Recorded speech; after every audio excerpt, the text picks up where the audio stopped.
Sup, my fellas, don't forget to leave feedback and enjoy the story.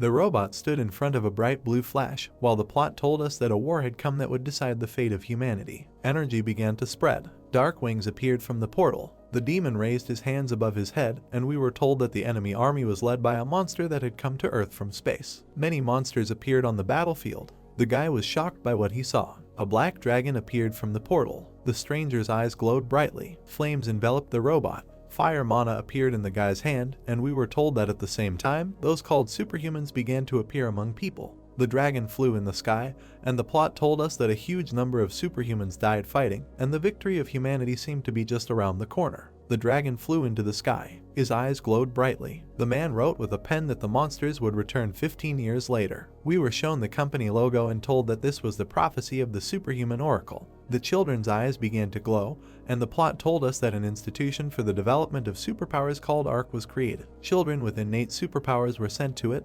They were prepared for the final battle with the enemy, and there were 3 years left before the battle. The guy clenched his hand into a fist. The robot was walking through a dark space. He suddenly stopped. His gaze fell on a demon who was summoning an army of monsters. The guy was shocked by what he saw. He began to shoot from a machine gun at the monsters. The demon's head flew apart. The man was stunned. A powerful explosion was heard in front of him. The stranger stood in a cloud of dust. Beads of sweat were running down his face. A bright flash of blue light appeared in front of him. Suddenly a dragon appeared. His face was furious. The dragon flew at him. The guy could not move from what he saw. He threw the machine gun on the ground. His suit suddenly caught fire. The man began to burn alive. The guy woke up in a cold sweat. Sitting at the table, he said he had that dream again. The stranger held his head and frowned. He was suddenly surprised and noted that the last of the recruits were arriving today. Helicopters were flying over the island. The strapped-in guy was sitting in the helicopter. His face was serious. Sitting at the table, the man said it was impressive. Chuck became the leader of orphan saboteurs at the age of 10. Putting his hand on his file, the soldier said that the main character was not going to prison, then asked if the boy had heard of the ARC facility. Chuck presented the logo of this company. Looking at the soldier, he asked if the man meant the ARC facility for the development of superhuman abilities and if they thought he was superhuman. The soldier replied with a satisfied look that Chuck was a smart guy, noting that he would tell him more. He was not just a Superman. He was the future savior of humanity. He was starting a new life, well-fed, with a roof over his head. He would sleep on a bed. The enraged protagonist replied that a well-fed life would be only for him alone, but not for his brothers. Frowning, Chuck said that if they wanted to send him to the ARC, then his condition was that they take responsibility for his brothers, their food, shelter, education, everything. The man listened to him attentively. Standing opposite, he replied that he agreed to such conditions. The protagonist was suddenly taken aback. The soldier said that their agreement was valid exactly as long as he remained in the institution. Chuck looked at him and said that he understood this. He was standing at the exit of the helicopter. He remembered standing in front of the military man and hearing that superpowers are divided into ranks and that his rank is low. Chuck stepped onto the ground. Walking along the runway, the protagonist noted that he would do everything to survive because the fate of his brothers was important to him. The protagonist was moving toward the company building. He clenched his hand into a fist. Shifting his gaze, Chuck was surprised. He noticed a crowd of children screaming for someone to come home. The guys surrounded the tearful boy and said that he was brought there, and he was crying. Clenching his hand into a fist, the guy said that it was because of people like him that they looked at conscripts as zeros without a stick. The boy continued to cry. The guys standing behind asked how the guy was better and who he was. He called them fools with burning eyes. A powerful aura enveloped the body of the stranger, who asked not to compare themselves to him. His innate abilities were unattainable for them. The stranger grinned and noted that he was an experienced superhuman. The children were stunned and began to shout that they had never seen a real superhuman in action before. The stranger pointed his hand at the beaten boy and asked if he would be sent home if he was injured, adding that he would not survive in this institution anyway. He happily emphasized the fact that the boy would thank him later. Simon threw a rock and told the boy to go home. Chuck suddenly caught the flying rock. Looking at the rock, the protagonist said that it was slow and that it would be faster to throw it with his hand. Taken aback, Simon asked who he was. Chuck looked at him and said that he was a teacher of good manners. The soldier walked towards a crowd of kids who were shouting about a fight.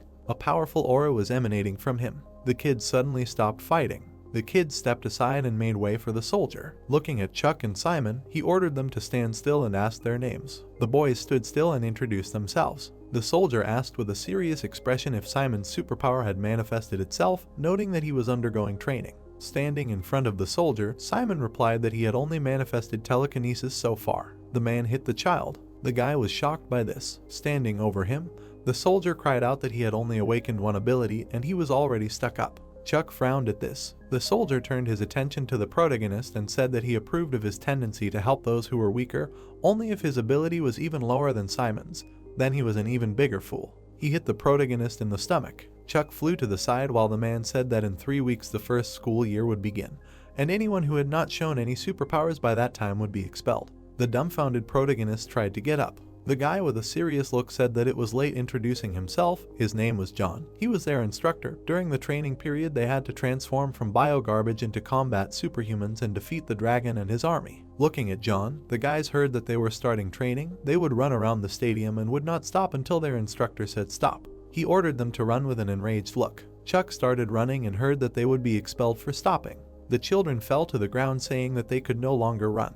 John, with an enraged look, screamed that they were useless scum who should leave the institution and not interfere with others. Pointing his finger to the side, he noted that they were expelled. The protagonist continued to run and thought that he was used to physical work, but he was worried about his superpower. He tried to catch up with Simon and wondered if he could awaken it like this guy. Frowning, Chuck asked if he even had a superpower. The boy suddenly stumbled. Beads of sweat were running down his face. He rolled his eyes. The boy fell to the ground. John kept his hands in his pockets and called him a runt. Lying on the ground, the boy tried to say that he could not run anymore. He was suddenly taken aback. John watched him closely. Chuck picked the boy up and said that he did not say that he gave up. The protagonist looked at him and clarified if this was true. The tearful guy answered that it was true. John continued to watch silently. Chuck ran away from there, holding the boy next to him. Evening came. Raising the whistle to his mouth, John screamed that it was time to stop. The protagonist fell to the ground. Standing in front of the children, the military man said that out of 73 people, 40 remained. Frowning, John noted that they were done for today. Tomorrow the real training would begin. This run was just a warm-up and they would do it every day. The children were shocked by what they heard. Chuck's face was serious. The next day came and the sun's rays enveloped the base. The boys started running again at 5 in the morning. They were sitting at the table and having breakfast at 8 in the morning. John stood on the stage in front of the boys and told them that they needed to find the source of their superpower with their inner eye. Concentrate. It could be in the head, sometimes in the heart, and sometimes in the lower chakra. They needed to catch the image. Touching the heart, Chuck emphasized that he would try to look there. It was afternoon tea and the main character put food on a tray. The main character was walking towards the lonely guy. He sat down next to Kyle and offered to eat together. Embarrassed, Kyle agreed, and Chuck noted that this was the first person he had made friends with in the ARC institution and in life in general. The main character, with a smile on his face, wished them a bon appetit. He noticed Simon, who approached him. The boys met eyes. Watching him go, Kyle said that he heard that he had taken a course for gifted children in the UK, holding a spoon in his hands. Chuck replied that it pissed him off, but he really did have superpowers. Before anyone else, he hoped in 3 weeks they would also learn telekinesis. Putting a finger to his cheek, Kyle said that he could use telekinesis. The puzzled protagonist replied that it turned out that Kyle was not an easy guy. Evening came, and the plot told us that then there were evening classes, combat practices, and an evening run. The guys lay down on the bed. Frowning, Chuck thought about the fact that he could not fall asleep. He looked at the ceiling and noted that he had a shower, food, a pillow, a blanket. He had never seen such good conditions in his life, but he still really wanted to go home. The protagonist began to shake his head and said that he could not. His face was serious until he came to the conclusion that he should not be a weakling. The plot takes us to 2 weeks later when the guys have mastered telekinesis. Sitting at the table, Chuck was trying to lift a pen using telekinesis. He wondered with a dumbfounded look what he should do and whether he really had any superpowers. The protagonist remembered how Kyle looked away and said that he could not help him in any way. He could not explain how to learn it. Simon was sitting on the bench. He asked Chuck with a smirk on his face what he needed. The protagonist stood in front of him. Closing his eyes, Simon noted that he himself knew that Chuck wanted to know the theory. Smirking, Simon asked why the protagonist did not bow to him, adding that he thought that in their country good manners were instilled from childhood. The protagonist was taken aback by what he heard and noted that his pride had nothing to do with it. Chuck knelt down. Looking at the guy, he asked to teach him telekinesis. Simon frowned. He closed his eyes. Looking away, the guy said he would teach him, but the protagonist shouldn't complain later. He held a pencil in his hands. Simon stabbed Chuck in the chest. The dumbfounded protagonist asked what happened. The helicopter was flying in the sky. John looked out the window and smoked a cigar. Looking up, he said that the enlistment day had come too soon. The man opened the door. He called out to John with a smile on his face. Looking into the office, the man noted that he knew he would find him. Octo covered his nose with his fingers and said that smoking was prohibited there. He sat down on the chair and said that he thought he would drop by for the enlistment ceremony, after which he clarified how John liked the new recruits. The guy answered with a serious look that they were a bunch of cannon fodder. Crossing his arms, John added that 2 of them were good for something. He imagined the boy controlling the stone and told him that one of them was named Simon. He had a bad temper, but his skills were high. He was at least a year ahead of the program. Holding his chin, Octo noted that he was a genius graduate of the Royal Institution for the Training of Superhumans. He had high expectations for him. Putting his hands in his pockets, John said that the other one. He remembered how Chuck helped Kyle up and said that he was an altruistic type. He had much more strength than the others. Looking away, John thought that this was the perfect little soldier. Only the Ark Institution needed superhumans, not just people. He remembered how the dragon flew in the sky and emphasized that if the main character did not have powers, then he did not belong there. Puzzled, Octo waited for John to continue the story. Pointing his finger, Octo said that while he was climbing up to him, he heard something interesting about John's nickname. Because of his eyes, they call him a bastard. The doctor's face was satisfied. John stood in front of the children. Holding his hands behind his back, he shouted that today would be the enrollment for the first year of training. Simon listened to him attentively. Frowning, the soldier noted that only those who were ready to use superpowers in battle were subject to enrollment.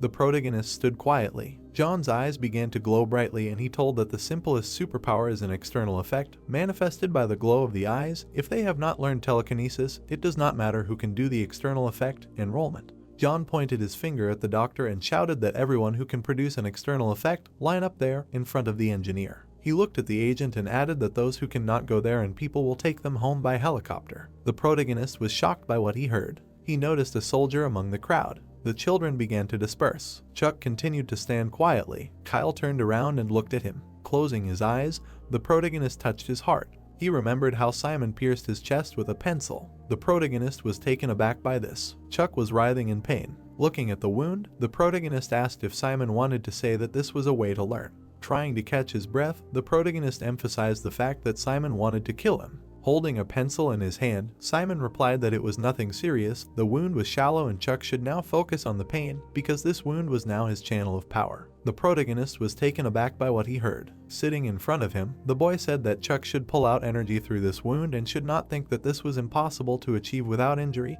Even if he stood for several days holding his chest, nothing would happen. Looking at him, the protagonist came to the conclusion that Simon knew that his source of power was in his heart.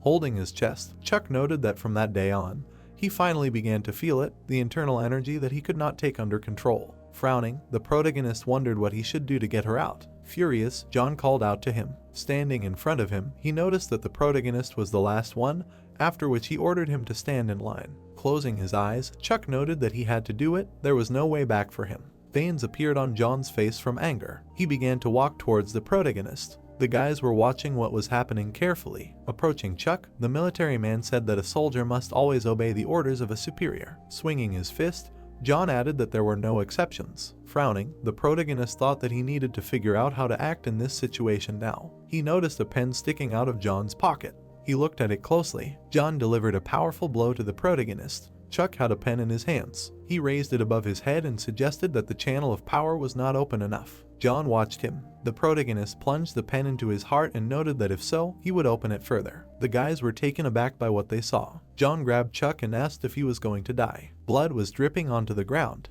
The protagonist's eyes began to glow. John was surprised by what he saw. Sighing, he let the protagonist go. Leaving there, John said that he had never met such a mediocrity. He lowered his head. Turning around, the soldier noted that Chuck at least deserved congratulations. The beaten protagonist was sitting on the ground. Putting his hand on his chest, the protagonist noted that he was accepted into the institution. Now his journey begins. A tearful Kyle ran up to him and asked how he was, to which he received the answer that everything was fine. Waving his hand, Octo cried out that he had a gift for Chuck in honor of his admission. He put a watch on his wrist and cried out that this was the newest gadget he had developed. This was not just a bracelet, this was a device. A projection of the protagonist appeared on the watch. The surprised protagonist said that this was unbelievable. John seriously exclaimed that he would now separate them into classes. When he called their rank, they would stand in a separate row. Raising his hand, he noted that the ARC grading system was a B, C, D. Their class was determined by how they performed in 3 weeks, but they should remember that for merit and hard work on their abilities, they can increase their rank.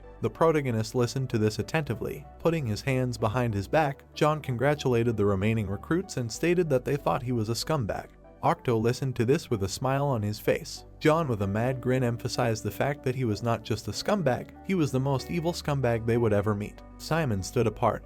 Because he was the only recruit of Class A, Kyle stood next to the guys, after which John noted that there were 4 recruits in Class B. He looked at the tablet. Chuck stood quietly and thought that even though he was in D class, he would still advance in rank. Leaving there, the military man noted that the top 5 would go with him, and the remaining 20 people would go with Instructor Chase. The man stood in front of the guys. The kids were scared by the sight of Chase and thought that he was huge. He looked even scarier than Sergeant John. Smiling, Chase introduced himself and noted that it would not be easy, but they should try together. The guys were shocked that Chase was kind and they got a good instructor. Simon walked in front of the line. He turned his gaze. The guy passed by the main character. Chuck was suddenly surprised. His gaze fell on the tearful Kyle. Kyle walked on and heard the words of the main character that everything was fine and soon he would be in the same class with him. A joyful Kyle started running. Chase raised his fist to his face and ordered everyone to go to the gym. Sunlight enveloped the building. Chase held a stick in his hands. He began to skillfully spin it. The children were shocked by what he saw. The protagonist watched Chase's every move. Standing in front of the children, the soldier assumed that they were already wondering why they needed to know how to handle spears and swords if they were going to fight a dragon. The fact is that they would need to wield energy weapons. Chase imagined a dragon's mouth and told them that there was no matter in the world that could hold a mental charge of energy, and only the skin and bones of a dragon could hold and transmit energy. Various weapons appeared in his imagination, and he noted that therefore only weapons created from dragon components could injure dragons. Frowning, the protagonist asked how they killed the dragons if they did not have such weapons back then. Chase looked down. Closing his eyes, he said that in that battle, the superhumans fought him only hand to hand. One dragon destroyed hundreds. People released green streams of mana from their hands, and Chase added that some superhumans worked on the dragon from a distance, but it was possible to finish off the dragon only from a close distance. The task was to deliver a fatal blow with the right weapon for releasing energy. The man in the robot suit held a huge blade in his hands, after which the soldier noted that such a task was performed by soldiers called strikers. The guys were surprised by what he heard. Pointing his finger at the stand, Chase offered to pick a weapon from them for each. The main character took the spear in his hands. Chase stood in front of him and asked if he liked the spear, to which he received a positive answer. Looking at the soldier, Chuck said that when he demonstrated, he liked the speed and whistle of the spear. Chase remembered the protagonist grabbing a pen and noting that the calculation and force with which he attacked Sergeant John were impossible not to notice. It was obvious that he grew up in very harsh conditions. Closing his eyes, the man noted that, unfortunately, the protagonist already had experience in fighting. Chuck said with a smile that he would try. Putting his hands on his hips, Chase added that he would help him in everything. The joyful protagonist looked at the spear in his hands. He was fighting a guy. Chuck was in a fighting stance. His opponent was looking at him intently. Grinning, the protagonist asked if Rick was tired and whether it was time to give up. The joyful boy replied that it was obvious from Chuck that he was saving his strength and not rushing into battle. The spear was flying at the protagonist's face. The protagonist managed to dodge the attack. He parried Rick's blow. The boy dropped the spear from his hands. They continued to fight. Raising his hands, Rick said that he surrendered. They shook hands and Rick informed the protagonist that he was already aware that he was being promoted to Class C next week and that the class would need a new class representative. His face was pleased. Pointing his finger at Chuck, Rick suggested that he was the best fit, after which the protagonist replied that it was not up to him. Pointing at the boys, Rick noted that they were choosing him. They had already discussed it. Holding his head, the protagonist thanked them. Looking at the building, the protagonist wondered if he would be one step away from a promotion if he became class representative. Furious, John replied that he was not. Standing in front of him, Chuck wondered why this was so familiar to him. The guy was lifting a dumbbell and saying that he often got it from Sergeant John. A student was running on a treadmill and asking who he was fighting, a first grader. Meanwhile, Chuck held a spear in front of his opponent. The man was lighting a cigar. A boy and his friends were shouting from the window that they wished him luck, let him beat him. John looked away and said that they were fools. The boy grinned angrily. The sergeant pointed his finger at him and asked if this chick was the only one who wanted to be a prefect. Were they that stupid? This retarded guy couldn't even use telekinesis. He was waiting for an explanation. John stood in front of the boys in the room. Frowning, the man said that they should tell him why the hell he should appoint him their prefect, why they trusted him. The protagonist looked at him in surprise. The sergeant broke a mop with his foot. He threw a stick forward. The protagonist caught it in confusion. John stood in front of the boy and said that he was told that he was the best in the class at spear fighting, let him fight him. Frowning, he asked if the boy really thought he could hurt him with a sharpened stick with his insignificant skills. The man on the street threw his jacket back. Chuck looked at him warily and asked if he was going to fight hand to hand. The sergeant looked at him with displeasure and asked if he thought he needed a gun to fight a child. John threw his cigar aside and said that the rules were simple. If any part of his body touched the ground, such as an elbow or a knee, then he won, and the boy would lose only if he surrendered himself. The main character grinned and said that then he definitely would not lose. Chuck confidently swung the spear. The man raised his fists. The children watched from the window and discussed how well trained this kid was, but still, how could he defeat the instructor? Simon pushed the children aside and asked them to make way for him. He crossed his arms on the windowsill and said that the boy was crazy. Chuck pulled out his spear with a shout. The sergeant parried the blow with his hand. The man dodged the attack. John frowned. The protagonist jumped over his opponent. The boy hit him in the arm. The opponent grabbed him by the shirt. He hit the child with his knee. The sergeant swung his leg at the student. The protagonist's eyes widened in surprise. The man kicked him. Chuck went down on one knee. The protagonist tried to catch his breath, wondering if he really was trying to kill him. John looked at him mercilessly and asked why he was looking at him like that, adding that the dragon and his army kill everyone, they don't care who he is. Imagining a monster attacking people, he said that he will not do anything good to him, even if he knows he is weak. Chuck held onto his spear and listened as if he were facing an enemy army, the current situation would seem insignificant to him. Holding the stick in front of him, the boy asked if he would fight or talk. The sergeant swung it and said that he saw that he had recovered. The man picked him up by the collar. John lifted the child up. He threw the boy with all his might. The protagonist flew forward. Chuck grabbed the back of his head. The sergeant looked away in surprise at the wound and wondered when he had managed to inflict it. The happy boys raised their hands and shouted that their classmate should break his nose. The protagonist ran furiously with a spear. Having dodged the attack, the man thought that he should take a closer look at his movements. He looked down in surprise. The boy ran around him from behind. John dodged the blow. Chuck swung his spear. The sergeant dodged the attack again. The man stood in front of the running boy, thinking that he was agile due to his good control of the centrifugal force of the body, so it was not for nothing that Chase praised him so much. Grinning, he decided that he also liked this guy now. The protagonist pushed off the ground. Chuck swung in a jump, thinking that he would meet his blow. The protagonist thrust a broken spear into the teacher. The sergeant was pulling a stick out of the wound. The boy was squatting in front of the enemy. The man grabbed him by the neck and asked if he should finish him off. John lifted the boy by the neck. Frowning, he demanded that his opponent surrender. The protagonist threw his head back in pain. The boy watched from the window in fear and asked if he was completely insane. The sergeant squeezed his neck with a fiery hand and screamed that he would kill him if he did not surrender. Chuck, in tears, grinned and replied that he would not surrender even if he killed him. Chase ran through the crowd of children. He called out to the sergeant in a panic. The man rushed towards him, asking if he was really going to kill him. John threw the child aside and replied that he had not surrendered, and he had not knocked him down either. Chase held the boy in his arms as the sergeant asked him how the fight ended. The man frowned and said that he was fed up with the ARC methods. John put his hand on his head. He furiously ordered everyone to be quiet. The sergeant threw his jacket over his back and said that since he couldn't give in, then he would count it as a victory. The man put his jacket on, saying that it was time to stop being nice to him, it was inappropriate. Simon looked out the window in surprise, hearing that he was able to overcome difficulties. Rick looked ahead in confusion, hearing that he had proven it. John walked away from Chase and said that when he was cured, he should be sent straight to Class B. The building was illuminated by the rays of the sun. We see the door. The girl looked at him in surprise and asked if he really meant straight to Class B. The sergeant walked with her down the hallway and said that he would put him on the list for promotion today. He looked forward seriously, saying that in truth, he believed that he was quite ready to take classes in Class A. The only thing stopping him was his meager energy potential. John looked away from the girl and said that the management did not understand anything. Introducing the monster to the robot, the sergeant said that when the time comes to fight the dragon, they do not need some magic, not energy, but the rest of the will, courage, which will help not only to hold the weapon and not be scared, but also to inflict critical damage. The man recalled how Chuck swung a spear and said that in this regard he has every chance to become the best striker they have ever trained. They cannot afford to miss such a talent simply because his energy potential is slowly developing. The girl looked at him in surprise and said that she had never heard him praise a student. It seemed to her that he irritated him. Frowning, John replied that on the contrary, he liked him. The plot takes us to the 7th day of sick leave to the door to the ward. The girl was holding a folder and asking the instructor whether he was coming in or not. Chase was standing by the door with a basket.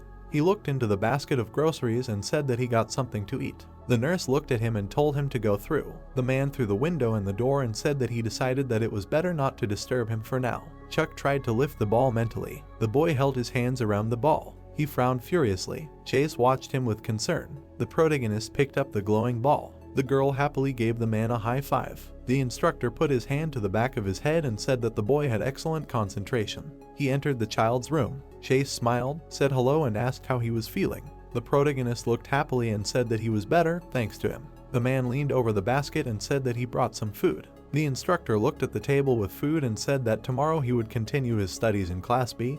He was proud of his achievements in telekinesis. He did not waste time even in the hospital wing. Chuck chewed his food, saying that his energy potential was low, so he decided to improve his telekinesis while he was lying around. Chase peeled an apple with a smile and said that he was a good boy, that mastering a weapon was not everything for a superhuman, that he needed to have at least some level of telekinesis. Having imagined an explosion and a robot, he said that the fight with the enemy would be mostly in the air, and that he definitely needed the ability to catch a weapon with telekinesis if it was knocked out of his hands. The man snapped his fingers. The girl at the reception looked at him in surprise and asked what kind of exit he was leaving the hospital at this hour. There were lanterns shining near the building.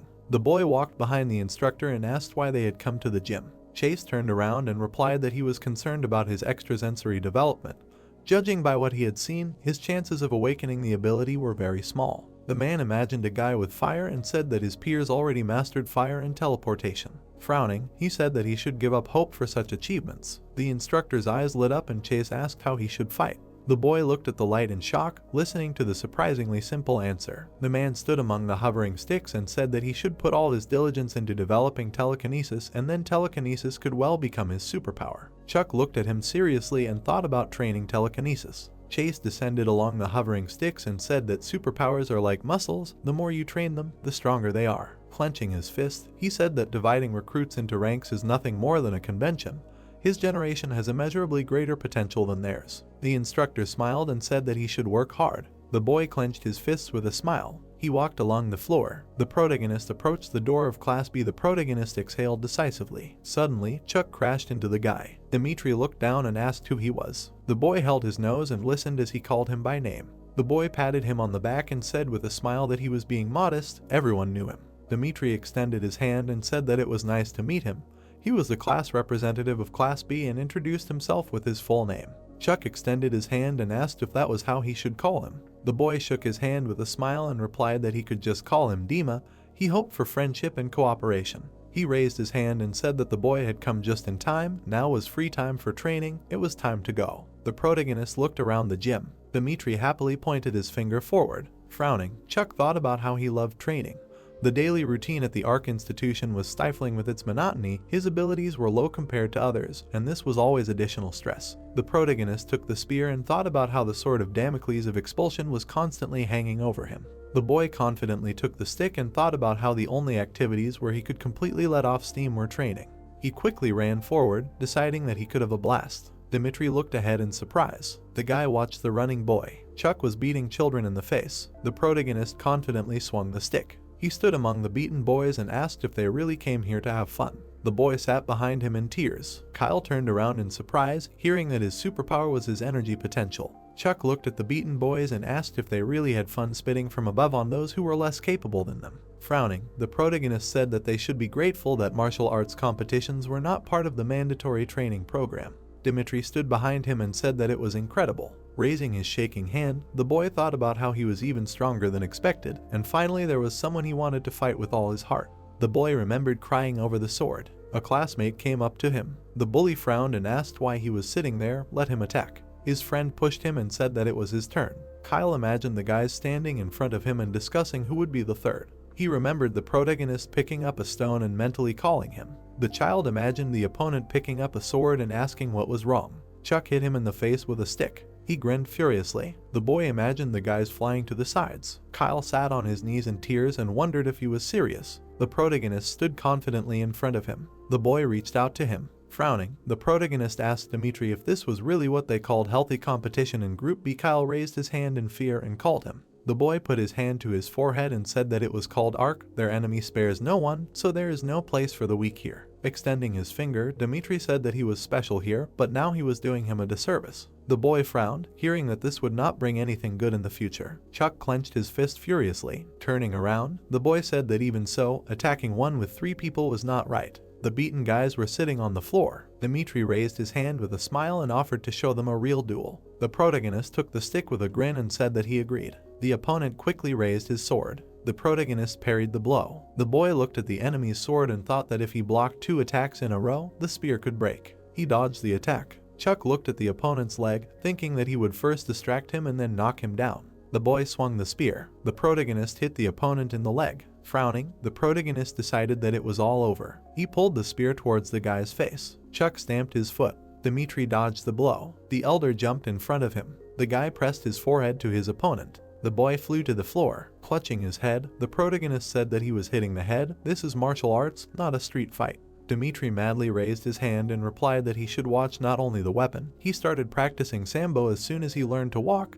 If he gets caught, he will not collect bones. The protagonist leaned on the spear and asked if he would do it like that. Was he really going to defeat the dragon with sambo techniques too? Dmitri raised his sword and said that if necessary, he would strangle him with his bare hands. The guys joyfully raised their hands and shouted that the tiger cub from Siberia should win. Turning around, the guy replied that he had not been a tiger cub for a long time. It was stupid. The protagonist gritted his teeth and thought that they were fools, even though they insulted each other, but it was not serious. Chuck watched as the boys cheered for each other, thinking that they were attached to him, but he felt it. The boy looked sadly at Kyle. He frowned. The protagonist looked at the running enemy and listened that it was enough to look around. Chuck swung his spear. The protagonist pulled it out towards his opponent, thinking that he did not want to drag out the fight. Dmitri rushed forward in rage. The boy hit the floor with a stick. He pushed off the ground, deciding that he would end the fight right now. The opponent looked at him in surprise. The protagonist jumped. The protagonist swung his spear. The boy flew towards his opponent.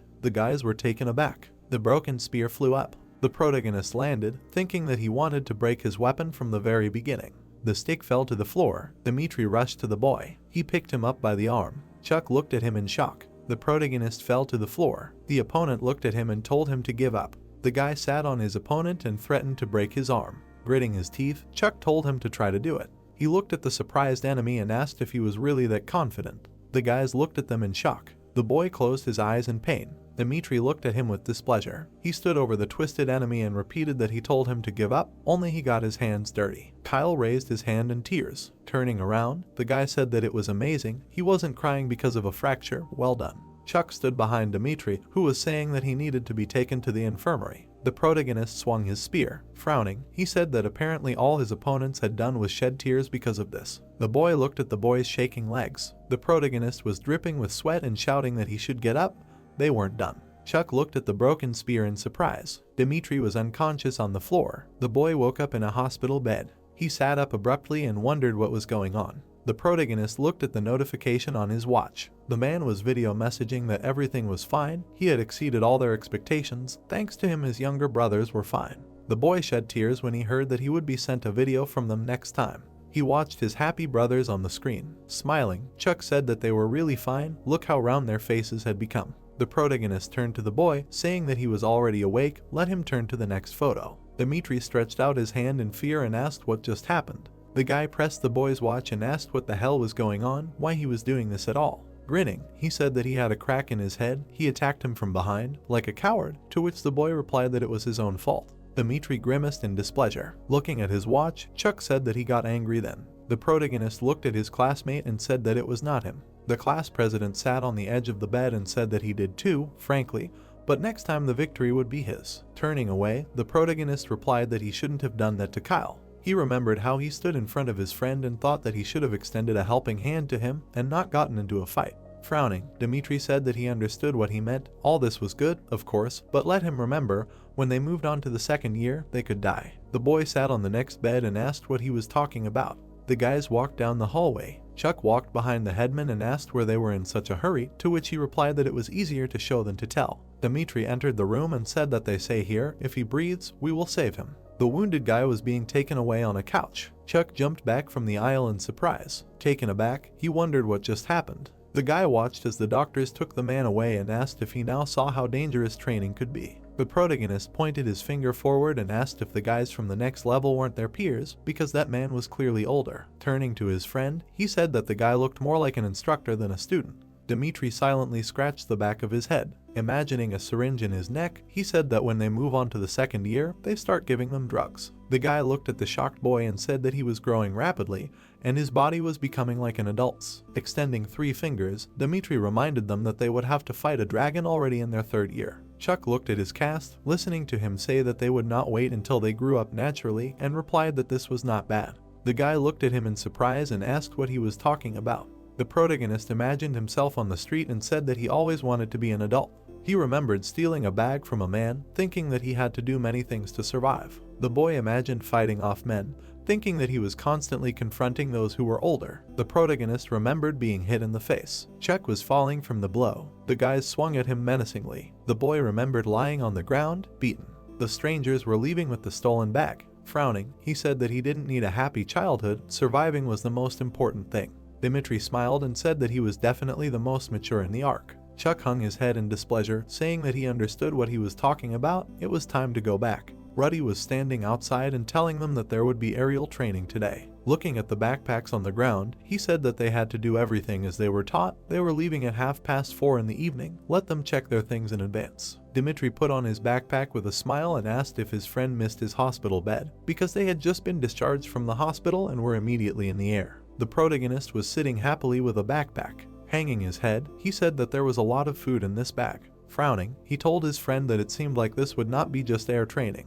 Dmitri turned away and said that some had already opened their rations. Shame. He looked away in surprise. The boy tapped his friend on the shoulder and asked him to look over there. The headman watched as Simon fastened his bag and told him to look at him. Dmitri smiled madly, saying that this was the same one, the last genius of England. I wish I could beat him up. The boy turned around warily. He looked at the embarrassed guys and wondered what was wrong with them. The protagonist watched the sad Kyle. Chuck looked down in alarm. Ruddy put his hands on his hips and shouted that it was enough messing around. Everyone on board quickly. The protagonist ran forward in gear. The guys were climbing into the helicopter. The sergeant stood among the students on board. The helicopters took off into the sky. Ruddy lifted his cap and said that it was time for them to go too. He turned around displeasedly and said that they were wiping the snot of these bastards for the last time. A hand was extended because once upon a time he saw him for the first time. Smiling, he helped his friend because he immediately realized that he was not like the others. Stretching out his hands, he understood that his abilities confirmed this. Chuck ran because he was unable to help him no matter how long he waited.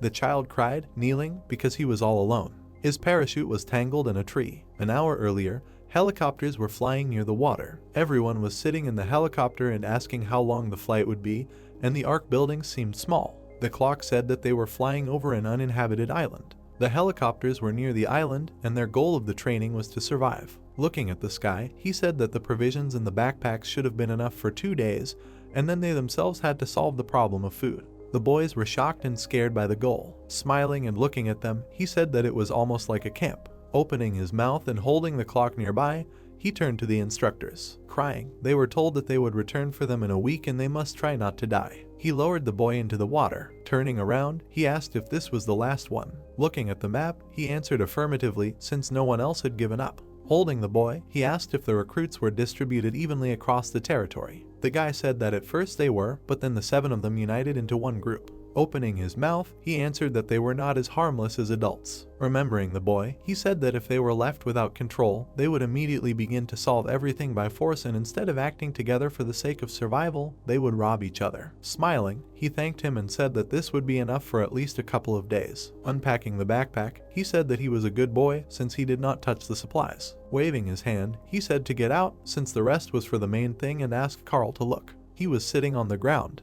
Opening his mouth, he said that they were all donkeys. Looking at him, he continued that it was said that they would look for food until the sun sets, but in the end they were doing something else. Pointing his finger at them, he asked if he had gathered them to have a joint dinner. With shining eyes, he said that this was necessary so that no one could defeat them. Clenching his fists, he began to shout that this was true. Rejoicing, he said that together they would cope with everything. Looking into the distance, he heard cries for help. Surprised, he turned towards the sound. Someone was screaming from afar. Smiling, he went towards the sounds because this was the next victim. The sun was shining, someone was standing near the water. He stepped onto the sand because he had lost a lot of time. Walking and looking, he said that he had been swimming all this time to the shore, when suddenly his face changed because the place seemed suitable to set up camp. Looking at the rocks, he understood that he needed to find shelter. Walking in the bushes, he said that he had been hungry all his childhood. Exhaling, he continued that there would be enough provisions. Closing his mouth, he understood that many in such a situation would start taking food from the weak. Simon stood, his hair fluttering in the air. Dmitri stood opposite and asked what he needed from him.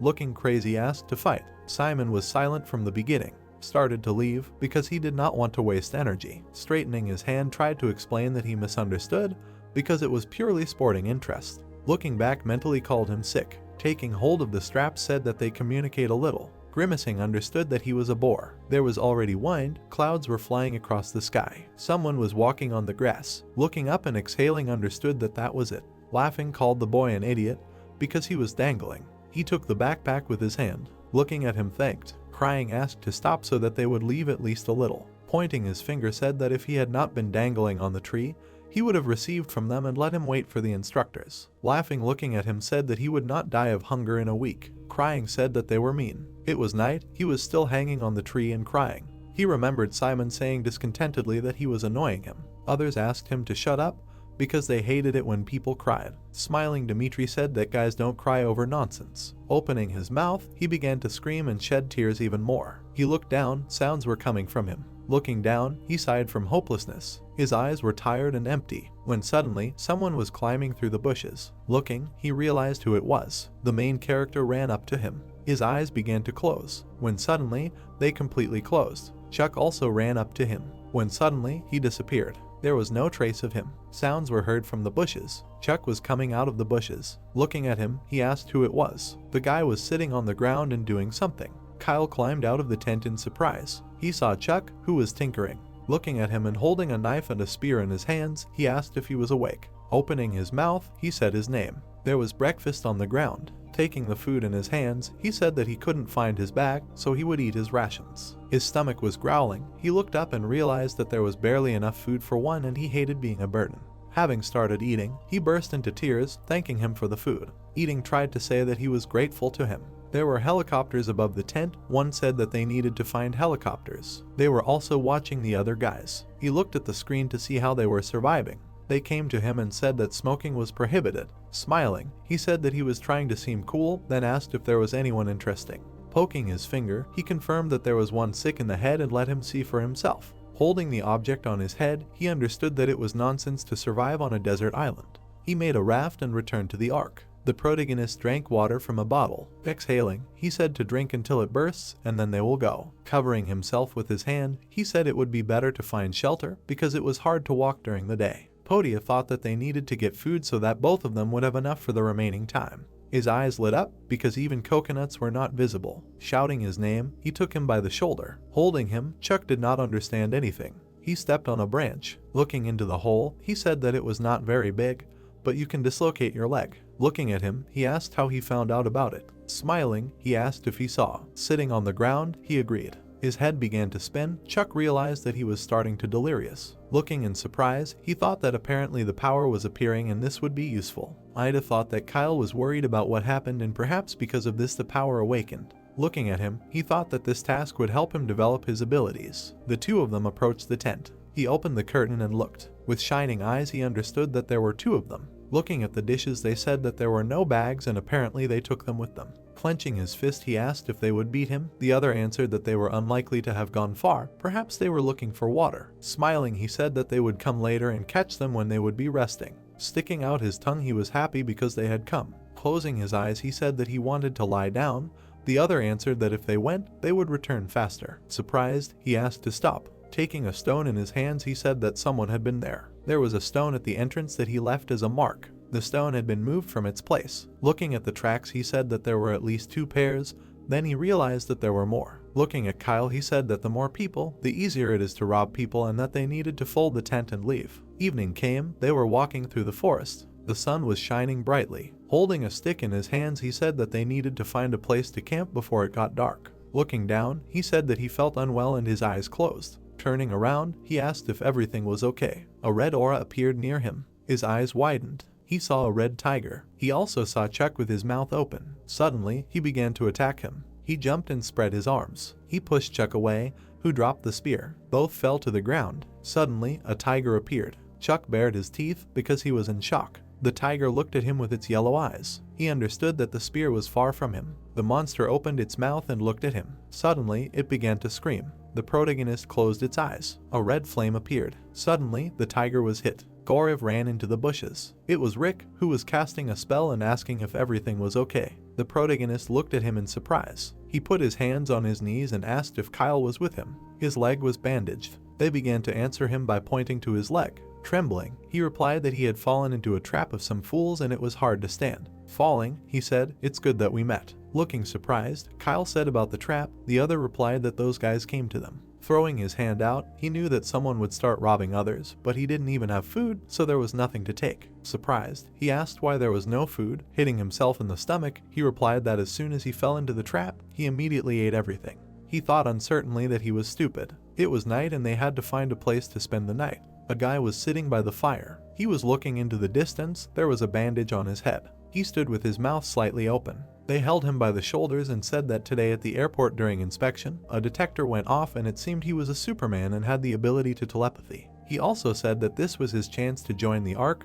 They asked him what about filming movies. Coming closer, he started shouting that he would develop his gift and quit clowning because he would have fame and fortune without this circus on camera. Looking crazy, he continued that telepaths would go down in the history of the country when the war ends and he is given the opportunity to become the one who governs the entire nation.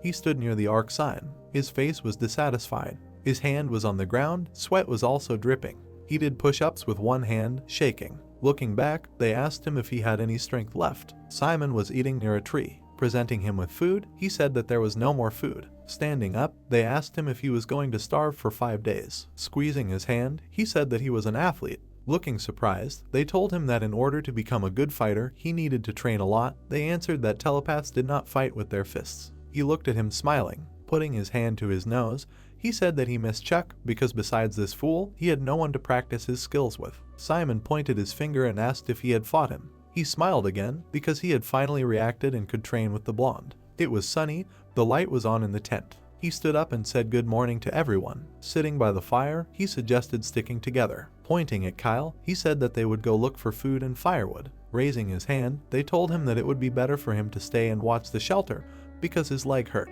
Spreading his hand, he said that thanks to his pyrokinesis, they had every chance of surviving the training. Fish were swimming in the water. Looking at them, he said that they should have been good for food. Touching his face, he asked if he knew how to fish because he didn't really. Smiling, he thanked him. The guy looked at him. Waving his hand, he asked why. They answered that he had saved him yesterday and found shelter. Looking down, he said that he should have taken care of him.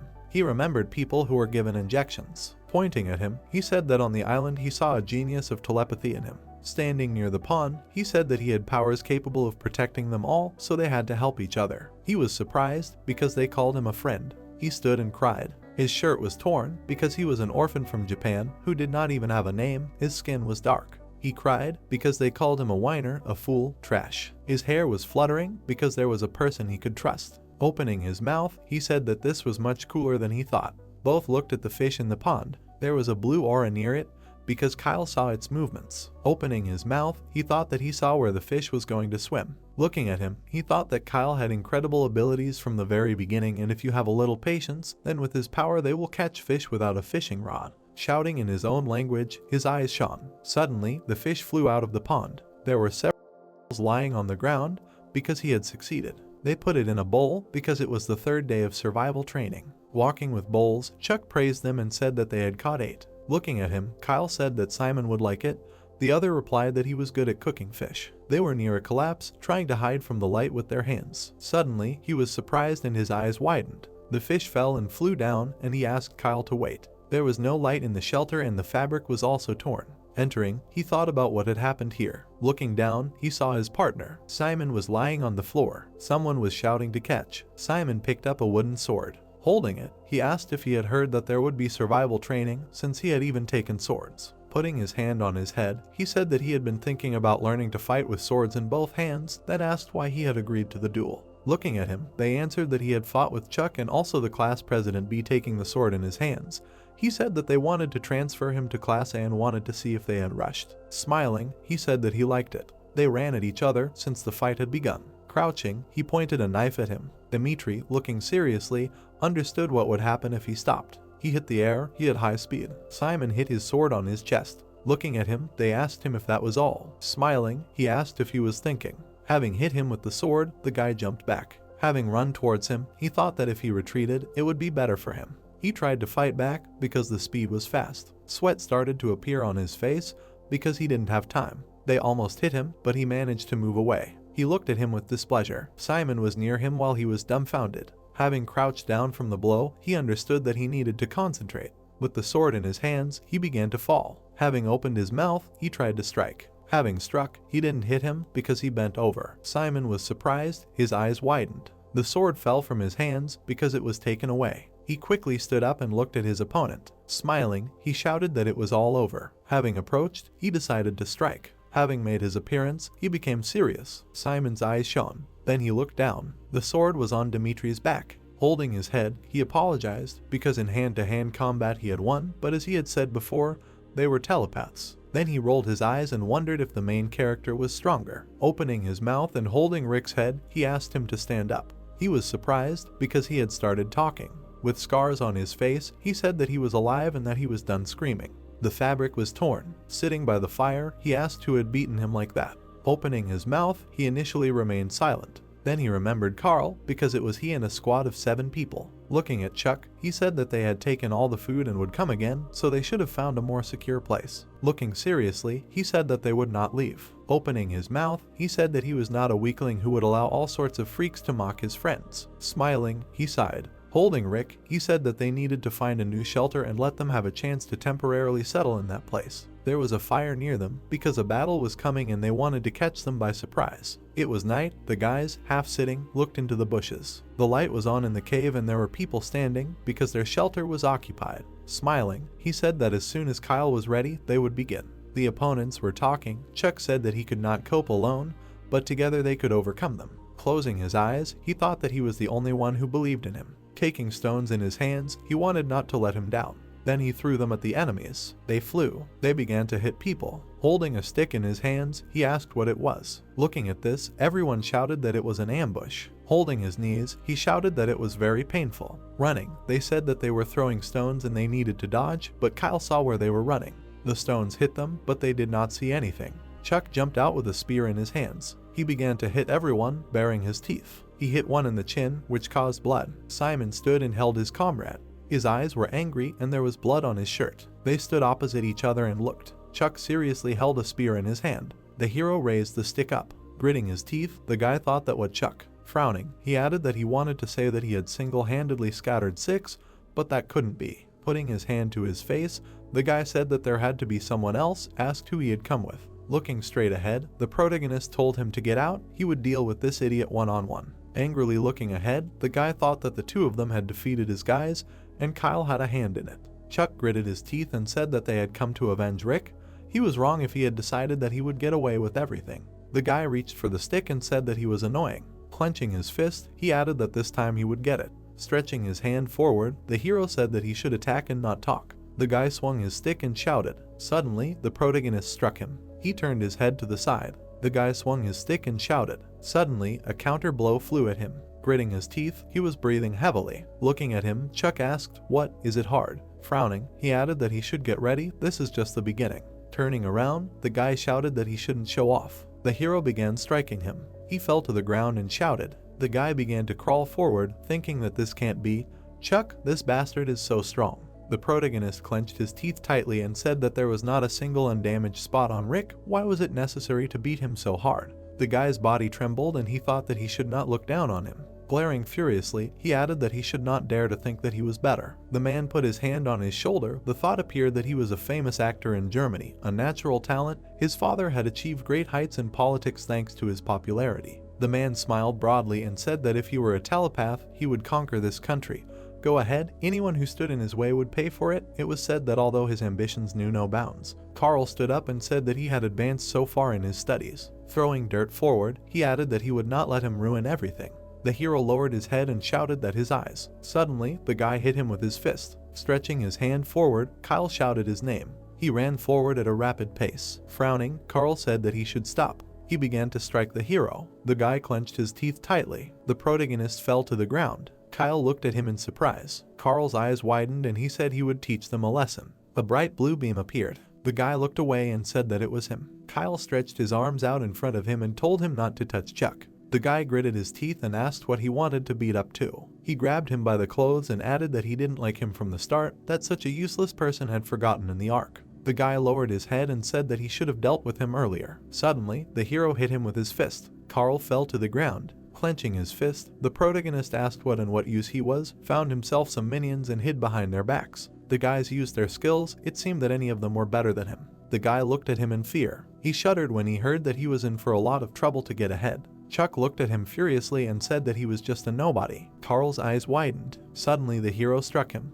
He froze abruptly. The guy raised his eyebrows in anticipation. It was heard that everyone has a reason to be the first. Leaving, the hero said that he should look for another way to achieve this, at least lay a finger on his friends and not get off so easily. Closing his eyes, Carl thought that he never wanted to be a telepath. Lying on the ground, he began to laugh. After a while, Carl left Ark of his own free will. The guy smiled, looking at the hero. Kyle showed his abilities. 3 days on a desert island flew by in the blink of an eye. Helicopters flew in the air and someone shouted about them. Looking up, the guy said that he would not like to repeat such an experience, to which the protagonist replied that he agreed. A crowd of students gathered together. It was heard that thanked them. Rick raised an eyebrow when he heard that they had left them food so they could survive, how he had managed to catch a fish, and why had he kept quiet about his ability, to which he replied that there was nothing to tell. Pointing at the hero, he added that he deserved special thanks. If he hadn't stopped that idiot, they would have all. The protagonist looked at the notification and read that the training was over. He had shown good results this week. Sitting by the tree, the guy said about the sergeant, and Dimitri said that he didn't think he would be happy to hear his voice. Chuck looked surprised, seeing that they should get on board the helicopter in the order they were called, to which he thought that they were being divided. The helicopters were flying forward rapidly. The guy frowned. Putting his hands on his hips, he said that the instructors had been monitoring the training the whole time, and it was unanimously decided to leave the 4 of them. Gritting his teeth, the guy said that this was not just a survival training, but a test to find the savior of humanity. The guys looked at him, hearing their names. The hero frowned, hearing that they were moving on to the 2nd year. A view of the stadium opened up. Grinning, Rick turned to the hero and asked why they hadn't had a day off for a long time. Maybe they were kicking a ball around. Lying on the bed, the protagonist asked again. Holding the ball in his hands, the guy asked what he could play, to which Chuck replied that he could. People were standing at the stadium. It was said that weekends are rare in Ark. Looking straight ahead, the guy asked that everyone was gathered, then they would begin. Looking to the side, Dimitri asked that they did not use their abilities, to which Simon replied that they did not. They were playing football. It was said that only in special cases were students allowed to rest. Today the reason was a meeting of instructors. People were sitting at the table. The thought arose that where they would discuss their transfer to the 2nd year. The guy looked straight ahead. The man was sitting in front of him. Alexander gritted his teeth and said that they will begin. Sasha looked to the side and said that this time there were 4, let them tell about them. Looking down, the man said that Simon and Dimitri could be transferred without problems. They had more than enough strength, but the remaining 2. The hero looked at the ball. It was heard that from the very beginning the level of his abilities was the lowest and remained so to this day. The guy grabbed him by the head. It was heard that only thanks to Sergeant John the boy did not remain in Class D. Frowning, Alexander asked why they should send him to the next course. The protagonist frowned furiously. The stick was stuck in the guy. It was heard that the sergeant had already spoken. Stretching his hand to the side, the man said that Chuck had not only good hand-to-hand combat skills, but also patience and willpower. All these qualities are necessary for a fighter. Putting his hand to his face, Alexander replied that he rarely praised anyone like that. Turning his head, the sergeant thought that if he did not do this, the boy would not see a transfer to the 2nd course. Chuck swung his weapon. It was heard that in addition to great potential in telekinesis, his ability to control the situation was amazing. It seems that at that moment he added telekinesis to the power of rotation. The hero played football. It was heard that the most amazing thing is that he did everything himself. The protagonist kicked the ball. It was said that no one taught him this. The ball flew into the goal. Alexander closed his eyes and said that they would move on to the next one. Rick grinned and said that he was such a sly one. He said that he couldn't do anything, but he was doing this, to which Chuck replied that he didn't know. Looking at Simon, Dimitri asked that isn't everyone in England good at football, and he replied that what does he have to do with it, a fool or something. The man slammed his hand on the table and shouted that they were making fun of him. The girl stood up and said that he was the weakest mentally. He would explain. The guy looked down. It was heard that immediately after the advancement their bodies would be modified, and the most important thing in this process was mental endurance. Sasha extended her hand forward and asked that they wanted to kill the boy.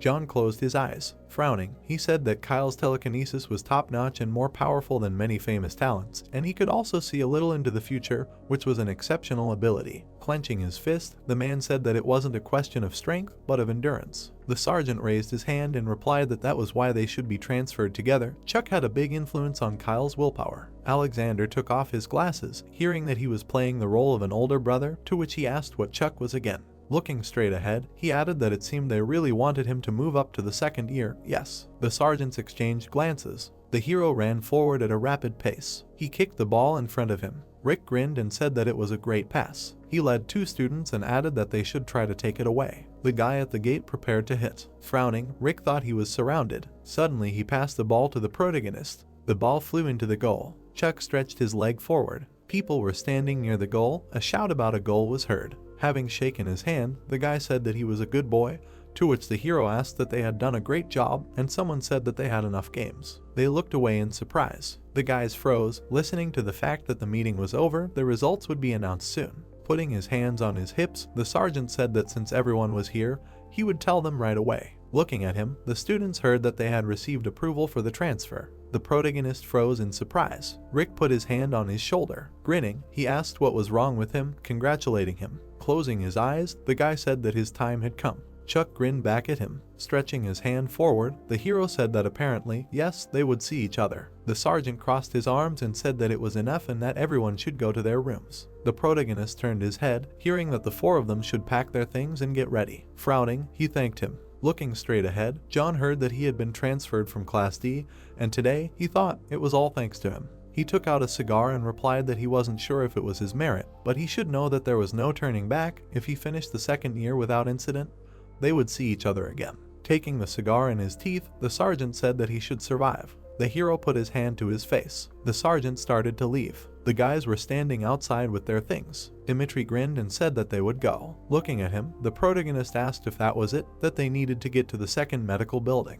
The guy looked down in fear. Someone put a hand on his shoulder. Kyle turned his head and addressed, to which Chuck replied that he shouldn't worry, he was with him. He said, his eyes wide open, that he was very scared, that they would perform an operation on them to speed up the development of their bodies. Raising his hand up, Dimitri said that fear has big eyes, go ahead, to which Simon asked what he was happy about, and he added that they would become even stronger. A view of the treatment building number 2 opened up, and they heard that they should come in. Standing in front of the students, the girl said that she would be observing them for 5 weeks. She frowned and introduced herself. The hero looked at him in surprise and asked that 5 weeks. A capsule appeared, and they heard that yes, that's how long their bodies would develop. 2 of them would be in the incubator, the next 3 in rehabilitation. The guys frowned, and the thought occurred to them that they would spend 14 days in this thing. Lowering his head, the protagonist addressed them. Raising his hand up, he added that they would see each other in a couple of weeks. The students looked at him. They held out their hands and shouted that they were there. Sasha grinned and thought it was interesting, so this is what he is like, this is. The guys stood in a circle, and she thought about the hero. A week ago, looking straight ahead, the girl said to inject the nutrient solution. The guys were wearing masks. Frowning, Dimitri thought, damn, he somehow felt uneasy. The protagonist looked down and thought that he was having trouble breathing. Lowering her head, Sasha thought about claustrophobia. Every future soldier has to go through this, let them forgive her, but you just have to be patient. They will fall asleep soon, and then said that when the process of falling asleep is complete, let them begin the operation. Chuck closed his eyes, and she thought that a week had already passed. Fortunately, there were no problems, but someone can have a hard time with surgery. The students were in the capsules, and the thought arose that if this continued, would the human race be able to exist any longer? Standing behind Sasha, the girl turned and said that she must be very tired. An exit appeared, and it was heard that she should rest for now. Sasha left the medical building. Then she raised her eyebrows. Standing in front of the sergeant, the girl said that if he did not care about the children, why did he constantly come to the building? John held a cigar in his hands. Looking away, he replied that it would be very sad if such valuable personnel died because of her. The girl nervously bit her lip. Sitting on the sofa, she said that she assured him that everything was in order. The second phase of the nutrient solution was now underway. A heart appeared. It was heard that the power of the dragon's telekinesis was being created in her. In other words, a high-density liquid mixed with the dragon's heart was being introduced. John frowned, thinking that if he could make the dragon's heart resonate, it would be easier to control his telekinesis, and if he gave Chuck a little push. The girl looked at her watch in surprise. She abruptly rushed forward. Sasha opened the doors and asked what happened. The hero raised his hands, and it was heard that he was coming to. Turning around, the doctor shouted that a sudden awakening would be too painful for him. Stretching her hand forward, Sasha said that they should stop the process right now. Suddenly, the sergeant grabbed her hand. She froze in surprise. Looking away, the girl turned to him and asked what he was doing. Looking at her, John replied that the operation could not be interrupted. This guy had to go to the second year. The girl sat in front of the hero. Grinning, she asked if he was okay. The protagonist smiled widely and replied that he was, thanks to her. Frowning, the doctor said that this had never happened in her practice before.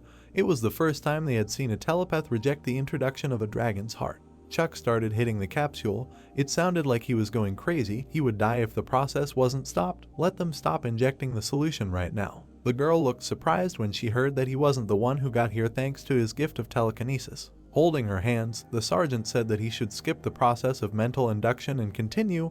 He would survive in any case. Sitting at the table, the doctor said that he would be registered as a case of enhancing only physical qualities. Asked if everything was okay with him, any organic rejection. Grinning, the hero replied that he felt great, there were no problems, now at least he wouldn't be expelled because of his grades. The girl adjusted her hair and thought that his psychological stability was simply amazing. Wasn't this the soldier John had promoted? Endurance and telepathy were directly dependent on each other, but why were his extrasensory abilities weak and his fortitude great?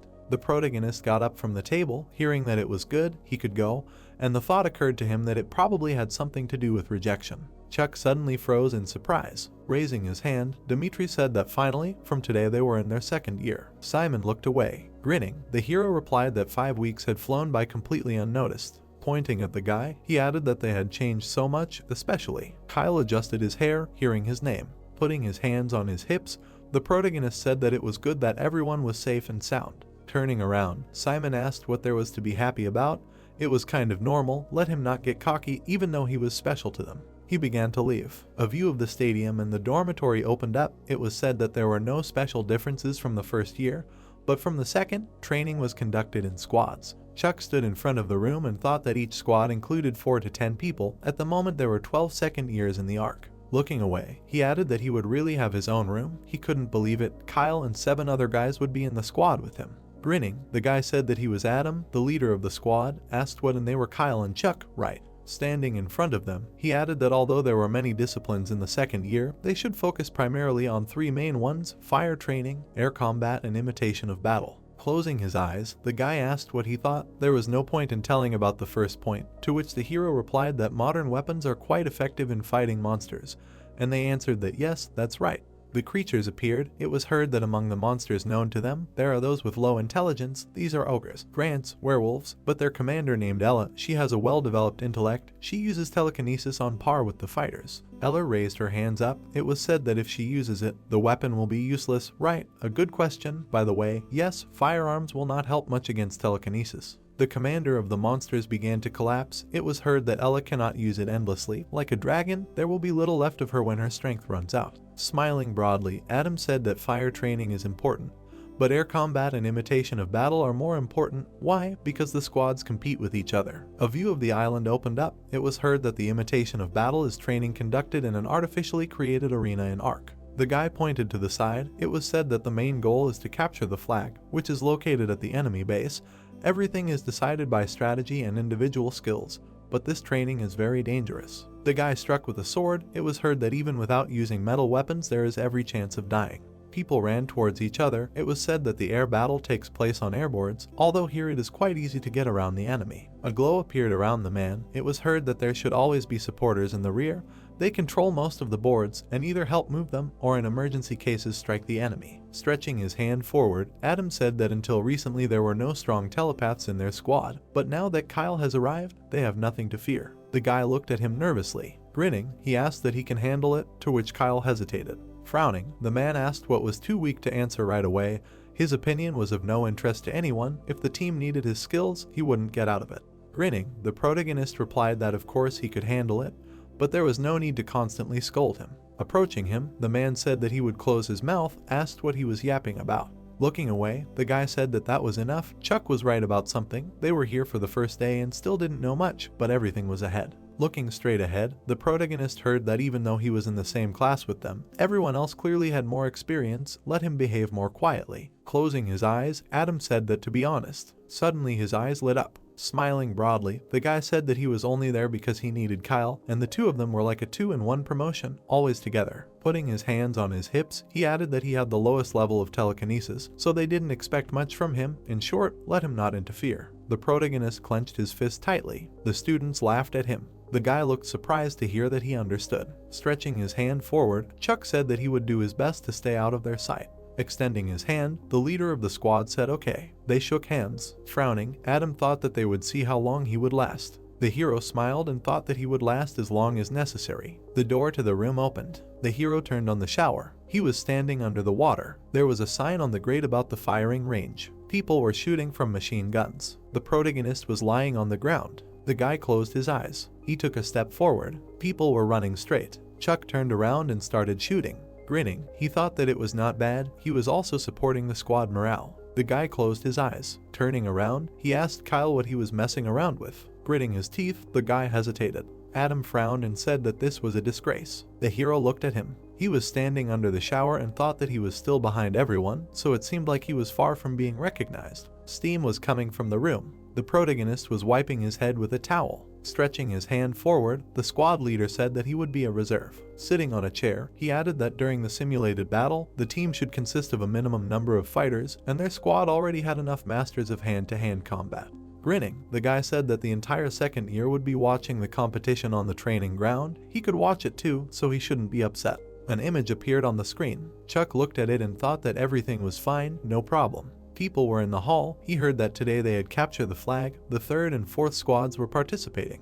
The guy stretched his hand forward and said that there were newcomers in the 3rd squad. Let them be careful and watch the telekinesis. Frowning, the hero thought that if there were newcomers among them, then Simon. The guy appeared on the screen. It was heard that it was Simon. The students looked in surprise, and someone asked that he was a genius telekinetic. A screen from the battlefield appeared. It was heard that this was really bad luck. The guy gritted his teeth and asked why they had completely lost their minds. They wanted to attack head-on. Stretching his hand forward, the opponent answered that of course, they have a genius of telekinesis. A glow appeared around Simon. It was heard that they were powerless before his power, and he would easily take the flag from them. Frowning, the student shouted that he should stop making fun of him. He had enough telekinesis, let him attack like that. Looking at his hands, he asked what the hell, where is the weapon? Simon stretched his hand forward. Weapons flew in the air. An indignant cry was heard. What the? How is that possible? The guy's eyes lit up brightly. Suddenly, a blow flew at the students. Grinning, the guy said that it was ready, forward. Simon looked at them. People began to fight among themselves. The guy held the flag in his hands. It was heard that they did not even have to strain themselves much for the sake of victory. Sitting on a chair, the leader of the squad said that the role of a telepath in such battles is extremely large. They have a similar scheme, as it seems to him, if Kyle is on their team, they will be able to win. The guy looked at him with fear. Frowning, the hero said that he did not think so. Standing next to the leader of the squad, he added that the 9th squad does not take into account the terrain and does not think about tactics, so you should rely only on the strength and skills of the fighters. Looking to the side, the protagonist said that if. Looking straight ahead, Adam asked what if. Let him continue. Gritting his teeth, he added that if he were in the place of the squad leader, this is what he wanted to say. Chuck lowered his head and thought that now everything was clear, the reason why he hated him. The guy was sitting on a chair. The hero looked away, hearing his name. The student pointed him in the direction. They started to leave the hall. It was heard that they would be honest. He was an outstanding fighter, like him. Even Adam admitted it. Gritting his teeth, the guy said that however, he had no place in the 7th squad. Everyone thought so. Looking straight ahead, the protagonist thought that, as expected, the leader kept him in check, and then asked what and why he did not fit into the team. Frowning, the guy answered that because he was not afraid to contradict Adam during training. Sometimes it seemed to him that he would act better in his place. A 2-headed snake appeared. It was heard that but the leader of the squad could only be one person. If he pressed a little more, he would get angry, and then there would be a split among them. The guy stood behind Chuck. It was said that since Adam was the leader, he could not contradict him. When there was a period of redistribution between the squads, let him transfer to another. Chuck closed his eyes and said that he probably would. Looking down, he thought that everything was clear now. The leader had to gain the trust of the squad members, and he had encroached on his authority. The hero froze, thinking about writing a transfer application. A view of the dorm opened up. Sitting in front of him, the man turned. He opened his eyes in surprise and asked if he was sure. The protagonist grinned and answered approvingly. Chase put his hand to his face and said that it was clear that since the decision was final, the review process would take some time. The instructors would need to discuss this issue at a meeting. Sitting on the bed, Chuck thought that it was good that the application was not accepted immediately, but would be discussed further. Looking straight ahead, he added that he could focus on personal training, not team training, since he was now free, and while waiting for a decision, he needed to learn about each squad and decide what to do next. The guy grinned, hearing that he should come in. Sitting down on the bed next to him, he asked what he had talked about with the deputy head of the squad, to which the hero replied that it was okay, it didn't matter, asked how the preparations for the air training were going. It was tomorrow. Kyle stretched his arms forward. It was heard that he could control 4 airboards at the same time, to which the protagonist asked that only boards. The students were flying on boards, and he replied that no, together with people on boards. Chuck grinned and asked that he was serious. He knew that his skills would grow quickly here, since that's how it was. He was one of the strongest second-year students, right? Looking away, he added that he shouldn't be afraid, he would root for him. The guy looked at him and replied that he did. The students were standing in the hall. It was heard that in the 7th squad there was someone really cool, right? It seemed to be Kyle. Looking straight ahead, the hero heard that he was interested in what he was capable of. Turning his head, he thought he could handle it. Adam turned around and said to take care of them. Kyle looked ahead nervously. People were looking at the screen. It was heard that squad number 1 against squad number 7, a type of training air battle. The protagonist frowned and thought that the goal of the battle was to learn how to work with airboards. An airboard appeared. It was said that dragons fight mainly in the air, because almost all of them can fly. At present, the main equipment along with a jetpack and a hook cable is an airboard. This is an electronic board for moving through the air. People were riding it. It was heard that in an air battle, one person can work with 2 airboards. That is, he uses one board for support and movement, and the other for damaging the enemy. A glow appeared around the man. The thought arose that there was also a support position in the team.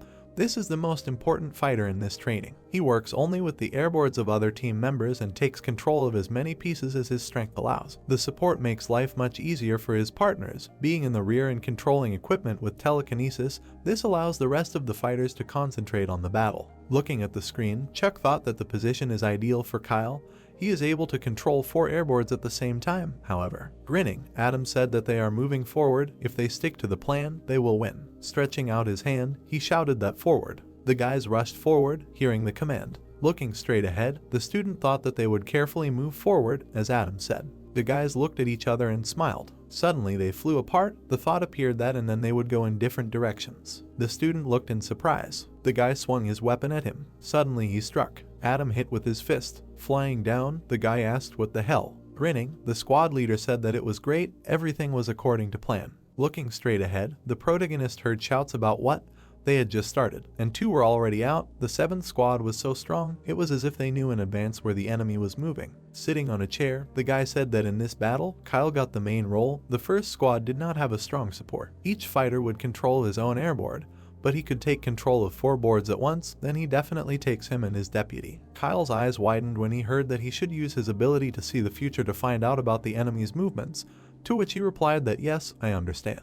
Looking to the side, the guy asked that they were both good at close combat. Focus on it. Throw those guys from the first like kittens, to which he replied that yes, exactly. Looking up, the protagonist thought that his plan had every chance of success, at least in theory. They grinned. It was heard that great, then go. Kyle raised his hands up, thinking that he cannot afford a single mistake. If he screws up, the team will lose, and it will be his fault. He opened his eyes wide. A picture of the future appeared. The guy swung his sword and shouted. Looking straight ahead, he asked what the hell, these guys were always so strong, only 2 of them remained. The squad stood in front of each other. Kyle stretched his hands forward. A thought appeared, what if they do not deal with the support? Raising his hand up, the student said that they are acting according to plan. The guy nodded his head in response. Rushing forward, the student shouted. Adam closed his eyes and shouted forward, then thought that they would just go head on. The opponents were running forward at a rapid pace. The guy abruptly jumped over the squad. Turning around, Adam shouted that he should get caught first. The guy's eyes lit up brightly. Looking at him, the student asked where he was going. Turning around, Adam shouted that he should leave him and come here, that Psycho wanted to throw them off. The guy clenched his teeth tightly. Frowning, the protagonist thought that no, he had to protect the support if Kyle was cut off from the rest of the team. Looking at the chapter, Kyle heard that he should remember that the 4th and 8th airboards should always be near him. The guy swung his sword sharply. Eyes wide open, the student thought that 4 and 8. The airboards suddenly flew up. They rushed towards the guy. The student lowered his head down. The squad looked at him. The guy fell down. The student closed his eyes. The thought of what was behind him appeared. The guy was holding a sword in his hands. He smiled widely. Suddenly, the squad began to fall down. The thought appeared that the support had passed out. Looking at the screen, the protagonist heard what was happening. Now it was already a one-on-one battle. It seemed that Kyle controlled 2 airboards. Even this was cool. But he was completely exhausted. Raising his head, he thought that he knew that this was how it would end. Adam relied entirely on Kyle's telekinesis, and the whole plan was built around him. The guy stretched his arms forward. A glow appeared behind the student. He turned around in surprise. 2 airboards behind him were burning. Kyle clenched his teeth in fear. Raising his sword, the guy said that it was a pity. The student was breathing heavily. The thought appeared that it seemed that Kyle was under tremendous pressure, and in the end he made a mistake. Chuck frowned, hearing that the first squad had won. Looking straight ahead, he thought that Adam would have accepted him into the team, and Kyle would not have been left alone if only he were the squad leader. 3 weeks passed. Standing in front of the man, the hero heard that there was a conversation about his request. Gritting his teeth, Chase said that they had reviewed and approved his application for the position of the head of the new squad. The protagonist opened his eyes in surprise. He frowned and thought that they had agreed. Pulling out a piece of paper forward, the man said that in the first year he had shown himself to be a real commander, and the instructors unanimously decided to give him a chance. This would be a test of his reputation and charisma.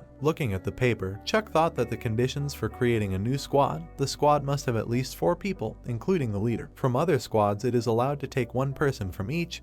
The chosen one has the right to refuse to join the new squad. Looking to the side, the main character thought that if he followed these points, he would become an enemy for the heads of all the squads. As soon as he started to act, he had to prepare well so as not to miss the most talented guys. He grinned and said that if he says he can do it, then he will. As he leaves the door, the protagonist hears that he is a quick learner waiting for results. He closes his eyes and thinks that his team, the first ones that come to mind are these 2. The guys grinned, looking away. Bending over, Chuck thought that it would be great, of course, but Rick is not here. He will talk to Kyle first. He froze, looking down. Suddenly, the hero abruptly stood up and thought that there was another one. He knocked on the door. Dimitri opened the room for him. Smiling, he asked what happened. Adam clutched his head and said that damn it. Gritting his teeth, he said that because of Kyle they always lose, to which the guy replied that he told them that they need to take Simon. The squad leader lowered his head and replied that yes, this guy showed himself in all his glory. Single-handedly dealt with several opponents. His hand-to-hand combat and telekinesis skills are impeccable.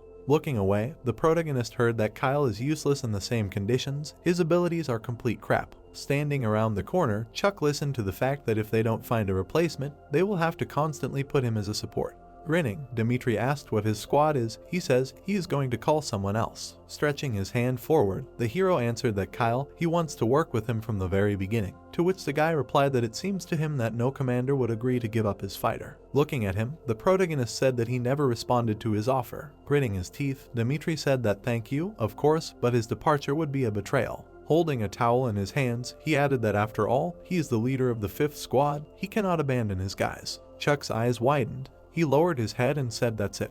Dimitri looked at him attentively. He turned his head and said that since they were talking. The hero looked surprised when he heard that it would be better for them if they remained rivals and did not play boss and subordinate. The guy smiled widely. The protagonist grinned, looking at him. Clenching his fist, he said that he should just not cry when they met on the battlefield, to which Dimitri replied that he should get ready. This time he would break both of his arms. Chuck walked straight. He heard that it was him. He decided to lead his own squad. Looking ahead, he heard that the authorities wanted, to which he thought that they should speak louder and not whisper. The hero frowned, thinking that the news that he was gathering a squad quickly spread among the second years, and it was not surprising that the heads began to watch him, especially. Looking straight ahead, the guy said he didn't expect him to stab him in the back. Standing in front of him, Adam said that he should create a squad, or better yet, let him leave altogether. They wouldn't give him Kyle. The guy looked away. Looking straight ahead, the hero said that under his command he wouldn't be able to reveal his talent. Pointing back, Adam asked what he thought. He was the smartest. Over time he would become one of the best fighters in the squad. Frowning, the protagonist asked what he was going to ask the enemy to wait until the war began, said that he knew that with him Kyle would develop much faster. The guy clenched his teeth angrily. Hearing that the task of the squad leader was to win with limited forces, nothing would change if he blamed someone else for the defeat. Grabbing him by the clothes, he shouted that he should shut up, he wouldn't get Kyle. Looking at him, Chuck replied that it was not up to him to decide, he had to make a choice himself. Turning around, the guy addressed Kyle. Frowning, he said that if he left, he would kill him. Kyle looked at him in fear. The hero grinned and asked, what really? All he could do was chatter, even if he was drowning, he would still continue to chat. Suddenly Adam struck him. The protagonist began to fall to the floor. Looking at him, the guy thought, damn it. Sitting on the floor, Chuck said that he knew he didn't even want to dirty his hands on him. He looked forward angrily. Standing behind Kyle, the hero said that he would wait. He began to leave. It was heard that he was completely crazy. Who would leave the team for another, non-existent one? If he didn't gather a squad, he would pay dearly for it. Kyle looked at him in fear. Walking forward, the protagonist thought that well, he talked to everyone he wanted to. With his eyes wide open, he added what to do now if it goes on like this. Suddenly Chuck bumped into a man and said that he should forgive him. Thought about it. Looking to the side, he thought that this was fast. Turning around, the hero thought that it was possible to dress like this here. Suddenly, a notification came to his watch. He looked at it and thought that the heads of all the squads were ordered to gather in front of the medical building number 2. The students lined up in front of each other. Stretching her hand forward, Sasha said that these 6 newcomers should be distributed among the squads. Looking to the side, she added that this time the new head would be the first to choose. Looking straight ahead, the protagonist heard that forward, to which he thought that this was his chance, he should get at least one newcomer. Clenching his fists, he said that his name was Chuck, the head of the 13th squad, and he was short of people, he would be glad to have any of them. Smiling, Adam replied that of course there was no one else on the team except him. Raising his hand, the guy said that he wanted to join.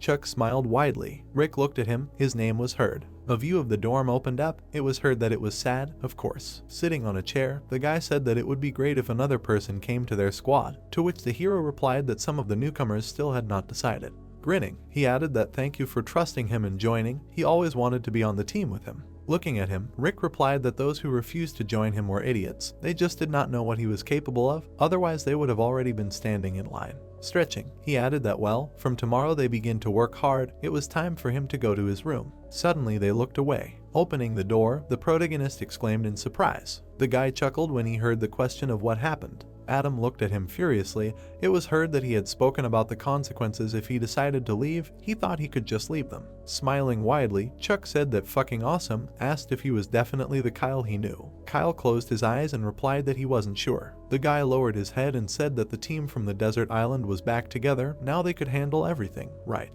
Taking a step forward, the guy said that they seemed to be having fun here, asked if they could join. They looked at him in surprise when they heard that everyone was calling him a traitor. He knew about it, it seemed like the 13th squad would be the most interesting. Rick chuckled and asked that they knew each other. In his first year he was in Class B, to which the hero replied that of course, their squad simply needed such a talent.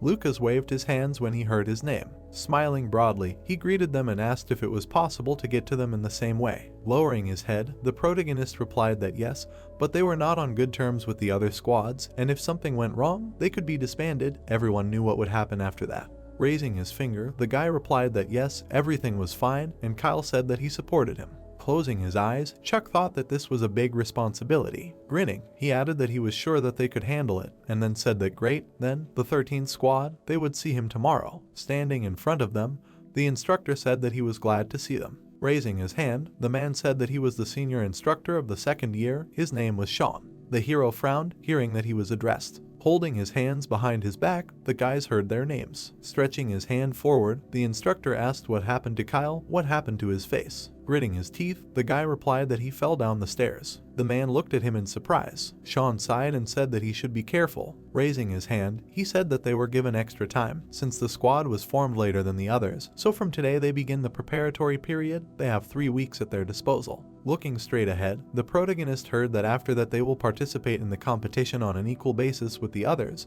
so they should prepare well. The competition itself and opponents will be chosen randomly. Holding the weapon in his hands, he thought that Sean underestimated them. The guys smiled widely. The thought arose that the competition is the path of survival. The enemy is the 9th squad. The 9th squad consists of strong shooters and has the largest number of victories in the path of survival. Taking off his helmet, Lucas said that he does not like it. It is not his thing at all. If he does not hit, he can just go to the bench. Having hit him, the hero asked that he wants to die. Frowning, he said that he shouldn't even think about giving up under any circumstances, to which the guy responded approvingly. Looking to the side, the protagonist thought that he would not allow any of his guys to to die, and then said that they were working on a plan for a mobile bunker. He came up with the name a second ago, so don't laugh. The guys looked surprised and asked again. Two squads stood in the middle of the forest. He heard that squad number 10 and squad number 13, the path of survival. Holding a weapon in his hands, the guy said that they would finish this as soon as possible. Gritting his teeth, Chuck said that victory would be theirs. A command was heard to begin.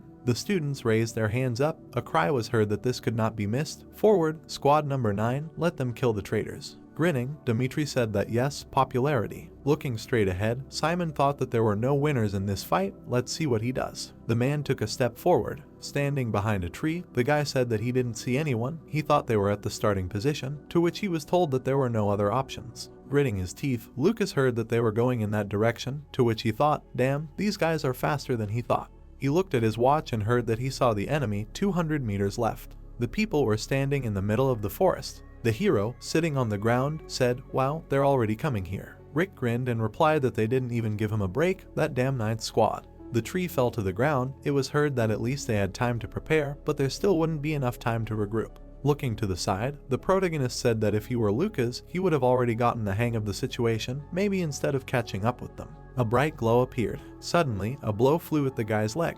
He closed his eyes and screamed loudly. Rushing forward, the opponent shouted that here, and Lucas said how painful it was. He gritted his teeth and turned around. Turning around, the guy thought that he would shoot at least one. Peeking out from behind a tree, the guy asked, so who would take him down? Lucas fell to the ground. Suddenly, he opened his eyes in surprise. Shots began to fly at him. Sitting behind a tree, he thought that if everything went according to plan, he would join the squad. The leg injury was just a minor hindrance. He needed to buy time. Peeking out from behind a tree, the guy asked why he was alone, and the other asked that since there were only 4 of them, it made sense to send a scout. In any case, this battle would end in a shootout. The guy frowned and said that let them cover him, he would go. The students stood in the middle of the forest. Looking straight ahead, the protagonist said that they were moving out.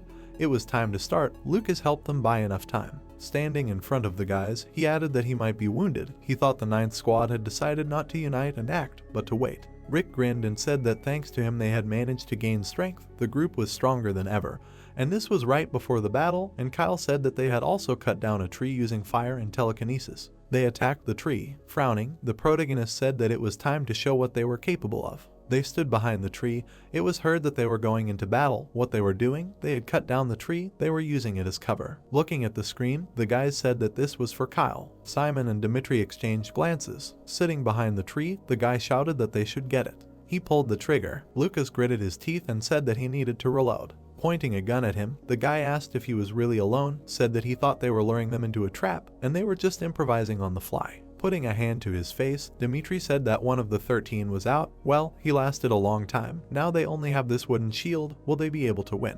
Looking straight at him, Simon replied that there is a weakness in their tactics, but he thinks Chuck knows about it. People started shooting. He heard that the hell, what is it? It is approaching. It can't stop. The guy clenched his teeth and thought that in the 9th squad they all shoot well, but among them there are no people with such a strong telekinesis to answer. The hero looked straight. A thought appeared. What if he understands? The opponent hid behind a tree and shouted that hell, everyone to cover. Frowning, the guy shouted that they should stall for time.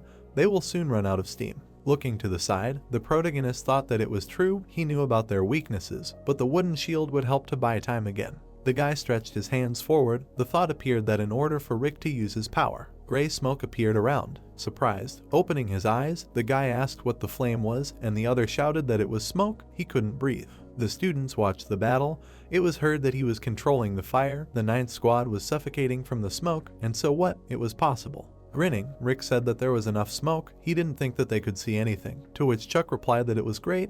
Let him take care of those who managed to get out. The guys began to cough from the smoke. Suddenly a shot flew at one of them. It was heard that he would get it. Standing back to back, the guy said that 2 of them were out, to which he was told not to worry, the enemy couldn't see anything anyway. Shots started flying through the smoke. The guys were hit. It was heard that the hell, what is this? Looking straight ahead, the guys said that they could see everything.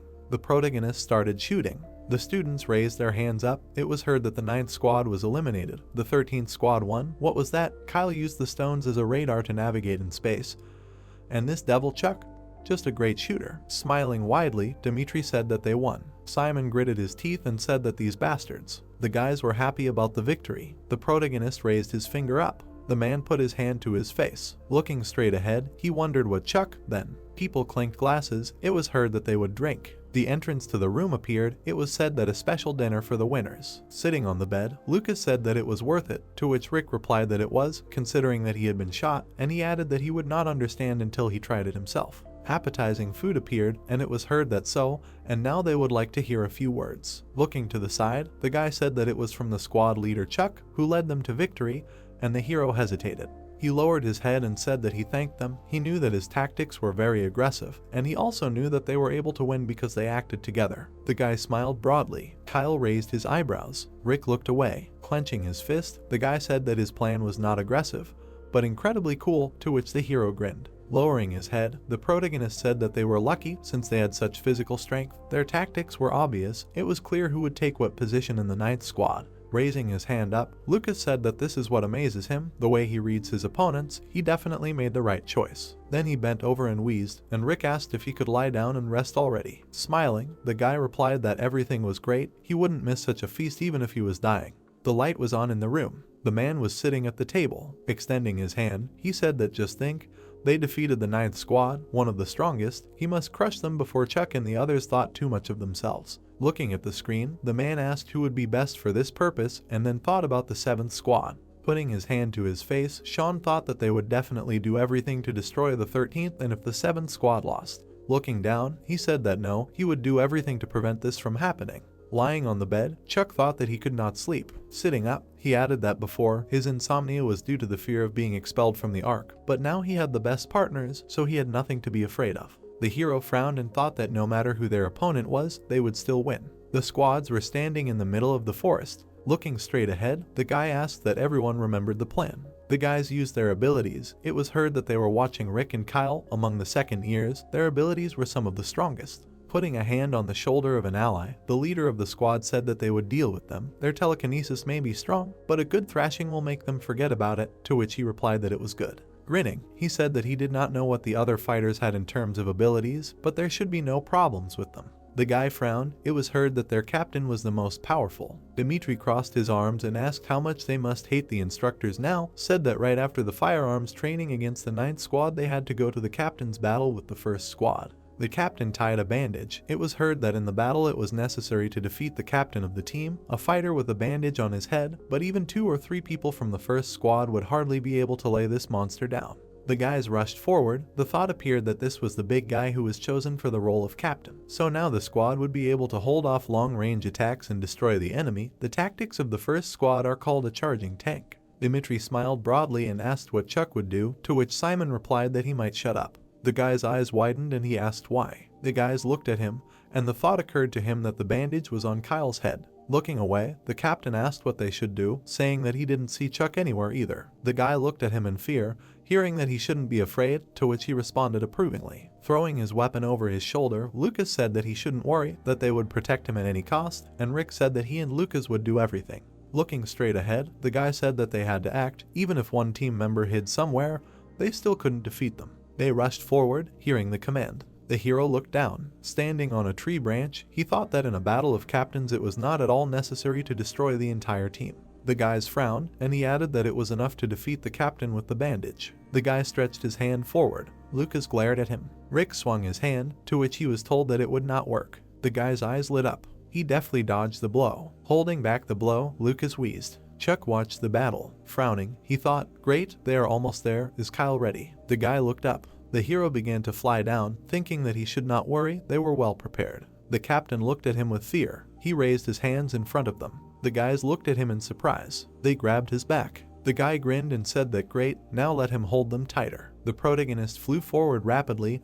It was heard that Kyle was theirs. He was approaching the battle. The opponents swung their weapons. It was heard that they almost won. Kyle raised his hands up. The squad leader looked at him in surprise and thought that where was he looking, that something was wrong. Suddenly, someone landed behind him. The guys turned around in fear. Gray smoke appeared behind them. He said, wide-eyed, that it was a trap. The captain was lying on the ground. The guys looked at him in surprise. The hero was on one knee. He stretched his hand forward and said that he thought this was the end, that they had won. The students looked at him in surprise and it was heard that the battle was over, that squad number 13 had won. The students were talking enthusiastically about how he really jumped from the top of that tree. There were at least 5 floors there. He understood that he needed to devote himself more to training, but after that, people raised their hands and it was heard that Chuck was just crazy, but he was damn cool. Crossing his arms, Dmitri said that a couple of seconds ago these guys were calling him names. He understood that showing such a result every time was expensive. The protagonist raised the bandage up, and someone shouted that this was the leader of the squad. Just a plague, what's his name? Before this he was in the 7th, but left. The man's hand trembled. It was heard that he had not participated in competitions before. Why the leader of the 7th squad did not use such a cool fighter? Adam gritted his teeth, hearing that he clearly did not understand what this Chuck was capable of. The day before the battle with the 1st squad, the hero was flying down. Kyle stretched his hands forward. The protagonist opened his eyes in surprise. Grinning, he said that he did not think that in a real fight they would have any problems now.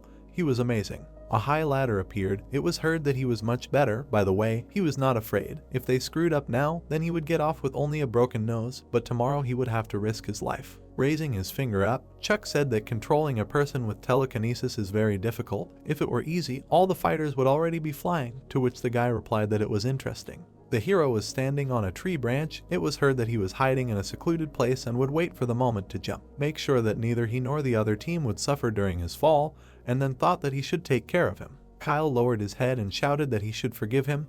It was his fault that he broke his arm. Sitting on the floor, the protagonist said that everything was fine. He should not worry so much. No one died. The mission was difficult, but he did great. Pointing to the side, Lucas said that he should not blame himself. Without him they would hardly have been able to win. He did not find it. Grinning, Rick said that okay, until Chuck's arm heals, they do not have any team training, right? Suddenly a notification came to his watch. They looked at each other in surprise, and a question was heard. What is this? A new training session. An air battle in 2 days between squad number 7 and squad number 13. The guy ran forward quickly. He clenched his fists tightly. The door opened up. The man looked away. He grinned and said that it was just like that. I didn't think he would come. Adam clenched his teeth tightly. He frowned. Rick extended his finger forward and said that this was some kind of mistake. Their fighter broke his arm, and they immediately scheduled a new bout. Yes, this is an automatic loss, to which Lucas replied that the battle with squad number 7 is also coming. I'm sure they will be delighted. Frowning, he added that this is unfair. We need to go and explain everything to the leadership. Do they even realize what they are doing? Extending his hand forward, the man said that for his squad this is a chance to win.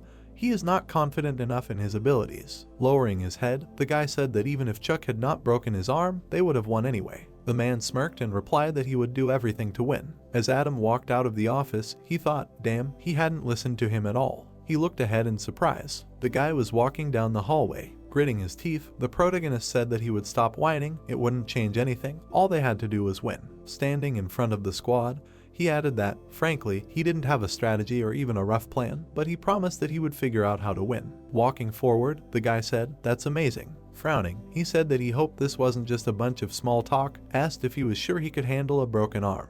Looking away, Chuck replied that it was a bit of an inconvenience, but he thought he could kick their squad's ass with just one arm. Adam gritted his teeth and said that it wasn't that easy to kick ass in a dogfight.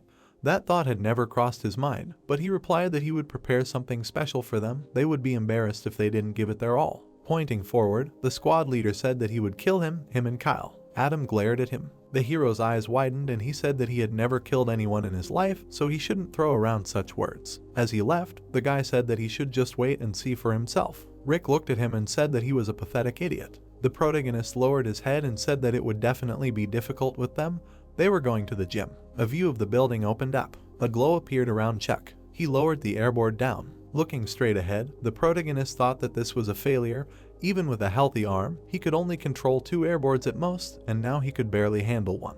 He looked to the side. Rick stretched his arms forward. A thought appeared that this was not an easy task for him either, to control 2 airboards in flames at the same time. Kyle raised his hands up. It was said that they could only count on Kyle. The 7th squad did the same, but he did not want to overload them. The rival squad appeared. A thought appeared that even without strong support, the 7th squad was well balanced in terms of physical strength and telekinesis. With Adam as a leader, their teamwork made the team much stronger. Frowning, the hero thought that they could not win by attacking head-on, and someone addressed him. Taking a step forward, Rick said that they had a problem. Flames appeared around his hand. Releasing the flame, he said that there was nothing in the air that could be set on fire, so his fire was of little use. People were flying on airboards. It was heard that, and given the speed of movement, it would be very difficult to aim. The protagonist looked away. Holding onto the railing, the guy asked why they were talking so much with such a level of training. Grinning, he added that he did not think they should worry, to which Adam replied that of course not. Chuck frowned and thought that there was simply no way to win.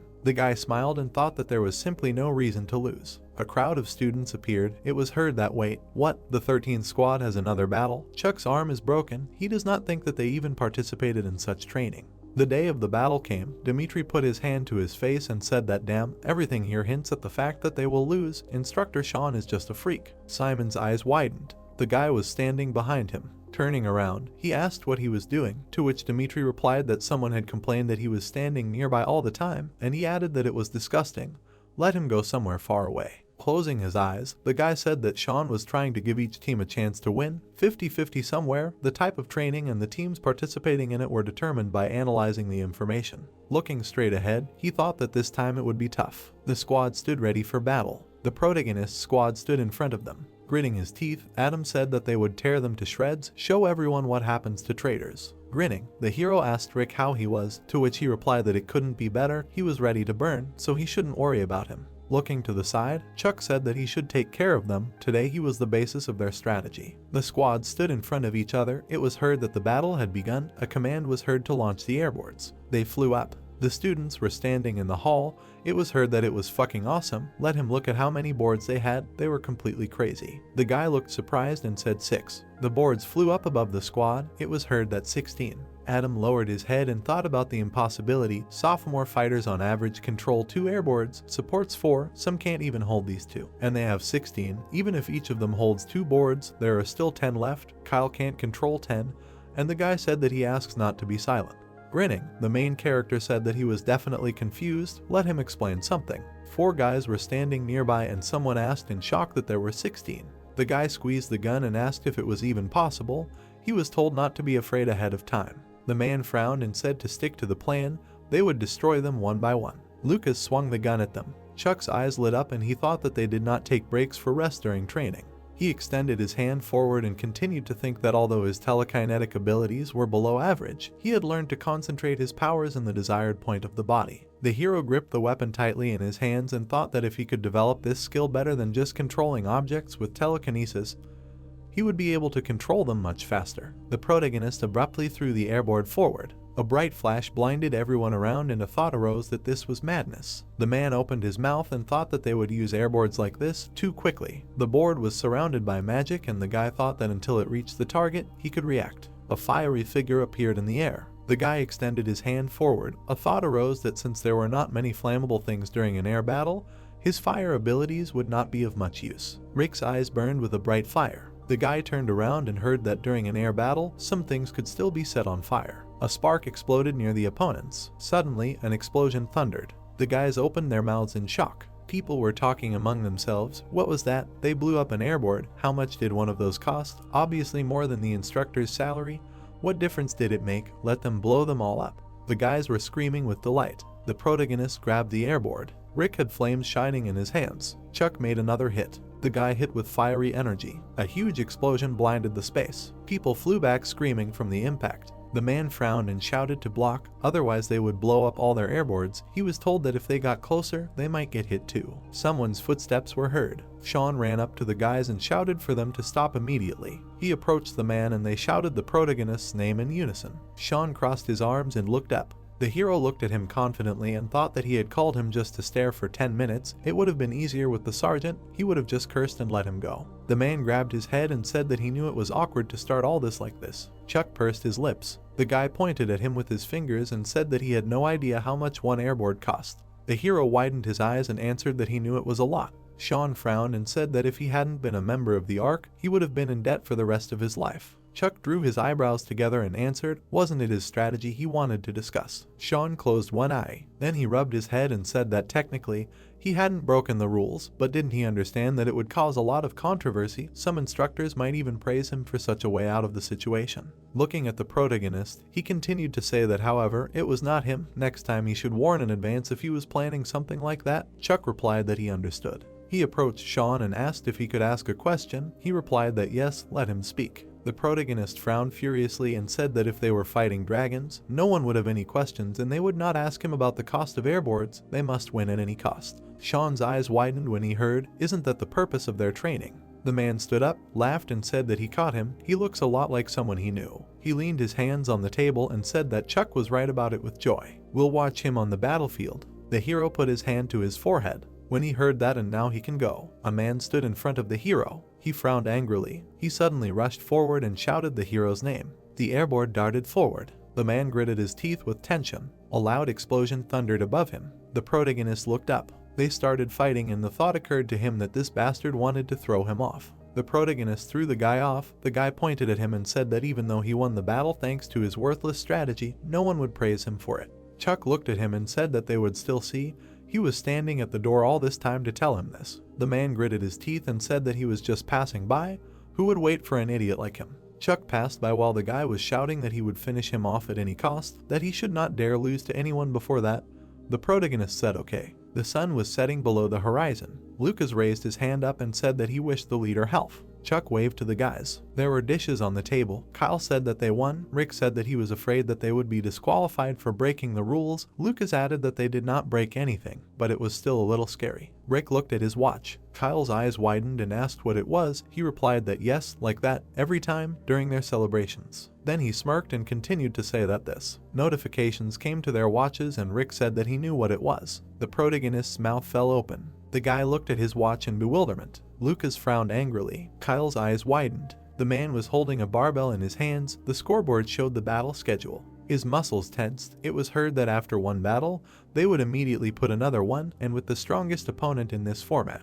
The veins on the guy's face bulged. The hero smiled and said that it was very much in Sean's style, one after another. A man was walking down the street and heard that it was a good training session. The guy smiled and said that it was so hot, he needed a shower, and quickly, someone passed him. The guy's hair framed his face. They passed each other and the guy told him to wait. Suddenly he turned around and exclaimed that he was the leader of the squad, or rather the former leader of the squad. He grabbed him by the shoulder and asked if he was going to ignore him since he had moved on to the third year. The man turned around. Dmitri was saying that everything was great with their squad and that he was the leader now. Suddenly his eyes widened. The guy's eyes lit up and he told him to back off before he killed him. Dmitri asked fearfully what was wrong with him, what had happened. A smile suddenly appeared on his face. He raised his hand up and said, "Stop, that's not right, let him tell him all the details after their battle." He stood with his mouth open and held a stick in his hands. A man was approaching him. Looking at him, I wondered who he was. Holding two swords in his hands, I understood that he had incredible strength.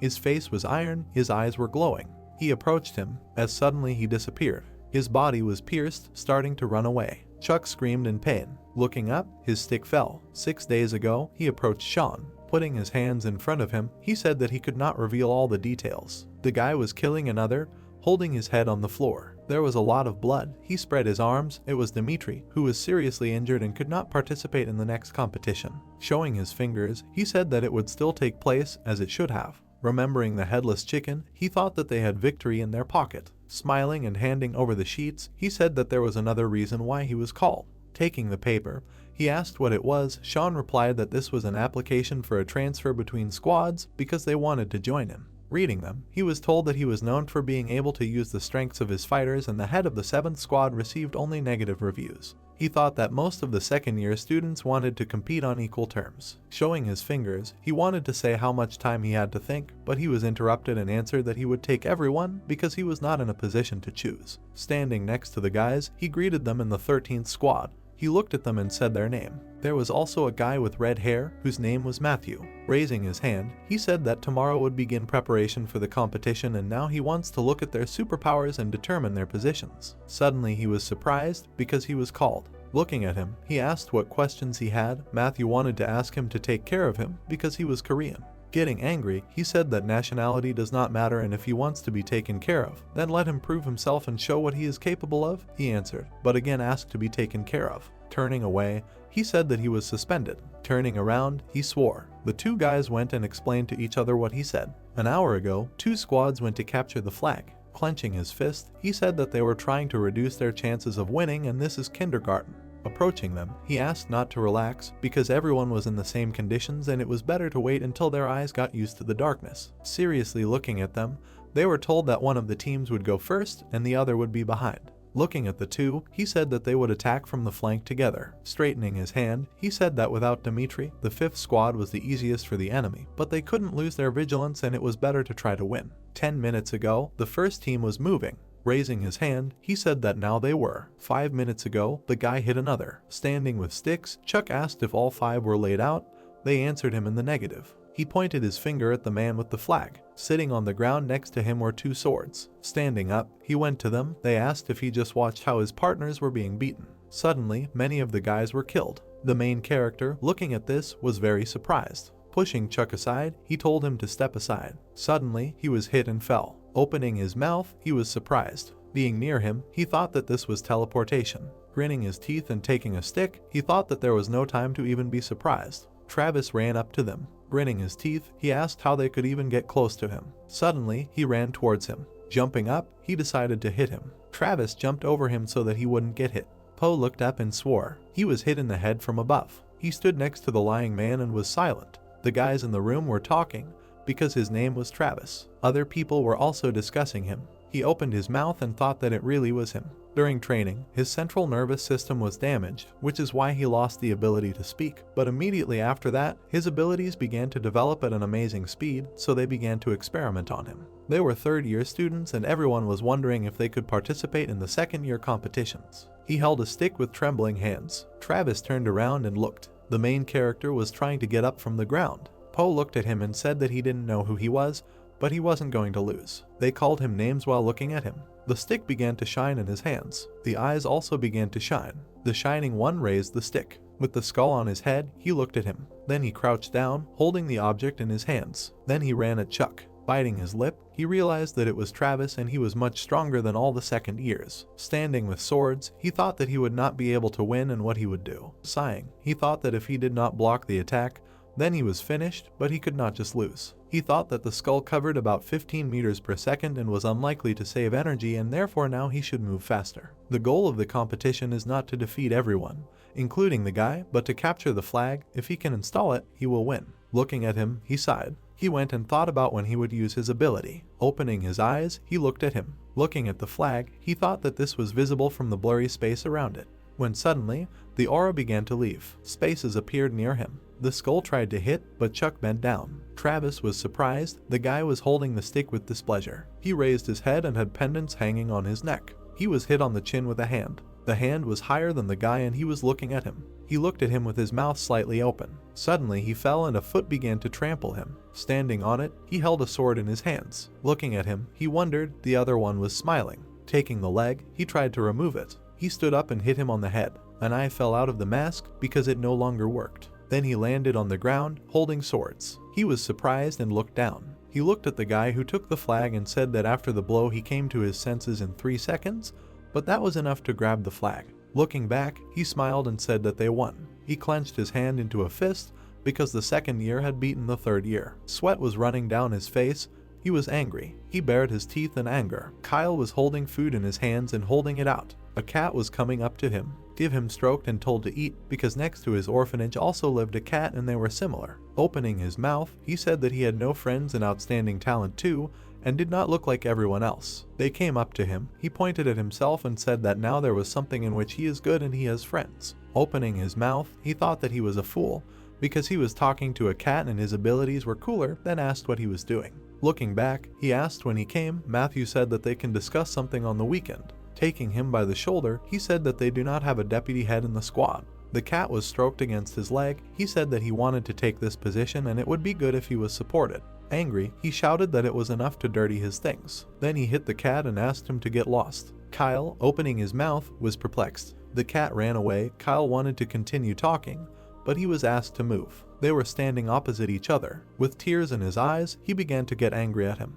He clenched his fists with apprehension. The trash can was moving behind him. It was swaying from side to side. Suddenly, it curled up into a ball. He opened his mouth and began to scream because an object was flying at him. With tears in his eyes, he asked him not to do that again. He ran away, while the other one tried to catch his breath because he was shaking all over. The cat was still running. He was outside the other guy's window. Dmitri seriously said that he did not think that he just came in and what he wanted at all. Chuck looked at him. With his eyes wide open, he said that these were only his assumptions because he was not telling them something, but now that he saw him, everything became clear. Clenching his fist, he asked if it was a third-year student. Sighing and holding his head, he said that he was the former head of his squad and third-year students were completely different.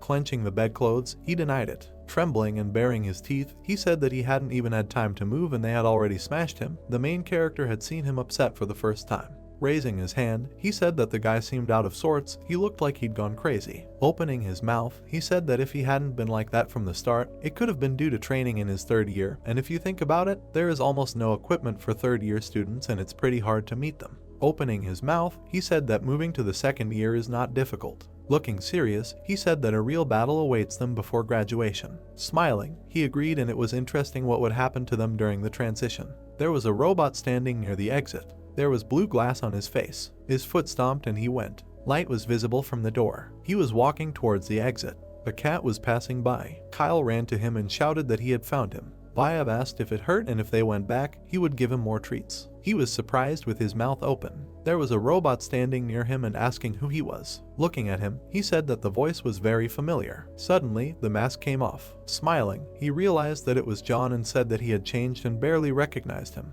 It was evening. We were in the Arc Development Center. One was asking if he was lost because he had wandered far. Drinks fell out of the machine. Having given him one, he said that they would come for him soon and take him to the dorm and let him drink for now. Opening it, he asked if he was angry. Having presented him with carbonated water, he asked because he was here. Taking the towel, he said that the second generation tele-armor that he saw was still in the testing stage, but there would soon be a nuance and there was nothing wrong with seeing it a little earlier, because second-year students could not leave the Ark of their own free will. Looking down, he said that after the reinforcement, they could not leave the Ark unless they completely lost their combat capability. They were a resource. Looking to the right, he agreed with him. Kyle was surprised because he was told that those who get angry without reason are just sacks and complete fools. A man was walking behind him. He was wondering if the sergeant even understood what he was talking about. Looking back, he saw an old man asking if John had passed the test. He replied that he expected such a question and the armor reacts to telekinesis just fine. Holding a can in his hands, he said that it would be worth reducing the amount of material from the dragon's flesh for the internal system and it is important to increase its power, but if it is so sensitive, it would be more difficult to control. Putting his hand on his shoulder, he said that unlike them, the first generation, these guys would be able to calibrate their telekinesis as easily as taking a breath. Extending his hand, he greeted everyone and his name was Charles. Also extending his hand, he said his name. John replied that he had created the tele-armor. Raising his finger up, he said that the first generation tele-armor was assembled in a hurry, so it had certain flaws, and the second generation is much better and will certainly be a perfect weapon. Looking at it, he said that it was specially created for them and could barely control it. Kyle clenched his mouth and thought that he would have to put on the suit in which he saw the sergeant. He thought that he would stand on a cliff near the monsters and participate in a real battle. It was evening. John said that they would see each other again.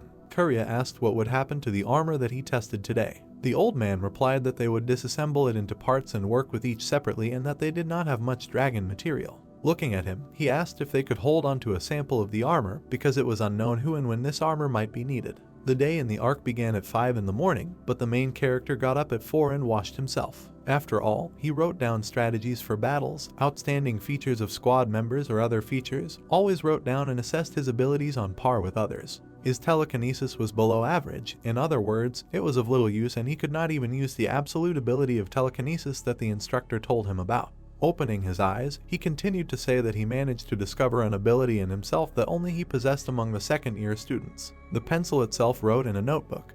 Because he had absolute accuracy when using telekinesis and others were able to use telekinesis to turn a pencil into a powerful weapon, but they could not write. Looking at the object, he thought that he should train more to improve accuracy. Looking at his watch, he realized that it was time to go. Dust flew up from running. The guys ran and exhaled. There were many of them, running in formation. Dmitri smiled, while the others bared their teeth. Running up to the main character, he called him and he asked how he liked yesterday's spatial crack. Smiling and looking at him, he said that nothing special and it was bright, it was just right for a date. The spatial crack is a trace left after the battle of the dragon squads and the closing of the gate. On Sean's orders, the second-year students were divided into 2 groups and sent to inspect the crack. Standing next to them, he said that these are places where the Earth and the other world intersected, because it was because of them that people with telekinetic abilities appeared in their world. Smiling, he continued that it would be useful for them to see the crack and that it did not pose a danger, because it formed 10 years ago and until that time had not shown activity. Running, Chuck asked if telekinetics experienced strange sensations when approaching cracks. He was told to see for himself today. Dimitri ran alone and said that everyone should push harder. The sun was shining, there was a building near the fence. Standing next to the guys, he said that they were going to the helipad at 10 in the morning, and after breakfast and a shower they had free time.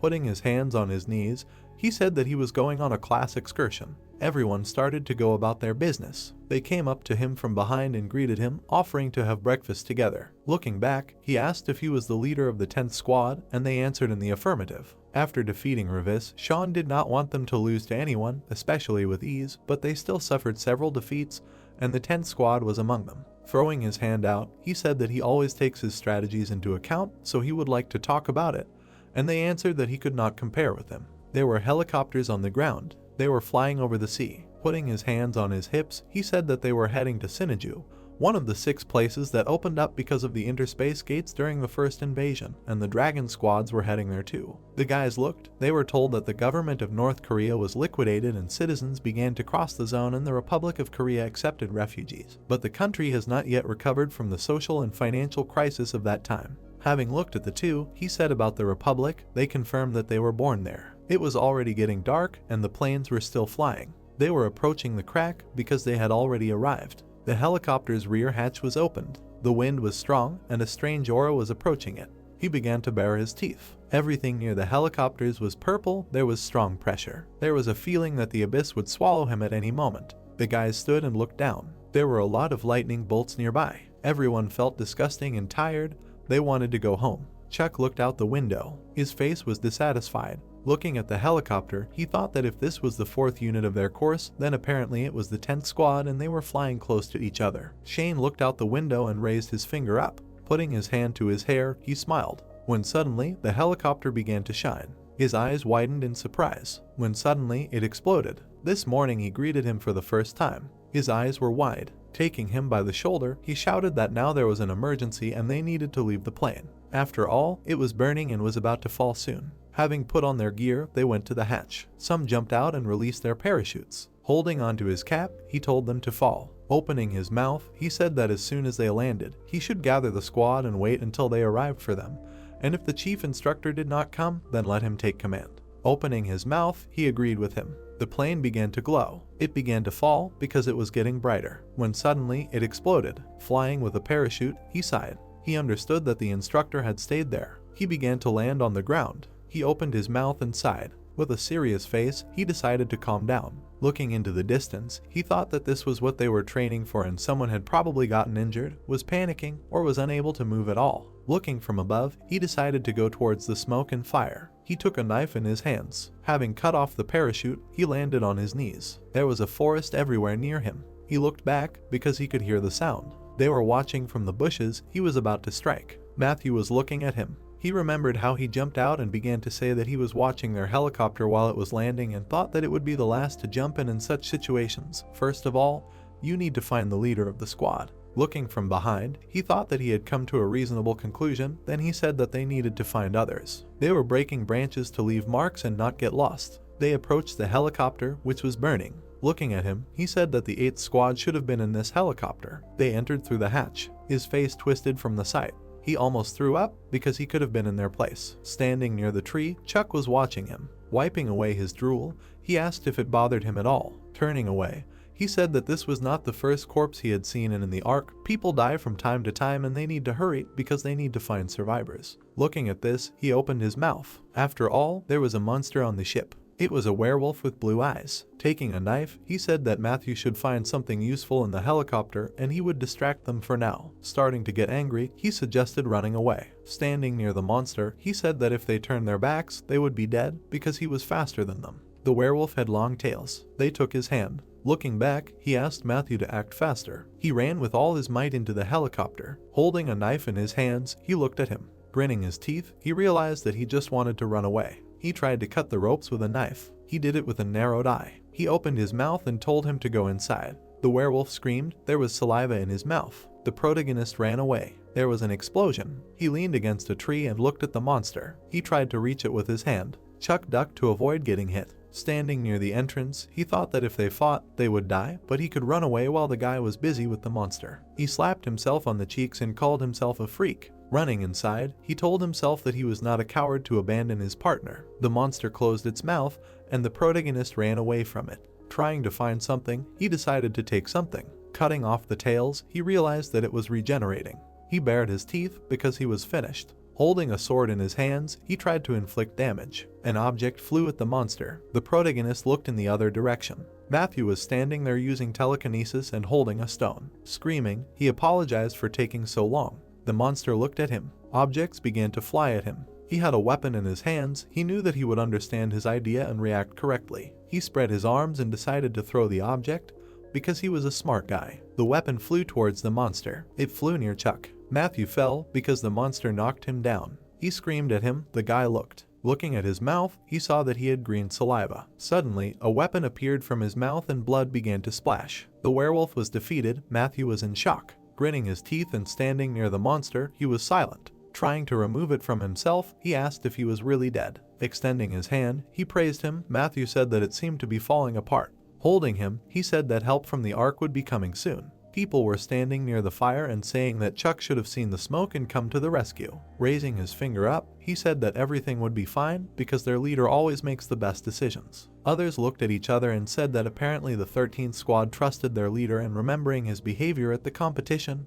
it was clear why. Turning around, he saw people. It was the 9th squad. Pointing at them, he asked that there were 6 of them and whether their helicopter had crashed. They answered negatively. Bowing their heads, they said that they were attacked. The designer and the leader died and miraculously escaped with their lives. They heard a sound behind them. They were asked if they had seen a werewolf. It was Matthew and Chuck. There were 3 monsters from Ella's tribe and they controlled the werewolf like their pet dog. Pointing at himself, he said that they had no weapons or equipment and what they would do in general. Standing next to them, he asked to be quiet. People looked at him because there was a plan. His team also looked, then asked to trust them. Opening his mouth, he said that help was on the way, but it would take about 5 hours to get to them, so they would make a shelter and defend themselves until help arrived. 2 hours later, all the preparations were complete. If they were ordinary people, nothing would have happened without equipment, but since everyone had telekinesis, they made the impossible possible. The torch shone brightly, because werewolves could see in the dark anyway and their sense of smell was developed. Looking at the guy, they told him that he was talking about this because they were alone and suddenly they would arrive. The same thing would happen as with the previous helicopters, and, in general, Ark was aware of the whole situation. Opening his mouth, he said that now their task was to survive and they needed to concentrate on strategy. With his mouth closed, he thought whether real battles would be as exhausting. It was night, the equipment was ready. 2 stood with spears. Others turned and looked. 3 also looked at everything. Squeezing his hands, he did magic. A dome appeared near them. He stood there grinning. The others were shocked by the power. An enemy appeared near them, and 6 hours had passed. Chuck shouted to get ready for battle. Holding spears in his hands, he said to throw them with telekinesis and think only about the throw, because they could not throw well if they thought about defense. In 1 second they threw them. They hit the monster right. Chuck shouted that they needed to hit now. The other also started hitting. They were causing damage to the werewolf. Lucas was hit in the stomach. Open-mouthed, he watched him in surprise. Holding onto a support and trembling, he said that everything was fine. The werewolf looked at the others. His paws were moving towards them, when suddenly he was killed. Running away, he asked Kyle where the next one would be. There were 2 monsters. They were at 12 o'clock. They set fire to the barricades near them. Standing near the fire, they looked at it. Waving his hand, he said to kill the one who climbs over the fence first. One of them jumped and started to climb. Spears hit him. He screamed in pain in the fire. There was also the last werewolf left. Spears were flying towards him. He ducked and covered them because he was waiting for them to run out of spears. Taking the spear away, he said that they hardly know how to think and told Matthew to go with him. Jumping, he told him to open his mouth. Gritting his teeth, he tried to hit. There was a paw on the ground. Suddenly, he hit it. The monster began to scream in pain. Another spear hit him right in the mouth. Matthew hit him, telling him to die. Opening his mouth, Kyle screamed at him that it was dangerous. Taking his shoulders, he tried to push him away. The monster was dead and lying on the ground. Rubbing his chin, he said that only his clothes were touched. Something was shining through his body. Suddenly, Matthew fell to the ground. Grinning his teeth, he said that this was unavoidable and it was better this way than to fall into the mouth of a werewolf. Opening his mouth, he asked him where Ella's hunters were because there was time for a backup group. Holding a knife in his hands, he thought that the backup was an ace in the hole that they had prepared. It was a secret squad of 3 people. The other two guys also held a knife. After all, when they decided that everything was over, Ella's hunters would show up themselves and therefore made a plan where they had to fly onto the boards and use telekinesis to move. Kyle also did magic,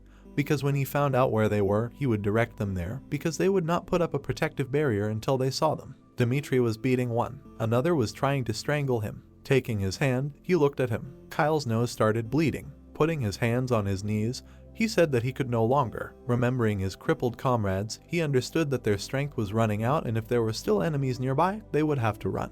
He was completely confused. There were other creatures in the forest. Angry monsters were quickly moving forward. The surrounded guys were gritting their teeth, thinking about what to do. Looking into the distance, Chuck shouted to the guys that these monsters wanted to surround them. The looked back in fear. A huge white monster appeared on one of the territories. It was a werewolf who had consciousness. Saliva flowed from his jaw in displeasure. Black magic began to run down Chuck's legs. Looking down, the main character began to clench his teeth, telling them that he was filled with despair. Huge flocks of monsters were flying from the sky, heading straight for the people. Looking into the distance in displeasure and fear, the guy began to think about what to do. The looked up. The whole body saw bright stars in the sky. The eyes looked wide ahead. Removing all the black magic from his body, Chuck understood that he would be able to survive. Turning his head, the main character shouted to everyone to get their spears since they needed to hold out a little. The hero began to clench his teeth, confidently looking ahead. Radiating magic from himself, the guy looked ahead in displeasure. The monsters were getting closer and closer to the guys, trying to kill everyone.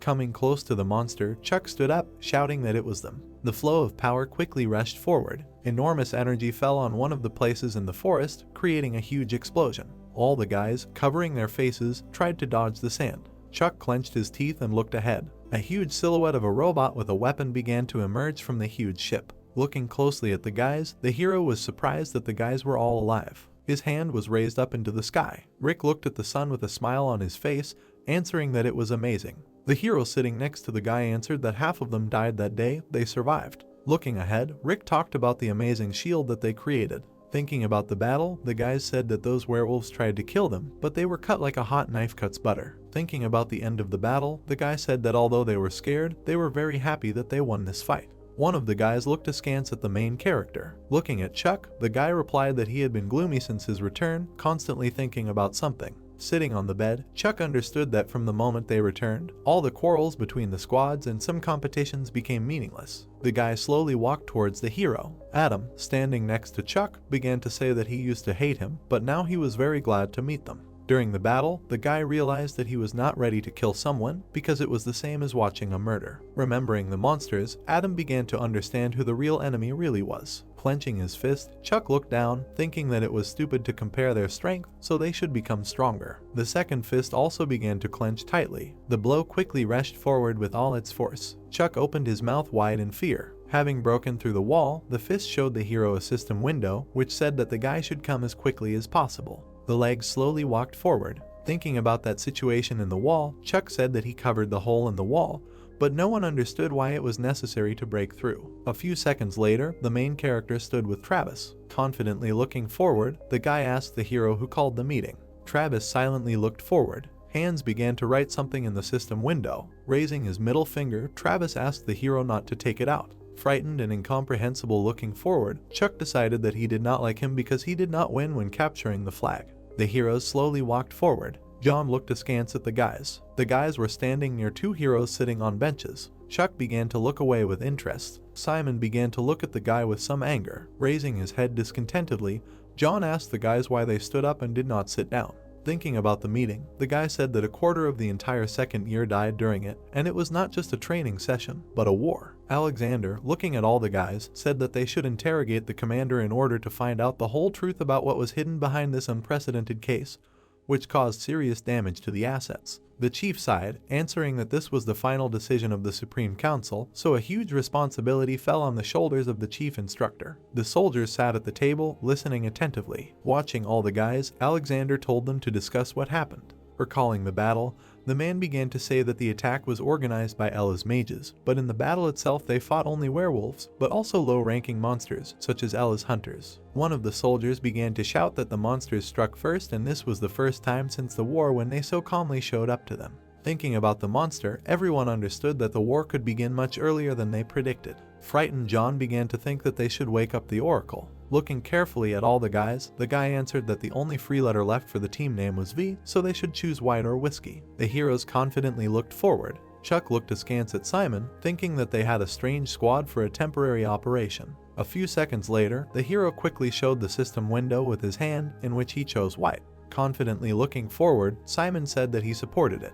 John, looking to the side, said that the other team would be called whiskey. Sitting on the couch, the hero said to go through the points of the task. Touching his face, the boss answered that it would be good for them to turn to the Oracle, but there may come a time when his help in the future will be indispensable. John looked away and thought about what to do. Watching the boss, the guy said that it was not necessary to turn to the Oracle if he was given permission to create a new team. The guy asked with confusion what kind of team it would be. Gritting his teeth, the guy confidently said that they would take him prisoner and torture him, since this was the easiest way to find out everything about the enemy. Chuck, Simon, and Travis were surprised to hear the guy say to catch Ellie's mages in the Sinnage. With a smile on his face, Octo looked at the second-year students, telling them to choose one basic dragon weapon each. Chuck held the dragon weapon with confidence in his eyes. The protagonist, with his mouth wide open, screamed that it was glowing, but Octo, with a smile on his face, calmed the guy down, telling him that the dragon alloy memorizes the energy of the fighter's telekinesis. Holding a sword with one hand, Simon asked the man with displeasure if there was some narrower and longer blade. Gritting his teeth, Octo pointed his finger at the guy, saying that he would order a personal weapon in his first year. The hand extended some kind of magic ball, telling the guys to take it. The thing began to glow brightly, slowly opening.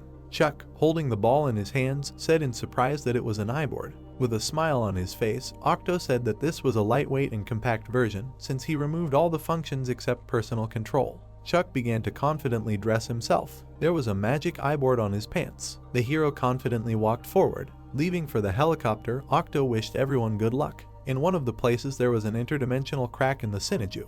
The helicopter was landing at the destination so that everyone could walk further. Looking away, John calmly said that this operation was called Catch the Mage. Walking forward, the guys understood that their task was to catch Ella's mage alive and return to the base. Chuck confidently looked ahead, hearing everyone say that Travis, the hero himself, Simon, and their comrade would be in charge of the search. Turning with a cigarette in his hands, the guy looked at Chuck, who asked why he was being sent on the operation. Watching John, the protagonist answered that they had third-year students who were much stronger. Standing attentively with Chuck, the hero answered that from a strategic point of view, the situation was different since the group under the guy's command survived without equipment, and they also managed to drag the monsters. Looking at the protagonist, John answered that this was not only the guy's strong point. Chuck listened in surprise to his boss, who said that most of the guys who returned from that training had suffered greatly psychologically. Thinking about people, John understood that when people get into an environment like a battlefield, they can sometimes break. Holding the energy of fire in his hands, the guy told Chuck that he was one of the monsters. The armed protagonist understood that they all lacked experience, which is why they were chosen. Simon looked ahead confidently. The dissatisfied hero stood in the crowd and looked at Chuck, answering that it was unfair. The guy clenched his teeth and fists in anger. Dissatisfied Simon looked away, telling himself that he would show who was the best fighter here. Pointing his fist up, John calmly said that they would make a halt, where they would take turns on duty. The two groups split up.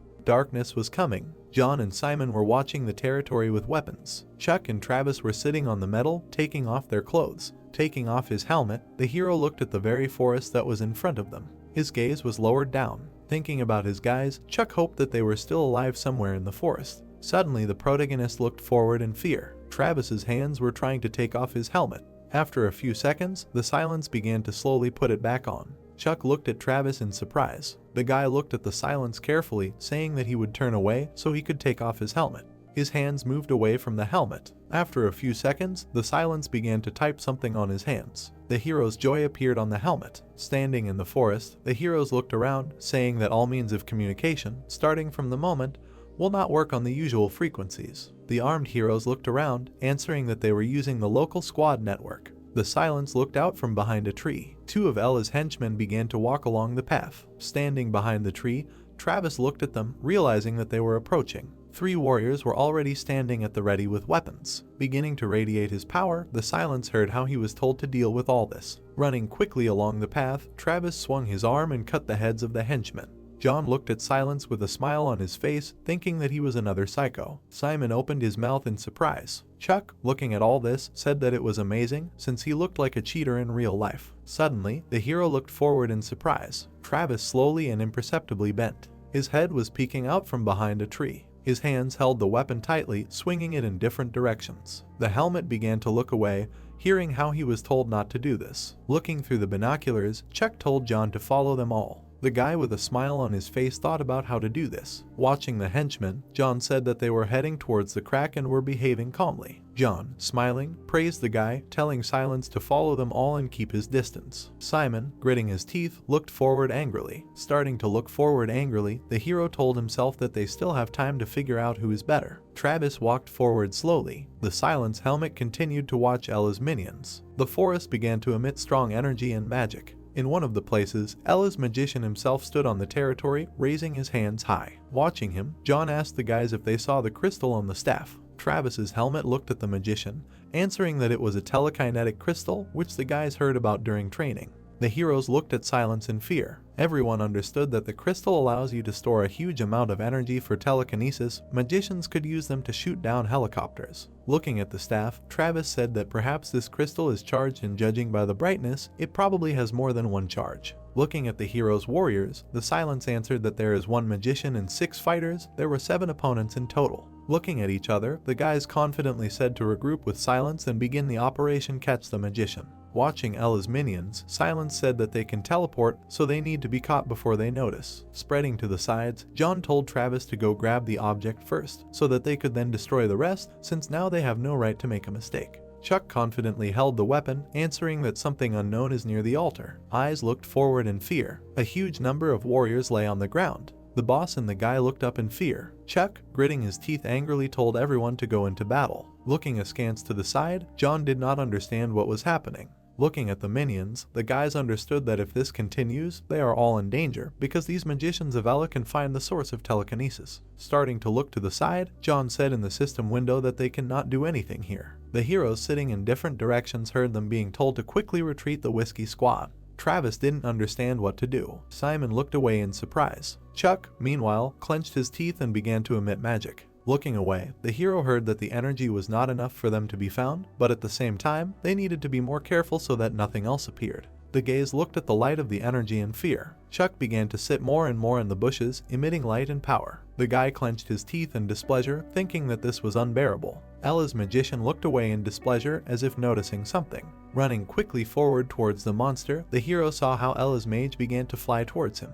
Chuck, opening his mouth in fear, flew to the side. The body of the 2 heroes fell to the ground with all his might. John and Chuck looked forward at the light in fear and concern. The bodies of the heroes flew further and further away from the power of Ella's mages. The flow of power began to sparkle and appear high in the sky. Chuck, looking down, looked in fear and shouted at the lying John. The gaze watched the chief with distrust. Lying on the ground, John told the main character to take command, since now he cannot fight. The guy clenched his teeth in pain, looking down. Simon fought confidently. Travis rushed from side to side. His legs slowly dragged along the ground. Chuck and John tiredly tried to reach some kind of cover. Opening his mouth wide, the guy began to scream loudly and call names. Ella's mage angrily opened his mouth, starting to quickly mutter something. Raising his staff, the power became stronger and stronger. Travis began to run forward, waving his weapon. The swords of Silence began to fight with Ella's minions. The rest of the minions left the Silence, climbing the mountain to the warrior. Simon fought confidently,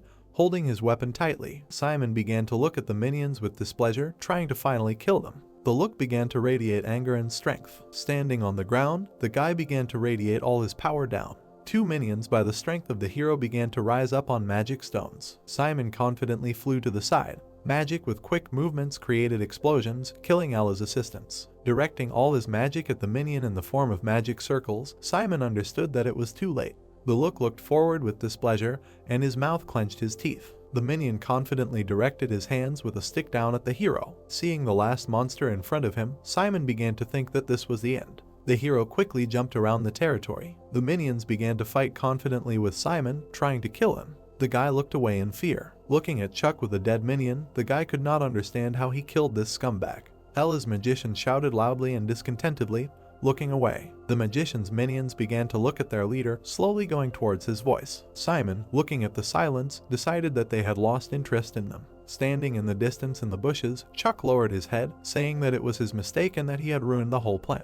Travis's fist was aimed at the main character's body. Chuck quickly flew back. Coming up from behind to silence, Simon took him by the shoulder, telling him to stop all this. Seeing legless John by the tree, the guy decided to stop all this and improvise. Slowly getting up from the ground, Chuck confidently said to work on a new plan. Silence again raised his hand up in displeasure. His legs began to hit Chuck's face with all their might. Trying to hold Travis back, Simon asked him to stop. Gritting his teeth, the hero confidently looked ahead, answering that despite all the anger, Chuck was the commander. Silence looked angrily at the guy. After a few seconds, the hero's hand slowly moved to his chest. Simon looked away. Chuck, wiping his face, heard the hero telling him not to do anything else, since first of all he would get it from everyone. Looking ahead carefully, Simon told Chuck that he understood strategy and tactics the best among the second years. The protagonist looked up with concern. Watching the silence, the guy asked to listen to him since there was nothing serious. His fist continued to clench from anger. Gritting his teeth, Simon began to ask Chuck if he was sure about all this. Looking at the guys, Chuck began to ask them why they wanted to attack right away without delay. Thinking about the battles, the guy said that they should not worry about anything now. Simon, walking forward, told Chuck that he was right about the fire because not long ago the crystal used its last charge. Confidently looking forward, the protagonist answered that for more than 10 years these bastards hid but did not leave. Silence looked at the guy who said that the man tried to kill them with the remaining energy from the crystal. Simon, with his mouth wide open, listened to Ella's mage forcing his subordinates to return to him, and did not send a chase after them all because they all needed protection. Looking to the side, Chuck understood that they must have a reason why they all just could not leave this place. The heroes sat and stood in ambush calmly. Travis confidently looked to the side at Simon. Chuck was near the portal of energy and power. His hand tightly held the magical eye board. His gaze looked to the side, and being in power and energy, Chuck decided that he would catch Ella's mage. Watching the warriors near the portal, Chuck decided to set up an ambush from the side of the crack. Looking at the guise of the main character, Chuck decided to distract the enemies from the front since all these magicians feel their telekinetic energy. Thinking about the monsters, the guy understood that it would be difficult to determine the source since the flow could come from the side of the crack, but the light from the crack could blind the magician. Turning his head to the side, Simon answered that the light would blind everyone. Starting to think about the monsters, the guy asked Chuck if he felt the pressure exerted by the crack. Watching the main character, the guy answered Chuck that his mistake would cost him his life. Looking at Simon, the guy answered that he was confident in control. Standing on the mountain and looking at the energy of Ella's magicians, the guy understood that he had to catch the magician himself because he felt guilty. Confidently looking forward, Chuck understood that he had the best chance of success. Turning to the side, Travis said that Chuck probably saw members of his squad in that mountain of corpses, and sometimes he looks like a machine because he is so cold. Simon looked at him and added that if after everything he had seen he didn't feel anything, it was hard to call him a human at all. Looking at the energy that had burst out of the forest right in front of them, the guys said that even in a situation where everything had gone wrong because of him, he had managed to keep his composure and plan the next attack, which was very impressive. When they finally understood why 13 trusted Chuck so unconditionally, he himself moved forward, thinking that it was good that he had arrived in time. The boy stopped at the edge of the cliff, throwing his backpack. Then he threw down several tactical helmets. The protagonist held grenades in his hands and thought that a mistake would cost his life. A little hesitantly, he looked at the bomb in his hand. At this time, Simon looked at the timer, thinking that it had gone off and 15 minutes had passed. At that moment, the time was showing 15 minutes right on the dial. Chuck looked straight ahead with a look full of seriousness. Immediately after that, he threw 2 grenades forward. Then he jumped down right after them. He managed to push off the bomb with his foot. Travis and Simon were moving forward at a great speed. The monster commander noticed them approaching and turned to the side. The blonde boy looked straight ahead, wondering if Ella's warriors were still there. Looking at the monsters that stood right in front of their leader, he could not believe that all of her guards had come there. The masked soldier made his way through the opponents, swinging his blades. Simon, standing behind, shot at the monsters with a weapon. One of the guards was wounded, bleeding. A moment later, Travis deftly swung his blade and killed him. The blonde boy raised his weapon after what happened. Then he sharply aimed. At the same moment, his ally leaned forward. The bullet hit the monster standing behind him right. Having completed the attack, Simon and Travis looked at each other and nodded to each other. Looking straight ahead menacingly, the blonde boy thought that Chuck should handle it because they don't want to screw up their initial mission. At the same time, the boy was in the abyss, standing on 2 mechanisms. Gritting his teeth, he realized that this feeling was present again. Pushing off from the flying balls, he added that it was absolutely true. Imagining the image of a majestic monster right in front of him, the protagonist concluded that this was the fear of the dragon. Trembling with fear after seeing it, Chuck thought that it was just an illusion. When the dragon opened its mouth right in front of him, the boy realized that he had to decide. Then he bit his finger until it bled. The protagonist was full of determination, looking straight ahead. A moment later, Chuck rushed straight towards his opponent. At this time, Simon was destroying monsters with his weapon. Aiming at the sight, the blonde boy thought that there were 2 guards left. He looked at the 2 monsters standing right in front of Ella. The boys stood still and thought that they would protect the mage, so they shouldn't attack. Immediately after that, Simon raised his rifle and prepared to shoot. The monster commander, who noticed this, immediately enveloped herself in energy. Then she activated the power of her thought. Ella sent her purple energy straight to the guards, deflecting the enemy's bullets. Lowering his weapon down, the blonde boy thought that she used a shield and realized where he was aiming, stating that it was the perfect defense. Suddenly, an unknown silhouette appeared right behind the monster commander, and Simon said that they only see those in front of them. This same unknown silhouette turned out to be Chuck, who was breaking through. A moment later, the boy grabbed his opponent by the throat with his hand. The guard standing to the side turned around, noticing something was wrong. At the same moment, a soldier in a mask rushed forward at great speed. With the help of deft movements of the blade, he managed to decapitate the monsters. The protagonist injected a syringe directly into the monster commander's neck. He held it back with all his might with his hands. Chuck, with a look full of worry, looked at the vaccine and wanted it to be excreted faster, because in the worst case, the magician would teleport. Suddenly, Ella enveloped herself in purple energy. Immediately after that, the monster commander began to disappear. The boy, with his mouth wide open in discontent, said that this could not be. At that very moment, Ella's body continued to disintegrate into small particles. Then, right in front of him, a bright purple energy flared up. After everything that had happened, the protagonist looked straight ahead with a puzzled look. Right in his arms was the unconscious monster commander, and he asked if they had really managed it. The story lags back to the headquarters of the ARC organization. With a deft movement of his fingers, the man was typing on the keyboard. John lowered his sad gaze down. His severed leg was bandaged. At that time, Chuck stood right in front of him with a guilty look. Suddenly, the boy shuddered, hearing the words of the sergeant, who asked him not to stand over his soul like a dog that needs to be taken to the bushes. With a smirk on his face, John explained that no one had canceled the prosthetics, and he would receive disability benefits because this was the best reason to quit, and asked not to apologize anymore. Standing right in front of the sergeant, the protagonist agreed to this, and the latter, closing his laptop, said that sticking to the plan was the right decision, and if he retreated, his leg would get upset and cry. Imagining the tied-up Ella, John stated that thanks to him, he finished the report on the operation, and now it remained to find out the details from the captured magician, and Chuck asked if they would be able to interrogate an alien from another world. Visualizing a person who uses his magic on another, the sergeant explained that in the ARC there is a telepathy specialist who, by the way, is the only one in the world, and took out a cigarette. Suddenly, the guys turned around, seeing a soldier approaching. It was Silence, who was surprised by what he saw in front. Right after that, he decided to close the door in front of him, and John was telling him that they were done so he could come in. Hearing this, Travis, using his watch, asked how he was feeling. With a wide smile on his face, the sergeant replied that he was thinking about going on a diet, but now there was no need because he had already lost a lot of weight. After his words, the soldier in the mask began to laugh, and Chuck, who was looking at him in bewilderment, could not believe that he was laughing. Travis lowered his head down and continued to laugh. John also laughed after his joke. Surprised, looking straight ahead, the boy could not believe that the sergeant could just chat with Silence like that, and he was one of the few. As the sun was already setting behind the horizon, John, who was in the hospital, told the old man and the pseudo-ninja to leave. The guys stood there while John said that he was going to mourn the loss of his leg and think about many things. At the same time, the soldier in the mask printed on his bracelet that he apologized for hitting him because he would have done the same if he were in his place. Smiling after hearing this, the protagonist declared that he deserved it.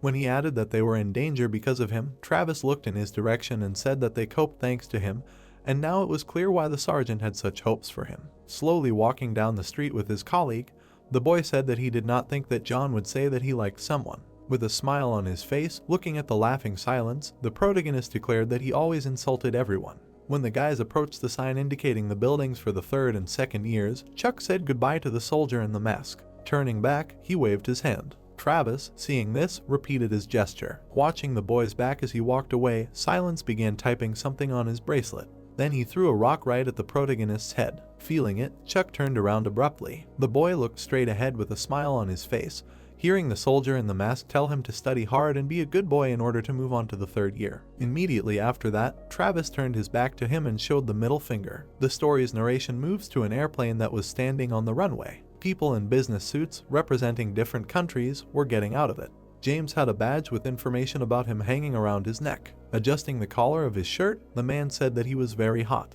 At the same moment, people in business suits approached the soldiers from the front. Noticing this, the soldier transmitted on the radio that the Supreme Inspection Commission had arrived. The soldiers stood near the cars and waited for their guests. Alexander, looking ahead with a menacing look, asked to make sure that they would reach the main conference room safely. As the guests approached, the soldiers saluted them and did not thank them for having come such a long way. Having given everyone special bracelets with a map of the area, which they immediately put on their hands, the soldiers explained that they would take them to the main conference room, and so that they would not get lost, they should put on these devices because they would provide communication over short distances and had a local map built into them. James looked at his bracelet in surprise, thinking that this was enough for him, and the soldier standing behind him called out to him, asking to allow him to walk him to the car. Turning back with a sly grin, the man said that everything was fine, he would get there himself because he had the right to do so. Adjusting his cap, the soldier agreed with him, thinking that he was still a pain in the ass. James looked at him with displeasure, reasoning that they wouldn't tell him anything useful anyway and would just chat to entertain them. Scratching the back of his head, the man suddenly noticed something, surprising the military man.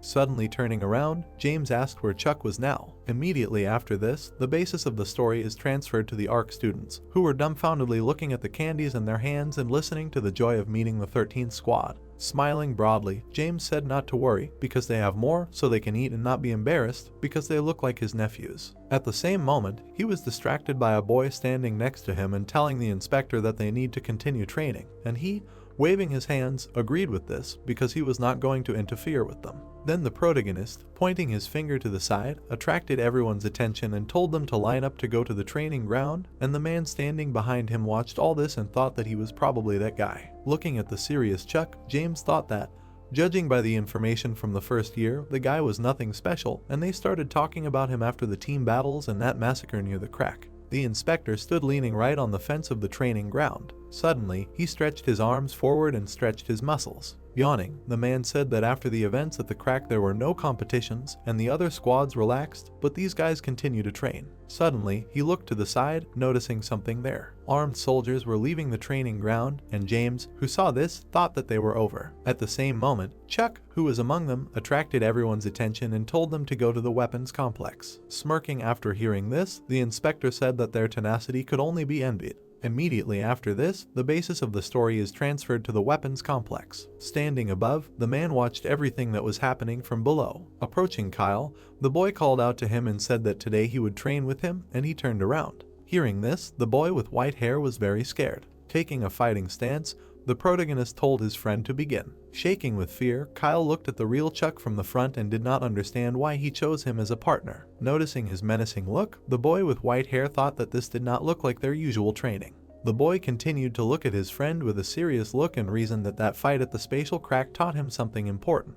Remembering the downed helicopter and the monsters he had to fight, the protagonist realized that in a real battle, telekinesis alone is not enough and Kyle must learn all the fighting techniques. Comparing the image of the white-haired boy in his head as a child and now, Chuck concluded that he was weak in his first year, but now their bodies are in great shape, as if they were made of metal. A moment later, the boy rushed forward with great speed, announcing the start of the battle. Kyle, who was looking straight ahead in shock, immediately enveloped himself in energy. At that moment, he saw his friend, releasing his power, move forward. Noticing the approaching danger, the white-haired boy jumped back sharply. With a deft movement of his head, he managed to dodge the enemy's attack. Kyle stood still and tried to hold back the onslaught of the protagonist. Dexterously handling his wooden spear, the white-haired boy tried to parry the enemy's blows. At the same time, Chuck, with a menacing look, inflicted more and more attacks. Sweating from fatigue, Kyle thought that he was suffocating and was about to die. His friend continued to look at him with a look full of seriousness. Suddenly, the boy struck the white-haired boy's hand directly. Holding his spear to his head, the protagonist stated that even if he could see the future,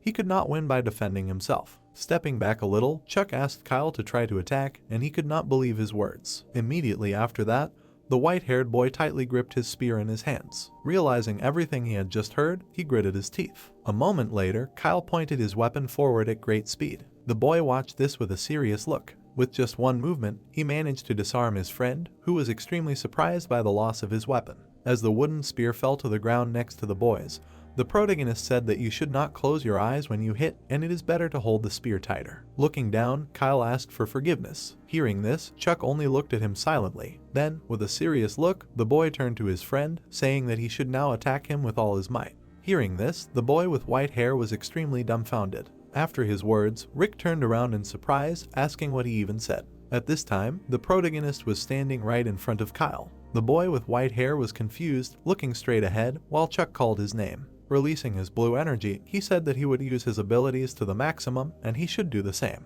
The student with brown hair, dumbfounded, looked at what was happening, saying that judging by the way they held the weapon, the victory was Chuck's, and Lucas, standing next to him, added that if you take into account telekinesis, the chances are equal. With a look full of confidence, looking at his friend, the boy asked what was wrong, and was he really afraid of scratching him, and the latter, hearing this, only shuddered. Looking down, the white-haired boy said that he didn't know why he was acting like this, but apologized. At that moment, the training weapons on all the stands began to shake, and Kyle said that he was sure that he had a reason, because he knew him. Noticing this, the other guys looked around in fear. Suddenly, the white-haired boy released his energy and said that he would do everything as he said. A huge number of wooden weapons were right behind him, controlled by energy, and Kyle said that it was all because he believed in his friend Chuck. Pointing to a mug of tea, the soldier asked Chuck what brought him there. Smiling widely, the soldier explained that it was oolong tea and asked to try it, and the boy obeyed him. Trying to hide his dissatisfaction with the tea, the protagonist said that it was very tasty and expressed gratitude. Chase, who saw this, barely holding back his laughter, thought that it was funny that they could already pretend to be their age. Nodding his head, the protagonist said that he came because he was worried about Kyle. The soldier drank tea and was surprised by the boy's words about this. With his eyes downcast, Chuck imagined his friend, declaring that because of fear, he lacked drive and aggression in battle, so he was afraid that one day it would cost him his life. Closing his eyes, the soldier explained that people change their psychological distance depending on what kind of weapon they work with, and the boy sitting opposite him thought about psychological distance. Visualizing a person strangling another with his hand, Chase said that this is an internal resistance when it is necessary to harm another. Imagining planes flying right over the explosions, the soldier added that it is difficult for a soldier to kill an enemy with his bare hands, but he can easily do it with a bomb. Looking at the student sitting opposite him, the soldier stated that it was hard for Kyle to hit and kill on command and thought he needed a more compelling reason than just someone's words. Then Chase remembered how the boy used his telekinesis magic back on the island and stated that it was exactly the same as then because at that moment he believed in him.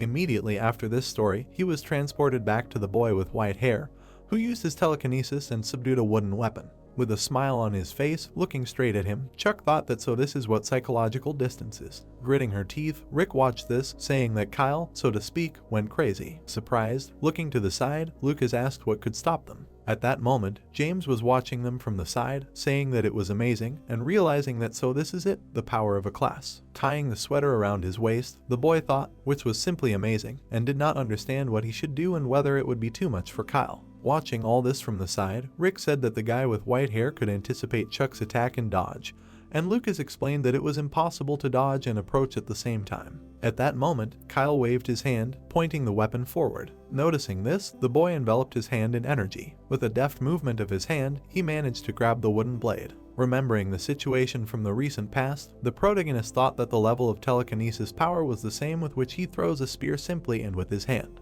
Realizing this, Chuck looked at the captured spear with a little bewilderment. With a look of bewilderment, Lucas asked if Chuck would really catch the spears instead of dodging them, and the brown-haired guy standing next to him noted that not everyone could do that.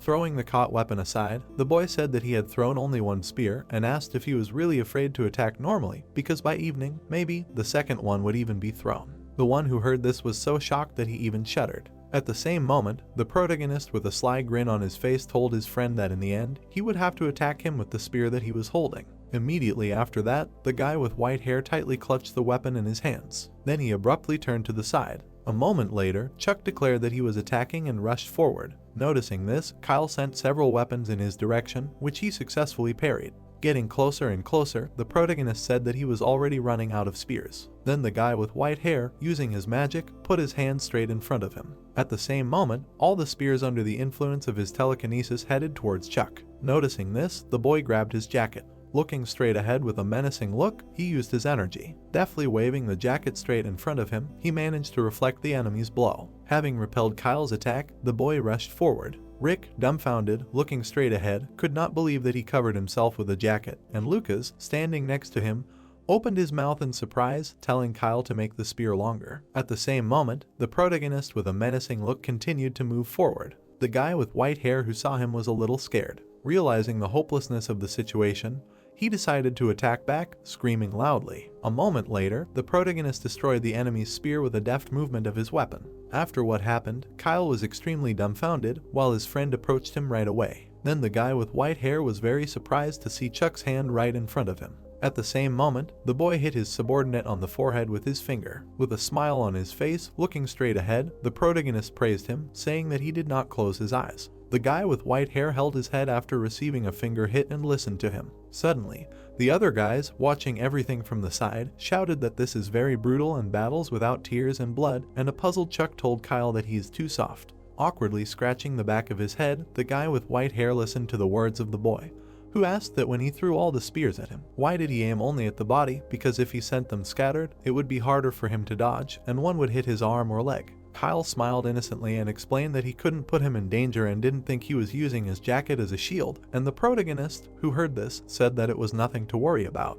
At this time, James continued to watch them from the side, thinking that the rumors were lying and that Chuck was much cooler in reality, so he was sure that he would be able to tell what the ARC leadership was silent about. Immediately after that, he slowly walked forward. The man went down to the guys, who immediately saw him, and asked them to give him a minute. He waved his hand and called out to the boy. Noticing him, the protagonist looked straight ahead with a surprised look. Then they went outside and Chuck asked if he really meant the events at the spatial crack. Reaching out for the soda that James gave him, the boy explained that he had already told everything and wrote it in the report, and James explained that he was interested in hearing from him personally what happened there and how he acted. Sitting down on the bench, the inspector called the protagonist to him, telling him not to be shy, and thought that he should definitely be attentive. At the same moment, a light flashed in James's eyes, and he thought that his superpower helped support the interlocutor. Smiling widely, the man declared that it was called super reaction and was not telekinesis, saying that he understood everything.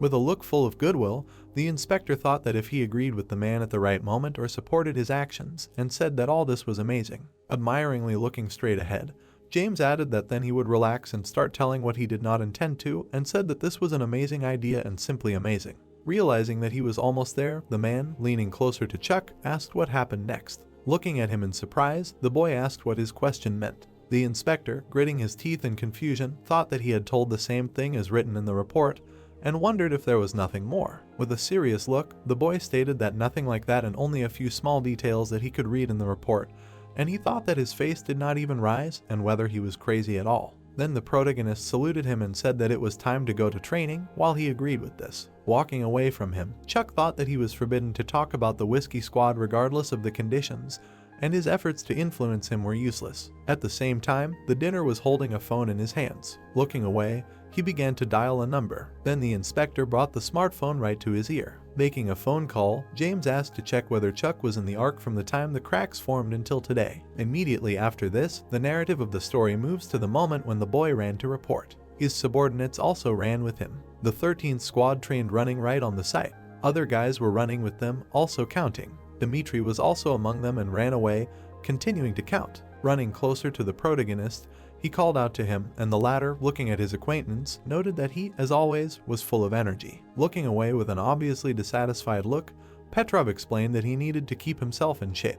Looking at a man in a business suit standing to the side, he asked if he saw him nearby, and explained that he was an inspector from Russia. Remembering how they conducted training in full gear, Dmitri said that he had been hanging around after them for several days now, and it got on his nerves because he said that he needed to fight for his homeland and all that. Looking at his friend, Chuck asked what would happen after the war with the dragon and other monsters. Who would they fight against then, stating that the ARC would be disbanded when they won. The guys continued running with their squads right across the training ground. At that moment, Petrov looked menacingly to the side and called out to the boy. Imagining in his head a battle right in the middle of the city with military equipment, he explained that after defeating the dragon, the elite wanted to start a war to gain power over the whole world. Hearing these words, the protagonist was extremely dumbfounded, looking at Dmitri. Rick deftly swung his spear. Kyle, who also used a weapon, was fighting against him. Chuck watched the guys with a serious look. The 13th squad was training and sparring with each other. Looking down, the boy thought that this was difficult to accept. Imagining the image of a slain dragon lying on a building, he reasoned that even after defeating humanity's most feared enemy, visualizing planes flying over a half-destroyed city, the protagonist concluded that peace would never come. At the same time, an image of himself with a weapon in his hands appeared in his head. At that moment, James opened the doors to the training room. With a smile on his face, looking straight ahead, he thought that he had finally found Chuck. Immediately after that, the guys turned around in surprise, and the inspector thought that he had found out that he had not been in the Ark since the incident in Sinaju. The rest of the squad also turned around, while the man reasoned that he must have been on a secret mission at the time. James then slowly approached the training guys. Looking at the boy standing in front, he reasoned that today he would turn this simple guess into an indisputable fact. Suddenly, the inspector stopped in his tracks and decided that even if he had to scare him a little, he would do it. Noticing this, Matthew and Lucas stood in front of their leader. Kyle and Rick opened their bracelets at the same moment, after which, all together, the guys cast their menacing gaze forward. Seeing this, Michael's face showed incomprehension. Then the protagonist twisted the man's hands, and he, turning back, asked how to understand this at all. Noticing what had happened, the guards immediately took out their weapons. At the same moment, Kyle disassembled their pistols with his energy. He also broke their fingers so that they could not resist. Menacingly looking at James, Chuck said that from now on he would be under their supervision, and he trembled with pain and asked why on earth, because he did not have such authority. Lowering his serious gaze down, the boy explained that they had received an order and therefore asked not to resist and be kind. Gritting his teeth in displeasure, the inspector did not understand what was happening at all. Suddenly, everything around began to shake, and the guys quickly turned around. The ceiling of the training room began to crumble. Looking at his technological bracelet, the protagonist stated that this was an enemy attack, because he received a notification that they were attacked and they must protect the inspectors if they are near them. Looking back in surprise, James thought, "What's wrong? And it can't be that there is a traitor among the inspectors." Immediately after this, Chuck said that Rick will look after the inspector, and Lucas and Matthew should bring a firearm, to which the guys nodded their heads approvingly. With a slightly confused expression on his face, Kyle asked who attacked them, and was it really Ella? Hearing his question, the boy looked menacingly in his direction and said that, most likely, people. After some time, the inspector and his guards were tied up and placed on the floor, and the protagonist said that everyone would receive 2 magazines and a total of 60 rounds. Then the guys examined their weapons, preparing to use them. Activating his bracelet, Chuck asked how many people from their squads were responsible for protection. The guy in the bandana, using his device, answered that he had 4. Dimitri looked menacingly at his bracelet, declaring that he only had 2. Looking away, Simon explained that he had as many as 6. At this time, James looked at the guy standing in front and thought that the leaders of the other squads calmly accepted his instructions, as if he was the main one, and thought that there was nothing surprising in this because his experience and achievements speak for themselves. With a serious look, the protagonist thought that the place where the environment would only play into their hands, and told the whole squad to gather at the 4th Combat Training Ground and take all the weapons they could find. Immediately after that, the soldiers slowly walked forward. Chuck and his squad protected the inspector and his guards from all sides. The boy turned back abruptly and asked the inspector if he knew anything about the attackers. The man who heard this was suddenly surprised. Looking straight at the protagonist's back, James heard him explain that when he saw the message, he thought he knew something, and besides, he did not think that he was the traitor. After his words, the man answered with a smile on his face that they were the purists. Looking down, the inspector explained that this is what they call themselves, and Rick, who was walking next to him, was surprised by this. Imagining a group of armed men in his head, James explained that this group was radical, the members of which did not consider people like them to be human, and wanted to exterminate everyone, and they were also driven by religious beliefs and fear of a new kind of people with inexplicable powers. Inspector Lucas looked at him in shock, stated that in 3 years dragons would attack them, and asked if they really wanted to help him, and he answered that they believed that the dragons would come because of them. At that moment, a helicopter appeared in the sky, and the man explained that therefore their logic was simple, that there were no telepaths, therefore there was no invasion, and the student declared that this was nonsense, and people with superpowers appeared only after the gates were opened. The man on the helicopter looked straight ahead with a menacing look. His eyes were full of rage. Still looking straight ahead, he said that he had found them and that here they were, the dirty bastards standing in the way of Providence. At this time, several helicopters were flying forward at a rapid pace. A huge number of guns were firing forward to shoot them down. Anti-aircraft guns were firing a huge number of shells at the helicopters. They managed to shoot down some of them, which immediately fell down. Suddenly, right next to a group of soldiers from the Ark, helicopter debris fell. Some of the helicopters still reached their destination, and armed men were getting out of them. Holding a rifle straight ahead, Chuck said that he thought it would all start soon. After a moment, he nodded his head with a puzzled look. The guys stood still and watched as the downed helicopter flew overhead. Then the squad continued on its way when someone said that an enemy helicopter crashed not far from them. Turning back, the kid explained that there was a high probability that the enemy had survived and asked if they had seen how many were on board, and Lucas, who was standing behind him, said that there were about 4 people. Continuing to slowly walk along the empty street of the abandoned city with his squad, the protagonist thought that he wanted to go through the 4th combat training ground because there was a place to hide, because he wanted to avoid a direct confrontation. At that moment, Chuck lowered his head down. A moment later, he opened his eyes with a look full of seriousness. Looking at a little scared Lucas and Matthew, the kid told the others to get ready. When the protagonist stated that they were going to do something, Rick and Kyle also became very scared. Menacingly looking straight ahead, Chuck explained that this was called a kill. A huge number rushed straight ahead. They came straight at the radicals and inflicted wounds on them. The soldiers continued to shoot without stopping at all. The man with the scars on his face landed on the ground, dodging the bullets. Then he put his hand on the fallen ally. By putting his body right in front of him, the warrior managed to block the bullets of the opponents. Immediately after that, the radical started shooting from your gun. He managed to shoot one of the soldiers. With a look full of rage, the scarred man declared that the earth belongs to people and there is no place for freaks like them. Chuck, with a menacing look, declared that what they are about to do is called murder. Hearing this, Rick lowered his head down. Matthew was also a little downcast. Looking around, James thought that most of them were of little use now and maybe only one would be useful. At that moment, the boy called out to Lucas and he looked at him with a look full of seriousness. Holding a gun in his hands, the protagonist told him to follow him. The inspector stayed where he was and watched the guys leave, thinking that these bastards were much stronger than the purists because they didn't have such training. But there was an important difference. Having imagined a man with scars in his head, James reasoned that the purists were much more used to killing people. At the same time, he took out a hidden blade. Chuck and Lucas slowly walked forward. Suddenly, the boy asked the guy with yellow hair if he was sure he could handle it, and he glanced at him. The protagonist looked at him, waiting for an answer. With a look full of seriousness, Lucas immediately answered that he would pretend to hunt deer, and here they would either kill them or die themselves. Hearing this, Chuck looked menacingly straight ahead, thinking that unpleasant memories had surfaced in his head. Immediately after this, the narrative of the story moves to one of the streets of the Republic of Korea in Seoul. The boy ran forward through the puddles and heard the words of a man telling him to stop. A moment later, he was no longer there. An unknown man was running right behind him at great speed. That boy turned out to be Chuck, and he was holding a bag of apples in his hands. At that time, a man was running after him. The boys approached a railroad crossing. As they were getting closer, the traffic light turned red. Suddenly, the man managed to catch the boy right by the hood. He looked straight at him with great anger. At that very moment, an electric train appeared right in front of them. The protagonist kicked his opponent away. His kick was quite strong from anger. Chuck stood still while the train passed right over his offender behind him. The boy turned around and saw the limbs of that very man lying right in front of him. Looking straight ahead, the protagonist was very scared. At that time, the apple lying right on the ground was covered in water from the rain. Chuck looked at the burning helicopter and recalled all these events, after which he showed his ally, and he nodded approvingly. Then they slowly made their way forward, hiding behind the barriers. Suddenly, the boy took an unknown device in his hand. At that very moment, some shadow was visible right from around the corner. A flying jacket flew out from right around the corner. A moment later, it was shot at from all sides. The radical who finished shooting asked what it was all about, while Lucas was already behind him. At that moment, a technological device appeared from the firing jacket. Immediately after that, the guy with yellow hair began to shoot from his weapon.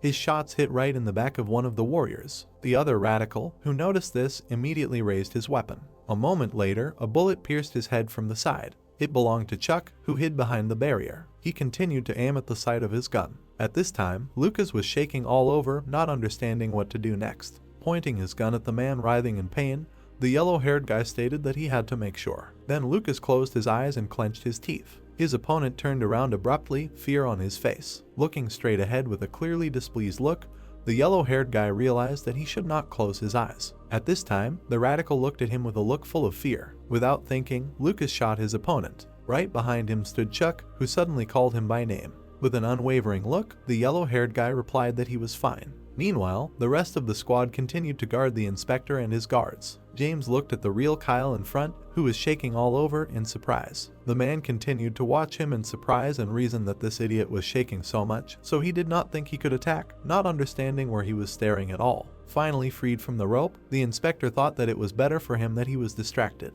Suddenly James heard the words that they were close, and looking away in surprise, did not understand who they were talking about. Continuing to tremble, the guy with white hair said that if they opened fire. At that moment, the man looked back sharply. Immediately after that, a radical jumped out from right around the corner in that direction. Noticing this, Kyle shouted, opening his mouth wide, that everyone should lie down. Rick, who heard this, turned around in surprise. At that time, Medio immediately grabbed his weapon. James, after such words, suddenly rushed forward. Then several shots fell directly on the radicals. They were made by the inspector, who grabbed the weapon. Kyle looked at his hands in surprise and lost his machine gun. James was holding his rifle in his hands. Suddenly, the guy with white hair noticed someone in front. Using his telekinesis magic, he managed to reflect the bullets heading straight for the inspector. A moment later, the man fired several shots at the radical in the window. At the same moment, the iron door that protected him from the bullets fell to the ground. Turning around, James asked if this was the last one, and Kyle answered positively while he explained that he apparently couldn't shoot, but he was good with telekinesis. Suddenly, Chuck and Lucas ran up to them and asked what had happened and if everyone was okay. Immediately after that, the inspector handed the gun back to the guy with white hair. Raising his hands up, the man explained that he was a smart man, so he himself had already understood everything.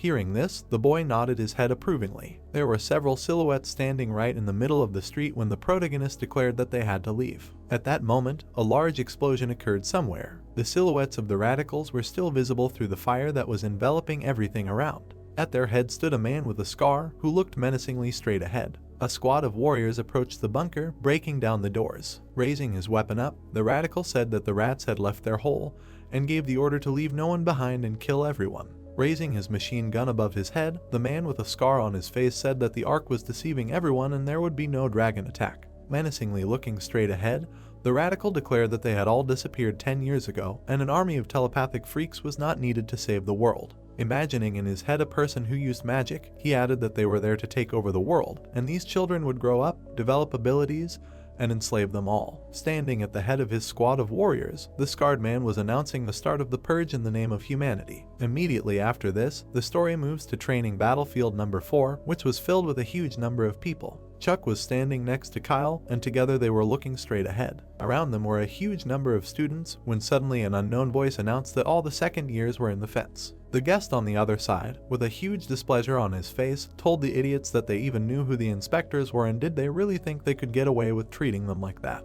Then the man was talking about the moment they returned, when suddenly someone grabbed him. Simon lifted him up by the shirt, telling him to shut up or he would kill him very quickly, and asking him if he didn't understand why they were doing this. With a clearly angry expression on his face, the blonde guy stated that there were traitors among them who set this all up, and he was a damn rat. Simon also concluded that because of him he had to kill a man, and the nail, who heard this, trembled with fear. At the same time, the blonde guy, furiously looking straight ahead, said that he had never felt such disgust for himself. After his words, the inspector trembled and could barely stand on his feet. Suddenly, Simon turned around when someone called out to him, asking him to stop. It was Chuck, who with a serious expression on his face explained that they must not only find the traitor, but also protect ordinary inspectors. After listening to him, the blonde guy let go of the towering man, after which he threw an approving glance at his friend. Having done this, Simon walked away, passing by the guys. The old man looked after him and could not believe that he so easily obeyed the orders of the protagonist. Immediately after this narration,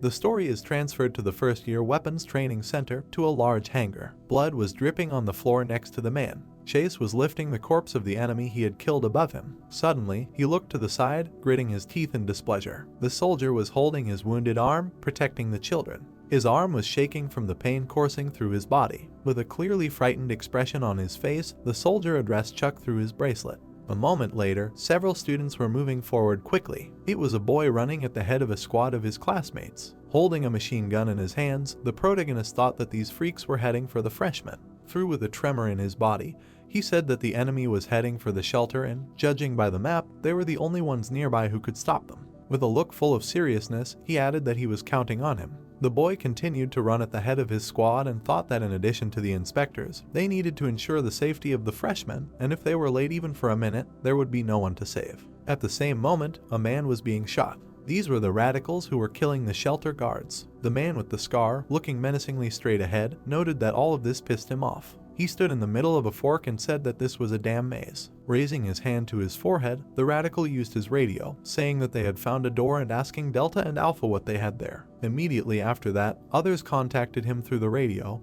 and Delta said that the search was continuing, and Alpha explained that the enemy was hiding in the rear when they entered the shelter. Standing right in front of the entrance to the bunker, the radical added that they attacked them. Right in front of them at the same time were Chuck and his team. Grabbing his weapon, the boy said that they should attack them earlier. Turning back, the protagonist stated that none of them had serious weapons and asked Simon if he could block. Hearing this, the blonde guy gave a positive answer with his eyes. Enveloping himself in blue energy, Simon declared that he would show them something else and asked them to attack on his command.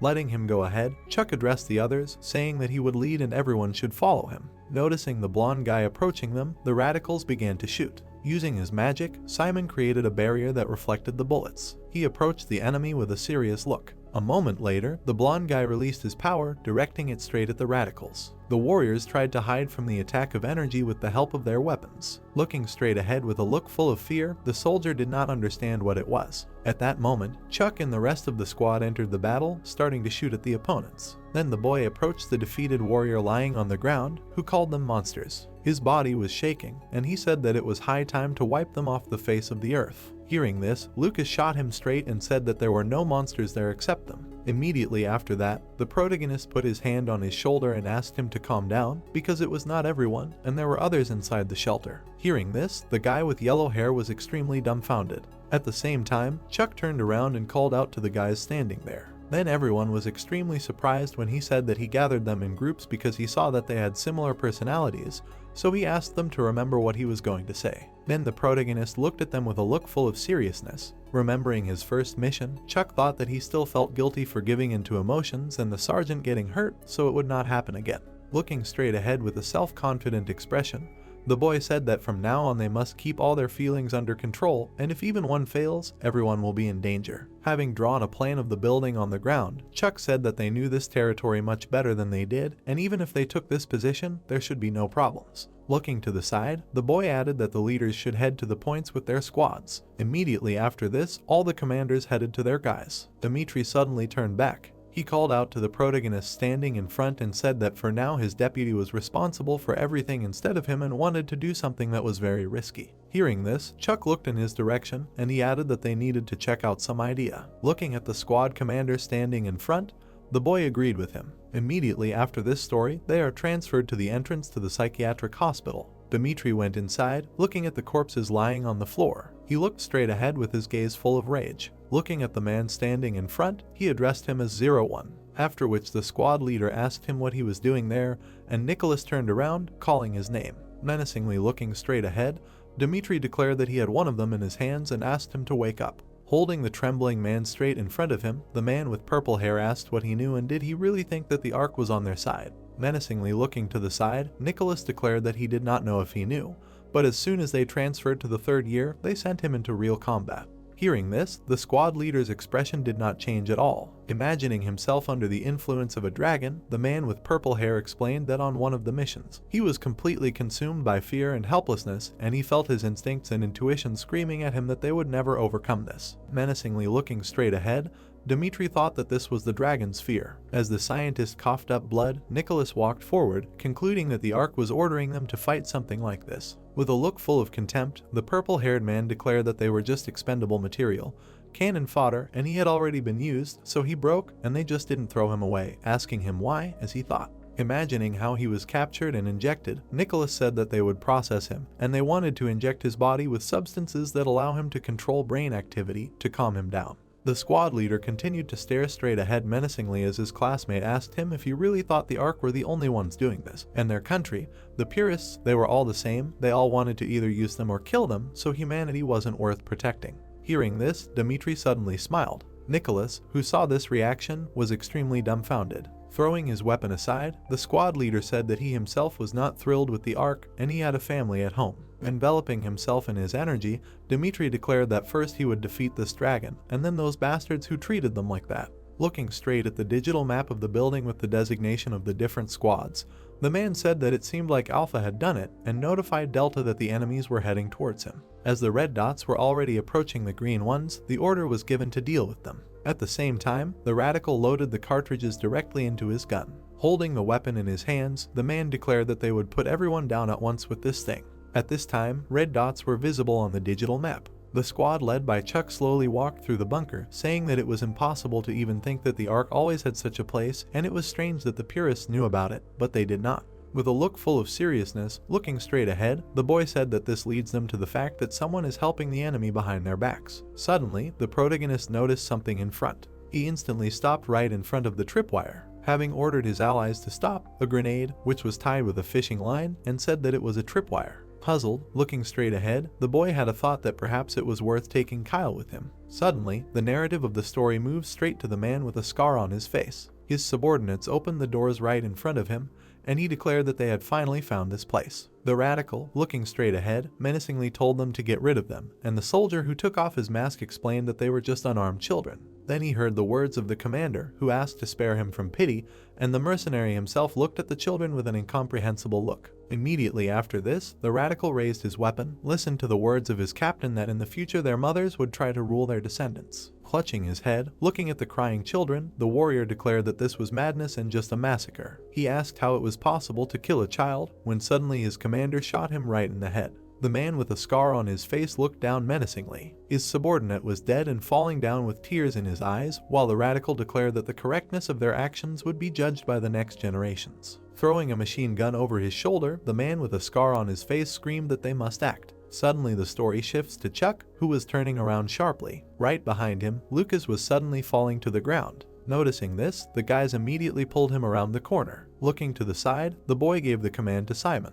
A moment later, the guys jumped out from around the corner together, aiming their weapons forward. Right in front of them, behind the barricades, were radicals, and one of them was aiming his gun. The protagonist, who noticed this, was extremely scared. He realized that the enemy was holding a grenade launcher when suddenly he fired a shot. With fear on his face, the blonde guy looked straight ahead and thought that he would not have time to put up a barrier. Bringing his hand to the grenade launcher projectile, Chuck thought that his friend's barrier would not save him from the grenade. Then the boy used his magic on him, redirecting it upward. The prototype of his hand enveloped the bullet, and the protagonist himself thought that he should just imagine himself enveloping the grenade. Gritting his teeth, Chuck leaned forward and reasoned that he had to do one more thing after that. Immediately after that, the boy threw a shell straight towards the radicals sitting in ambush. The warriors were extremely surprised to see their grenade flying back. A moment later, the shell exploded right next to them. Then a squad of students made their way through the smoke. Without thinking twice, the protagonist began firing from his machine gun. Having completed the attack, Chuck looked at the dead radical lying in front of him. Suddenly, he noticed that he had a bracelet on his arm. The boy quickly looked to the side, hearing interference from the radio. A voice was coming from the bracelet, addressing Delta, saying that it was easy. Hearing this, the protagonist looked to the side with fury. Looking at the digital map at the center A, the voice said that it was cleared. After everything that had happened, Chuck looked at the bracelet in his hand with great anger when a voice came from there that they were moving to the center of D. Dimitri flew to the side. He was falling to the ground. The guy approached him. The test subject began to slam Dimitri into the wall. He delivered a powerful blow. Dimitri began to cough up blood. The stranger grabbed the rebar in his hands and asked if he hadn't figured it out yet. He emphasized with an enraged look that there was an opponent who, no matter how much they wanted to, they couldn't defeat. He waved the rebar in front of Dimitri. The guys looked at each other. Dimitri, covered in a yellow aura, said that it was very strange because he wouldn't lose to such a coward. Lucas was sitting on the floor. He imagined how he sailed on a raft on the sea as a child. Chuck, with a smile on his face, said that their squad would need such a talent. Lucas fell to the ground. His leg was injured and the main character apologized that they couldn't send anyone to him and asked to wait for them there. The guys started running down the corridor. Lucas's face was serious. People had gathered on the training battlefield number 4. The bandits were shooting at the guys. The guys were hiding behind the walls. The man prepared to throw. The dumbfounded guys screamed that a 12 o'clock grenade was flying at them. The guy's eyes began to glow blue. The grenade exploded in the sky. Hiding behind a tree, the bandit screamed that their weapons were useless. Frowning, the bandit thought that their guys were about to be killed. The rest of the Ark would soon arrive there. They would destroy everyone at once if they could attack them from the air. The guys continued to shoot and thought that Chuck was right. They didn't need to try to shoot them. They could only wait for reinforcements and hold their position, not letting the enemy move on. The bandits tried to drill a hole in the door. The man stood next to them and said that the enemy was approaching them along a shortcut. Looking at the map, they assumed that Delta had gotten it. The wary bandit said that even though they were children, their bodies were developed at the level of adults and their superpowers put them above any person. He thought that they fought at their age, but he thought that they were not touched by what Delta did to the center. The guys came across many corpses. The protagonist ran with a serious look. His comrades followed him. Chuck looked at his watch. Turning around, he ordered to stop. The bandits were standing around the corner from them. Standing in front of the guys, the protagonist asked them to listen carefully. Many bullets were flying at the plane. There was an explosion. The plane flew out of the streams of flame. It began to fly at a tremendous speed. Clenching his hand into a fist, Chuck declared that he would climb into the ventilation because it would lead him to his destination. Looking at the map, he added that he would get there before they even had time to open the doors and would go from behind. Simon pointed his finger at the protagonist and said that they did not know how well the metal lining of the ventilation protected against bullets, and even if he managed to get through and distract them, the risk was too great. He could die. Looking away, Chuck replied that they did not have time. Lucas approached them and said that he did not hear everything, but he thought he could help. He stroked his leg with his hand and said that his wound was already better. Lucas listened with a grin to Simon's words about the superpower regeneration suiting him and replied that he would consider it a compliment.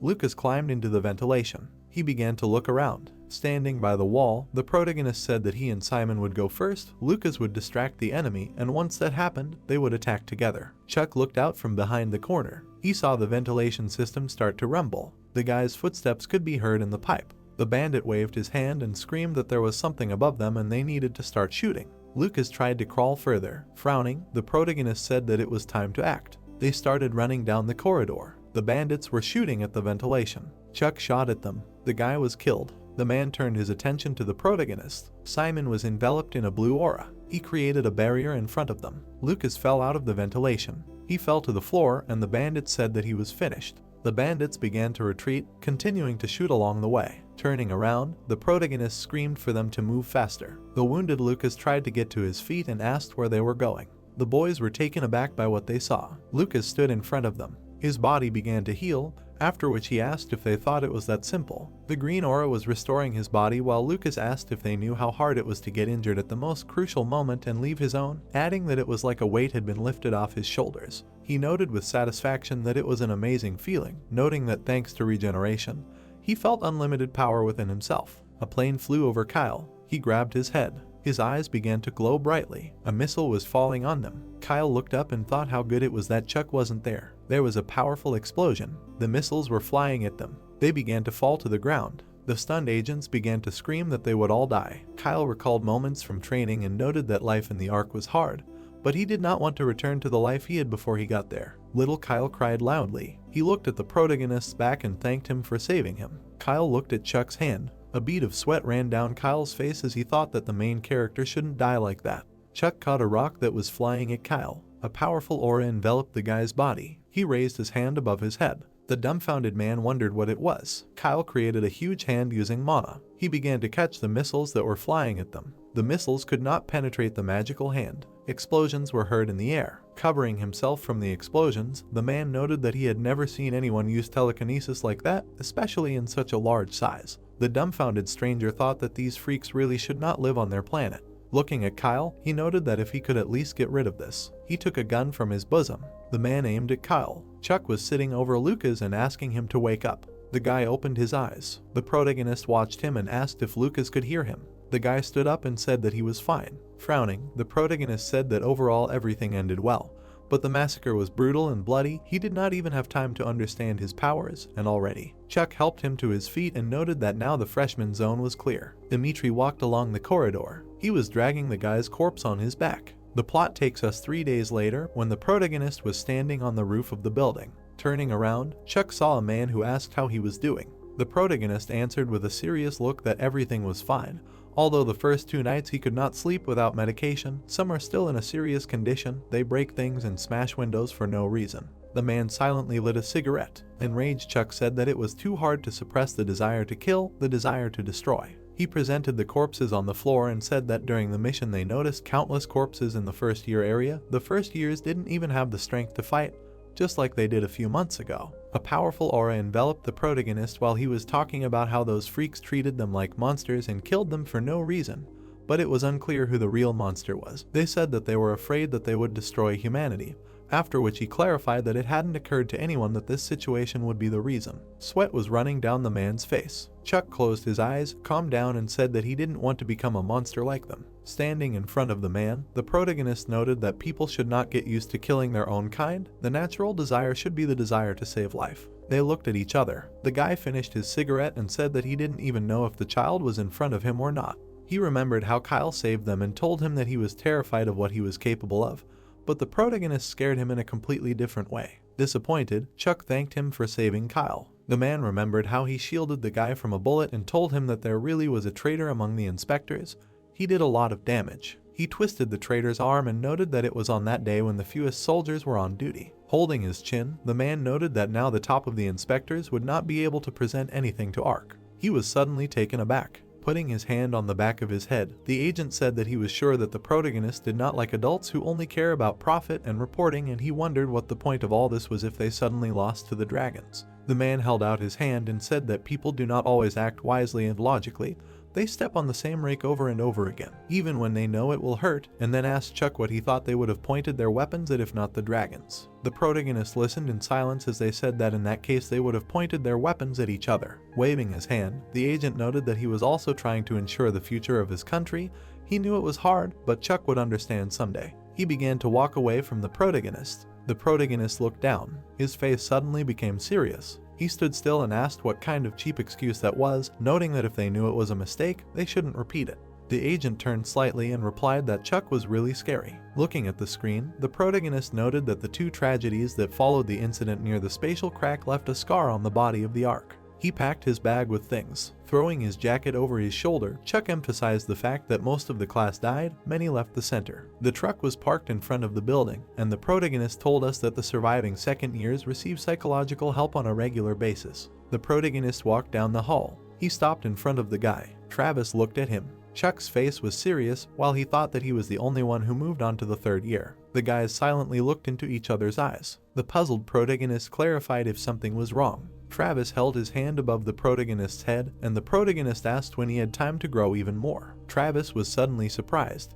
He turned around and started to leave. Taken aback, the protagonist asked him to stop. He watched him go. Looking at the wall, Chuck read that this was Building A8. His face was wary. The protagonist read on the wall that this building is designed for telekinetic powers. The guy stood behind him with a satisfied look and replied that here they do not separate telekinetics into first and second generation and address everyone equally. The guy extended his hand and introduced himself as Archie. The protagonist shook his hand and said his name. Archie put his hand on his shoulder and said that his elder was already waiting for Chuck, after which he wished him luck. Travis and the protagonist stood in the hallway. The protagonist looked around the room and thought that it was huge. He noted with a surprised look that it was twice as big as the previous one, and Travis told him to leave his things and go to breakfast. The cooks were preparing food. The surprised protagonist looked at the huge kitchen. Chuck looked at his friend and said that he was slightly shocked by how different it was from the second year. ATM everything was under very strict control. Travis put various food on the plate and said that he did not know if there was Korean cuisine, but rice should suit the protagonist. Watching him, the protagonist said that he did not miss his native cuisine. It was unlikely that he had ever managed to eat normally, and then asked if Travis overdoes it with sweets. The guy sat down at the table and said that they need to consume enough sugar because telekinesis requires serious brain activity. Holding a plate of rice in his hands, Chuck thought that this reminded him of the old days. He suddenly frowned. Travis sat opposite him with delight on his face. The protagonist, with a smile on his face, listened to the guy's words that he knows how to use chopsticks. This is a mystery for the Western world, and they can even catch flies with them. Travis introduced the guy and told that in the movie Dragon Ornament the hero catches a fly with chopsticks. He has watched this movie 10 times. The protagonist pointed at him and asked if his mask was from the movie. Travis imagined a robot, after which he replied that his mask was made from the face of the C3 cyborg from the movie Chainsaw Killer Machine, specially ordered for him. They left the cafeteria. The man stood in front of them and asked if Chuck was the super rookie who was transferred to them. With a smirk on his face, he said that his name was Luke. The protagonist saluted and introduced himself by name. With a smirk, Luke said that the protagonist was attentive if he noticed that he had a rank. Standing opposite, Luke asked if it was because of him that Sergeant John lost his leg. He stared at Chuck. Luke suddenly began to laugh loudly. Lowering his head, the man said that the protagonist was not a cute kitten, but a frisky tiger cub. With a satisfied look, he asked if Chuck was currently having any classes, after which he invited him to the training center. The protagonist remembered Chase and Dimitri, and then noted that they had something in common. It was clear that the corporal was strong. People stood around them. With his arms outstretched, Luke said that he would see what Chuck was capable of. The protagonist took a fighting stance, saying that the man would be responsible for his own injuries. The protagonist's face was serious. Standing in front of his opponent, Chuck thought that everyone was supporting him. Luke's fist flew past the protagonist's face. His face was left with a bruise. The man was serious. Chuck delivered a combination of punches to him. Luke smiled and thought that this was a standard combination, simple but strong, which meant that the protagonist was training not only technique but also strength. However, he rushed into battle. The man hit Chuck in the face and said that his artificially enhanced body had one weakness. Blood began to flow from the protagonist's nose. Luke kicked him in the chest. The stunned protagonist thought that he could not hit the man. Chuck grabbed Luke by the leg and started pushing. The man, looking pleased, said that the protagonist had lost. He jumped over him. Chuck was taken aback by this. He flew into the barbell stand. Luke was on one knee. Turning around, the man mentally noted that if the protagonist were an ordinary person, he would have already received a serious injury. However, standing over the protagonist, he asked if he was okay. An enraged Chuck rushed at him. He held the rebar to Luke's throat. The protagonist came to his senses. He bowed and apologized to Luke, who replied that everything was fine and it was good to have such a fighting spirit. The man handed him a towel and said that the protagonist did not understand this when he fought his peers, but an artificially enhanced body has one weakness. Wiping the blood from his face, Chuck asked if Luke meant that because of muscle mass, the body became heavier and slower, to which he received the answer that it was true. Their bodies are now like iron so that they can fight well, but they also weighed more. Pointing his finger, the man said that the protagonist did a smart thing when he focused all his strength on the grab, but if he knew that Luke was stronger, he would have used a different grab. The man started to leave, saying that the whole problem was in the lack of experience. He had a lot to learn. They were done for today. They would see each other at the same place tomorrow at the same time. The protagonist's face was serious. Luke greeted the protagonist the next day. Chuck grinned and greeted him. Pointing his finger back, the man asked if the protagonist saw those fools behind him. The protagonist turned his attention to the guys who were training. Frowning, Chuck said that they had a mountain of muscles. Archie had a grin on his face. Luke imagined Archie tearing the monster's mouth apart and said that he was a first-generation telekinetic, a close combat specialist. His size hinted at this. He participated in 2 battles against dragons. Once he even knocked down a werewolf with his bare hands. They looked at each other and Luke asked Chuck to defeat him. The protagonist started walking towards Archie and noted that the man would not have told him to fight him without a reason, so he would try. Archie looked at the protagonist, who asked if he could challenge him to a duel. Archie pointed at him and asked if he had experience with telekinesis. Standing opposite, Chuck said he could do without it. They looked at each other. Archie rushed into battle. The protagonist swung his fist. Luke watched the fight closely. The protagonist ended up on the floor. Sitting above him, Archie said that it was too early for Chuck to compete with him. The protagonist stood up and asked to fight again. Smirking, Luke asked to give the protagonist a personal hell so that he would understand. The guy's face was serious. Chuck got into a fighting stance. Evening had come. Light was coming from the windows. The protagonist's face was upset. The man approached him and asked if the protagonist was upset about losing. Luke handed him a cold can of soda and said that the protagonist had no experience in fist fighting, but he was excellent with a weapon, and there was no point in a fist fight. He did not think that Chuck would be able to use the Boston Crab against a dragon. The protagonist was taken aback by these words. He remembered how he fought with Dimitri. A smile appeared on Chuck's face. They were sitting on the roof and the protagonist noted that the man himself said that he did not need a fist fight. He asked with a puzzled look why he was told to fight Archie, after which the coach asked him to think for himself and clarified what he would do if he asked to clash with Archie again. Stunned, Chuck replied that he would go at him with a weapon. Pointing his finger, Luke replied that this was correct. They were not MMA fighters. He had to defeat the opponent, and for this he needed to use the method he knew best. Smiling, the protagonist said that he understood everything. Luke had a smirk on his face, after which Chuck noted that Luke had taught him a lot, and his comrades treated him like a younger brother. A few days later, the guys were walking down the street and discussing the movie. Moving on, they said that Luke really did chop down 20 ogres with just a machete. He is a national hero of Thailand, that's why they made a movie about him. Chuck said with a satisfied look that the actor for the role was cute. Turning around, the man invited him to have a drink with them, and the protagonist replied that he does not drink. He walked down the corridor with a serious face. The protagonist glanced to the side. He noticed Travis. Approaching him, Chuck asked if he returned from the mission 3 days later. The surprised protagonist said that he went to the cinema to see Jungle Hunter Luke. He remembered how he watched the movie with interest. Swinging his machete, the guy asked the monsters to come to him. A crowd of ogres stood in front of him. The guy rushed at them. Travis listened attentively.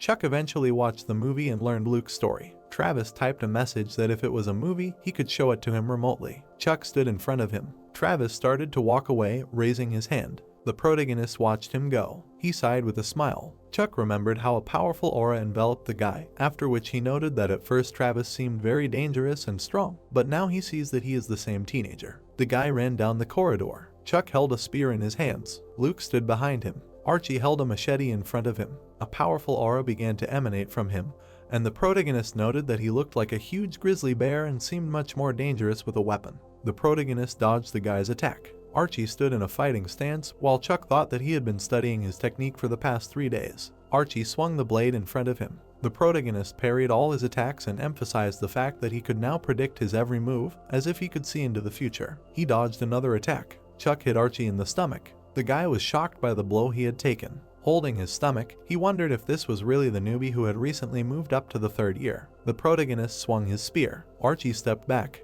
They looked at each other with furious expressions. The guy jumped back. Chuck swung his spear. Archie looked at him intently. The protagonist hit him in the face. The guy managed to catch his spear. The protagonist smirked and said that he had lost. They held their weapons in front of each other. Archie, smiling, said that Chuck was strong and that was quite good. He started to leave and called the protagonist to lunch, noting that he would introduce him to his friends. Luke touched Chuck's shoulder and said that he was doing well. He said with a satisfied look that it was not always only about winning. He saved Archie's dignity and got a chance to find a friend. The protagonist looked at him and came to the conclusion that it was not necessary to win to prove his strength, noting that he had learned a lot from Archie. Octo waved his hand and told the guys to hurry. He shook Chuck's hand and said that his real name was Siegfried Schumacher.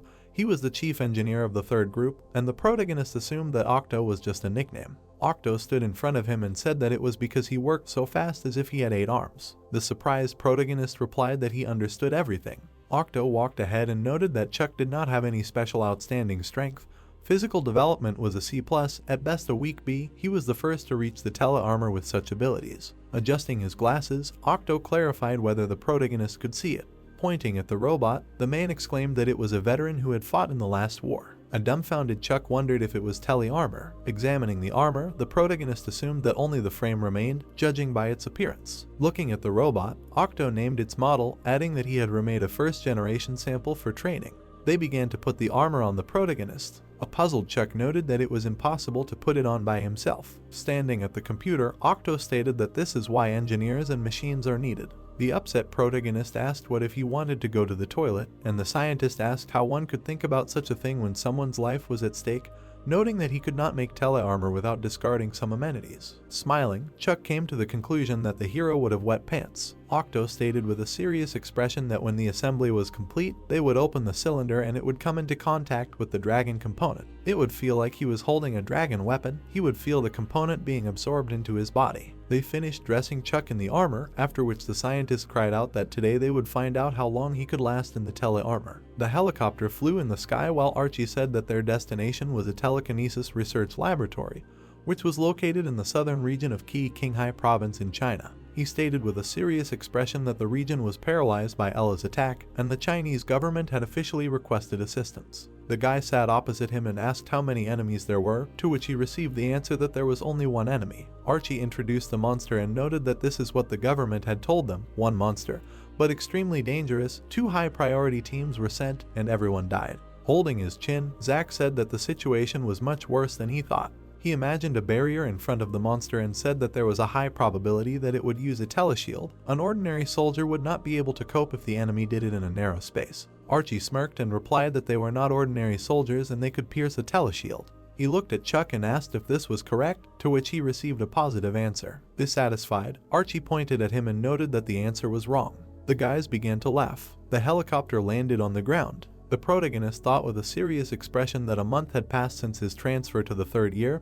This was his first mission, and bad memories immediately emerged. He imagined a guy covered in pink mana. There were many corpses behind the monster. His hand was bloody, and his gaze was crazy. The helicopter landed on the ground and the guy asked if this was the same laboratory. People went out into the desert and the man said that many countries are actively conducting research in the field of telekinesis. However, most of them are hiding. This fact He looked seriously into the distance and said that it was because if their research centers were found, they could be attacked by tourists. It dawned on Archie. Looking at the sad Chuck, the man thought that he had touched a nerve. He put his hand on his shoulder and said that they usually didn't kill anyone. Imagining a scared guy, Archie said that what happened in Ark was terrible, but they couldn't do anything about it, there was no other choice. The protagonist looked away, hearing that he shouldn't get used to killing people. The man looked at him seriously. The protagonist smiled confusedly and asked if he would call him affectionately again. The car was driving through the desert. The guys were standing among the cars and saying that they seemed to have arrived. The military were standing near the trucks. The doctors were getting out of the cars. Archie watched them walk towards them. The man walked ahead of the others and greeted the guys. He extended his hand, thanking them for coming all the way. Frowning, Chuck thought about the fact that these were researchers from the telekinesis center in China, and those standing behind them with weapons were probably soldiers. The soldier saluted and said that they were greeting the hero of China. Zack put his hand to his temple. Raising his finger, Archie told the guys that he and his partner would talk to them, and that they should wait here. The protagonist left with the guys. The stranger grabbed him by the shoulder, asking if he was a soldier. Ark. Chuck suddenly turned around. Twisting the guy's arm, he asked him not to touch him. The researcher held his hand and said that it still hurt. What a nervous fool. Harold stood next to the protagonist and asked what he wanted. Archie stood in front of the elevator and said that it would only take them to the first floor, all other passages were closed to them. The guys stood in the elevator. Having presented a scheme underground, he said that in total there are 3 floors. It is necessary to check with the plan of the building and routes of movement. The man extended 2 fingers and said that they have 2 goals. The first is to get the research data, the second is to find survivors. Archie remembered a powerful explosion and said that you cannot run into trouble. If they do not meet the enemy, they will continue to work quietly. After completing the mission, no one prevents them from returning and blowing everything to hell. The main character stood in front of him and asked if anything was known about the data that needed to be obtained, to which he replied that the researchers did not really chat. Zack looked seriously to the side and said that that is why the soldiers were not very happy. They said that their partners died for no reason. Archie looked at the serious guy and asked him not to forget that even 3 of them could die today. Extending a finger, the man said that in any case, Chuck will not dare to think about revenge. Let him return immediately. His second-generation genes are an extremely valuable resource. He cannot die. The protagonist closed his eyes. Smiling, the main character asked if he was weak enough to die on a trivial mission. Maybe he should be the first to move. The man exhaled with a smile. The elevator sign showed the first floor. Archie was getting out and telling the squad victory that they were starting the mission. We see a corridor. Zack waved his hand at the guys. They were standing with weapons. The guys entered the office and said that it was clear there. The man looked at the stairs and added that the first floor was clear. The protagonist held a machine gun, listening to them go down to the second. Frowning, he thought that something was wrong. He must have missed something important. The guys approached the door. Archie grabbed the door handle and said that he smelled something. Turning around, the man said that he smelled blood. The protagonist was taken aback. The guy looked ahead anxiously and thought that everything fit together. Now he understood. The guys listened in surprise as Chuck said that from the first to the second floor, there were signs of a struggle everywhere. Frowning, the protagonist said that it looked like the lab was attacked from the inside. Archie adjusted his glasses and replied that he understood his thought. There were many things that worried him on the way here. Having presented an underground scheme, he said that, for example, there was no direct elevator to the 3rd floor because they simply needed to maintain control there. The man put his hand on his shoulder and said that they were returning. There was no point in continuing the mission. The researchers gave them incorrect information. It would be necessary to hint to them that they would have to answer for this. The guys were taken aback. Archie lowered his helmet, saying that the power had been cut off, as if they were being bugged. The protagonist frowned. He remembered how the stranger held him by the shoulder and asked if he was Soldier Ark. Imagining how he turned around, the guy thought about the fact that they were being bugged. Chuck imagined how he stood behind the researcher. The protagonist felt his shoulder. He took the listening device. The protagonist lowered his head and said that they had bugged them. Archie stood in front of the guys and said that this meant that now they had only one thing to do: keep working. The man pressed his watch, saying that the connection had been cut off. If they could get out, they would need to find the emergency power supply room and turn on the power themselves. He walked in front of the guys and said that the only thing left to do was to go forward. The guys opened the door. The men looked ahead in shock. There were many corpses in the corridor. The protagonist looked at them in fear. Gritting his teeth, Archie said that this was mean. They left it on purpose for everyone to see. What bastards. He turned around worriedly and asked if the guy was okay. Chuck lowered his head in shock, listening to his name. The protagonist lowered his eyes in fear. The protagonist quickly drank water. Harold stood over him with a machine gun and asked if he had come to, if he was with them again. Turning around, he said that they had never seen such horror before either, and it was amazing that he hadn't fainted since he was the same age as his younger brother. Chuck looked at him in surprise and said that he had several younger brothers, too. The man stood next to him and told him that there were two of them. His entire family had died in an ambush by Ella's henchmen. Remembering how he had cried, he said that he had rushed at one of them, sobbing. Harold imagined himself swinging a rake and said that he knew there was no point in it, he just wanted to die. He imagined himself looking at a chopped up enemy and saying that it was probably impossible to just die, even if you really wanted to. The man remembered how the robot had chopped up monsters and said that after that he had become a soldier and rushed into every battle as if it were the last battle of his life. Harold smiled and said that no matter how death provoked him, he did not die, and his reputation as a fine fighter only grew. The man put his hand on his helmet, wondering how he would feel if he lost his brothers, although he did not want to think about it. Archie approached the guys and asked how the guy was feeling. He raised his fist and said that the second floor was clear, no signs of surveillance or that damn fool, time to head to the third floor. The guy stood with the guys in front of the door and said that it stunk in here. This floor was the only entrance in the entire center with an electronic lock. Chuck stood behind the commander, saying that if the building is without power, the lock is locked. Archie's eyes began to glow. He tensed his muscles furiously. The protagonist looked at him in shock, wondering what the bonus of physical enhancement was. The man stuck his hands between the doors. He opened the passage. A stranger was standing in the room with a weapon. The commander looked at his machine gun and thought that it was a surviving soldier. Archie bared his teeth. The enemy's weapon began to glow. The monster smiled madly. The man stood in front of the team and ordered everyone to take cover. The enemy opened heavy fire. The commander held the doors. The enemy was reloading the machine gun. Archie stood in burnt clothes. His legs were shaking. He quickly ran to the opponent, deciding that it was time. The man swung his flaming hand. The monster threw a grenade with a smile. The commander frowned and thought about the shell. Archie stood in front of a powerful explosion. He covered himself with a smoking hand. Grabbing his shoulder, the man asked if he was lost. Chuck held the machine gun and asked how monsters could use human objects, because this had never happened before. Looking forward, the guy said that, besides, he lured one of the group only to brutally kill, he fights directly, like a man. Archie gritted his teeth and said that he originally wanted to go to the room where the generator was, but they needed to figure out what happened here. The protagonist stood behind him, thinking that Ella had met someone who was immune to gunfire, which meant she wouldn't attack again. But where did that freak of a henchman of Ella's go if it wasn't her? The monster was walking along the floor. It was grabbing the wall. The monster was running its hand along the wall and asking what was wrong with that big freak if the shots didn't hurt him. Looking at the hanging corpses, it said that it had to become stronger than it was now. The monster filled with dark mana and said that it wanted to get them, tear them all to pieces. Energy enveloped the hanging body. The hanging corpses began to glow. The monster raised its paws in front of them. Sparks appeared from its forehead. The monster looked at the glow with joy. Its eyes were filled with bright mana. It smiled furiously. Meanwhile, Chuck picked up the helmet and said that the emergency power was activated.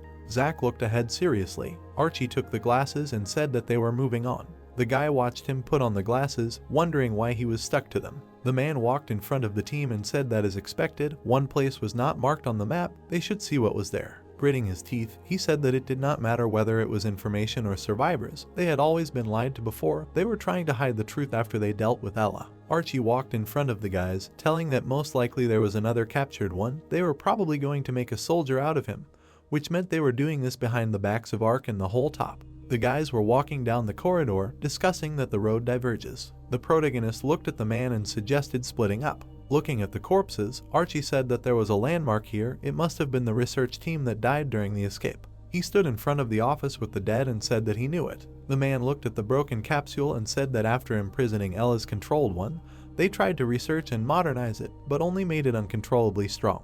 Archie pressed the keyboard, saying that ARC member countries are responsible to others and must report to the top management about all experiments related to telekinesis. But this is just a formality. Other countries are guilty of similar things, it's just that no one caught them red-handed. Frowning, the protagonist thought about how everything was turning into a battle of people again. He was tired of it. The man sat in front of the monitor and said that he was sure that the guys upstairs weren't planning on letting them go that easily. Everything was in Chinese. Let Zack look at the documents. They needed to copy everything they needed and leave. Chuck looked worried and shouted that there was an enemy at 6 o'clock. The guys aimed their machine guns. The monster leaned down. The guys fired. The shield around the enemy reflected the shots. The protagonist pulled out a spear, thinking that if he wanted to neutralize it, he would have to use a spear. Archie filled up with mana and told the guy to go back. It was his turn. He lifted himself off the ground and shouted that it seemed like the enemy wasn't going to run away this time. Swinging his sword, the man said that he would tear the fool in half. The commander cut the monster. The monster began to dissolve into thin air. Archie grinned in surprise. The protagonist gritted his teeth and thought about how he had disappeared. Suddenly, the rival cut the man's shoulder. Harold stood in front of the monster and screamed to attack. The soldier pulled the sword out of his shoulder. Chuck looked ahead in confusion, listening to the need to attack quickly. He remembered how he stabbed his friend with the monster, thinking that he knew it was the right decision. The guy imagined a scared Kyle. The protagonist remembered how the monster wounded his friend, thinking that he could not hit his own. Zack shot his partner with the enemy. The monster bared its teeth in pain. Archie watched as Harold fell and screamed at the guy to pull himself together. Chuck held the spear in fear. Looking at the angry monster, he thought about the crystal. The enemy quickly ran to the exit. The man watched as his partner sat with the wounded man and asked how Harold was. Zack shook his head. Archie sadly lowered his head. The protagonist looked down in frustration. He frowned. The guy closed his eyes. The protagonist looked up aggressively and said that they should catch up with him and finish him off where he stood. The man stood in front of him seriously and asked if he was trying to take revenge. Frowning, Chuck replied that now was the best time to pursue. He was badly wounded and had spent most of his telepathic power. The commander took off his glasses and said that he agreed it was time to start the hunt. The protagonist raised his machine gun. The guy looked away, hearing the man ask if he had learned anything from this situation. The protagonist looked seriously and replied that the monster could not disappear several times in a row or use both a shield and teleportation at the same time. Remembering how the monster had wounded his partner, he said that was why the enemy had covered himself with Corporal Harold. It was risky, but it worked. The guy imagined the monster holding his wound and said that fortunately they had managed to wound him, as he had said this might be their only chance. Archie walked in front of the guys, saying that they should split up here. The man walked away from them and told them that one of them would meet the monster, but they were not to dare die. That was an order. Chuck was sneaking along the corridor. He looked away warily. The protagonist looked ahead in surprise. The guy was standing in front of many corpses. The protagonist watched them with fear. Chuck pointed his machine gun. Frowning, he said into the microphone that everything was fine. The protagonist walked past the dead. The guy walked along the corridor. The monster in the line raised its head. Suddenly, the enemy moved away from the corpses. The protagonist held the weapon, thinking that judging by his experience in the gorge, this exhibition did not carry the intention to intimidate and torture the enemy. Imagining Ella screaming, he thought that she was charging the crystal in order to gain telekinesis power, mental strength. Chuck remembered the way the monster's forehead sparkled, thinking that the creature remembered all the hatred it felt when people tortured and injured it, and all the pleasure it experienced from seeing a defeated enemy. This is how it increases its energy reserves. The protagonist stood in front of his opponent, thinking that he was sure that the monster was here. The opponent swung his dagger. The guy quickly crouched on the floor. He turned the weapon. The protagonist fired at the enemy. Chuck swung his spear. Frowning, the guy thought about not letting him get away. The protagonist hit him in the chest. The monster began to disappear. The enemy suddenly dissolved. The guy swung his spear furiously. He threw it into the distance. The wounded monster fell to the floor. The protagonist tried to catch his breath. Harold's body was in a bag. Zack was zipping it up.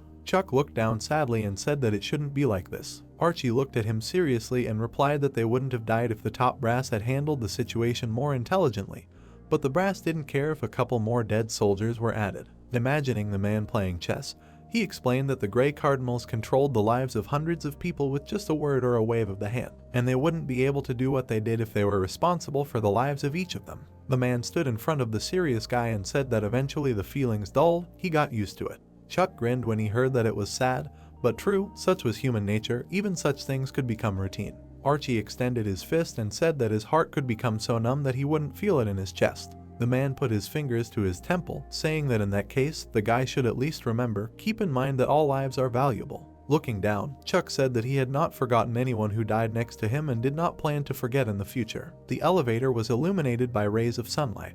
The guys were carrying out a bag with a body. Archie held a slab in front of him. Serious guys were holding the body of a friend. The soldiers were aiming their machine guns at them. The man frowned and asked if they were going to break through. Zack looked at him seriously and said that he would try to talk to them. Standing in front of the army, he said that he doubted that they would order the killing of unarmed people with so many witnesses. The soldier held the gun and thought about it being Zack. Frowning, the man shouted to his fellow soldiers that the research center had deceived the military. He raised his hands and said that through sadistic experiments they created a monster, and to cover it up, they killed all the soldiers in the center. The scientist stretched out his hand and shouted that this was nonsense, they had to kill it faster. The man clenched his teeth in displeasure. Zack raised his fist, saying that they were not slaves, they came and took up arms voluntarily, but for some reason they did not feel that it was aimed at the wrong person. The soldier looked down sadly, thinking that the order seemed meaningless from the beginning. Why would they open fire on the ARC military when they had just left the lab? The man looked at them seriously and shouted that soldiers were an invaluable source of military power for the nation, and therefore they could question and challenge unreasonable orders. The protagonist stood tensely behind. The soldier raised his machine gun. The allies looked at him in confusion. The researcher clenched his teeth in fear. Adjusting his cap, the man thought that this was a natural outcome. There was nothing surprising. The protagonist imagined Zack fighting, thinking that he was a national hero of China, who made the greatest personal contribution on the front lines of the First War. Most of the soldiers went to serve, seeing him as an example for themselves. The scientist grabbed the soldier by the collar and asked him what he was doing. He pointed his finger at him and shouted furiously that this was treason. Let him order them to shoot right now. The researcher frowned and said that if he didn't kill the ARC people now, he would kill not only him, but his entire family. The boys stood in the middle of the desert. The team members looked forward in surprise. The soldier was holding a smoking pistol. The dead scientist fell to the ground. The boys saluted the military. The man stood in front of them and said that they should be prepared to take punishment for disobeying orders. Looking at the scientists, he said that now it was only a matter of time before the whole top brass found out about what was happening in the research center. So if they wanted to prevent the conflict from escalating throughout Northeast Asia, these lab rats should answer for it. Zack stood in front of him and thanked him for listening to him and doing what they did. The soldier smiled and said that even if he was punished, he most likely would not be able to get the next position, the real hero here, because he gave up everything to join the ARC. The helicopter took off into the sky. The protagonist crossed his arms. Archie turned to him in surprise. Pointing his finger at the guy, he said that it was the first time he saw him sleeping. The man frowned. Chuck was sleeping peacefully, sitting up. The helicopter took off over the sea. The soldiers were shooting into the sky. The guys bowed their heads over the grave. They sat down at the memorials. The protagonist saluted over his friend's helmet. The guy looked down sadly. The protagonist walked along the ground and said that when the man entered into negotiations, frankly speaking, he was pretty scared. Looking at Zack, Chuck said that if he weren't such an important person to them, they would have all been shot before he could speak. Introducing the furious men, the corporal said that all the ordinary soldiers in ARC, including Harold and Luke, were considered heroes in their homeland. Zack looked down, upset, and said that he wasn't that special after all. His accomplishments were exaggerated to impress and recruit more people. Archie approached the guys and said that there was no point in being modest. He had more than earned the title of hero from the moment he joined the ARC. The man extended his hand and asked Chuck to come with him. He was being called. They were standing in the office. Archie was walking towards the exit and said that the guy should wait here. Someone would come to him soon. The protagonist turned around worriedly and asked who exactly. The protagonist looked ahead thoughtfully. He turned back to the screen. The guy watched as Rick stood behind his friend. Chuck looked at him in surprise and thought about the fact that this was the 13th squad. Apparently the second year had started a competition. Who their opponents were. Frowning, the guy shouted to his friend to load. Rick swung the flame at his opponent. Simon looked at him seriously. He created a shield around himself. Lucas ran past the dome. The opponent's eye began to glow. The guy was running away from the exploding ball. He flew up on the flames. Rick covered himself from the fire. Chuck looked at the screen in shock and thought that Simon had become incredibly strong. He should have avoided close combat. If the guy had come face to face with him, he would have died. The protagonist was taken aback and asked where Kyle was. Alexander stood behind him and said that he had called him about him. The man watched as he saluted and said that he was the chief of staff of the ARC. Chuck held his hand to his temple, thinking that this was the chief of staff, which meant that after him there was only the commander-in-chief. He was probably one of those who really had authority in the ARC. Alexander looked at him seriously and offered to sit down, asking if he liked red tea. The man sat on the couch and said that he was trying to understand something. He watched as the guy drank tea and asked whether Kyle should be considered incapacitated. The protagonist sadly lowered his eyes. Chuck frowned when he heard that. Given everything that had happened, he seemed like the only one who could figure it out. The boys walked down the hallway. The protagonist remembered his friend creating a giant hand and thought that the ambush by the purists had caused Kyle to awaken his S-rank abilities. The guy imagined the man pulling out a gun. Remembering the man pitting the enemy to the ground, he thought about something that happened next that had become a torment for him. Rick looked up in confusion and said that they were coming again. The protagonist imagined a furious Kyle. The boys looked at him in fear. The boy screamed menacingly. Kyle stood in front of a stream of mana. Chuck remembered how the energy enveloped the drone. The missile was flying towards the boys in the forest. The military looked at it in surprise and asked what was going on. Imagining an explosion in the trees, the protagonist thought about Kyle being sure that he had committed a murder with his powers and refusing to train. He lowered his head, thinking that he had to convince him that they needed to continue training. They couldn't just let a telekinetic with such a level of skill go. Chuck looked down sadly, listening to them arrive. The soldier opened the door and said that he should come in. The protagonist turned around warily. The guy was standing in a room with the military. He entered his friend's room. The protagonist looked at him pitifully, hearing that they hadn't seen each other for a long time. The tied-up Kyle looked at him and asked if everything was okay. Chuck sat down at the table with him and said that it wasn't his mistake, it was just the way things were. Lowering his head, the guy replied that he was talking as if he had seen everything himself. Maybe he really did subconsciously want them dead. The protagonist frowned and said that even if it was true, he was protecting his friends. No one blamed him for it. The protagonist looked at him tensely, listening to the guy not think he can continue. This is the end for him, and thought that he was very kind. Chuck watched the sad Kyle, thinking that he was so kind that he could not understand him. Sympathy for the enemy in his life was a luxury. The protagonist remembered how he walked with him as a child and thought that, unlike other children who had their own motives, he endured and followed him. The protagonist imagined how the monster hurt Harold and thought that if this continued, he would lose another close friend, but he did not want to face this pain again. Let him give up. Chuck looked at the surprised Kyle and told him to give up. Frowning, the guy said that he was clearly not the one who should be on the battlefield. The protagonist looked at him pitifully and said that it would be absolutely normal for him to give up. Kyle hung his head in shock.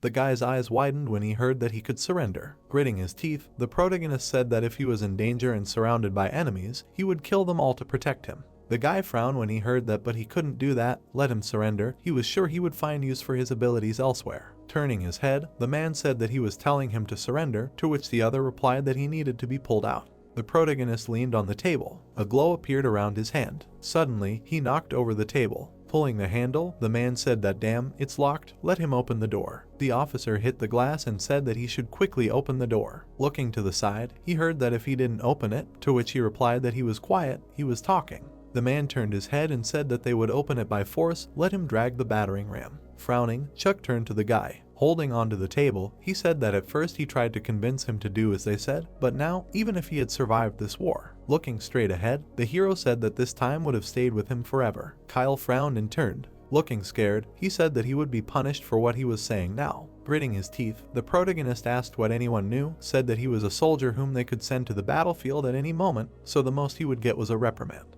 Grinning, the guy said that he was smart, so he could calculate all the consequences. A blow flew sharply at the door. Kyle opened his eyes in fear. The officer was holding a battering ram in his hands. He grabbed the hero abruptly. The guy looked at them nervously. Frowning, he thought that they should not dare to hurt Chuck. Kyle clenched his teeth and shouted that it was enough. The men looked at him in surprise. A bright light appeared around the guy. The protagonist was holding his hand. He was looking straight ahead. Chuck suddenly looked to the side. Alexander was walking in front of him. They stopped in front of each other. The man grinned and asked that everything was planned. Yeah, he said that he was a real man. Even he believed it at first. He should have told him right away. The protagonist looked at him angrily. The men looked at the glow in amazement. Grabbing their necks, they asked what their necks were. No, this. Bright beams were flying around the guy. It was heard that fear. Was this an illusion of fear? The guy's eyes lit up. The thought arose that even in his current state, he was more than ready to kill all the people in this room. The men trembled in fear. Lightning emanated from his eyes. He looked straight ahead angrily. The guy gritted his teeth and said that he convinced him he would continue training and then move on to the third year. The hero looked at him, hearing that he should let him go. He looked down. Frowning, Kyle thought about the hero standing over him.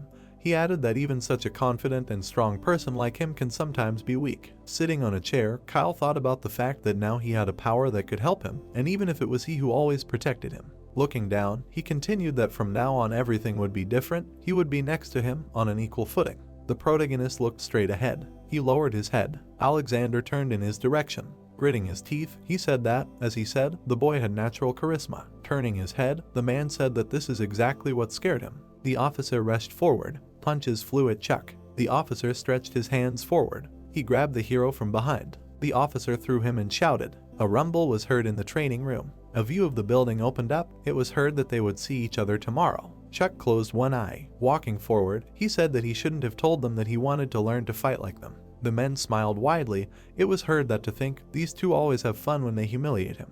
Gritting his teeth, the hero asked that he saw their faces. He looked at the guy. It was heard that why was he studying martial arts? He wouldn't even need them. Looking away, the protagonist asked what who knows, what if said that you need to always be prepared so he can win in any situation. Travis turned his head to the side. Smirking, the man said that this guy should cool down. The man was pressing on the hero. It seemed that he had seen it. It was not every day that such a sight happens. Usually a calm guy was now in complete disarray. Chuck grabbed his lower back. Looking at him, Travis asked what could carry him, to which he replied that yes, he was fine. The sergeant kicked the door down sharply. Grinning, he said that Dad was in the building. The hero turned in his direction. Looking surprised, he turned. Smiling broadly, the man said that he was looking. He had new boots, to which John asked what. He also wanted new ones. Wide-eyed, the protagonist asked that he would continue to perform his duties, to which the sergeant replied that he would be a temporary coach for the freshmen. It was necessary to recruit more guys for the second year. Besides, he still needed time to recover. John grinned and said that he heard he did well on his mission as a third year. He looked like he had matured. His shoulders were right at the level of his head. The protagonist raised his shoulders and replied that he hadn't. Chuck looked at the cigar in surprise. Looking at the officer, he asked that he, as usual, didn't care about smoking zones. Yes, to which John replied that he should go to hell, asked that where in the Ark you can smoke at all. Looking at him, the sergeant replied that he brought it up at every meeting, and they didn't give a damn, to which Chuck thought that he didn't think it was weird. Holding a cigarette in his teeth, the sergeant said okay, asked that he remembered that LMH he had caught. The hero grabbed the monster commander. Gritting his teeth, he replied that of course they managed to get something out of him. Looking straight ahead, the sergeant said yes, straight out of his head, in 3 years there would be no war. An image of a creature appeared. Looking straight ahead, the mage said that it would be an attack by the main squad, while the vanguard, in turn, had almost finished all the preparations. The protagonist opened his eyes in surprise. Frowning, John said that the prophecy that the Earth would be attacked again in 10 years was true, but if there was a vanguard, then the war would start much faster than they thought. They stood in front of each other. Knocking on the door, someone turned to the hero. The door in front of the man opened. Looking surprised, Chuck asked what it was. He handed him a flash drive. The hero looked at it in amazement and heard that he should keep it. It was a gift, to which he asked what the flash drive was. Smiling broadly, the man said that the recording of yesterday's sophomore competition, the 13th squad, he remembered, was their leader, right? The protagonist froze in surprise at what he heard. Putting his hands on his hips, he asked, by the way, why is he sitting in the room on a day off? What, don't you like hanging out with old people? Gritting his teeth, Chuck said that they usually just throw mud at someone. Didn't know that a woman could be called such a wide range of curses, to which Archie laughed and asked what and what did he want. There were only men here. Looking at him, the hero heard that he should go and enjoy the video, to which he thanked him, and the man added that he should stop thinking about useless crap in his room all day long. Archie suddenly froze. Then he turned around. The protagonist pressed the remote. He was sitting in front of the TV. Simon frowned. It was heard that they were fighting the third squad again. The guy looked away. It was heard that most likely because after the attack they did not have many second years. The protagonist opened his eyes in surprise. Raising his eyebrows, he wondered if Matthew had become the second in command, and then asked why Lucas and Rick had given in to him so easily. Chuck smirked, thinking that well, maybe he didn't have such a nice personality, but he was pretty smart. Sitting on the bed, he said, "Oh my God, that was it." Simon grabbed the guy by the clothes, and it was heard that thanks to Matthew, the 13th squad had won. The hero's eyes widened, and he said, to think that he had cut Simon off from everyone and tormented him until the sun went down. He was lying on the bed. Looking at the ceiling, the protagonist thought that he was sure that someone would soon be promoted to the next year. He froze and added that he wondered who, Simon, Dimitri, Lucas. A view of the building opened up, and a thought occurred to him that he was lonely. The guy pointed ahead and said that he would deal with Simon himself. The guys glared at him. Rick and Lucas exchanged glances. The guy's eyes widened, and he heard what he hadn't said last time. Looking at Lucas, Rick asked if he would put him against Simon, shoot him right away, or something, and Matthew yelled that they were idiots. He held his hand out and added that because Rick had planned a direct attack that time, if 3 of them attacked him head-on, they would be eaten in an instant, to which the guy replied that he should stop talking to him like that. Matthew smirked and said that he didn't plan on facing him face to face. Simon wasn't good at teamwork. Maybe he had gotten better, but if he was called on repeatedly, his self-esteem wouldn't let him back down. The guy looked at him in surprise and asked that he didn't want to face him one-on-one, to which he replied that was right, he would just pretend, distract him, and they would deal with the rest. They were standing in the middle of the forest, and they heard the 3rd squad against the 13th squad, capture the flag, go. The guy smirked and said that well, let him attack. He, the great Matthew, would face him face to face. Simon looked away. He was standing in front of him. Suddenly the guy exclaimed in surprise. Frowning, he said that damn, he didn't want to do this at all, but it seemed he would have to be bad. Simon froze, hearing that he was a fake. He lowered his head, hearing that how could he even be called a genius. Chuck is much better in combat, and Kyle is cooler in telekinesis. Raising his hand up, Matthew shouted that Chuck is taller than him. They say he is now somewhere 6 feet tall, and even he is taller than him. The guy did not move. He looked at him carefully. Simon turned his head. Matthew turned away from him. Suddenly the guy rushed forward. It was heard that their battle was the longest in the history of the arc. 7 years ago, John stood in the middle of the street. The man stood in front of him. He turned around and said that he seemed to have told him not to follow him.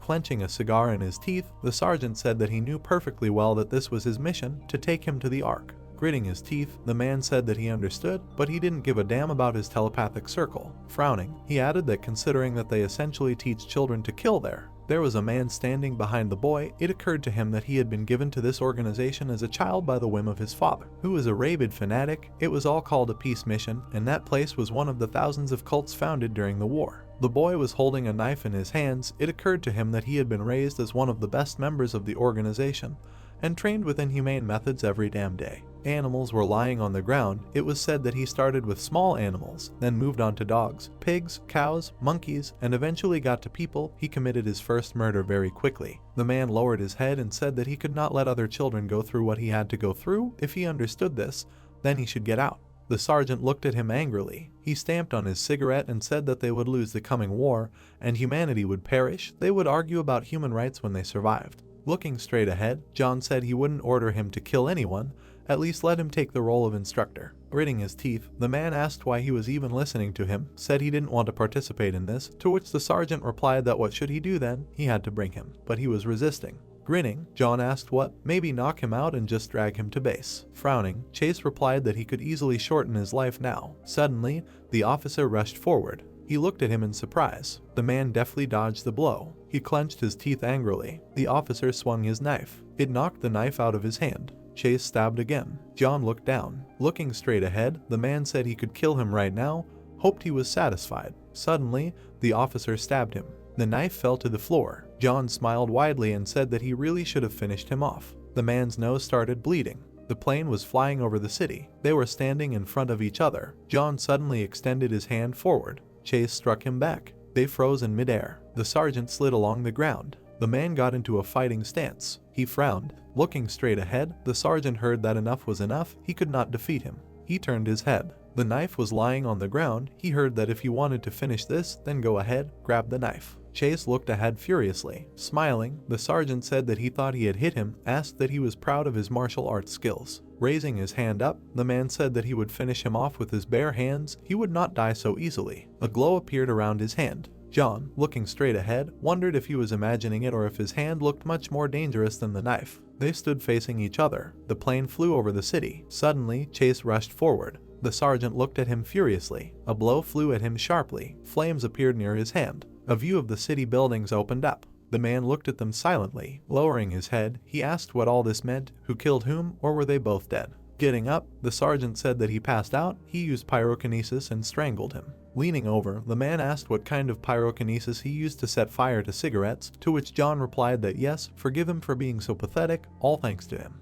Holding a crystal in his hands, he added that the crystal that was lent to him, the stone increases the strength of his abilities, so he can better control his pyrokinesis. Looking away, the sergeant asked that he couldn't have burned his face, right? To which he was answered that how strangely he fought. John sat up and said okay, they're taking him, and the man said it was Delta. The object was ready for transport. Looking straight ahead, he added that the mission was accomplished. Well then. Frowning, the man asked what the bastard's name was. Sitting on the ground, the sergeant said it was Chase. Archie drank from a can. The protagonist looked at him in surprise. Squeezing the can, the man exclaimed. He began to open the next one. Archie held out the package and asked what would happen, to which the protagonist replied no, thanks. While drinking, Archie said that the situation was a little strange. He had the body of an adult, but inside he was still a child. He suddenly looked forward. Chuck looked surprised, hearing that he dared not die in these 2 years, because then they would have a beer together. Understood. Pointing at him, Archie said that even if he didn't think about dying, he had to drink before he died, to which the hero asked if they were going to continue talking about alcohol. People ran forward. Sitting on a bench, the man said that in 2 more years at most, he would become a better fighter than him. Holding a kin in his hands, he thought that by then even ARC wouldn't be able to control these guys if full-fledged soldiers, former ARC students, turned against him. The man stood in front of the man. He clenched his teeth tightly. Behind him lay a corpse. The hero looked in surprise, hearing that if they went against ARC, humanity would be finished, let it not turn into a monster. The sphere flew up. The protagonist raised his head. He was tossing the ball. Grinning, the professor thought that cost-effectiveness, a magic term for engineers. He raised his eyebrows and added that this little devil Chuck was also extremely effective. Chuck took a step forward. The thought occurred that as far as they knew, he had the lowest telekinetic abilities in the history of the organization, but the same applies to his minimum power. The hero waved his arms. The thought occurred that this was good, because there were no unnecessary costs, which allowed for increased control. The engineer adjusted his glasses, thinking that if someone was able to divide their power into 10 parts, Chuck divided it into 20. God, this was a real treasure. If he continued in the same spirit, he would achieve incredible results. A room appeared. It was heard that the training was over. The protagonist closed his eyes and sighed. Standing in front of him, the man said that the period of activity was 25 minutes. This is better than last time. Congratulations. To which Chuck replied that he was still far from a real fight, and he added that they had just started, so he should not rush. Lying on the floor, the hero said that he had no strength, to which he replied that he definitely did. Let him forgive him. Now he will take off the armor. A robot suit appeared. The protagonist was drinking from a straw. The engineer looked at him and asked how he was, to which he replied that all his muscles seemed to be twisted into a knot. Sitting down next to him, the man said that it was clear that he was using all his muscles, and telekinesis, until he fainted, would soon get used to it. Besides, raising his fingers up, he added that the second generation tele-armor would be much more convenient, to which Chuck replied that it was tele-armor 2.0. A man in a suit appeared. It was heard that, well, they had to call it something, but they would only be able to create 80 sets. They had little dragon component. Looking to the side, the hero said that he thought so. It was already known who would get the armor, since there were 50 people in the third year now. Asked that he planned to recruit another 30. Stretching his hands forward, the man replied that he was quieter. He was just an employee of the technology department. He was not particularly interested in the learning and training processes. The engineer waved his hand at him. The protagonist stepped forward. The man stood in front of him. He looked at him in surprise. The sergeant grinned and asked what was coming back from the third year building. Standing in front of him, he added that he had just seen Travis. Chuck grinned and said that he must have finished the mission, to which John replied that he thought he would be glad to see him. Looking straight ahead, the hero said that, well, he was his only peer, frankly.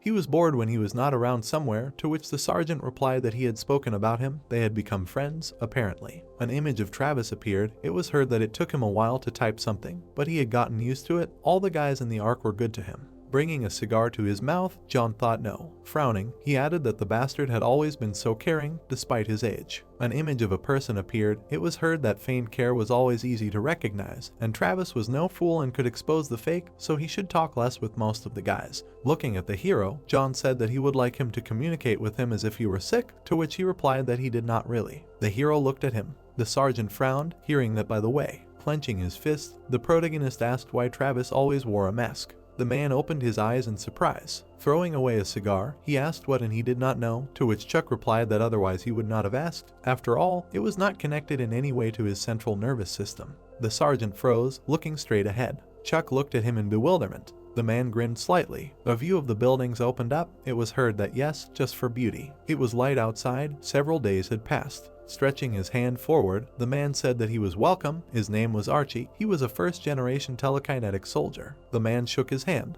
Leaving, the man said that they would now give him a tour of the local attractions, so let him follow him. The boy followed him. Simon frowned. He walked down the hallway. The boy looked surprised to hear that he was the genius everyone was talking about. Simon rolled his eyes when he heard that he had big plans for him. Hands appeared. It was heard that he was a genius. The boy raised the spheres up. It was heard that it was amazing. He already had telekinesis at such a high level. Simon smirked when he heard that he had a great future. He would be the best even when he entered the ARC. He stood in front of the people. Clenching his fist, the boy thought that here he was. He started to walk forward. The children looked at him in surprise. Simon smiled, thinking that there were so many people, and everyone had telekinesis. In any case, he would be number one. Suddenly, he looked to the side. The boy behind him was crying. A thought occurred to him that this fool did not belong here. Simon clenched his fist tightly and thought that this guy was annoying him. Gritting his teeth, he added that he was a telekinetic like him. Frowning, the guy thought so that he wouldn't piss him off. Kyle looked at him in surprise. Swinging, the guy thought that, and yet, it was that.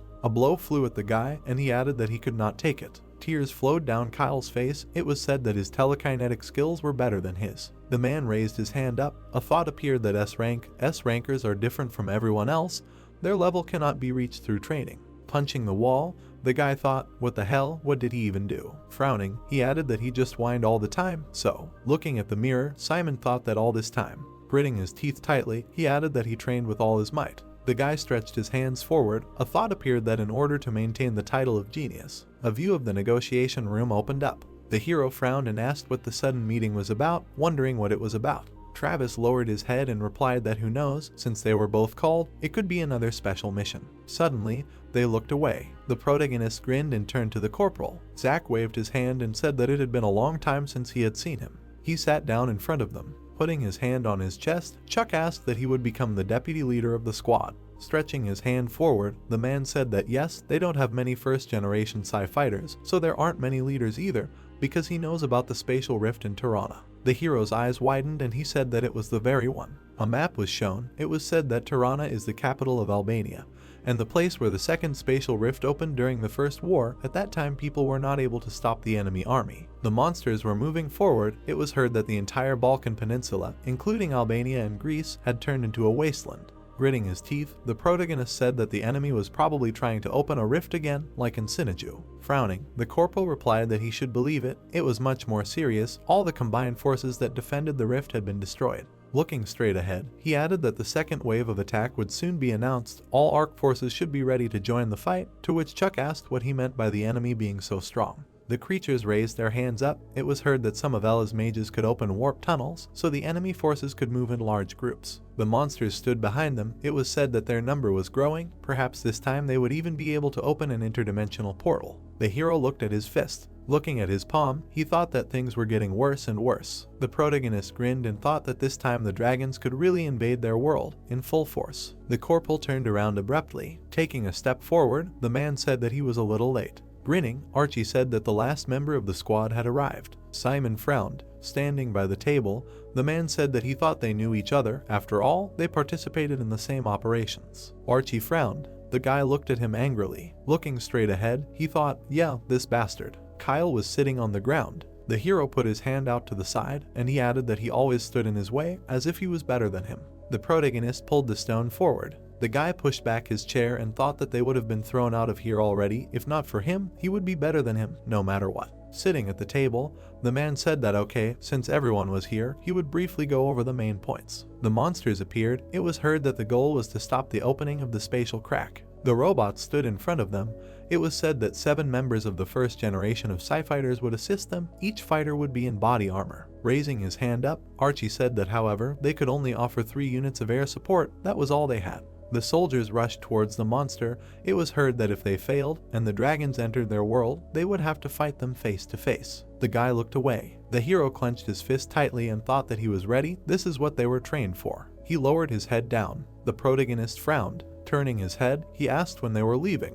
Chuck looked at the man. Archie adjusted his glasses and answered that now. The view opened up to the outpost in Tirana, 20 kilometers to the interdimensional crack. Looking straight ahead, the man said that this was a satellite image of the crack. Several TV shields were noticed in this area. The crack appeared. It was said that the dragon summoning ceremony was probably taking place in one of them, so the areas were closed, but they could not guess which one. The soldiers sat in the hall and listened to what seemed like a simple bombing raid in this area, but such shields could not be penetrated even by nuclear warheads. Smiling, the man said that, in addition, their landscape was urban and grunts could dig underground tunnels, so an airstrike would not help them in any way. Speaking from personal experience, the hero frowned. The man straightened his tie and said that they would continue. The squad walked among the camp. Looking at Simon, the protagonist said that they would go over the details of the operation. The tanks drove forward. The soldiers walked next to them. The monsters rushed towards them. The attack scheme appeared. It was said that while the combined forces were fighting the enemy army,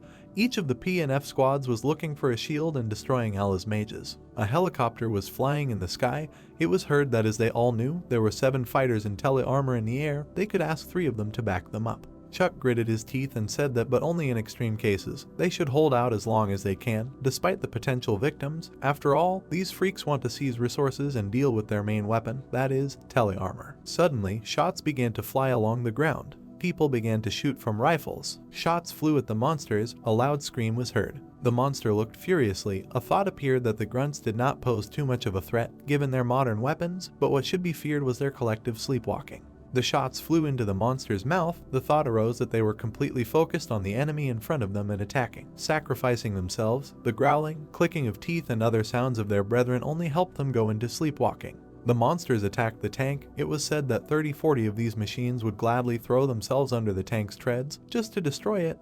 If not for their persistence, they would have died out as a species. Suddenly, a devastating explosion occurred. The squad moved forward. Frowning, the hero said that the enemy was right ahead. They stopped, and he added that there were 4 grunts. Suddenly, a shot flew at the monsters. The creature turned its head. The protagonist clenched his teeth. The creature screamed furiously. It was heard that it was an ogre. The guy looked to the side, hearing an appeal to him. Travis turned his head, hearing the command to deal with the grunts. The monsters stood in front of them. Raising his weapon up, the guy addressed Simon. Frowning, Chuck said that they would kill the ogre. The guy turned to him. Suddenly, Travis rushed forward. The monster extended his hand in front of him. Suddenly, a blow flew at the creature. The man extended his hand to the side. Looking straight ahead, the hero shouted that he was coming here. The monster took the car in his hand. He raised his hand up. Suddenly, the creature struck the ground. Jumping up, the protagonist said that he was after the head. Let him clear the way for him. Simon frowned and replied that he understood. The stones flew up. Looking furiously, the guy shouted that he was going forward.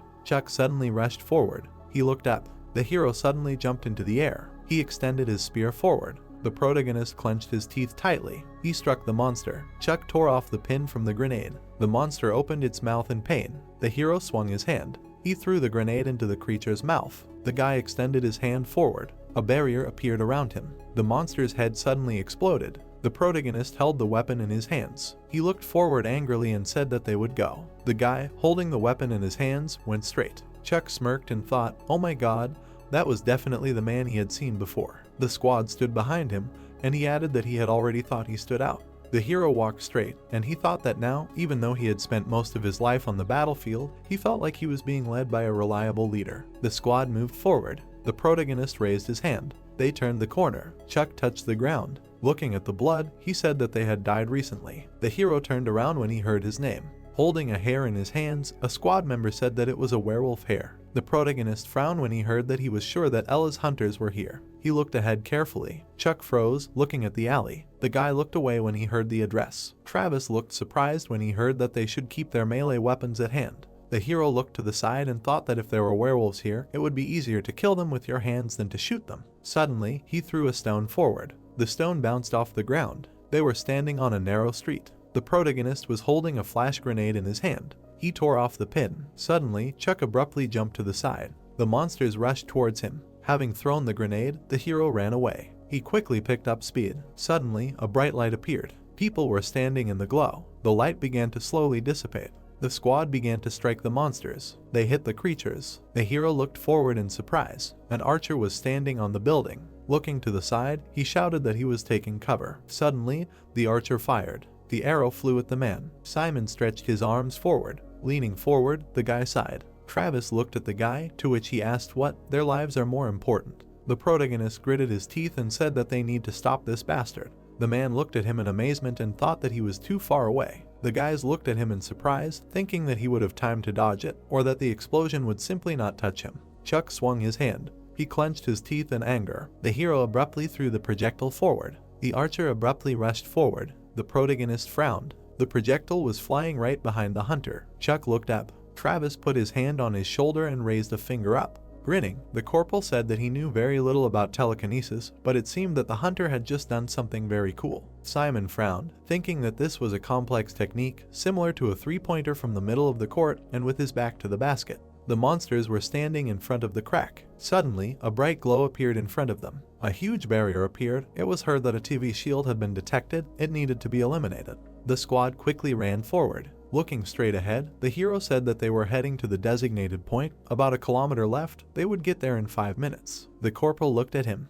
His eyes widened. Crouching down, the squad member said that he should connect the tripwire and extend it to here. Let him add a couple more grenades. Looking to the side, Chuck said that the enemy would run here in an instant. When they heard the shooting, they would prepare a gift for them. The corporal frowned, thinking that he was becoming a real soldier faster than anyone else. The man ran forward, and he added that deep down it hurt him. Chuck was still a child who had barely turned 10 years old. The monsters were standing in front of the barrier. The squad was sitting on the roof. It was heard that all the squad members, except Travis, would clear the way to the TV shield. Travis struck the magician. It was said that they would provide a corridor for retreat, and he would go behind the shield and kill Ella's magician. The guy nodded and said he accepted. The hero turned his head to the side. A glow appeared around the guy, and he could hear that they were counting on him. The girl was sitting in front of the TV. She inserted a tape. The girl grinned. Taking a step forward, Travis said that he was air. Looking straight ahead, he repeated the phrase. Suddenly, he rushed towards the monsters. A glow appeared around Travis. He rushed towards the magician. Suddenly, the guy chopped off the magician's head. He was standing among a crowd of monsters. An inscription appeared on his helmet. The guy began to strike at the monsters. He suddenly jumped up. An explosion occurred behind him. The squad watched the explosion. Looking to the side, the protagonist said that the squad destroyed Point 9, they would be able to return earlier. Frowning, Simon asked what kind of childishness this was, what kind of inscriptions. The helicopter was flying in the air. Suddenly, the indicators on the gun lit up. The equipment sharply rushed down. It landed on the building. Looking straight ahead, the protagonist said that they had sent one telesuit for support. They needed to hurry. He asked with wide eyes if they could hear him, said that it was Alpha 1. The man held his hand to his ear, thinking that if Alpha 1 was on, then the leader was on the line, and then said that he could hear him. Running forward, the soldier asked if they were heading to Point 8. Yes, said that they were not far and could join in. Looking to the side, the protagonist asked if they had already cleared their locations, and then thought that they were fast guys. Running forward, the man said that yes, it was good that they made it. Chuck looked to the side, hearing that there was a small problem, to which he asked what it was, and then thought that there was a chase. Smiling widely, the guy said that well, they had just dealt with Ella's mages. They had forgotten about the rest and just ran away, so now they had a small crowd on their tail. Running away from the monsters, he added that in short, they were trapped. A crack appeared in the middle of the city. Looking at the notification, the hero thought that the leader of the Alpha Squad, his name was Derek, owned electricity. He frowned and added that he wondered if there was an area where he could use his ability. Running forward, the guy heard that he heard. He was breathing heavily and answered that he was fine, clearly and loudly. He asked to wait, but fell silent, so he assumed that he abandoned them. Running forward, the soldier heard that if they turn right in 500 meters and run another 200. He opened his eyes wide, hearing that they would see a large outdoor pool. There was probably some water there. The water supply in the city was turned off, but there had been rains recently. The soldier looked scared and replied that he understood what he was getting at. A thought appeared that he could not believe that in such a short time he had developed a strategy using his power. The guy grinned, hearing that they were heading there. The hero winced when he heard someone speaking to him. Looking straight ahead, the guy said that if they survived and returned to Ark. The protagonist looked surprised when he heard that they would become good friends. He looked away and said that he agreed. The monsters quickly ran after the soldiers. The man raised his head up and shouted. The guy closed his eyes and asked how much longer they had to run, to which Derek replied that they were almost there. A street appeared. He heard that there was a turn. As soon as they reached it, it would fry them alive. Lightning appeared around the guy. The hero opened his eyes in surprise and thought that it was empty. The people stopped in front of the pool. A broken wall appeared. Looking straight ahead, Simon said that the walls and floor were broken. There was no water. The protagonist clenched his teeth tightly. His hand trembled with anger. The corporal looked at him. Chuck lowered his head down. Frowning, he thought that he had miscalculated. The hero froze, thinking that he had set everyone up and someone had turned to him. Zach frowned and said that he should calm down. Everything was fine. No one had died yet. The protagonist looked at him in surprise. The corporal looked ahead angrily. Chuck lowered his head. He abruptly rushed forward. Looking straight ahead, the hero shouted that the enemy was approaching, everyone to get ready. People were visible in the distance and a message appeared that Izzy's squad was on the horizon. The soldiers were rushing forward. The guy turned around and shouted to run faster. Huge monsters were rushing after them. The guys held their weapons tightly. The protagonist frowned and shouted to cover the Alpha Squad. A fierce battle began. Fiery projectiles flew out of the weapons. Chuck turned around and shouted that the enemy came from behind and to kill only those who were too close. The monsters were advancing on the people. Zach furiously called the protagonist and shouted that they would not be able to hold them off for long. They needed to use the tele-armor. The guy lowered his head and thought that such a decision should not be made on the background of emotions, because the lives of all the fighters depended on it. A huge explosion blinded everything around, and a thought arose that, as Corporal Zack said, if they called for armor, then this battle would be won. But still, they only had 2 armor. If they called for it now, then the other squad would have only one opportunity to ask for help. Chuck grinned and thought that they should cope with this situation themselves. Let him think. The guy's eyes opened wide. A huge building appeared in the distance. It was a reservoir. Chuck thought in shock that there was a water reservoir here, and how he had not noticed before. The guys dealt blow after blow. The guy turned around when someone shouted that silence, Simon, run to the other side of the pool. The protagonist turned and shouted that Alpha 2, Alpha 3, and Alpha 4, let them pull the wire and lure these creatures into the pool. The men ran forward and heard silence. There was a water tank behind the tree. Let him cut off the top and check it. The guy raised his head and heard, and over the radio they said that judging by the size of the tank, even if there was half of the water, they would have enough. Simon frowned when he heard him get ready to blow up the support. Flashes of OO strikes filled everything around. Chuck thrust his weapon into the enemy and clenched his teeth. Suddenly a symbol appeared above him. The soldiers stopped abruptly, and it was heard that the soldiers were retreating. Alpha 1 should get ready. The man turned and smiled. Something began to collapse. The water tank fell to the ground. Water began to pour out of it in liters. Simon frowned. Sweat flowed down the guy's neck. The water tank fell. Water poured straight onto the monsters. They stopped in confusion. Someone stood in front of them and said that it seemed like it was time to show themselves. The guy's fists connected and energy flashed between them. He grinned and said that the main dish of the evening was an electric charge. The man's body was covered in sparks. Lightning bolts were aimed straight at the monsters. The opponents opened their eyes in surprise. Then their mouths widened in pain. The guy opened his mouth in tension. The flash reached for the sky. All the monsters were lying on the ground, and the man laughed and said, "Hooray, victory." He raised his head and burst out laughing. Suddenly Chuck caught the exhausted guy. He apologized with a grin for having no strength left. The protagonist glanced at him, and it was heard that Izzy was taking care of the Alpha Squad alone. Chuck held the guy in his arms and replied that it was accepted. He knows it's hard for him, but he needs to move. The man replied that he's an idiot. Bright lightning bolts created explosions. The guys rushed forward, and it was heard that they used all their TV armor for ground support. The hero looked ahead and said that they had defeated this pack. There was one last point left. The team made their way through the lying monsters. The man held his weapon tightly, and it was heard that they would be able to get rid of all the monsters. It seemed there were too many of them. On the edge of the abyss stood a huge sphere, and someone shouted that it was the last dash. Explosions and bullets flew at the monsters. Lightning cut through the space. A bunch of monsters were coming from the side of the sphere. Chuck frowned and exclaimed that silence, and to break through the shield. The sword flashed in the guy's hands. People were approaching the magic sphere. A skull flashed on the guy's helmet. A large gap formed in the barber. The hero opened his mouth in shock. The monsters raised their paws up, and he thought about what was happening. The soldiers watched what was happening. Chuck opened his mouth and shouted that there was no time to think.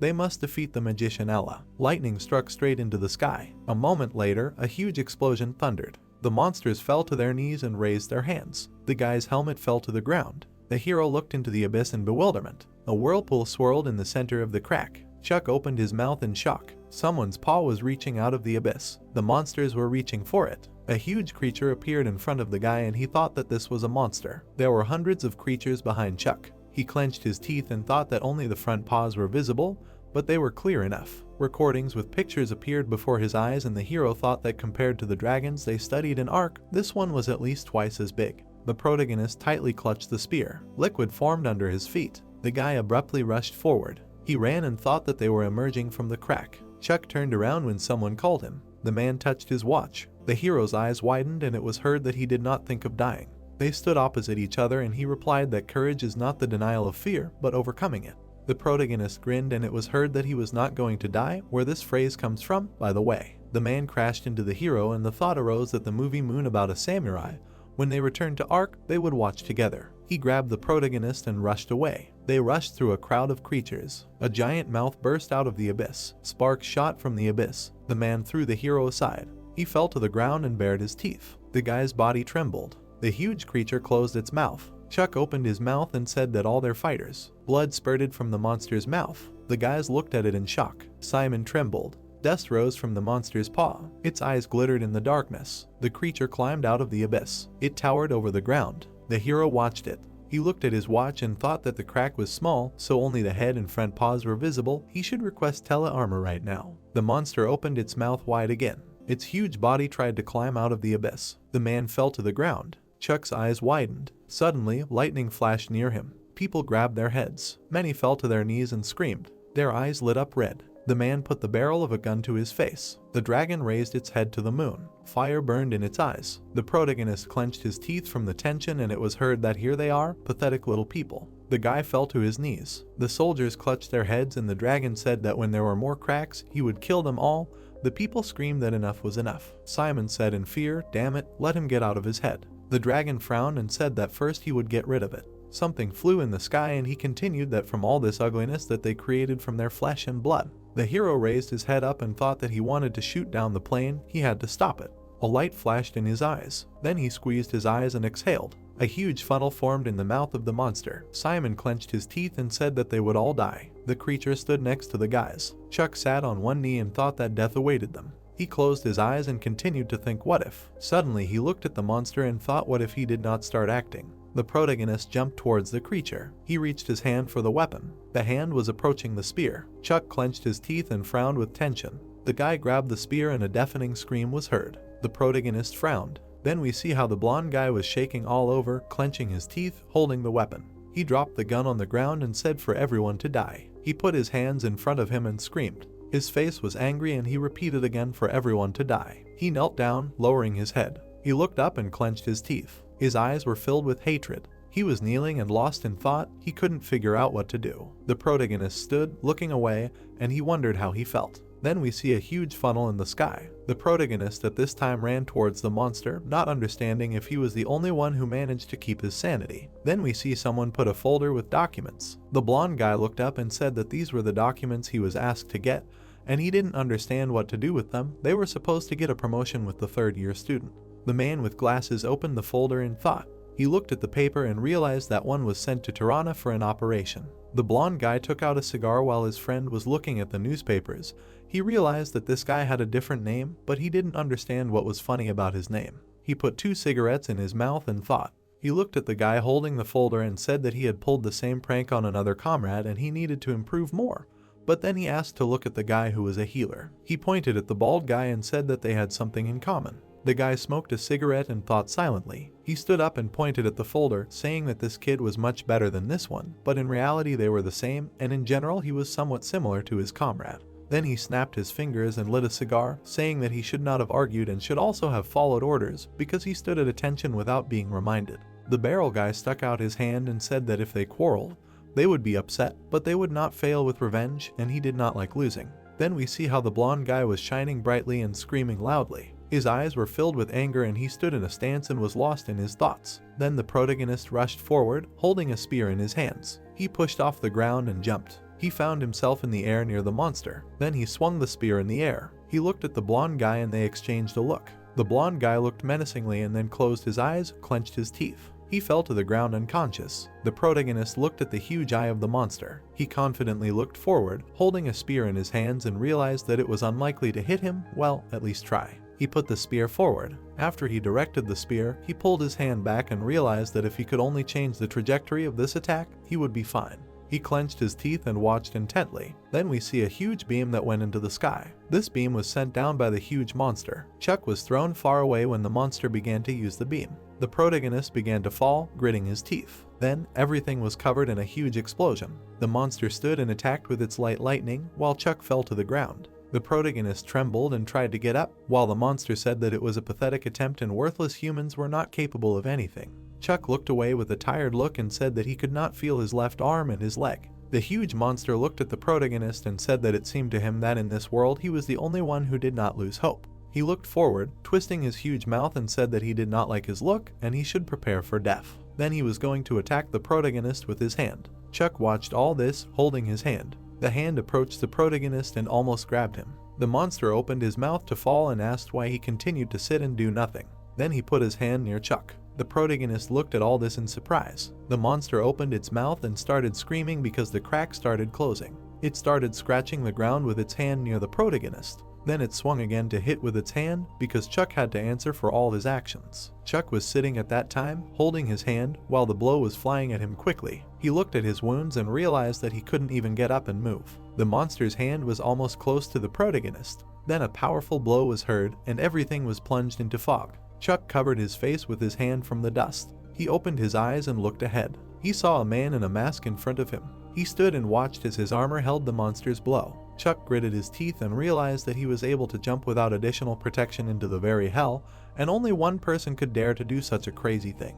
The protagonist looked ahead and realized that no one else survived this situation. The man in the suit continued to observe the whole situation. Chuck gritted his teeth and was injured. Both looked ahead and saw how the machine's legs were badly injured. He shouted after him not to dare die. The guy in the suit stood and continued to hold back the monster's blow. Then the monster squeezed him in his hand. He raised him above his mouth and was ready to devour him. Chuck began to scream with tears in his eyes. Then he suddenly evaporated, leaving behind a bright glowing trail. Chuck was on his knees and crying. The sun was shining brightly on the city with its rays, and on the battlefield there was a huge crater. Then in front of us appears the image of a huge dragon with an open mouth. It was Warhammer, or rather, this was his code name, the 8th dragon that appeared during the operation in Tirana. The guy and the girl watched him open his mouth at the conference. They were wondering what name they gave him. The girl in glasses said that this dragon was very different from all the other dragons that appeared before, and was also much stronger and bigger. The man stood on a stage in front of a crowd of people, and this dragon took 4 telebronos, and even if they spent their entire budget on it, success was not guaranteed.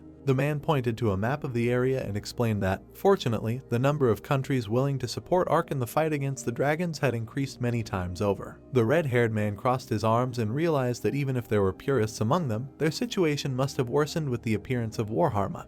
He looked ahead thoughtfully, then he adjusted the microphone and asked them to pause. Then we see a spear that was stuck in his eye. Then we see the protagonist standing stoic in front of a huge guy. He shot his hand in front of him and realized that sometimes he looked like a person who was completely devoid of emotions, and this could not cover the rationality of his terrible actions. Then the blonde guy hit Chuck and said that even if this path led to death, he thought that this was the only road. The protagonist parried the blow with his hand and realized that he still chose this road. Then the blonde guy grabbed his body. He quickly ran forward to throw him. After we see a lot of pancakes in the hall, Chuck was lying on the ground, and the guy told him that he should not dare to die and must definitely survive. He became wary and looked ahead. The blonde guy with glasses extended his hand to him. Then his blurry silhouette appears in front of us. The man in the uniform was standing next to Chuck, who was lying. He raised his head and woke up. He got up from the hospital bed and asked how long he was there. He lowered his head and remembered his comrade. The man in the uniform became wary, said that he was considered missing or dead, and he also disappeared along with those dragons. The blonde guy continued to look ahead.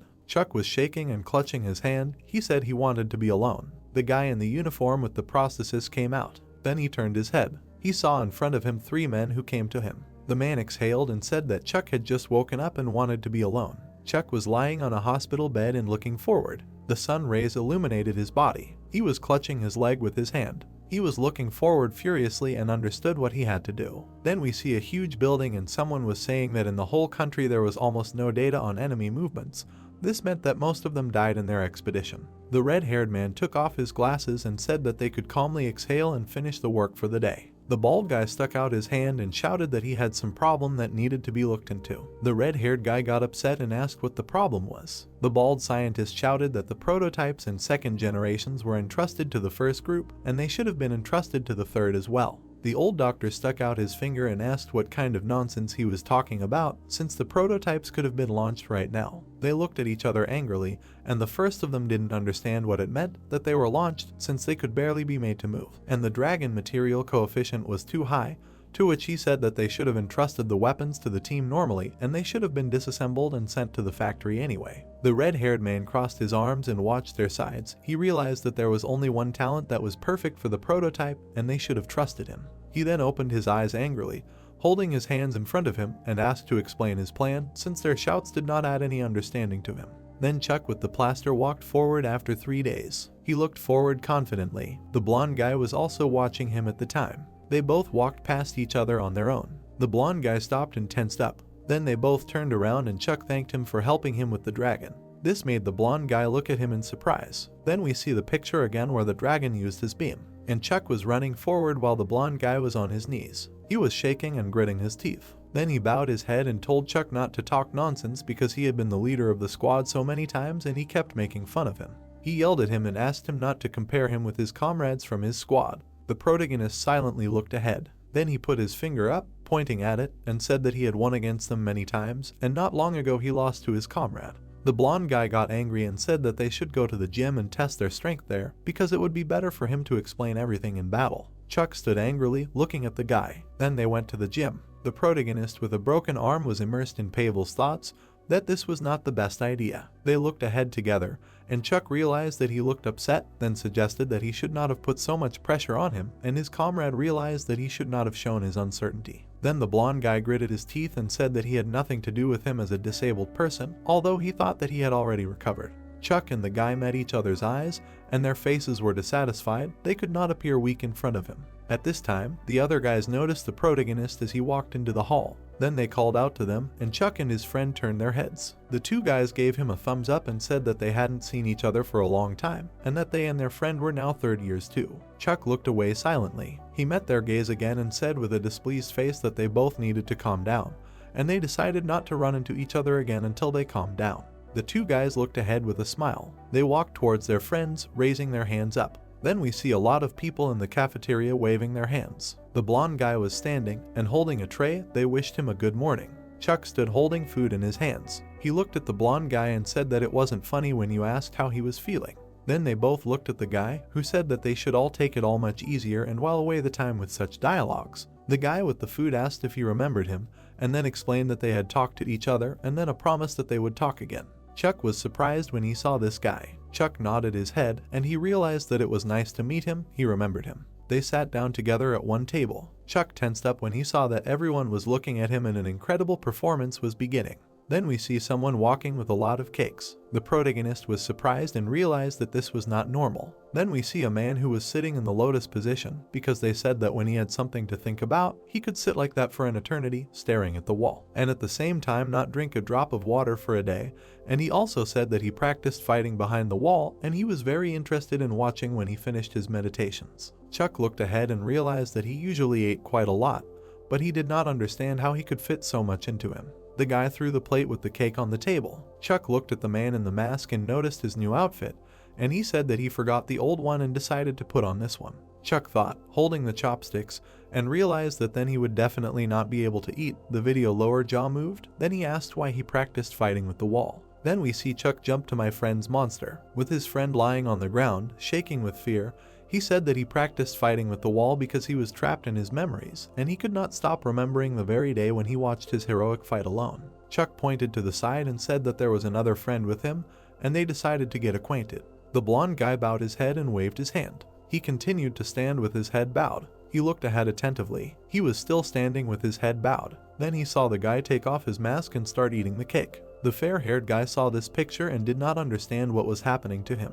Then we see how people were working out in the gym. The protagonist's friend was puffing from the weight. Sweat was running down his face, and at that time he was lost in his thoughts. He could not believe what was happening. He looked at the man and realized that there was a girl in the arc who was running on a treadmill, and then he thought that she was not a girl. He liked the guy. He was working out on the exercise machine and realized that in order to get rid of stress, he needed to personally check all this information. He clenched his fists and confidently decided that he was a child of the Northern Sea of Norway.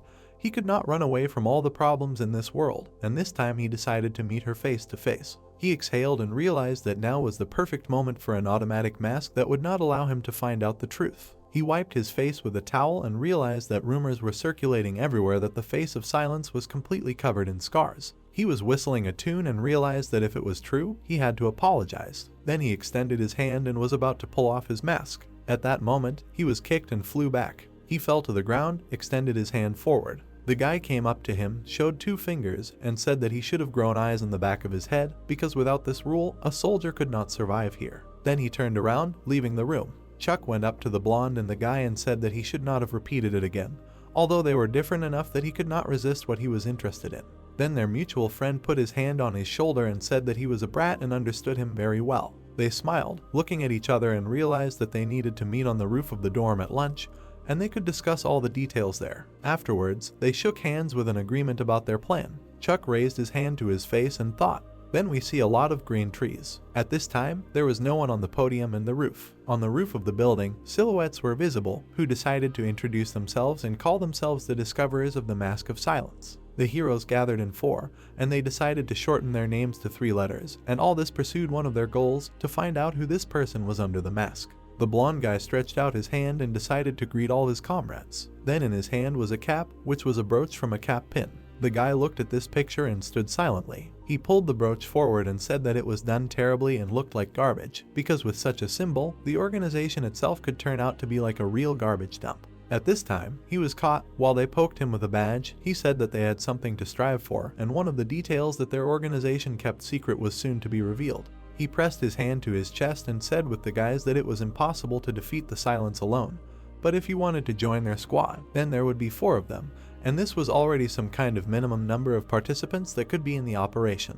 The blonde guy clenched his hand into a fist and realized that there really were 4 of them. Then he was grabbed by the shoulders, and the guy said that they should have managed when there were exactly 4 of them, and this was the perfect plan for their team. The blonde guy looked ahead, decided to agree, and then asked what kind of operation it was. The dark-haired guy smiled, looking ahead. The 4 of them were standing on the roof. After 20 minutes, the pair looked ahead, standing on top of the building. The guy said that at 7 o'clock the Silence had a training session on interdimensional travel. At that moment, he was standing and warming up, and after some time after the practice he should be exhausted, and then they will be able to attack him, which was the perfect moment. The blonde guy turned his head and asked if that wasn't mean of them, but he really didn't know anything about Silence. Their target was standing up and ready to train, and they decided to see what he could do first so that everyone would understand how strong he was. He was looking ahead and wearing a mask. Then the barriers started going up on the field. He had 6 runs of 35 meters, as usual, and the last one was vertical by all rules. He stood on the field and looked ahead. Then the task started and he suddenly disappeared.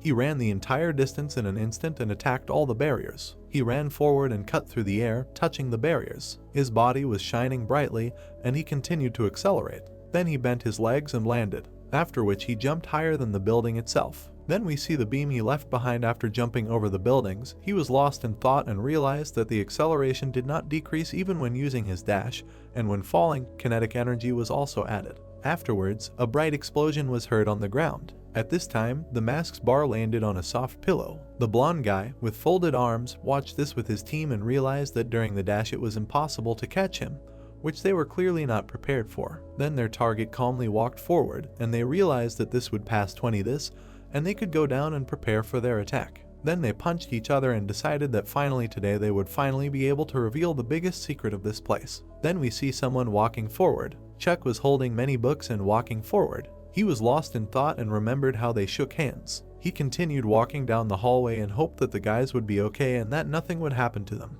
The blonde guy stood with his comrade, looking forward. At this time, the victim also turned around and noticed the attack. He was standing in the hallway, surrounded by people. Then a bright blue sky appears in front of us. The blonde guy was lying on the ground at this time, and there was a green aura near his head. He was angry and shouted at his comrades for being too weak. He stood up furiously and said that his skills were useless on this opponent. This could not continue. He looked ahead and said that they urgently needed a leader, or rather someone who could develop a strategy and coordinate all the actions in a coordinated manner. Then we see someone knocking on the door. Chuck opened the door and called out to his comrade. He was sitting on a chair in front of his friends. He stretched his hand out to the side and said that he did not like to do things that could not help but please others, but now was an exception. The blonde guy pointed his finger forward and suggested that he was not curious, but he still wanted to know what silence really looked like. Chuck looked silently ahead. Then, with an absolutely serious face, he said that he would not do it. The blonde guy exhaled, pressing his hand to his head, and realized that it was useless. Then he opened his eye slightly and realized that he remembered the good old days, their 13th squad.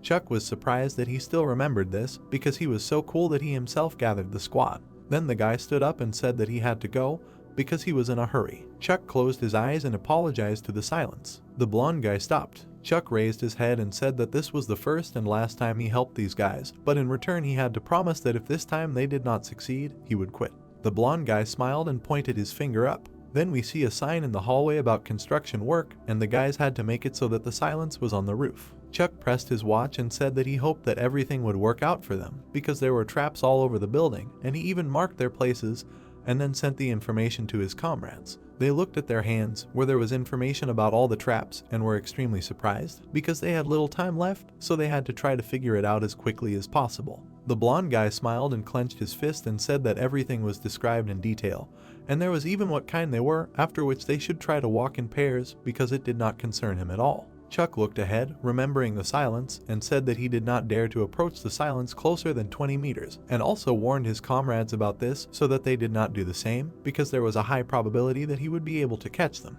The protagonist pointed his finger ahead and said that if the silence suddenly disappeared, then the guys should run as fast as they could, and then maybe they would have a small chance not to get it in the neck. Then he clapped his hands and said that it was time to stop at their position because their mission was beginning. The guys raised their fists up and accepted the order. Chuck was sitting on the roof and adjusting the trap. He put the earpiece in his ear. Then they contacted each other and conducted a roll call. Chuck stood on the edge of the roof and said that they were about to have a target that was near Team 1, and Fighter Number 2 had to see this target, and he also had to pass it on to Fighter Number 1. At this time, the blonde guy was running after the silence. Then, out of nowhere, another guy appeared. He tried to grab the silence, but he deftly dodged. Then he ran into the building, and he said that both 1 and 2 were good, but they had to go back and meet on the roof because Fighters 3 and 4 had to get ready. Then an empty can flew into the silence. He grabbed his mask and saw trash on the ground. He looked ahead and realized that there were traps here because they had become much more organized than before. Silence turned his head and saw the enemies. He was deep in thought and assumed that they were unlikely to have a brain in their head so quickly, and he assumed that someone very smart had joined them. The man in the mask stood with his hands clenched into fists. Chuck looked warily to the side and heard that the target had accelerated several times. Silence at this time deftly moved along the corridor and said that they could not do anything, because an ordinary can would not do anything, and he could easily leave at great speed. Chuck looked to the side and said that he apparently was not going to attack them, and also they just should not forget about their traps. He looked ahead, clenching his hands into fists, and told them to be careful. Silence at this time ran forward. He began to think and realized what kind of person joined these guys, then did not understand why he decided to get involved in all this. Silence went up the stairs. He ran forward along the stairwell and realized that something was wrong here after all, and that these idiots definitely had to be led by someone. The guys watched as the victim ran away. Silence opened the door and found himself on the roof. Chuck looked away. Silence opened the door and realized that he was the one who joined their team. They were standing on the roof, looking at each other. Silence, looking forward, said that it was simply amazing. Then someone from the roof began to pull a fishing rod. At that moment, the canvas began to move. Silence suddenly jerked forward to get closer. She ran faster and faster, and Chuck realized that he ran past the first trap. He looked ahead with a serious face and realized that as soon as he could cross the second trap, he would pass all their comrades, and if he thought about it, then everything would work out. Then his wife found herself in a huge net. We'll see, someone pulled the hook because the second trap was behind the other guy. The protagonist looked at the silence and he realized that he couldn't use his abilities. He stood and held the hook in his hands, and then he put the bucket on the silence and asked for forgiveness, after which the guys ran up to the man in the bucket. Chuck calmly looked at this whole picture. He was absolutely serious and realized that in fact he had only seen such tricks in the movies, but he always wondered if anyone could do something like this in life. At this time, the silence with a bucket on his head easily dealt with the guys because his abilities amazed many people. He looked forward with a bucket on his head. Then he took off the bucket. He turned around and walked forward.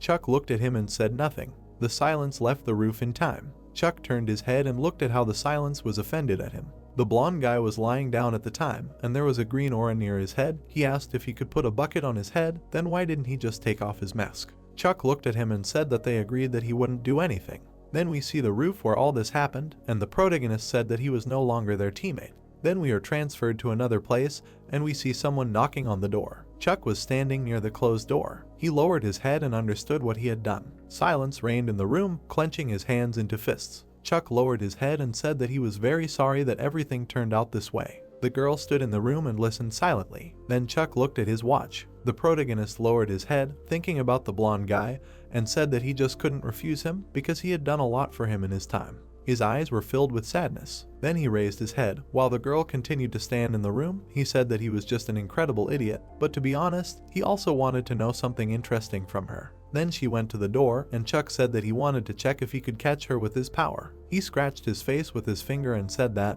besides, he was very interested in what she looked like. The girl put her hand to the touch screens. She exhaled with a smile. After that, the doors began to open in front of Chuck. The protagonist stood and was surprised. Then Silence appeared in front of him in a mask. Chuck realized that it was enough for her to simply recharge. Silence looked forward and asked him not to do this again, holding out her hand. Chuck looked at her and realized that, apparently, Silence had her own personal reasons for hiding her face.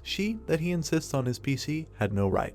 He pointed to the side and said that he could have talked to his friend and could have asked to call him so that he could change, but the Silence said that everything was fine and he wanted to hear an apology from him. Silence looked ahead as Chuck said goodbye to her. Then Silence grabbed his hand. Chuck looked at how she held him. Here we see an empty corridor, after which there were 4 helicopters on a huge platform. Fighters in uniform were walking forward, and today was the day when they would finally be able to catch their enemies. The red-haired guy stood with his comrade and realized that they were able to find out where the headquarters was, and it was all thanks to that very dragon. The trench guy looked at his comrade, who said that because of his appearance, they had a sworn enemy, and all this was inevitable, because it seemed to him that some of the leaders were still not ready for this. They would have to surrender for their own safety. The guy, hearing this, frowned. Then the warriors headed to the helicopter in the name of humanity and future generations. Then we see the helicopters flying forward. At this time, the guys were preparing and training at the stadium. 2 guys were running across the field. The blonde guy said that he had recently gone to the Silence and asked for forgiveness for himself, but she was not angry with him. He said that, on the contrary, he liked to kick their asses. The protagonist looked at his friend who was playing catch-up. He hoped that he would not look for adventures in his life anymore, which they agreed on. The bald guy with a menacing face ran ahead. He overtook Chuck, and he decided to offer to watch a movie in the evening. He said that the Silence grabbed his hand in the room. Then he pressed his watch and reminded that the protagonist wanted to watch a movie. Chuck was surprised and said that he wanted to watch a movie about samurai who cut the moon. Silence looked at his room. Chuck began to examine and was surprised that there were movie posters around. There were posters on the walls and also weapons. There were moments from movies on the paintings. Chuck shook his head and assumed that he really liked watching movies. He looked ahead and said that for him it was the only way to see the current world. Silence crouched down, trying to find the flash drive, and Chuck began to think. He remembered how he told him that he had been in this place for a very long time. He was probably bored here enough, although he came here when he was 7 or 8 years old. Then Silence took out the flash drive, and Chuck assumed that his personal life consisted only of studying at the Ark and watching movies. He handed the flash drive over and said that he knew that the movie was very different from reality, but the film still fascinated him. Silence handed over the flash drive and wished them a pleasant viewing. Chuck walked forward with his comrades after the run. He began to turn his head and realized that there were only third years here, and then asked him where the rest of the guys went. Then a man stood in front of them. Chuck raised his head and looked ahead. In front of him stood a man in uniform, holding a helmet. He told everyone to change clothes and leave as soon as possible. The protagonist looked at the guy on the motorcycle. Chuck picked up the helmet. He put it on and said that he would not ask questions along the way. After that, they went on the motorcycle. Chuck looked ahead in the helmet and was lost in thought. He did not understand what could have happened that the major himself decided to come to him on a motorcycle, while taking with him just an ordinary soldier. Then we see how the motorcycle was standing in the hangar, and Chuck realized that the Ark units were also called Gift. They walked forward, and the protagonist also realized that this was a popular thing among different fighters. Then he looked ahead in surprise. He saw many combat weapons and aircraft, and it was not at all like what he had imagined before. He was standing in the middle of this building, and on the other side there were also many structures. Chuck looked ahead at the man. The red-haired man said that he would go with him. The protagonist greeted the chief of staff. Then he put his hand on the green sensor and the identity check was complete. The red-haired guy stood and scanned his face. They stood near a well-lit door. Then they walked forward down the hallway. Chuck looked up and asked why they called him here, because as far as he knew, he was not allowed to be here. The red-haired man said that it was true, but despite the fact that he was not allowed to be here, he wanted to ask him something, and also he wanted to see him against all the rules, and he also had to remember that he did not have much time. Then they stopped near the doors. There were 2 doors in front of him, and someone wanted to meet with the protagonist. The red-haired guy looked at Chuck, surprised, and said that the second commander of the Ark unit, the master of this entire establishment, wanted to meet with him. Then they entered a huge office and walked towards the table. The room was filled with many books and various decorations along with statues. Chuck stood and looked forward. A man with white hair sat near the IV and greeted his guests. He extended his hand and said that he needed to come closer. Chuck looked at his hand, which had a needle from the IV in it. The man looked ahead and said that he should not worry because he had nothing to be afraid of. Chuck extended his hand after him. Then he shook his comrade's hand. Then he raised his head and red beams appeared above them. The protagonist did not understand what was happening and was terrified. He looked at his hand and the man said that this was his inside out, or rather, his true appearance. The head of this entire building calmly looked ahead. Chuck became wary and he realized that he quickly relaxed, which was happening exactly as he heard. In front of the white-haired man stood a small boy, shaking his hand. He was incredibly good for his age, and he did not understand who could make him so incredibly strong, and his environment in which he survived was incredible. He He raised his flabby hand. Then his eyes turned red and he asked to see all of this. Then he put his palm in front of Chuck. The protagonist let go of his hand. He jumped back and destroyed the red net. Then he crashed into the wall. The red-haired guy and the leader looked at the whole picture. Chuck was leaning against a bookcase. He started breathing heavily and he didn't understand what they were doing. The red-haired guy pointed at him and said that he didn't understand who he was actually talking to, but the man said that it wasn't a problem because he was still a child and children tended to react that way to things like that. Chuck stood in front of the man, clenching his hands into fists. He was very receptive to all of this new stuff. He still kept his consciousness at a distance very well and even he couldn't see anything inside him. Chuck tensed up and said that, as far as he knew, it was he and the commander who interrogated the first comrade. Besides, they were the only people in the entire headquarters who owned telepathy. The gray-haired man smiled and nodded his head. He sat in a chair and said that after their personal meeting, he no longer had any questions or doubts about him because now he could definitely trust him. And then we see the second generation Tel armor, which shocked Chuck. The always hairy guy pressed his hand to his eyes and said that he was very tired and asked to leave him alone. The protagonist and the red-haired man walked along the corridor and he asked the commander if there were any problems with his psyche, to which the commander gritted his teeth and said that it did not concern him at all. No one should know about their meeting. Chuck looked at him and said that everyone understood this perfectly well, and he also just wanted to check if he was wrong in his assumptions. The white-haired man's hands looked terrible. Chuck assumed they were like rope marks. He also remembered the door handle and said that the security device was positioned so that it could be locked from the outside. He also remembered the man holding out his hand to him and he assumed that the commander had a limited amount of time and when he could stay sane, he could afford such meetings. The red-haired man started yelling and told him to stop guessing because he would achieve nothing by doing so, then praised him for his inquisitive mind. Chuck realized that he spent most of his time handcuffed. Then the man realized what he said and put his hand to his face. He said that he was not wrong after all and it was because he worked long and hard. Afterwards, we were told how the commander sat in a chair and scientists conducted experiments on him because the time when he could be himself was limited, and most often in such rare moments he was busy with paperwork, and he also decided serious matters that were connected with the headquarters. The man pointed his finger at Chuck and said that he had spent this precious time on him today, and he should have understood what that meant. The red-haired man's gaze suddenly changed and became stern. He said that the soldiers in the second generation Teleburn were able to fight dragons on equal terms, which meant that if a fighter was not up to par, the T-armor turned him into the same threat to humanity as the dragon they had recently acquired. Chuck, hearing this, was angry. He remembered the gray-haired man who extended his hand. Then he realized that the old man still wanted to test whether he could become a threat to the world or whether he could help everyone. Then the commander turned around and told Chuck to just take and remember everything that had just happened because it was quite a difficult decision. The protagonist looked ahead and said that it was indeed very difficult. Then he said that he would have to trust everything to a 10-year-old child who should cope with all the difficulties. The red-haired man stopped and said that he would not mince his words. Then we see a picture of warriors in Teleburn fighting dragons. The man said that even he, the chief of staff, sometimes forgot about all this reality and realized that they were still children. And it was quite cruel, shameful, to trust the salvation of humanity to small children. Mamba looks ahead and lost in thought. He understood that all this was possible, and yet the time they spent looking for a special child like the protagonist was incredibly long, and they found committed centuries that did not experience pangs of conscience, even if for you such a heavy burden. The protagonist looked ahead, and the man said that it was time for him to return to the core. Then we are brought to another place, and we see a huge crack in the ground and working people. After which the blonde guy began to yawn and scream loudly. They were sitting under a canopy and complaining that it was too hot here and it was not even hot, like in the water. The bald guy was drinking water and they were arguing with each other and asking to sit quietly because they were incredibly bored sitting around doing nothing. Chuck looked ahead and lost in thought. He realized too, now they were in the middle of a real desert in North Africa, and in the past, it was here that the fourth dragon appeared, because of which they had a lot of problems. Then we see a huge dragon, which incinerated everything with its beam. It was incredibly strong and shot beams that could destroy anything on this earth. Then he remembered a conversation with a red-haired guy, who told him that as a result of this, a deep crevice was formed, and the locals called it the Dragon's Gorge, and recently something like a fossil was found there, which in their shape, but very much resembled the remains of dragons. Then we see a huge gorge. The guy shone a flashlight on the remains of the dragon,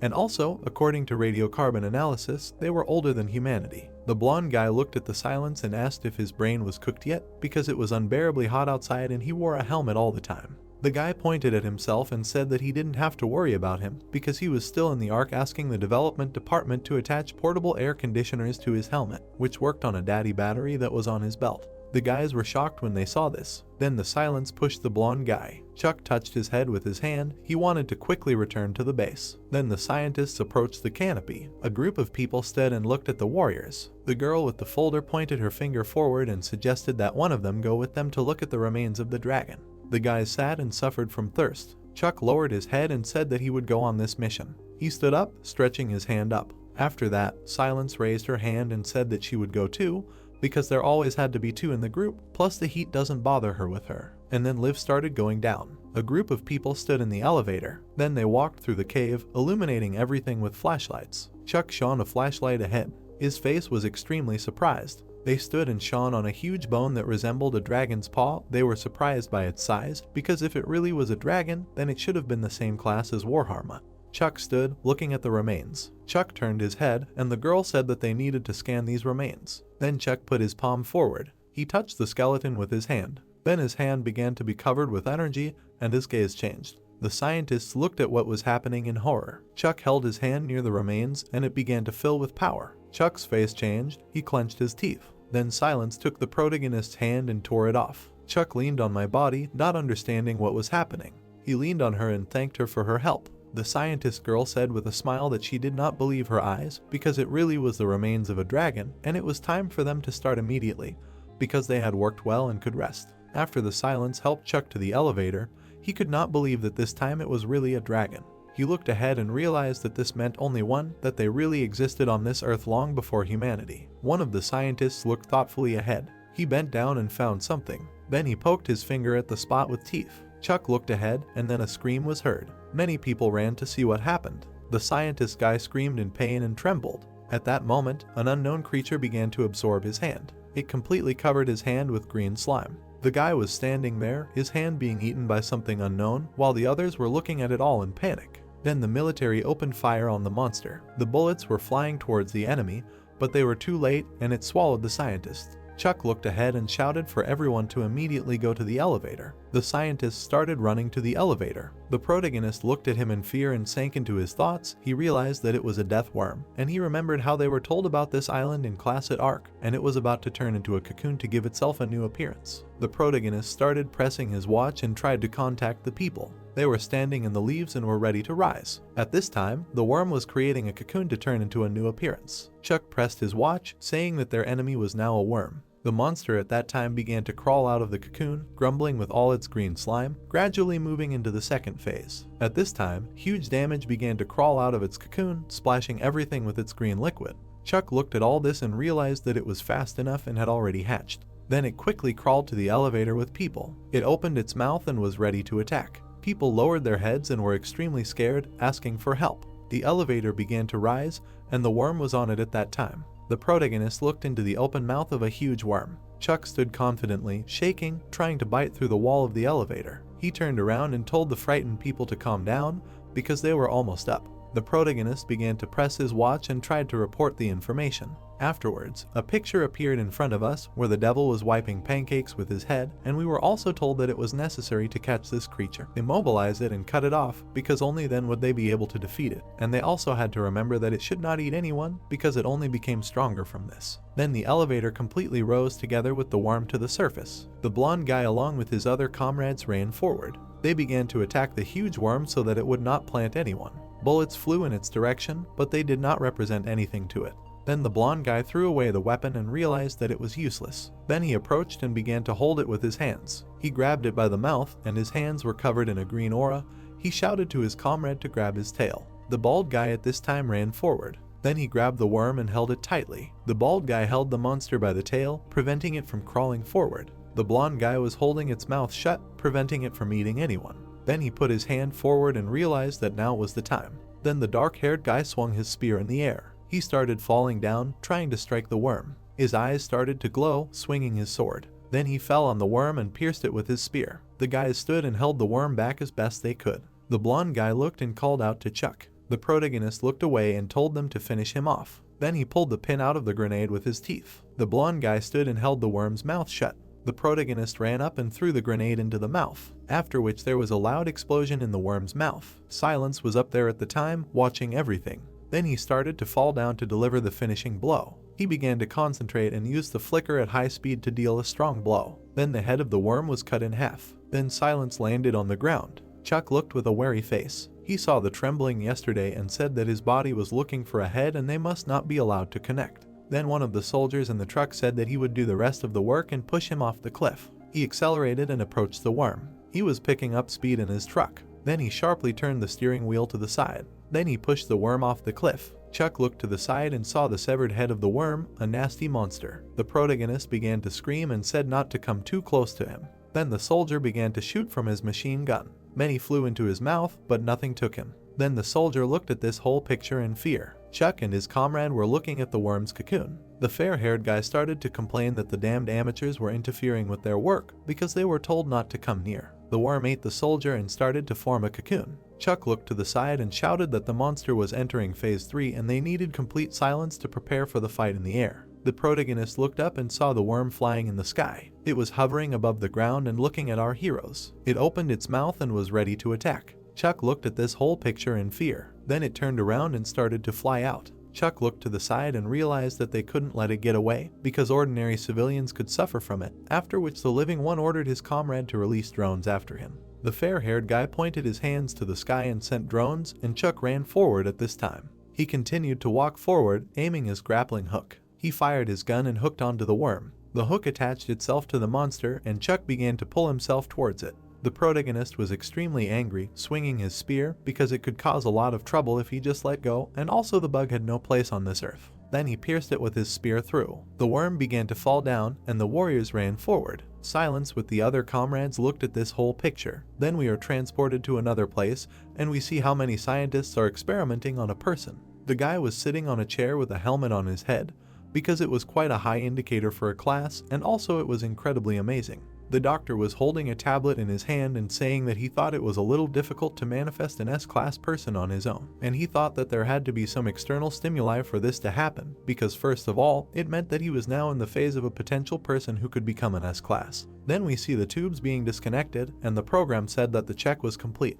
Then the man took off his helmet and the doctor raised his hand and said that he had done a great job. The guy bowed his head and said that he did not want to eat, but just wanted to rest a little from all these annoying experiments. The girl smiled awkwardly and said that then he could go back to his dorm. The guy looked ahead and realized that all this kindness was a complete show. Then he looked at the doctor, lost in thought. He realized that as soon as he stopped being useful to them, they would immediately stop being kind and good to him. He was walking along the corridor with the girl, and she said that there were not many tests left, and they would soon finish their work because soon they would be waiting for him to transfer to the 3rd year. The guy looked out the window and realized that the 3rd year was quite a lot. He continued to look out the window and realized that now he would definitely be able to protect himself because this time he had the strength to do so. Then we see how the guy was running after the worm. Chuck pierced the worm's head. He looked angrily at this whole picture. Then the worm began to fall down. Mist, debris flew to the sides, and on the floor lay a dead worm. Chuck wiped his face with his hand. Then he saw a drone that attached itself to his body. The guys ran towards the protagonist, who was holding the drone. The guys ran up to him and began to ask about his condition. Chuck looked away and thanked his comrade. His friend looked at him and nodded his head, gritting his teeth. And then he turned around and said that he would not just let this go. Then they watched as he walked away because the soldiers dared to do too much to themselves. Then he put his hand to his chin and did not understand why his comrade was so angry. Then we see large buildings, and someone said that this was a report on the recent fossils of a dragon. Many people were at the conference, and not everyone was looking at the fossils because they appeared around the Cretaceous period. And also thus it all could disprove many theories about the origin of dragons because they could think that this was the true theory of their appearance. The man with glasses held his hands in front of him, said that they would be better off doing such research after they were able to stop the impending invasion. And the most important thing for them now was that they were able to produce even more equipment and tele-armor, which was used in the dragon cages. Afterwards, the blonde guy tensed up and the red-haired guy said that they had to talk about the oracle now and their plans to awaken it.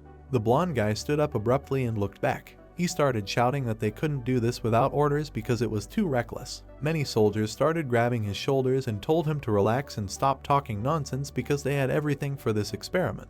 The red-haired man looked forward menacingly and remained silent. Then the soldier got angry and his gaze changed. Then his hands became covered in flames. He looked menacingly to the side. At that moment, the red-haired man also tensed up. Then he slapped the soldier in the face. He looked down at him and said that he should have considered that his emotions were more important than his moral duty to the country. He stood and scolded the fair-haired guy, saying that it changed everything, because the most important thing for them was peace in the world, because if the dragon invasion happened much faster, then they would not be able to do anything to resist them. After that, the fair-haired guy closed his eyes. He raised his head and looked ahead. After that, he shot his hand and said that he should be taken away from here because he was completely ready, but he was asked to calm down because he, like no one else, understood what they were all experiencing now. The fair-haired guy stood and looked ahead. Then, a few days later, we see how many people were in the canteen. The protagonist and his comrades were sitting at the dining table and assumed that lately everyone had only been talking about a man who was able to awaken. The guy with the dark hair said that this was done in connection with the repeated invasion of the dragon. Silence at this time was shaking his head. There were many cakes on his plate. Then someone stood in front of the door. The doors opened and the girl with blue hair walked forward. The soldiers saw the blue-haired girl and were shocked. The blonde guy turned his head and did not understand what kind of noise was coming from the corridor. The girl stood and fixed her hair, not understanding why everyone was looking at her like that. The blonde guy began to clap his friend and assumed that this was the same person, and could not believe that she was a girl because starting from his generation, Psy troopers were mainly guys. Silence, holding a donut in his hands, became wary. He looked forward with his red eyes. Chuck silently looked forward. He was stunned by this and lost in thought, because he could not believe that such a young girl could be a first-generation telekinetic, because he imagined huge pumped-up men who were first-generation fighters in the mind of his commander, and the girl looked about 20 years old, no more. She walked forward, holding a cigarette in her mouth. Then she stopped and looked ahead. In front of her stood a fair-haired, menacing man. He got angry and asked what she had done. The girl got angry, with a cigarette in her mouth. Then she pointed her finger at the fair-haired guy. She said that she was allowed to go out for a little walk. Then the guy took the cigarette from the girl and said that she was crazy and completely out of her mind. Then he stretched his hand forward and fire appeared. He grabbed her hand and said that she would follow him. He began to pull her forward and she tried to resist. The soldiers stood and were perplexed by this picture. The fair-haired guy looked at this with his comrades and realized that both of them scared him to death because he was wondering why this girl hated the sergeant so much. Chuck looked calmly forward and realized that something was wrong with this. Afterwards, we see a soldier walking forward. The blonde guy turned his head and did not understand where that girl had gone again. At that time, the girl with blue hair was hiding. She looked silently to the side. Afterwards, we see a bald scientist who was looking at the screens. The protagonist was in body armor and looked at the scientist, and then he decided to start an experiment because it would become one of the most legendary trainings. He was dressed in an iron suit. Afterwards, he grabbed the sword. The protagonist stood in armor and held a weapon in his hands. Afterwards, the suit began to shine and his eyes also began to shine. He held a weapon in his hands that was shining brightly. He was lost in thought and realized that this body armor was 2 generations, and the power that would soon become his was terribly unpredictable. And then we see someone walking forward. The girl looked ahead with a stern look. She walked along the corridor. Then we see a tired Chuck who was trying to catch his breath. The scientist clapped his hands with a smile and said that the training was over, and for the first time he did quite well, and he also moved very well, and it was not in vain that he was chosen for these very trainings. He ran ahead, pointing his finger, saying that with such a pace and with special diligence he would cope with the test perfectly. Then we see a red-haired guy and other scientists, because very soon he will have to pass the test in front of these very important people, but with his abilities he will easily cope. The protagonist silently wiped the sweat from his face. The scientist kept his hands in his pockets and looked silently ahead. Chuck, holding a towel around his neck, assumed who they were talking about. The doctor in glasses looked ahead. Afterwards, he adjusted his glasses and told them that the girl was lying in a capsule in cryogenic sleep, and although it cost them a pretty penny, he understood that it cost about the same to create the body armor, but her abilities were worth it. Chuck held a towel in his hands and asked why they froze her. Then we see a bloody skeleton, because she had mental problems, and some of the one kinetics could not withstand her pressure, and they began to have problems with their heads. Chuck listened, looking at the scientist, who said that these people seemed to change, which led them to instant death. She had very little time left, and no one would be surprised when she simply died. After which the girl crossed her arms and shouted at the frightened doctor, then asked what they were talking about. The doctor turned to the girl in fear and asked why she was here, but she just wanted to ask him about something. Then she put her hands forward and started talking about games, asking if he still had those portable consoles, then asked him to give it to her, but she would soon die of boredom. She started pointing at him angrily and said that he was an engineer and should have known where he would get this device. Then she grabbed his coat and turned to the side. She held the scientist and looked forward. Then she ran up to Chuck and started touching his arms, saying that he had incredible muscles and she was just burning up, then asked what generation he was from, then asked him to admit if he ate or used steroids to get such an incredible shape.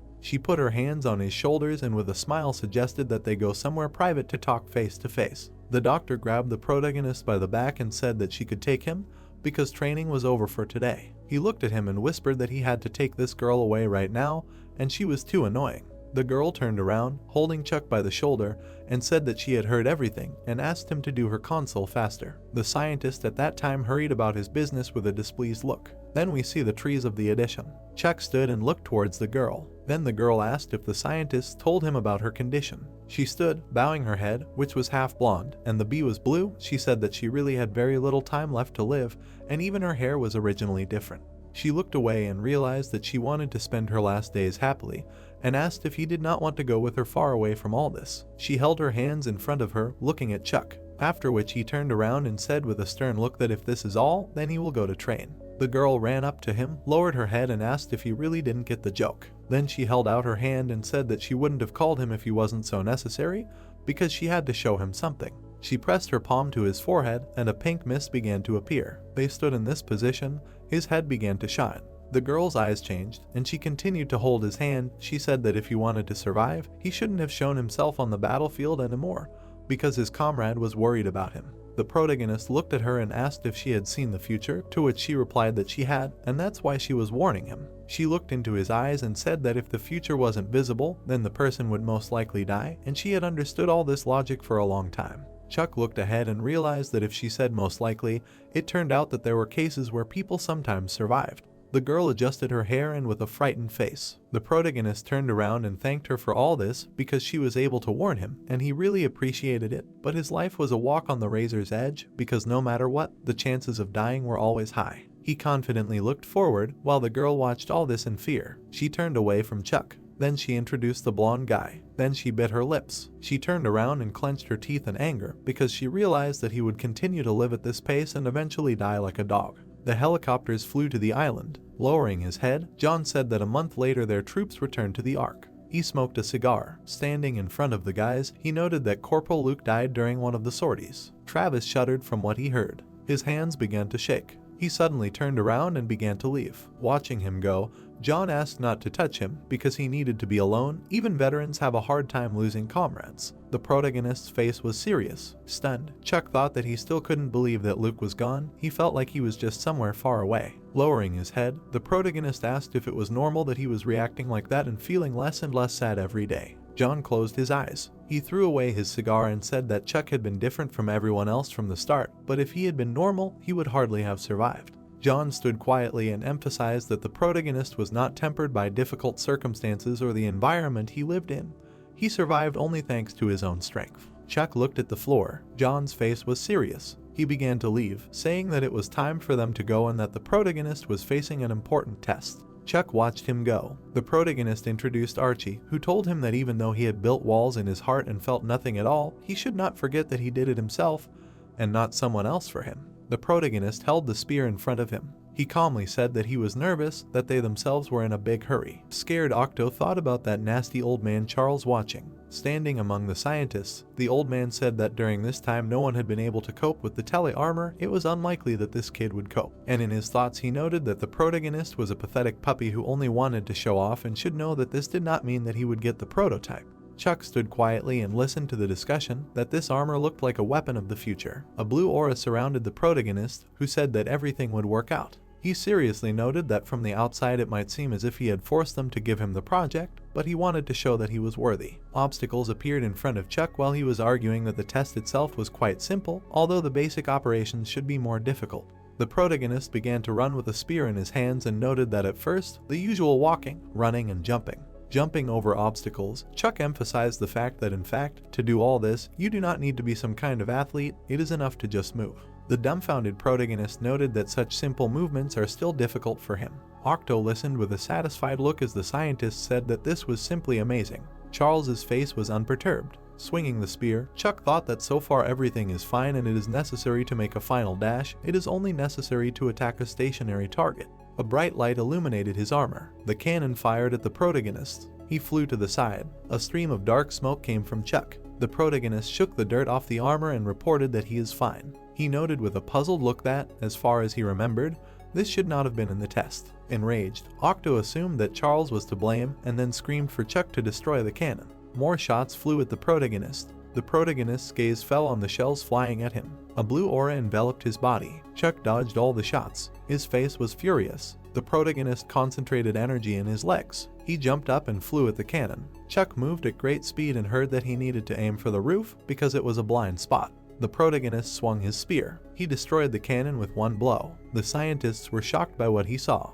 Octo was shaking with delight. Looking at the protagonist, Octo said that he was great. Smiling, the protagonist emphasized that everything worked out. Looking at the screen, the man asked him to hurry up and come to them. The night sky enveloped the building. Sitting at the table, the scientists said that they had exceeded their expectations. They would try to secure additional budget. Octo smirked, thinking that the prototype was now his. Alexander looked down, noting that now. He suddenly frowned at the extraneous rumors. Alexander folded his arms, asking to deal with Catherine before he got a migraine. The girl was playing a game at the table. Furious, John turned to her. John's face was furious. The console disappeared from Catherine's hand. It smashed on the floor. The soldier stood in front of her and said that they were having a meeting. Catherine waved her hand, asking what else she should do and what business she had with the telearmor, after which Alexander offered to clarify some things and she could leave. He introduced the dragon and said that Warhammer appeared suddenly. No one expected it and something like this should not happen again.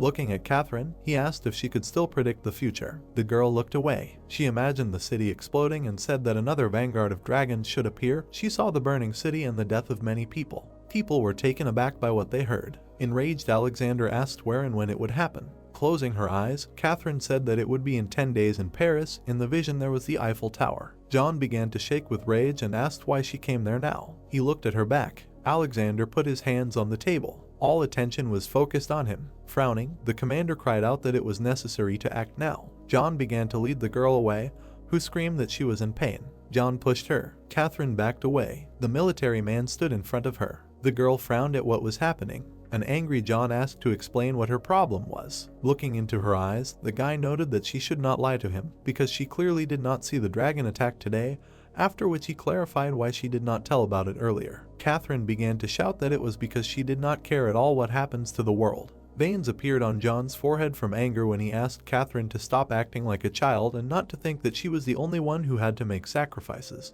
Holding his hand in front of her, John asked if she knew how old these guys from the second generation were. He introduced the guys and told that they were all 13 or even 12 years old. Looking into Catherine's eyes, the military man emphasized the fact that even they, being children, sometimes sacrificed their lives, after which the girl asked what she got out of it. John was taken aback by what he heard. Standing in front of him, Catherine said that sacrifice was a good word, from which her soul became warm. She imagined her death and said that she would die before the dragons attacked a second time. Catherine, with tears in her eyes, noted that other people could plan their lives in that world where the dragons were defeated. Standing in front of the soldier, the girl cried out that they all sacredly believed that one day they would really be able to live in peace. Closing her eyes, a tearful Catherine said that the only thing she could do was just look at the future, where there would be no place for her. She had no hope and only stupid abilities. John calmed down. He asked with a displeased look to know that she was a good person. Catherine wiped tears from her face. She passed by the soldier. Leaving there, the girl emphasized that the guy was also mocking. Helicopters flew over Paris. The guys walked down the street and said that it was amazing that the city looked absolutely calm, but still somehow uneasy. Looking around, Lucas said that now that all the people had left, Paris was like a ghost town. Dimitri walked behind him and asked if it would also be in ruins in a week. Frowning, the protagonist thought that according to the oracle's prediction, in 7 days, a dimensional gate should appear in Paris. Moving on, Chuck emphasized the fact that most often these gates and dragons appear in new areas, and not where rifts used to open, so now elite troops and special forces from all over the world are gathering there. The guy stood in front of them. He held a machine gun behind his back. The guys looked at each other. Stretching out his hand, the guy asked if these were Psi troopers from the Ark and if they would let them through. Dimitri grinned and replied that the road was wide, so he would go around. The soldiers began to laugh when the guy said that these guys were wizards who could fly over them. The protagonist stopped Dimitri and asked him not to give in to their provocations. Chuck looked at their stripe and asked if they were US soldiers. The guy pointed at himself and replied that they were not just soldiers, they were the most elite unit in America. Hellboys. Taken aback, the protagonist noted that he had heard of them and that they were their peers. He introduced a man with many tubes connected to his body and emphasized that although they did not have extrasensory abilities, as far as he knew, these soldiers had undergone many surgeries to improve their physical abilities. Standing in front of the guy, Chuck noted that they say that their standards regarding physique are much higher than in the Ark. Probably because of this they are many times larger than the same Dmitri. The soldiers began to laugh and say that if they were not psychics, with their muscles, the same orcs would have made sandwiches out of them for themselves long ago. The protagonist walked past him and replied that it was a funny joke. Turning around, the guy said that they were boring, after which he wished them a good trip. Dmitri touched the guy with his shoulder. Grinning, he said that they would meet him again. The groups of fighters dispersed. Helicopters flew over the building. Dumbfounded Lucas saw the hotel room and said that he had never seen anything like it. The guys sat on the bed. Lowering his head, Chuck said that he had never seen anything like it either. Touching the bedspread, the main character asked if it was silk, noting that now he understood what it meant to live in luxury. Happy Lucas looked into the refrigerator. Pointing his finger at the food, the guy said that there were many different drinks in the refrigerator. He began to eat cookies. Happy Lucas noted that they melted in his mouth. He began to leave the room, saying that he was leaving. Turning around, Lucas pointed to the cookie pack and noted that he would rob other rooms to get more of this crap, since the other soldiers would hardly want to eat it anyway. Looking at the guy, Chuck said that it was better not to do that, since there were plenty of other soldiers there, not just them. Lucas left the room, saying that he did not remember the protagonist being appointed as a commander. Holding his head, the protagonist wondered what he had hoped for. His face became serious. Chuck began to study the projection of the city. Stretching out his hand, the protagonist noted that while there was a little time, he would inspect the main buildings nearby, since they would definitely not win without preparation. He remembered how Luke touched his shoulder and said the saying that even if you need a sword once in your life, you should always carry it. Looking down, Chuck emphasized that he would remember this forever. He looked closely at the projection. Turning around, the protagonist called Lucas. The girl entered his room. Chuck's gaze fell on her. Catherine stood in front of him. Travis lurked in the hallway. He was eavesdropping on the protagonist. Standing behind the door, he wondered what was going on. Catherine fell on the protagonist. Travis watched them. Chuck put his arm around the girl. Travis started to leave there. He walked down the hallway. Moving further, he wondered what she was doing there with the protagonist. Dmitri, with a smirk on his face, asked if the guy was scared to come alone. Standing surrounded by the military, he noted that otherwise he did not understand why the guy brought these big guys with him. Standing in front of him, the stranger replied that only he would fight, and they just came to watch, but if he tried to escape, everything could change. Smiling, Dmitri clarified if this was true. Spreading his arms, he replied that then they could relax, because he was not going to use his magic powers against them, which they were so afraid of. Looking at each other, the guys asked if they would start. Travis stood in front of the elevator. He imagined Catherine. He raised his head. Travis remembered Chuck and the girl hugging. Jesse touched his chest, pretending to be a guy, and thought that she was getting hot and needed to go get some fresh air. There was a ringing sound coming from the elevator. Lucas bumped into Travis. Frowning, he wondered where the guy was going. Dmitri rushed into battle. The stranger took a blow to the chest. Dmitri jumped aside. The guy was taken aback by this. He began to block all attacks. Enraged, Dima thought that this guy was strong. He watched as the stranger continued to block all attacks. He caught Dmitri's fist. He pulled him by the arm. The guy's fist flew into Dmitri's face. Blood was running down his forehead. Dima directed his hands at the guy's shoulder. The guys were taken aback by what they saw. He grabbed the stranger. They looked at each other. Dmitri was suddenly taken aback. The guy swung his hand. He threw him to the side. Dima closed his eyes in pain. He saw a blow flying at him. Dmitri jumped out of the way. He stood opposite the fighter. Grinning, he declared that the American was a machine. Dima tore his t-shirt and screamed that from that moment on, the jokes were over. He suddenly turned around. Travis walked past him. The guy stretched out his hand to him and asked him to get lost because he could hit him. Enraged, Travis thought that this was pissing him off and that he urgently needed to break something or someone. The American's finger suddenly broke. He put it back in place. His face was enraged. Swinging at Travis, the stranger asked if Travis had lost his fear. Travis parried his hand. He touched the American's body. The guy received a powerful blow to the stomach.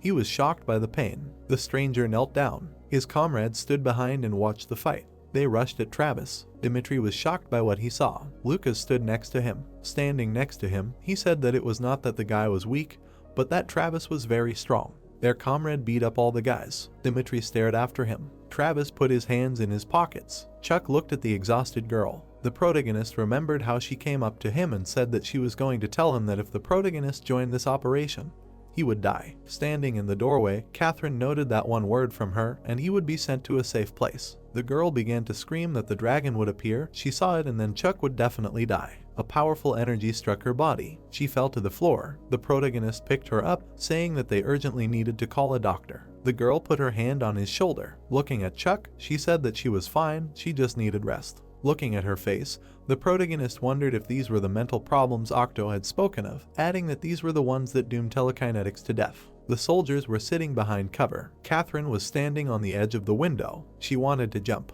The guy took aim at her. Raising his hand, he gave the order not to shoot at her. The girl stepped forward. The guy was shocked by what he saw. Her face was sad. Catherine was looking at the sky. She closed her eyes. The girl suddenly woke up. She was lying on Chuck's bed. The girl couldn't move and came to the conclusion that it was a dream. She sat on the edge of the bed and looked at the protagonist. Looking at him, Catherine said that he was stubborn. She imagined John behind his back. The upset girl thought that these two were very similar and probably communicated. Turning around, the protagonist asked if she was okay and if she was feeling better. Confused, Catherine replied that it was. Chuck kicked her out of the room and said goodbye. Frowning, the protagonist asked the girl not to come anymore because she was in the way. Catherine was taken aback by this. She came to the lab. Enraged, Octo listened to the screams of the girl, who asked if John wanted to take the body armor. Enraged, Catherine asked if John had 2 lives. She pointed her finger at his leg and asked him to look at it. The guy turned his gaze. She noticed Octo, who was trying to show him something with gestures. The girl began to leave and suggested that John go somewhere. They came to a bar. The soldier put a glass on the table and asked Catherine to drink it. Looking at her, the guy said that if she was worried, she could look into the future, whether he would die or survive. Catherine poured the juice on the floor, saying that she didn't give a damn about his future. He just looked pathetic from the outside, after which she asked him to give her something stronger. John looked away and said it was unhealthy, and the girl asked if it was too late to worry about her health. The furious guy looked at her and screamed that they were still trying to find a cure, which was why they locked her in the lab to wait for it to be made. He suddenly calmed down. Looking down, Catherine said that John knew perfectly well that even if they made it, she would already be feeding the worms. The guy grabbed his face. Sitting at the bar, he thought about how he wanted Catherine to know how much he didn't want her to be woken up. He telekinetically pulled a bottle of alcohol into his hand. He began pouring the drink into a glass and remarked that if she wanted to get drunk that badly, she would get it. The girl looked at him and asked him to have a drink too. Sighing, John accepted her request. The bar was silent. There were many bottles on the table. Catherine was drunk. John drank from a glass. The girl wiped her mouth. She stretched out her hand. Catherine adjusted the soldier's hair. Looking at him, she said that he was even more handsome this way. The girl suddenly woke up. She jumped out of bed. Looking around, Catherine came to the conclusion that this was John's room. She began to feel her whole body. Looking to the side, the girl assumed that the soldier slept somewhere else. Looking away, she said that he was a gentleman. They aimed a rifle at her. The sight was aimed at her face. Turning around, the guy forbade shooting, noting that there was a survivor and this was indeed a signal for help. Looking at the girl, he thought that it was amazing that someone could survive. He was suddenly taken aback. Catherine jumped down. John began to run to her. He ran up to her. The girl's eyes were closed. She saw a bright light. She woke up in John's arms. The guy looked at her with an enraged look. Looking at Catherine, he asked her if she had sent a signal for help and why she had jumped. The girl looked into his eyes. Smiling, Catherine said that she had seen John catch her. She looked at herself in the mirror. She opened the closet. There were a bunch of packs of cigars in the drawer. The girl imagined a woodpecker and emphasized that John and the bird were somewhat similar. She took one cigar from the pack. She put it in her teeth. Catherine was standing on the balcony. Her face was upset. The girl remembered how she had looked at John and said that he was even more handsome like that. Her cheeks turned red. She began to shake her hands and asked if she was completely crazy to say such a thing. She examined the cigar. Throwing on her jacket, Catherine thought that she did not even have a lighter. The girl left the soldier's room. She was surprised. Travis passed in front of her. He noticed Catherine and thought that, as far as he remembered, this was the sergeant's room. The girl looked away, trying to come up with an excuse. Travis started typing something. Stunned, Catherine tried to read the message that she was cheap. Looking after the guy, she assumed that there was some kind of mistake. Disappointed, Catherine thought that she didn't know what was wrong with him, but he clearly didn't like her. Chuck stood in front of Octo, who said that he had set up several new gadgets for him. Stretching out his hand, the scientist said that it was something like this. The protagonist was surprised. Standing in front of Chuck, Octo asked if he had seen Spider-Man, because when he does that, webs fly out of his hands. The protagonist looked at his hand and listened to the fact that one way or another, his left hand is now equipped with equipment to replace the hook gun. In addition, it is removable, so if you don't need it, you can just take it off. Looking back, Chuck learned that he now had a backpack with which he could catch flying creatures, but he had to be careful and make sure that no one hit him on the back, otherwise it would hurt. The guys looked at him mockingly and said that if the boss said that it would hurt, then he could consider that he would die. Octo looked at Chuck and said that very soon what they predicted would begin and the main character would be the most important fighter. He imagined how the robots were flying at the dragon and said that at first 4 first-generation soldiers would face the dragons. Of course, it would be perfect if they could defeat the dragon only with their help. Looking at the remote control, Octo noted that this was all he could prepare. Keeping his hand in his pocket, the scientist noted that in just 10 years of peace, humanity had become too carefree. If they could not stop the dragons today, then they were finished. Looking at the screen, Chuck said that he would not allow this. He said with a serious expression that this time he would fight not for humanity, but for his brothers and comrades. The sky over the city darkened. Alexander observed the situation. He folded his arms and noted that if nothing had changed and the gates remained the same, then very soon the earth would split and monsters would appear. Looking at the projection of the city, the commander heard that all the troops had arrived at the supposed location of the interdimensional gates. Mana streams appeared above the tower. The soldiers were shocked by what they saw. Frowning, the guy said that he felt uneasy. Lightning sparkled brightly in the sky. Alexander, with a serious expression, ordered the soldiers to prepare for battle. The military gathered in the square. Tanks stood on the ground. Cannons were aimed into the air. The guys were scared. Frowning, the stranger noted that something was wrong there. The American soldiers asked with a smug look why nothing was happening and whether the monsters were scared. The dumbfounded soldier screamed for everyone to look at the sky. Lightning began to sparkle even more strongly. The commander was shocked. Chuck was taken aback by what he saw. Monsters began to pass through the portal. A horde of demons was falling from the sky. They were flying to the ground. There was a roar from their fall. They landed around the soldiers. Frowning, Lucas asked what they should do. Blood was dripping on them. Chuck watched what was happening through the screen and wondered why the gate opened in the sky. Frowning, the protagonist noted that they could only watch. The command must be in shock now too. They deliberately placed the troops and guns like this because they thought they would fight on the ground. The soldiers watched the falling monsters and heard on the radio that the surviving monsters were gradually appearing, and those that died during the fall served as cushions for a soft landing. The monsters were standing on the ground. They began to roar loudly. The military surrounded them and began to shoot. A hail of bullets flew at the monsters. The Americans fired from machine guns, saying that this was more like a game, only on an easy level. The military continued to fire. The demons continued to fall to the ground. The soldier frowned and said that they were just climbing in packs. More monsters flew out of the portal. Simon, stunned, cried out that winged ones were approaching them. The cannons aimed at the monsters. A huge swarm of monsters flew in the sky. The cannons shot at them. The tanks also began to fire. The insects began to swell. The monster blew up the tank along with itself. Watching the battle, Alexander wondered if it was a suicide bombing. The other monsters also began to swell. They blew up people. The stunned soldiers tried to fight them off.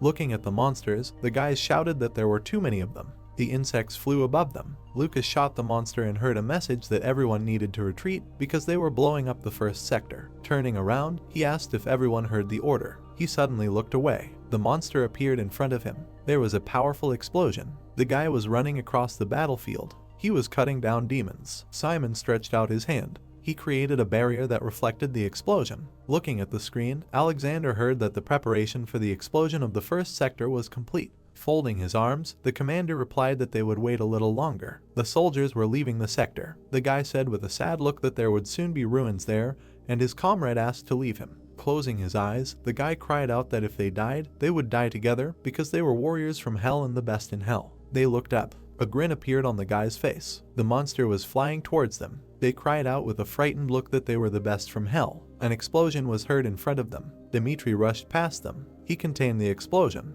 The guys watched him. They were shocked by what they saw. Grinning, Dimitri asked if they thought their slogan was childish. The guy watched him closely. Dima turned around and remarked that he liked that they didn't abandon their own. There was no one left on the street. Lucas suddenly woke up. Everything was burning around him. His body began to recover. Lucas saw ruins in front of him. He began to scream loudly. A green aura hovered around him. A bright light enveloped the city. The guy got to his feet, holding a spear in front of him. Tearful Lucas declared that he would kill everyone. Sitting in front of the screen, the commander was asked if he wanted to wait any longer. Folding his arms, Alexander replied that this was not the case and it was time to blow up. a powerful explosion was heard. Tongues of flame enveloped the city. Black clouds of smoke rose. The sector was blown up. Frowning, Octo noted that even such a city for the Ark is just a tool for fighting enemies. Even if they win, there will still be nothing left of Paris. Chuck seriously wondered if everyone had managed to evacuate, noting that it was a huge explosion. Turning around, the guy said that most of the monsters were destroyed. Besides, there would be no new ones. These were the last ones who crawled out of the gate.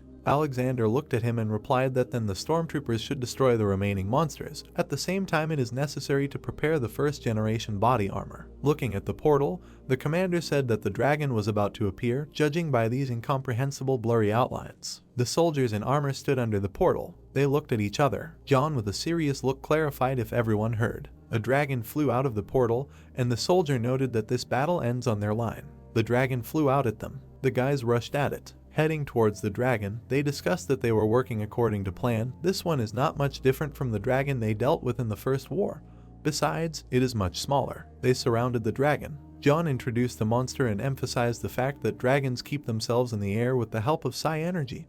But left without wings, they lose the ability to fly. In this case, the wings are just a tool, and everything is tied to psi energy, but without this tool it is useless. The guy pounced on the dragon from behind. He stretched out his hand. The soldier directed a stream of flame at the monster. The dragon's face began to burn. The soldiers stood on its back and said that they were going to cut off the wings. We need to start preparing for a ground battle. The monster's eyes were shining brightly. The red aura threw the guys off the dragon's body. They flew in different directions. Stunned, John thought that this could not be. He swung his blade. He cut off the monster's wing. The guy jumped off the dragon. John seriously said that this was commendable, but he was trying in vain because he did not have much time left anyway. The monster began to fall to the ground. The people flew after the dragon to the ground. They were trying to catch up with him. John held the blade in his hand. The enraged monster enveloped itself in red mana. Watching it, the guy wondered what the dragon was doing. Its gaze was serious. Looking at the monster, John wondered if it had changed its form. Looking at the dragon that was walking towards them, he stated that their usual scheme would not work with it. Frowning, the soldier emphasized that they could not just stand aside. If they fought on the ground, they still had a chance to win. He looked at his comrade and asked him to turn on the maximum output of his jetpack and go after him. They would attack one by one.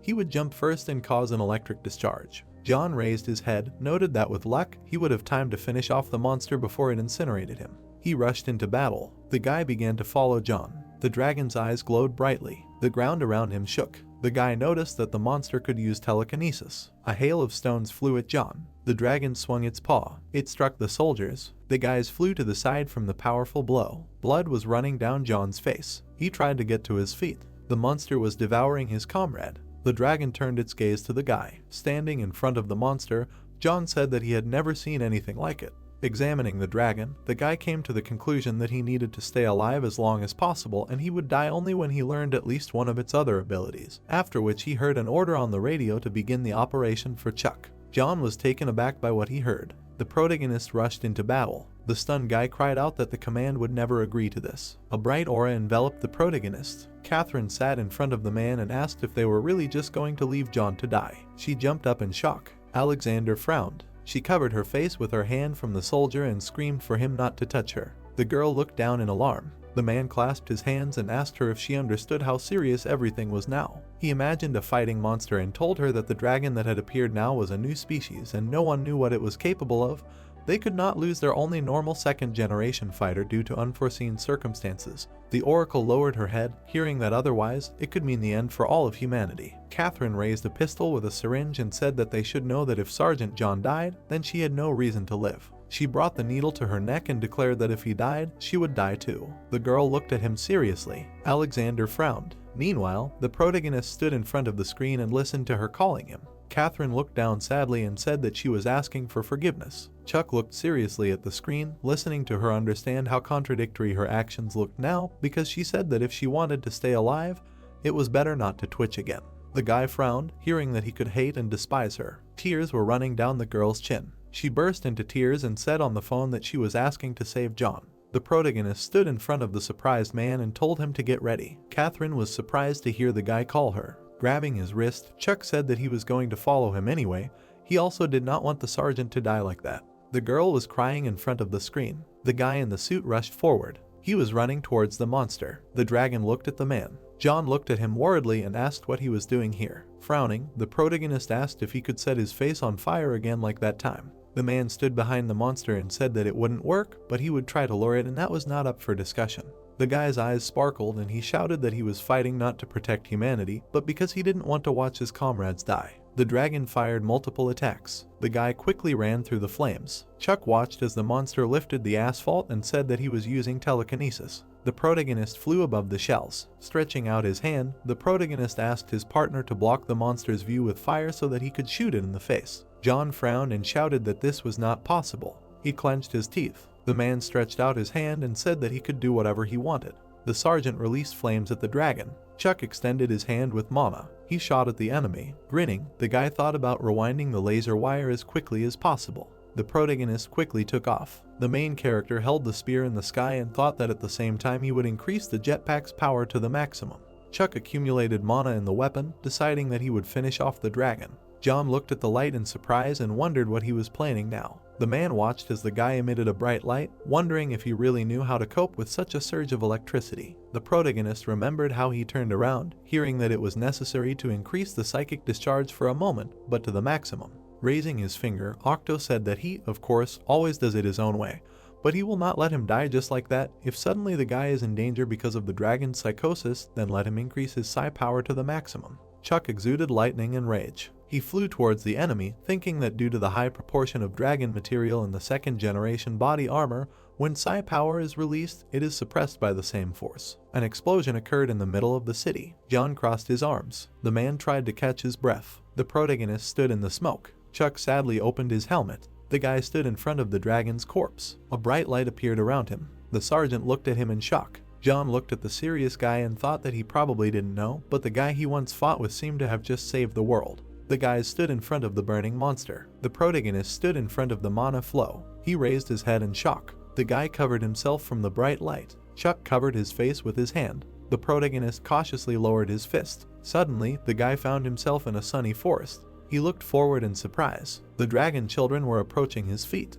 The protagonist was walking along a forest path. Chuck looked at the mountains in front of him. The protagonist frowned. In the distance, a dragon was lying on a mountain. He was examining the sleeping monster. The dragon raised its head. Its eye began to glow. The monster was standing on the mountain. He looked down. The beast jumped above the guy. The protagonist looked at him in shock. The dragon looked at him and said that it would do everything possible to convince him of its good intentions. Chuck opened his eyes in fear. He was lying on the bed, wondering if this was a hospital. Turning over the kettle, Lucas said that he finally woke up. The protagonist looked away in surprise. Sitting up, he asked how long he had slept, and his friend replied that 3 days. Lucas was wiping the table and telling him that he had undergone a psychological examination, but he was told that he would have to be under the supervision of doctors for some time. He calmly looked down. The guy remembered a strong explosion. Lucas imagined himself sitting on the ground in fear. He was screaming in pain. The guy was crawling on the ground. Lucas remembered the flashes behind the houses. Mana enveloped his body. Crying, he said that he would kill all the monsters. The guy rushed towards them with a spear. Lucas pulled out his weapon with a scream.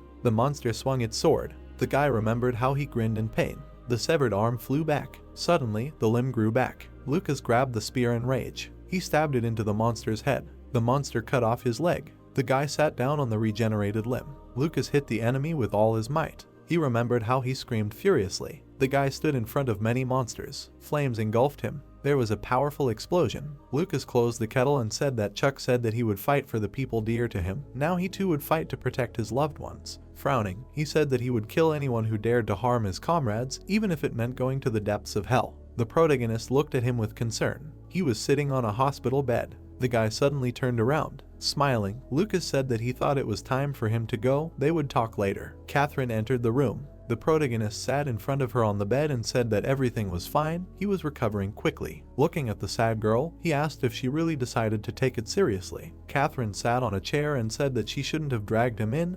Everything should have its limits. She pursed her lips in alarm, imagining John fighting.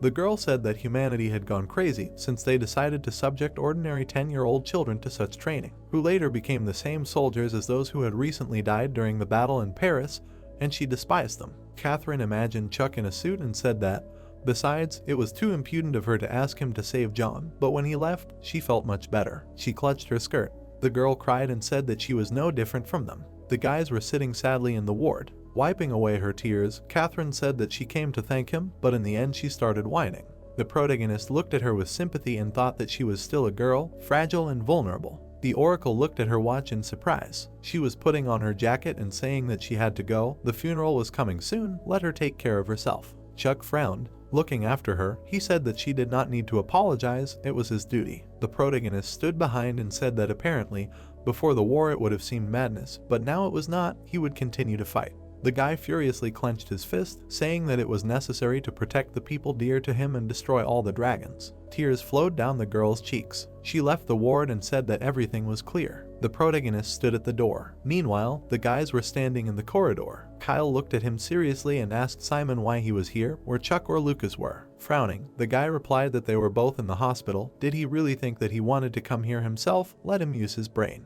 Kyle held onto the strap of his backpack and asked how they were, how badly they were injured. Turning around, Simon told him to follow him and not to lag behind, because he was not going to wait. The guy looked away and thought that he still hated him. The blonde was angry, thinking that he was a damn psycho.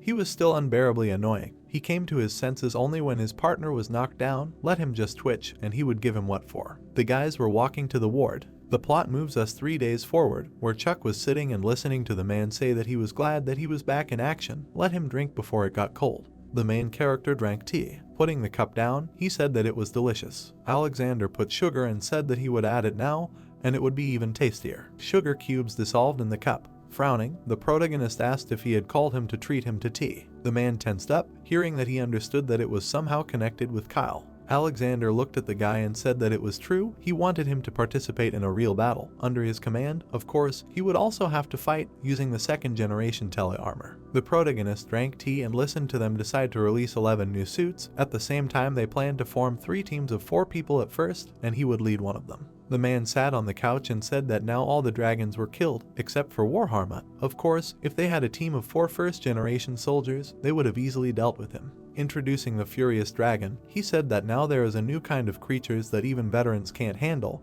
These freaks are evolving, just like them, and now their future really depends on the second-generation tele-armor. The guy was walking down the corridor. The protagonist walked calmly and thought about what the commander explained to him. Chuck imagined his friend in armor, thinking that at the moment he is the only one who can handle the existing prototype, so having Kyle nearby would be very useful. Frowning, the protagonist decided that Ark needs him now, the balance of power is tipping in his favor. The guy kicked the door and shouted to get out. Simon looked at him seriously and asked why he was taking so long. He was standing in the corridor in front of Kyle and said that all fighters with the plus levels were ordered to gather in the lab. They are already late, so they need to go faster. The guy looked at him tensely, thinking that he promised that he will not become weak, even though he has to make decisions alone. Kyle looked down in alarm, thinking that since Chuck wasn't around, it felt like he was becoming his old self again.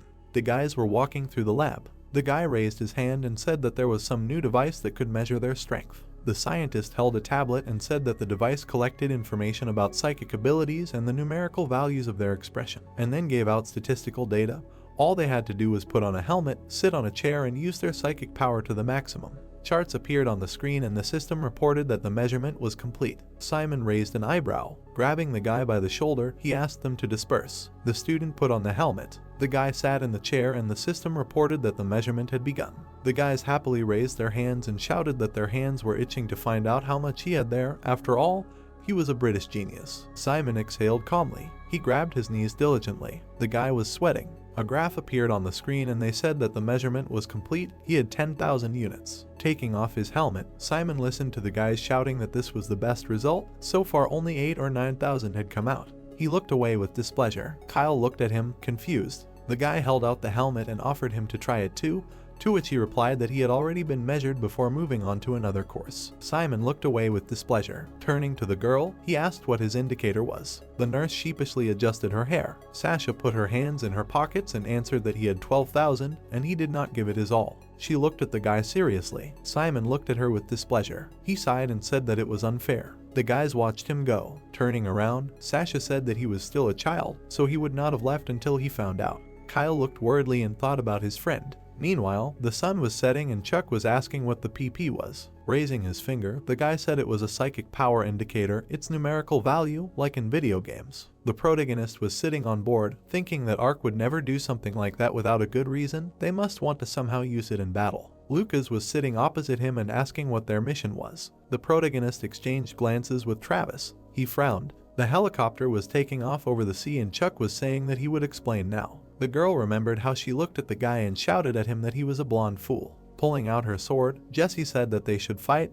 This was the only way she could persuade him. The guy stood in front of her. Turning around, he asked why they should fight. The girl held the sword with a smile and said that his name was spelled the same as hers, and that was annoying, a good enough reason. The friend smiled back. He pulled out his sword and said he agreed. Travis looked worried. He grabbed his helmet and wondered what it was, what kind of memories had they been erased by the injury. The plot moves us to a small town in the Pyrenees, Wusto, where the boys were walking along the road. They were moving along the houses and Lucas asked if he wanted to say that those monsters rode here from Paris. Looking at their habits and abilities, they would never do such a thing. The main character introduced the monsters and said that they must have a commander. Ella, for example, they need to explore the city. He looked at the wounded man. Crouching down, Chuck said that given the local climate and the state of the corpse, about 2 days had passed, but this was the only body, perhaps the others were still alive. The guy stood behind him and said that someone was coming. The boys put out their weapons. The man with the cart was walking towards them. Frowning, the protagonist asked for his name, rank, and branch of service. Jack knelt down. Adjusting his hat, he asked if they were soldiers from Ark, adding that they might notice he was an ordinary farmer. The protagonist looked at him with displeasure. Looking at his hand, the guy said he had a tattoo of a diving helmet with a skull, the kind often done by Marines or sailors. Chuck raised his hand with his watch and said that if he himself did not want to admit it, then they had a way to find out who he was. The man spread his hands and said that they could call him Jack.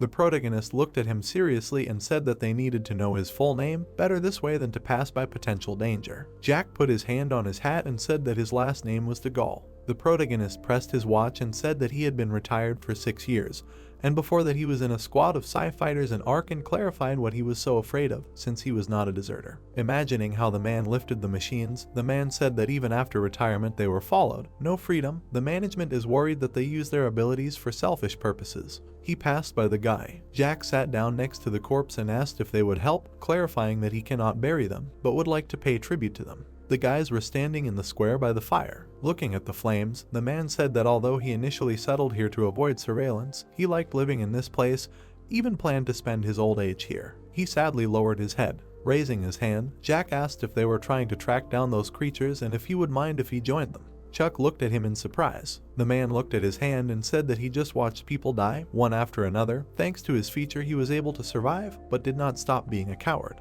His eyes began to glow. The guy watched as he dissolved and thought that it was invisibility. Looking away, the protagonist thought about how he didn't know his abilities as a fighter yet, but with such skills he would be a good help in reconnaissance. The protagonist held out a pistol and said that they would take him into the squad temporarily. The man grabbed the weapon. Frowning, he replied that he would not let the commander down. The guys walked through a dense forest. Jack was sneaking behind them. Chuck turned around worriedly. He watched as the man tried to catch his breath and said that they would make a stop. They would take turns on patrol, except for him. Jack opened the tube and asked if they were really people, because he didn't think he was completely rusty, but their endurance could only be envied. The protagonist sat by a tree and replied that they were Psi fighters who had undergone several operations to improve their abilities. The man was taken aback and asked if they were really from the second generation and that the Ark was still running this project.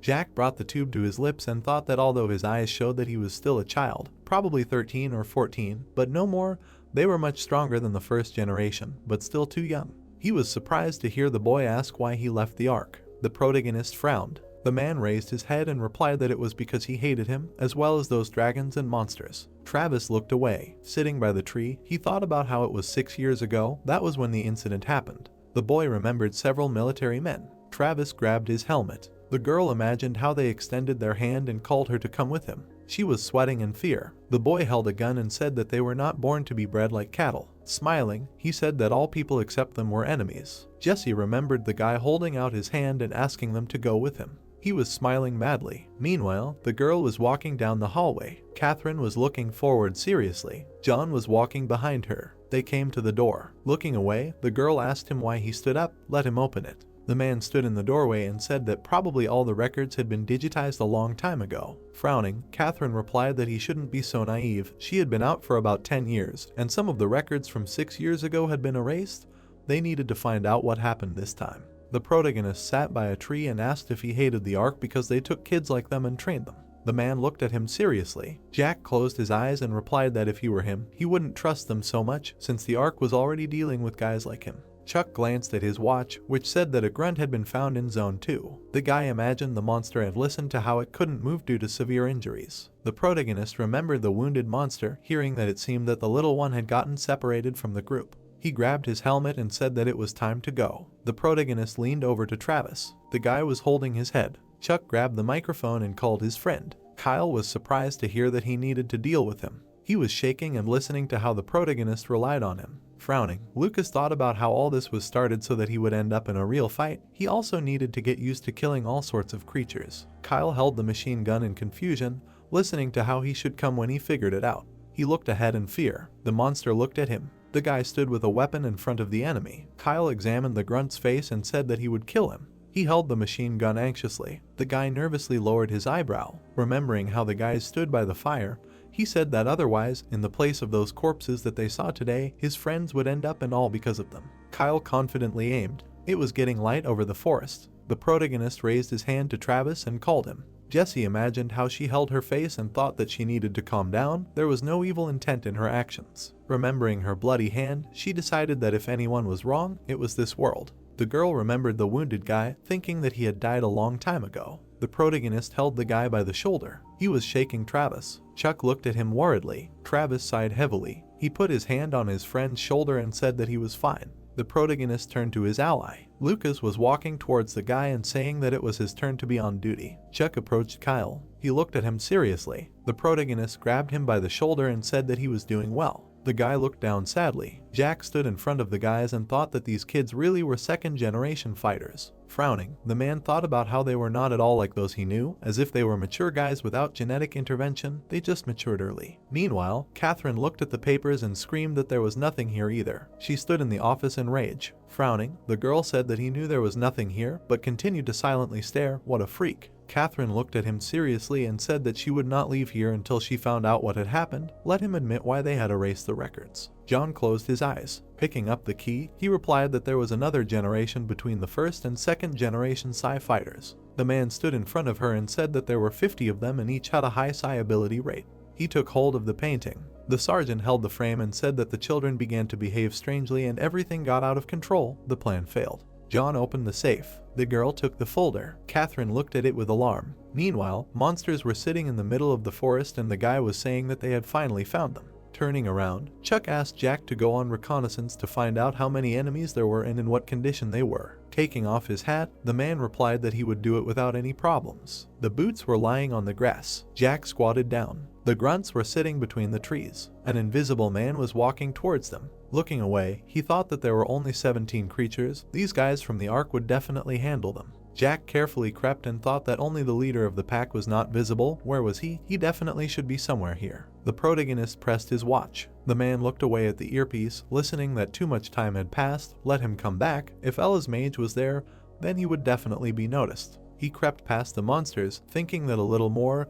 Everything was fine, there were only grunts here. A monster appeared behind him. The monster turned menacingly at him. The guys were standing in the middle of the forest. The protagonist pressed his watch and said that Jack was not responding. Looking at the team, he said that they would have to go after him. First they had to ensure his safety. The guys went in different directions. The guy walked along the grass. He held a machine gun in front of him. Red mana appeared behind him. The guy left footprints behind. Invisible Jack frowned. The man remembered the helmet falling and asking if they were in their right minds. The soldier was holding a cigar and saying that no one was going to kill them, they were just going to scare them with fire. Some might die, but that was a statistical error. Jack imagined looking at the soldiers and telling them that this was not right. They were not people if they were ready to follow such orders. He remembered raising his hand and saying that he had enough. He was not going to spill the blood of innocent children. The man raised his sword. Jack plunged it into the guy's neck. The wounded soldier fell to his knees. The man stood in front of the corpse. He looked at him menacingly. Jack stood in the middle of the forest. Meanwhile, Travis was flying towards the monsters. He took out his sword. The severed head flew to the side. The guy was running away from the corpses of the enemies. The protagonist was running through the forest and telling Kyle that they should go too. He would ensure him with telekinesis. The guy clenched his fist, thinking that he could handle it. Kyle frowned. He was filling up with mana, thinking that he wouldn't let his friend get hurt. The guy spread his arms. The soldier clenched his teeth in anger. Kyle watched as Chuck ran towards the monsters. He clasped his hands together. The protagonist looked at the rocks in shock. A crack appeared in the ground. Two hands appeared above the grunts. The protagonist watched as they crushed the enemies. Kyle clasped his hands tightly. Looking down, Chuck thought that only an S rank could have such power. Now he understands why Ark was holding on to him with all his might. He stood in front of his friend and said that it was cool, but he should save his strength. The grunts are not that dangerous, let him relax. Lucas raised his hand with the watch and called the third group. The guys were surprised to hear his voice. The guy looked after the man and said that he did not know what was wrong with him. Jack turned around. The soldier was getting up from the ground, saying that he was now their enemy. The guy was standing in front of him and saying that he had no idea what was going on in his head, but if they were going to fight, they had to fight on equal terms. Lucas confidently pulled out his spear. Jack frowned. The guys were running through the forest. Travis held the bloody swords, listening to the third group being called. The protagonist ran quickly and said that he was moving towards them. Meanwhile, Lucas jumped up furiously. The man dodged the blow. Jack quickly swung his sword. The guy closed his eyes in pain. He pulled out the spear with a scream. The weapon fell to the ground. Lucas fell to his knees. Jack swung his knife. The man looked at the serious guy. The soldier frowned. The opponent looked at him in surprise. Rushing to the machine gun, Lucas apologized to him. He shot the enemy. The man fell to his knees. The guy was adjusting his hair and saying that even though he could heal, he would still be in a lot of pain. Looking at the running Chuck, he said that the man attacked him out of the blue. Judging by his eyes, someone was controlling him. The guy was sitting in the middle of the guys and telling them not to approach him yet. He was too dangerous. The man was lying in a pool of blood. Chuck looked at him with alarm and said that if they did not do something, Jack would die. The man raised his head in rage. He frowned. Jack loudly called out for Casey. The guys looked at him in shock. They watched as the red mana thickened. The protagonist looked at the glow and wondered what the hell it was. A spirit was rising from the man's body. Energy was coming out of his mouth. A ghost was crawling out of Jack. Kyle was taken aback and asked if it was a ghost. Frowning, Chuck replied that he was emitting psionic energy that could move. The creature enveloped the man's body. The monster was rising. Lucas stood in front of the guys and asked if someone was controlling it. The protagonist held a spear and said that as far as he knew, something like this could be done with a dragon weapon. Clenching his fist, the guy offered to attack together, to which Chuck replied that it was his. The protagonist imagined Kyle stretching out his hand and asking what if he was able to penetrate someone's mind. Remembering the running Travis, he said that it was unacceptable for Kyle or him to suffer from this. It would be better for him to take over his mind. Looking away, the guy asked the others to take care of Jack. Chuck threw his helmet back. The protagonist extended his spear towards the monster. The creature quickly swung. The protagonist dodged the attack. The guy deftly jumped away from the blows. He bared his teeth. Chuck quickly swung his spear. Looking at his opponent, the protagonist wondered if it was helping at all. The protagonist looked at the guys and said it was time to run. The soldiers rushed towards Jack. The guy punched the enemy. The creature enveloped his body. He covered himself with his hand and shouted at the team not to come closer. Throwing back the spear, the protagonist thought about getting rid of the weapon. The ghost was penetrating his mouth. The protagonist threw his head back. The guys looked at him in fear. The guy clenched his teeth furiously. His pupils turned red. The light illuminated the trees. Chuck screamed in panic. The boys were holding their friend's limbs. Frowning, Lucas said that the order had come to return. He didn't even know how they would return him like this. He was kneeling and asking Kyle to do something with his abilities, because now he had to do everything possible. The boy extended his hand with mana. The protagonist opened his mouth wide. The creature stood in the space in front of the boy. The protagonist looked at him seriously. Chuck stood in front of the enemy, thinking about this place. He remembered how the old man held his hand. The boy looked up and thought that this was his subconscious. It seemed to have become deeper than that time. The protagonist frowned. The monster stood in front of him. The enemy created the guy's face for himself and said that surprisingly, his ego still remained. He had never encountered anything like this. The protagonist watched as the enemy turned into a man. The monster extended a spear and said that it was time to get rid of him. Raising his fists, the boy replied that he wanted to do the same. Lucas watched as his friend channeled mana and asked what he saw. Looking down, Kyle replied that it looked like Chuck was fighting someone. He needed to push him out of his head. He looked at his hand and said that if he could, he might be able to catch him with his abilities, but he made no promises. Lucas hung his head in frustration. He held the boy's legs and shouted that Chuck should win, like always. Meanwhile, the monster was stepping on the boy's neck. Lowering the spear, it said that this was the end. The enemy in the boy's body smiled and said that he should not be upset. Sooner or later, all those he loved so much would be next to him. The monster brought the spear to his neck and said that he had done so much, he can be proud. Chuck writhed in pain. Grinning, the rival said that he was the only person who could hold out for so long. A bright flash appeared. The monster looked at him in confusion. Looking at the missing hands, he asked what was going on. The enemy flew back. The boy stood in front of his opponent. The monster frowned and asked how he was able to reflect his energy. Chuck looked down tensely, thinking about the reflection. The protagonist remembered how he dove and was told that no one like him had ever met.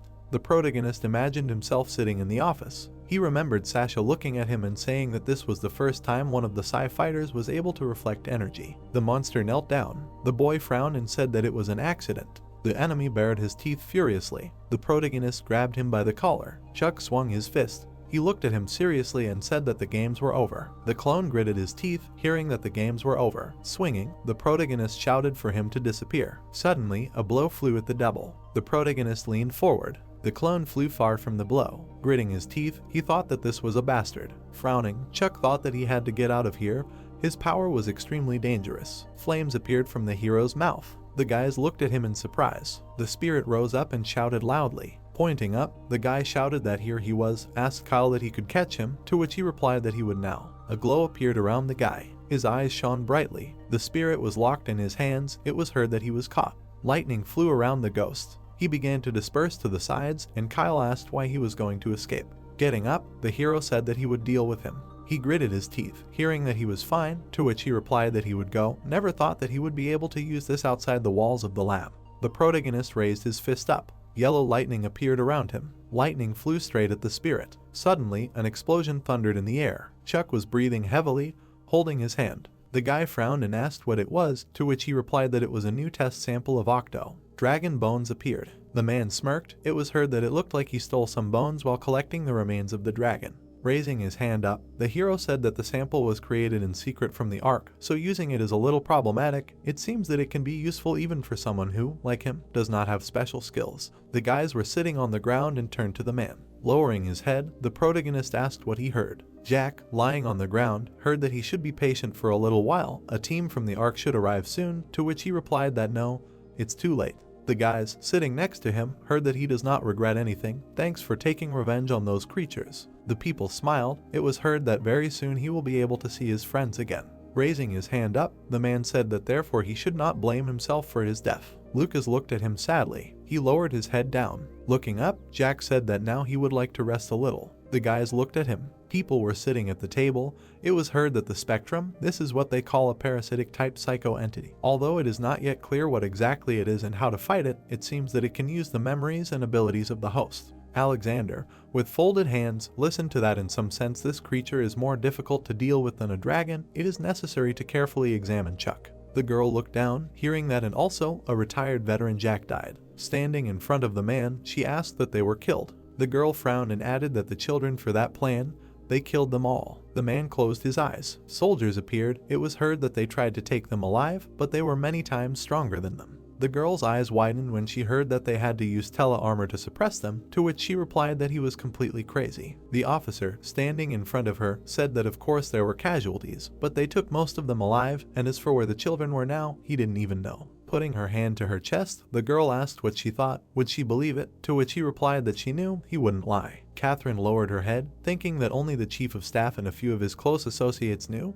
Perhaps the children were no longer alive. She looked away. Frowning, the girl added what he had done to them. Water was pouring out of the shower. The man was washing himself underwater. The helmet was charging. The girl lay down on the bed. Lying on the bed, she thought about what and why she suddenly remembered. The girl clenched her teeth. The guy held out his hand. The thought came that he was smart, calm, a person you want to follow and trust. The girl clenched her teeth. Raising herself, she thought that he was so similar to Chuck. The clothes were hanging on a hanger. The closet opened slightly. The hero put on his clothes. He picked up the book with telekinesis. The protagonist held a pen. He ran forward. It was heard that since the portal appeared in Paris, reports of new ones began to come from all over Europe. They had just noticed the escaped monsters. The squad was catching up with the monsters. It was said that these were 5 of Ella's warriors. Destroy. Looking to the side, Chuck turned to Kyle, to which he replied that he understood. Suddenly the guy held his hand forward. The warriors raised their heads up. The squad was rapidly catching up with them. The monsters began to run away. Swinging, the hero turned to the soldiers. He rushed forward and swung. Lightning flew at the monsters. The guy began to shoot at the monsters. A glow appeared around Travis. The monsters looked at him in fear. The guy was flying forward. The warriors were holding swords in their hands. Purple rays appeared around the guy. A view of the forest opened up. The guys were sitting on a rock. It was heard that Travis was just some kind of monster. He had finished everyone off with just his blades. Looking to the side, he replied that the real monster was the one because of whom these creatures appeared, to which Lucas replied that this was also true. Grinning, the protagonist said that he was doing well, keep it up, he was now much better at navigating the fight. Suddenly, someone touched him. Chuck turned around and asked again. Pointing to the glove, Travis said that he should give it to him. Frowning, the hero asked why, that he would only waste the psycho power that he could have used to flicker. Looking at him, the guy said that he should give it anyway. The protagonist smiled and said that he would take off the mask and give it to her, to which the guy asked again. Travis took hold of the mask. Lucas looked at him in amazement. He was holding his head. Chuck looked away tensely. Travis lowered his head and said that it wouldn't work, that it was already like a part of him, to which the hero thought that he had thought so. The protagonist smiled and said that he shouldn't be upset, that he would give it to her next time. Travis hit him on the shoulder and said that he would definitely do it, that he would take her at her word, to which she replied that it was good, but it already hurt.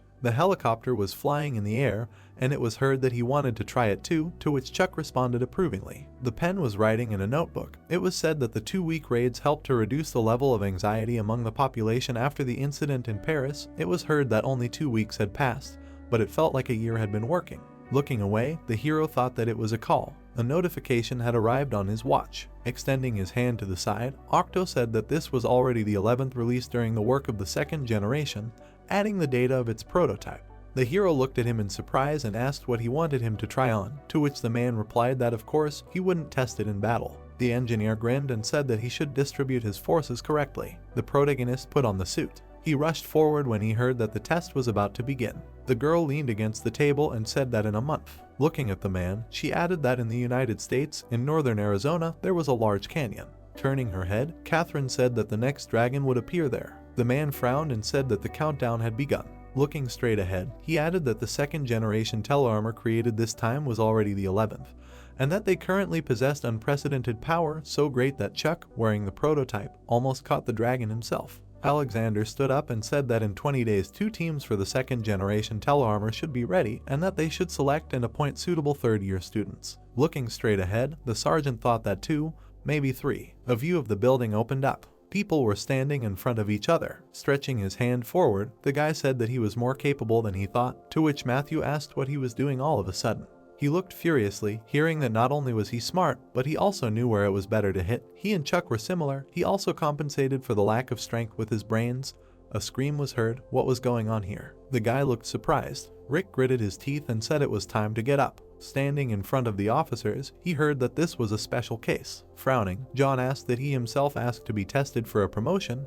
He was so confident in himself. The guy waved his hand. He clenched his fist tightly. Stretching his hand forward, the man asked that his child had extrasensory abilities. Sitting in front of the TV, the man heard that they should then enroll in ARC and receive benefits, to which he replied that maybe there would be one among them. If there was even one like that, they would have already become rich. Suddenly, someone hit him on the shoulder. The woman raised her hand and said that she had stopped watching TV and should look after the children, to which he responded approvingly. Turning around, she asked that he was visiting friends, to which Rick replied that he was. Smirking, the woman asked that she would do something for her, said that he should buy groceries when he went home. Rick got on his bike. He turned his head to the side. The guy was riding through the city. He was rapidly picking up speed. Rick drove into a tunnel. Children were playing on the playground. A question was heard that he was a psi fighter. The children were playing football. It was said that yes, like a psychic. The boys rushed to the sword. It was heard that he had heard that the state was ready to fork out a tidy sum for such people.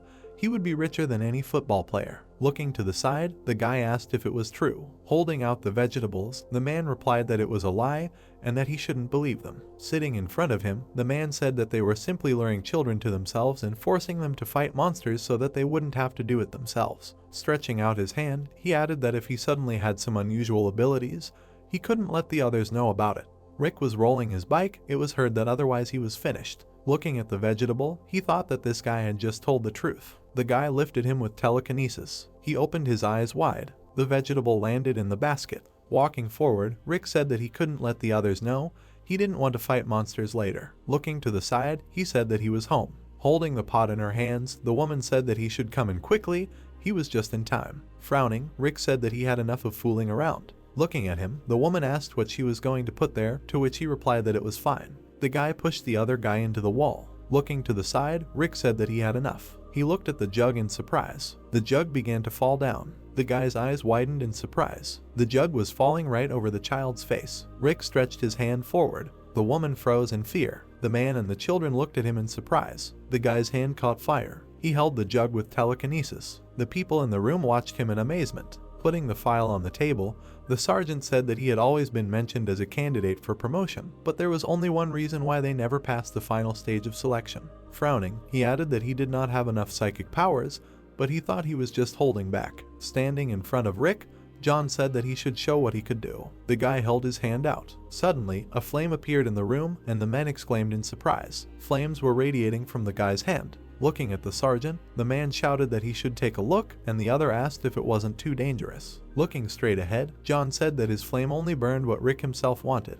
Frowning, he added that of course. The guy looked angrily ahead. It was heard that on condition that he could perfectly control his abilities. The men covered their faces with their hands and shouted. There was a tattoo on the man's hand. It was heard that it was a lie. He should not believe them. The boy looked in surprise, hearing that if he suddenly had some unusual abilities, he couldn't let others know about it.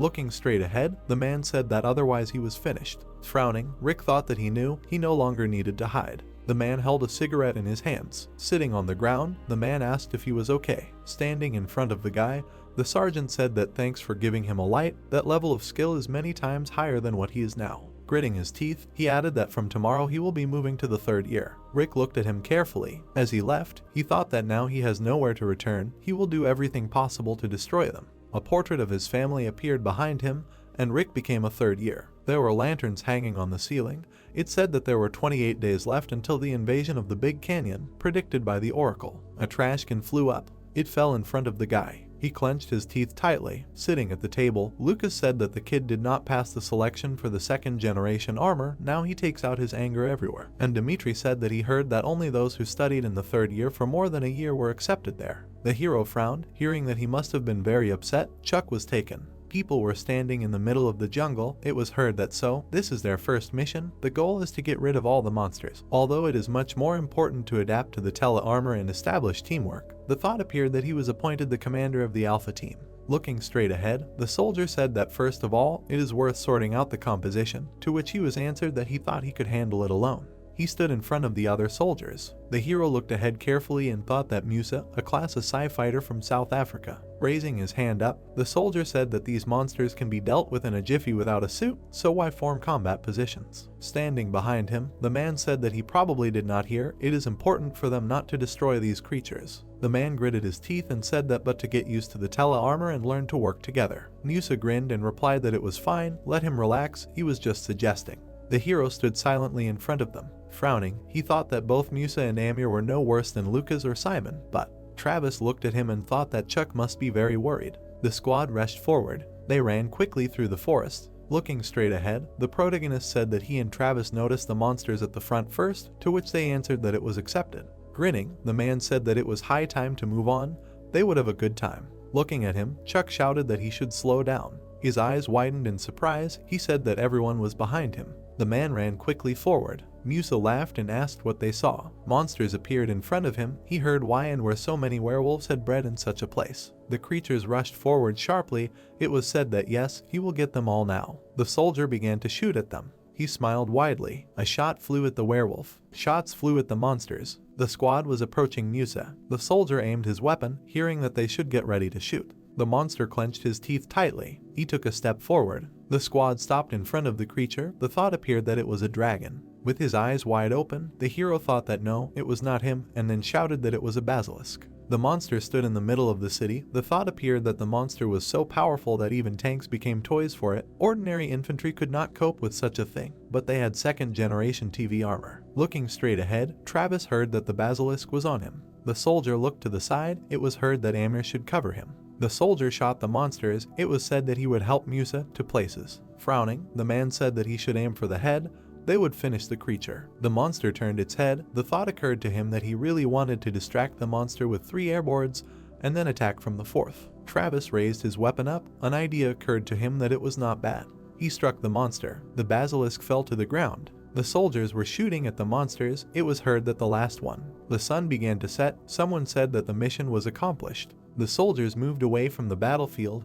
It was heard that they should turn off the tele-armor for now, rest until the transport arrived. The hero sat down on the ground. The man lowered his head. He smirked slightly. Musa was holding the weapon in his hands. Akim looked at him and asked why he was pretending not to hear again, to which he replied that it was okay, just a little was okay, especially since they had sorted out the task. Raising his weapon up, the soldier said that he was not going to kill anyone, really. The protagonist frowned, hearing that as the tele-armor increases in body size, all kinds of guns also become larger, so it is so nice to look at their barrels and how the monsters die. Looking at the man, he turned, to which Musa replied that yes, he understood. Frowning, Chuck thought that even if there was less dragon material in the suits, everyone was doing great with the new model, they simply had no equal in battle. Looking at the helicopter, he added that he was to lead the squad and not let the guys act willfully. Raising his head up, the hero thought that this was his task. Stretching his hand forward, the hunter shouted. The werewolves rushed towards the soldiers. They were rapidly approaching them. The soldier grabbed his weapon. Shots began to fly at the werewolves. Travis struck the monsters. Looking to the side, the guy shouted that it was his. He swung at the hunter. The soldier cut the monster in half. Musa took off his helmet and looked up.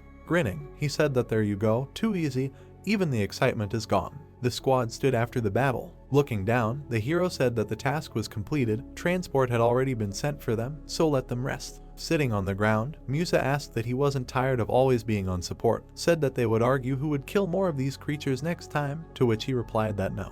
Looking at Amir, he added that, but why? To which he replied that he had once again lost to Travis and decided to take it out on him. The protagonist frowned, hearing that no, who did he take him for, maybe on a bet, to which he thought that was expected. He stuck a weapon into the monster. A thought appeared that their current strength significantly exceeded the monsters. They no longer feared for their lives, but fought like in a computer game. Now it seemed that he had not risked at all to catch one werewolf. Chuck looked forward angrily. The man looked at him, hearing their names. Looking at them, the hero said that they were some kind of elite, but that was precisely why they were not trusted. The protagonist watched attentively, saying that he simply hoped that in a real fight they would put their pride aside and follow orders like soldiers should. Frowning, he added that they should never question his decisions, because that would be setting everyone up. Walking forward, the man said that it was just ridiculous. Musa put his hands in his pockets and said that there was nothing to worry about when a fellow fighter in second-generation body armor was working next to him. He was sure that everything would go without any problems, even if 3 or even 4 dragons arrived. Frowning, he continued that it was infuriating that they were treated like servants, judging only by their abilities. They were no worse. The man looked at him and replied that Chuck was the squad leader and that he hadn't said anything bad, to which Musa replied that he knew that. The man, standing behind them, said that he was still nervous about this situation. Travis suddenly jumped up. The man turned around in fear. He struck him. Travis put his hand to his face and thought that he couldn't kill him. He put his hands on his hips and added that, unfortunately, the squad members couldn't be replaced anymore, but they also couldn't fight in a team of 4. As he was leaving, the guy thought that he would have to endure this freak for Chuck's sake. A view of a large canyon opened up. A combat camp appeared. A view of a tent opened up, and someone asked if it was nuclear. The fighters were sitting in front of each other, and it was heard that they could do without infantry cleanup here, so they would most likely get rid of the monsters with a tactical nuclear strike. Looking straight ahead, the guy asked if they would die with the monsters, to which Dimitri replied that they would be given protective suits, it seemed. Raising his hands, Lucas asked if they would turn into any mutants later. Who knows, maybe horns would appear on their heads or a tail would grow, to which Simon replied that he was not exactly handsome as it was. Frowning, he added that they should shut up already, they were getting on his nerves, he would definitely go crazy with them. Looking at him, the guy said that he didn't like his tone for some reason, asked why he was angry with them. Simon frowned, hearing that it was their fault that he was not given second-generation tele-armor, to which he said that let him repeat what he had said. Gritting his teeth, he said that they would go out, to which Lucas said that he thought he would not offer it anymore. They began to leave. The guys left the tent. Derek looked at her in surprise and asked what could stop them, to which Dimitri replied that no, they would go and have a look. The guy looked at him. The girl was lying on the bed. Looking up, she said that she seemed to have lost consciousness from a seizure. Sitting up, Catherine thought that the time between seizures was getting shorter. Wouldn't it be better to die right now? Suddenly, she opened her eyes wide. Wings appeared. The thought arose that a silver dragon. The dragon rushed forward, and the girl thought that the prophecy had changed. Catherine began to run forward, thinking that she needed to tell about this urgently. The catheter jumped out of her hand. The girl ran out of the room. Red lightning appeared, a red alert level was heard, and interdimensional gates opened. The guys looked at the bright glow. An eye appeared in the air. The man hit the table. Looking straight ahead, he said that according to the prophecy, there were still 5 days left. The suit began to put on the man. Armor appeared on the soldier's body. The protagonist stood still. He slightly raised his hand. The protagonist frowned, looking straight ahead. The monster began to crawl out of the portal. The girl ran into the office. It was heard that the Alpha and Blue teams were ready to work. Catherine was breathing heavily. Frowning, she thought that not only the date had changed, but also the prophecy itself. Why? Looking at the screen, the girl thought that they should not say that all this is because of that silver dragon. The dragon screamed furiously. Catherine looked in fear. A bright glow appeared behind the monster. Its eyes lit up. Lightning emitted from the monster. It was heard that the black dragon, it was eating its own. It seemed that it swallowed the core of the silver dragon. Looking to the side, Musa asked what the hell was going on here. A dragon was killing a dragon. What the hell? Looking straight ahead, the hero said that they should calm down. In fact, everything is not so bad. Now there is one enemy less. Travis looked at him. A green sphere appeared near the dragon. He flapped his wings. The dragon's eyes were shining brightly. It was heard that the gates were closing. Turning around, the man said that there was only one dragon left. There were no monsters. Frowning, Alexander said that the Alpha and Blue teams were to begin the operation. The dragon raised its paws up furiously. Suddenly, it rushed forward. The soldiers looked at it. It was heard that it was turning on the power, deploying drones. The fighters looked up. It was said that first they would deal with the left flank, after that the blue ones would eliminate everyone on the right flank and move on to the second phase. The soldiers prepared for battle. It was heard that Travis was attacking, and he was in support. Musa and the others would distract the dragon. Amir would cover. They flew towards the dragon. It was said that it was not difficult. Chuck, for example, even managed to catch the dragon alone. Looking straight ahead, Alexander said that there were 8 more second-generation soldiers. If this creature was not stronger than Jupiter, then they would definitely cope. A furious monster appeared. The thought appeared that Jupiter, the code name of the golden dragon that Chuck once caught. The girl watched what was happening carefully. The soldiers began to shoot. It was heard that great. This attracted his attention. Let Travis deal with the wings. The soldiers attacked the dragon. Travis swung his sword. The dragon looked at him in surprise. The guy suddenly rushed forward. He began to fall down. Suddenly a soldier grabbed his hand. The hero clenched his teeth tightly. Looking at him, Travis thought that Chuck, the protagonist, held his hand tightly. Looking straight ahead, he thought that thank you. Suddenly someone cut off the dragon's wing. Frowning, the hero shouted that now, everyone into battle. The soldiers stretched their hands up. Chuck stretched his hand forward. The dragon hung in the air. Suddenly, its second wing was cut off. People watched the battle. The monster fell to the ground. The soldiers rushed towards him, and it was heard that great, let them finish this. The guy pointed his weapon and said that the damn blue ones decided to appropriate all the glory for themselves. Turning around, Musa asked what he was standing for, said that it was time for them to go too. The soldiers looked at the monster. The man landed on the ground and said that well, he was not late. Smiling widely, he said that they would finish him off before the blue ones. The hero looked at him in surprise. He froze and thought that it was somehow strange. Why send such a weak dragon? With wide eyes, the protagonist thought that it looked more like a diversionary maneuver and then said that everyone should quickly retreat. The man stood up abruptly and shouted that it was simply amazing. Well done. Frowning, he said that he was leaving. Clenching his fist, Alexander continued that the ARC project was a success. The girl looked away and thought, well, it would be nice if it all ended there. The soldiers were holding their weapons in their hands. It was heard that the blue team should get the dragon equipment. They would try to get rid of it at once. The squads were standing near the dragon. Looking straight ahead, the protagonist said that they should stop and move away from him right now. The man turned around and asked what the hell. Standing in front of him, the protagonist answered that they should not let their guard down, especially now, because everything was going too smoothly. Maybe it was all a trap. First they would calm down and think soberly. Chuck, looking at the soldiers, said that if he was wrong, they could laugh at him as much as they wanted, but if not, then they would be in big trouble. Raising his hand up, the man asked what he was suggesting. To stand here and wait until that creature woke up, it wouldn't hurt him to make a choice too. Musa frowned when he heard that they should leave the dragon's head and then said, damn it. Travis looked at them. Looking at the man, the hero heard that he should stop making him laugh. Looking to the side, Musa told Amir not to interfere. He wanted to finish this as soon as possible and rest. Stretching his hand to the side, the soldier said that it wouldn't hurt him to make a choice either. Let him stop agreeing to everything like an idiot, to which the protagonist asked again. Looking straight ahead, he shouted for Amir to stop. Walking straight, the man said that he should forgive. He thought that Musa was right now. Chuck looked at him silently. Lowering his head down, he thought that he could only hope that he was worrying in vain. The soldiers stood near the dragon.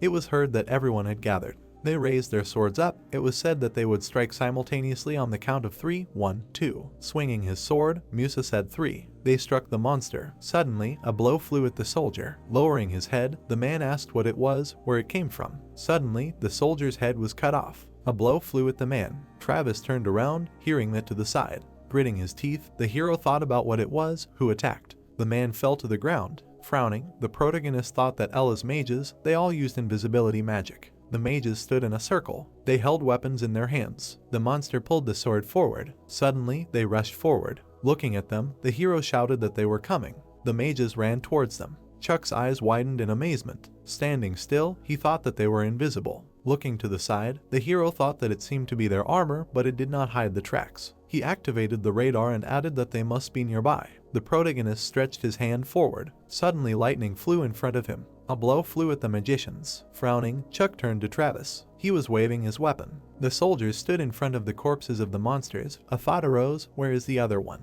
Suddenly, the hero opened his eyes in surprise. Someone struck him. Gritting his teeth, he thought that he knew it. The magician looked at him. A thought arose that only one weapon could destroy the tele-armor. A glow appeared around the sword. A thought arose that the weapon had a dragon component. These creatures now also had it. The protagonist turned around and thought, damn, he can't dodge it. The magician swung his sword sharply. Suddenly, Travis cut off his hand. Chuck struck the magician. Gritting his teeth, he said that thank you. Looking at the creature, the hero said that now only that one remained. The magician looked at them. The protagonist clenched his teeth tightly. Suddenly, a dragon appeared behind the magician. The monster screamed furiously. Chuck looked at him in surprise, thinking he had come to his senses. His hands began to shake and he thought no. A glow appeared around the soldier, thinking he would not let anyone get hurt again. Looking straight ahead, the hero shouted that he was coming. He blocked the dragon's blow. A glow appeared behind the protagonist. He clenched his teeth in anger and thought it was safer to strike inward. Chuck jumped up sharply. A glow appeared around the soldier. Travis swung his sword. The hero stopped abruptly. Frowning, he shouted loudly. The mage abruptly knocked the weapon out of the protagonist's hand. Chuck looked at his weapon in surprise. Suddenly, the mage struck him. Sliding along the ground, the hero wheezed. The dragon extended his hand in front of him. The monster struck the ground. Looking down, the soldier thought the weapon did not go deep. The protagonist slid along the ground. He clenched his teeth in pain. Chuck frowned in anger. The magician swung his sword at him. The hero started to run away from him. Suddenly, he stopped abruptly. The protagonist stretched his hand forward. He tied the magician's hands. Chuck clenched his teeth angrily. A blow flew at the magician. He fell to the ground. Smoke appeared around the monster. He looked ahead in surprise. Chuck stretched his weapon out in front of him. Suddenly, he plunged his sword into it. The hero froze, looking down. Blood was running down the sword. The protagonist looked away sharply. The dragon in front of him screamed angrily. The soldier swung his hand. He plunged the weapon into the monster. A thought appeared. Let it stop. There were enough deaths for today. Looking at the dragon, Chuck thought, what about the fire breath? Let it go now. Lightning appeared around the soldier's head. The hero looked away in surprise. A bright flash appeared in front of him. He clenched his teeth tightly. The protagonist closed his eyes. A long pink beam appeared. A bright explosion appeared under it. Chuck froze in amazement. A huge crack appeared on the ground. Looking at his hands, the hero thought that he was alive. He opened his eyes wide, hearing that this was power. Standing next to him, the soldier said that in a second another canyon appeared. Looking straight ahead, he added that well done, he did it, he was too good to die now. His eyes lit up and the fighter said that from now on they, the Omega team, would take care of everything. The protagonist looked in amazement. Travis lowered his head down. Chuck looked at the soldier in amazement. He opened his eyes wide. Standing in front of the man, the hero asked where the rest of the tele-armor was. John frowned and replied that it was in the storage, although he would hardly believe it. Turning around, he added that as he said, there was another team, but he should not try to dig further. Excessive curiosity could lead to disaster. The protagonist looked at the sergeant. The man stopped when he heard Jack say that 6 years ago, the children who were trained in the Ark were killed. John looked away. Looking at him, Chuck asked that if something suddenly went wrong, they would be dealt with too. The sergeant looked furiously. A flame appeared in his hand and he asked what he thought. They had no more important things to do than mess with them. The hero looked at him angrily. Frowning, he thought that maybe they somehow got rid of the past recruits, but someone, maybe, survived. Standing still, the protagonist thought about what these guys then. Suddenly, a blow flew at the dragon. It raised its head up. The monster began to turn its head from side to side. The soldier raised his head up. The fighter was standing in front of him. The guy was walking straight. Looking straight ahead, Travis heard that he also wanted to help them. Looking straight ahead, the soldier said that if they were going to aim and attack the neck, he would hit that lower core. Travis froze, waiting. The soldiers suddenly moved forward. They began to strike at the monster. The warrior held his weapon out. Chuck watched the battle. His eyes widened and he thought that the Omega team. A bright glow appeared around the monster. Looking straight ahead, Travis said that he wanted to meet those kids. The sergeant sat in front of him. Frowning, he said that it was too dangerous. They were criminals who had killed both their instructors and their partners. He knew that. The girl was lying on the floor. He heard that one of them might be the one who shot her in the head. He thought he could keep his composure if he met him. Jesse looked straight ahead. The boy lowered his head and said that sure, it bothered him, but at least he wouldn't fight him. The sergeant closed his eyes. He frowned. Looking straight ahead, John thought that let him forgive, but now he was in such a position that he would have to dissuade her, for now. The man was strangling the man with telekinesis. It was heard that they were real monsters who refused to be people. He does not know how exactly Ark is controlling this now, but the man pursed his lips. Frowning, he said that whatever it was something that was hard, very hard to look at, like watching welding. Travis stood in the middle of the corridor. He looked straight ahead. Holding the bug in his hands, the guy asked what he heard. The hero held the earpiece in his ear. Sitting at the table, he thought that if Sergeant John was not lying. Alexander stretched his hands forward. A thought appeared that then the real power should belong to the chief of staff and not the mentally ill commander. And if the war begins, then the chief of staff will become the commander. You can consider that the Omega team is his and the second organization's merit. The protagonist frowned, thinking about for what purpose the chief of staff arranged all this. Water was dripping from the faucet. The man looked down. Frowning, he thought that it was even shameful to say such a thing. They refused to be people. John put his hands to his face, thinking that they were not to blame for this. He angrily looked forward. Looking at his reflection, the sergeant thought that Ark was responsible for everything. And the man swallowed nervously. Leaning against the mirror, he thought how disgusting. The sergeant looked at his hand. Frowning, he thought that he should just wait until the war ends, but will there be an end? The hero looked away. The monster was lying on the ground. It was heard that the mission was complete. The guy turned his head and said that there was nothing left at all. Now this place had become uninhabitable. Simon looked straight ahead. People were sitting in front of the screen. It was heard that the mission was complete. The Alpha Squad appeared. It was said that their current composition was more than ideal. At the moment, they were able to prevent the 6th invasion since the battle on the Great Canyon. Looking away, the man said that now for the 3rd time. The girl looked away, hearing that the prophecy was wrong. Alexander, looking at her, heard that she thought the reason was the silver dragon. Lowering her head, Catherine said that every time it appeared, the future changed. Like on railroad tracks, they move when a lever is moved. The monster was lying on the ground. It was heard that in addition, as they themselves knew, the other dragons dealt with all the silver ones. It seems that they are hostile to other representatives of their own kind. Looking directly, the man said that to summarize, it can be said that each dragon, depending on the color, has its own distinctive abilities. It is very likely that the abilities of the silver ones are related to the opening of the gate, and for some reason they distance themselves from their relatives. Sasha frowned and said that they carefully studied the magicians of Ella. Fortunately, they were able to catch them alive, but still do not really know anything about dragons. Alexander looked angrily and said that one way or another they do not have other predictors, except for the Oracle. The men sat at the table.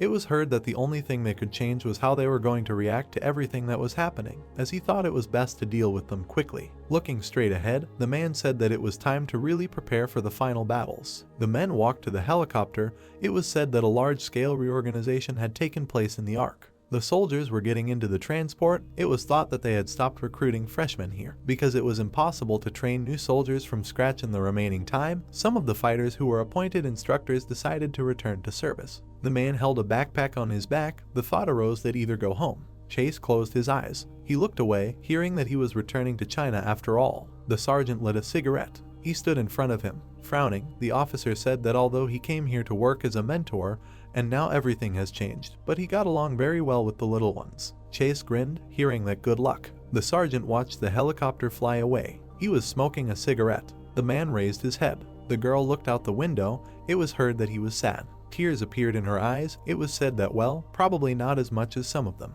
The monster looked furiously and screamed. The soldier ran away from the crowd of creatures and spoke on the radio. Running forward at a rapid pace, he added that he was luring the monsters to the designated place. There were a couple of hundred of these creatures here. The creatures were catching up with him.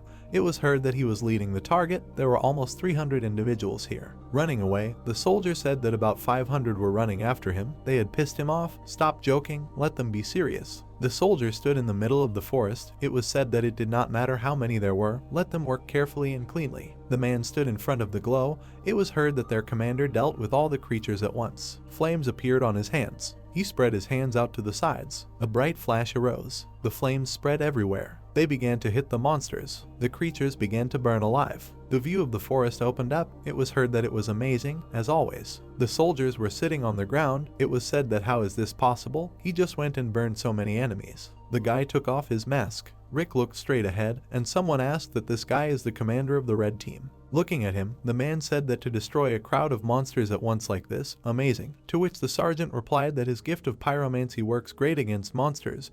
This guy is the best among all arsonists. Frowning, John thought that he also hid his power perfectly, always discreetly controlled it. The boy attacked the monsters. The thought arose that despite the fact that Rick could already use telekinesis, he hid his ability until then. Rick looked away. A thought appeared that until he was transferred to another class, or until the survival test, he does not know for sure. Although he could easily be promoted, he also remained in the second year for a long time. Looking at the screen, the sergeant thought that why he revealed himself now, he hopes that this will not add to their problems. Looking away, the man asked what was going on with the prophecy. Were there any changes? The girl looked at him in surprise. She lowered her head and said that yes, the next point of invasion. The dragon attacked the island. It was said that Ireland, the Dingle Peninsula, he sees a huge army of monsters and dragons. Frowning, Alexander said that in this operation, the Alpha Squad appeared, and he added that the Alpha team will participate. The team looked straight ahead. It was heard that the red ones too. A shiny glove appeared. Flames appeared around the hand. The hero frowned and thought that this time he would not let anyone die. Rick glared, thinking he would send these creatures to the very depths of hell. Snow fell on the roof. A thought arose that he did not know if his name was Chuck or if he had another name. On the porch lay a basket. The child opened his mouth and cried. On the basket was a piece of paper with the name of the hero. He thought that on that note nothing was said about it. Someone was rushing from the chase and a scream was heard for the scoundrel to stop right now. The man pointed at the people, greeted the respected viewers and said that today the head of the ARC unit, Major Vincent, and the very first Psi fighter Matthew were on the air with them. The guy ran straight and it was heard that as soon as the war with the dragons was over, Psi fighters could become the basis of their army. They were doing everything possible to recruit as many of these recruits as possible. The major on the screen said that now there were ordinary military actions, but what if later not a simple, but a Psi war breaks out? The man on the screens continued to talk. The guy bent over and said, "That's it." A scream was heard in the huge building, that if he caught you, he would crush you into dust. The guy ran away. He was holding something tightly in his hands. The boy's eyes widened. Suddenly he was kicked to the side. The man grinned and said, "That's it, the little rat." He rubbed his head and asked that his name was Chuck, right? The man pointed at him and told him to give him back his bag nicely. The hero lowered his eyebrows and asked, "And if not?" The man walked towards him and said, "That's a bastard. I knew he was a tough nut to crack. Although otherwise he wouldn't have been able to survive on the street, it seemed that he could be useful."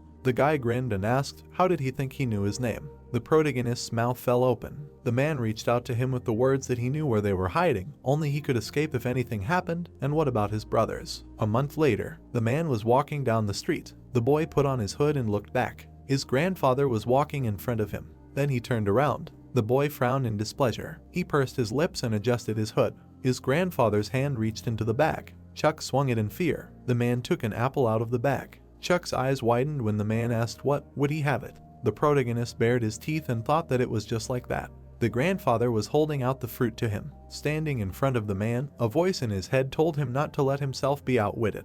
The apple in the grandfather's hands began to blur. Tears flowed from the hero's eyes. He thought about what he was hiding in the bag. Suddenly the boy rushed forward. The grandfather sighed in fear. The hero snatched the bag from him and the grandfather called the boy. Chuck was running forward. There was a bunch of apples in the bag. The hero hugged himself and thought that he was just being kind and decided to treat him. He had never met such people. Chuck cried and wondered when. He narrowed his eyes and continued the thought that it would all end. The man looked at the boy and shouted if the little idiot could hear him. He had finally found him. He approached the hero and said that he had not paid the tax for his brothers and had run away for a whole month. The man flexed his fists and asked if he knew what interest was. Maybe he would finally wake up if one of his brothers got hurt. The thought occurred to him that he had moved them to a safe place in advance. Chuck frowned and said to take a chance. As long as he was alive, no one would dare touch them. The man frowned and replied that he was funny, a little bastard. He shouted furiously that he would definitely kill him today. The hero started to run away and someone shouted after him to stop. The hero's quick steps were heard.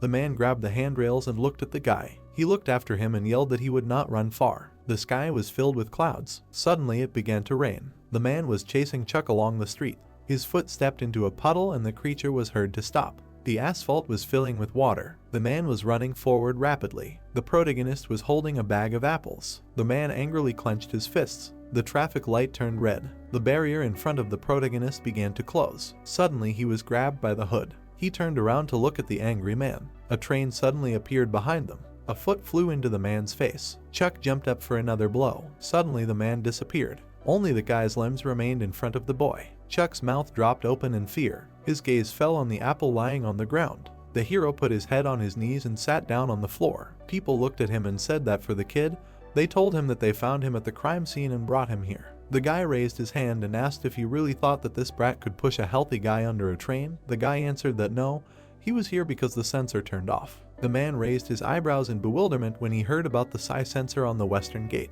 The hero sat motionless. A man approached him and told the kid to forgive him for this, but he needed to wait a little. Chuck's eyes were filled with pain and it was heard that perhaps he was one of the psychokinetics. The man lowered his eyebrows and continued to say that they notified the Ark about this and asked them to send someone of their own to check, so he should be patient a little. The man's eyes widened when he heard the name Major Vincent. The boy raised his head and repeated that Major Vincent should be told to come here personally. He would only speak to him. The man pursed his lips and thought, what the hell? The protagonist frowned and thought that he would do everything possible to protect. The helmet closed on the boy's head. A huge dragon was flying in the sky. There were 3 guys in the photo and he thought about his brothers. Bright bullets flashed from the gun. His team was standing next to the protagonist and he thought about this peace and comrades. Chuck flew away from the dragon and thought that he would destroy every single dragon. The man grabbed the gun and it was heard that the Reds were starting the operation. Hundreds of monsters were rushing towards the guys. They opened their mouths and a flash flashed. The creature bared its teeth and someone said that they were 2 intelligent grunts. An explosion was heard and someone said that the creatures were covering themselves with the dead, like shields. The man was hovering in the sky and someone said that either they had a commander. The guy swung and shouted for the Reds to cover. The hero turned around and shouted for the Alpha team to take on the dragon. A dragon began to crawl out of a huge funnel. The guys in armor rushed towards the dragon. Hundreds of monsters circled below them. The man looked up at the dragon. The guy's eyes flashed in the fire. The people made their way through the fiery flashes. The protagonist frowned and called Alpha 3. The man opened his mouth and accepted the order. He jumped up and swung at the dragon. The guy approached him and shouted that he was coming. A moment later, he plunged his spear into the monster's body. The dragon opened its mouth wide. The soldier dug into the flesh and screamed. The man hung on the spear and screamed. The guy looked at him angrily and said that he was an idiot. There was a man sticking out of the creature's chest. Magic formed around the soldier and he thought that at least he was distracting the dragon. Sparks cut through the space. The guy swung his swords at the dragon. Then he struck sharply and the flash blinded everything around. A bright circle formed under the soldier and it was heard that great, the core was found. He stood tensely in a fighting stance. Chuck bared his teeth and screamed. He jumped sharply into the air. The entire city was burning to the ground. The red dragon they defeated today was the first type. Such individuals appeared at the very beginning of the war. The second type is an abnormal species. For example, Jupiter, they differ from the first type in their deviant behavior. And the last, third type, dragons with incredibly powerful extrasensory abilities, they have a well-developed self-awareness. Warhamut and Kronos fall into this category. The man stood in the shower and thought that the first type was easy to defeat. The hero lowered his head and continued to think that but each time they appear more and more often. This month the creatures managed to attack twice.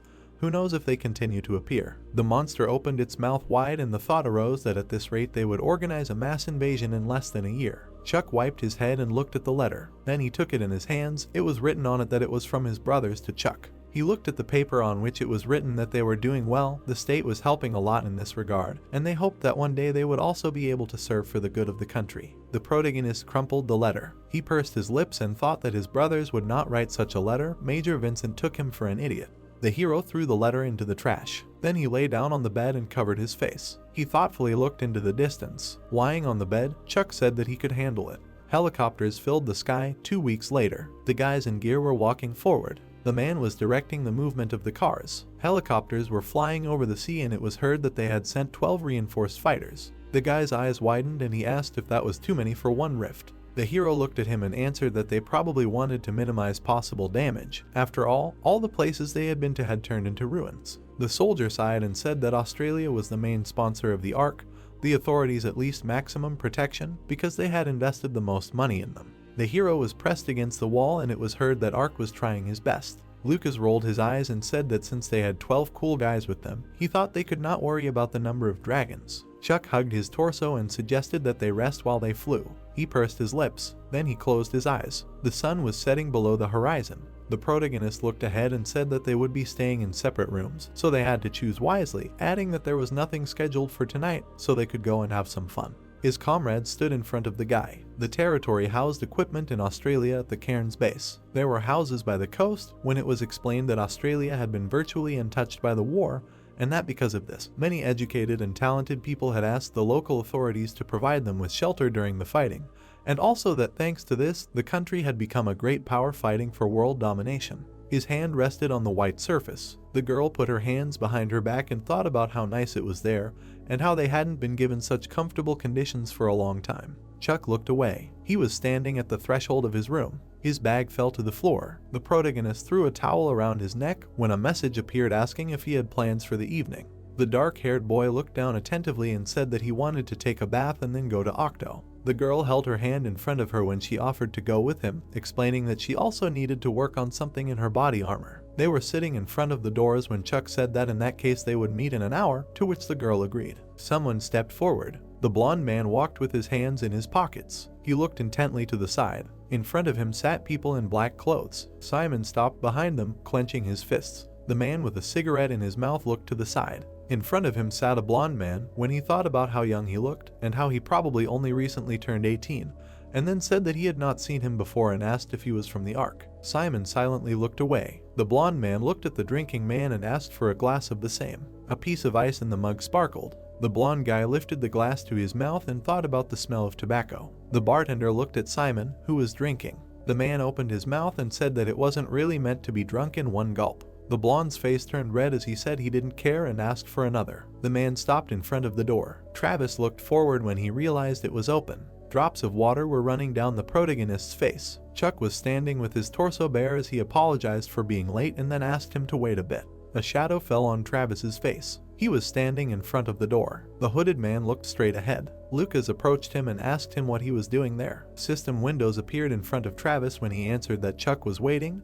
Then the blonde asked where they were going. Lucas made an approving gesture when they answered that they were going to the technical department. Then the guy said that in that case he would go with them, since he had nothing better to do anyway. The blonde looked at the system window with concern and wondered why his comrade was refusing him when he replied that if he had nothing better to do, he could go to sleep. Travis stood in front of the guy when he began to answer that this was not so. The protagonist looked at the blonde and asked if he was also going to Octo, to which he began to answer that he was not against it, but his comrade was showing dissatisfaction. Lucas leaned forward, clenching his teeth, and screamed. Chuck stood in front of Travis, who offered him to go. A man ran up to them and called the protagonist by name. The man opened his mouth wide and exclaimed that they needed to stop Simon. The blonde stood and drank from a bottle. The fair-haired guy looked away. Furniture was scattered around him when someone exclaimed that he was one of the Cyboys, then another asked what they should do, cursing. Simon brought the bottle to his mouth when his name was exclaimed. He looked at the main character, who told him to calm down and then suggested that they go to the room.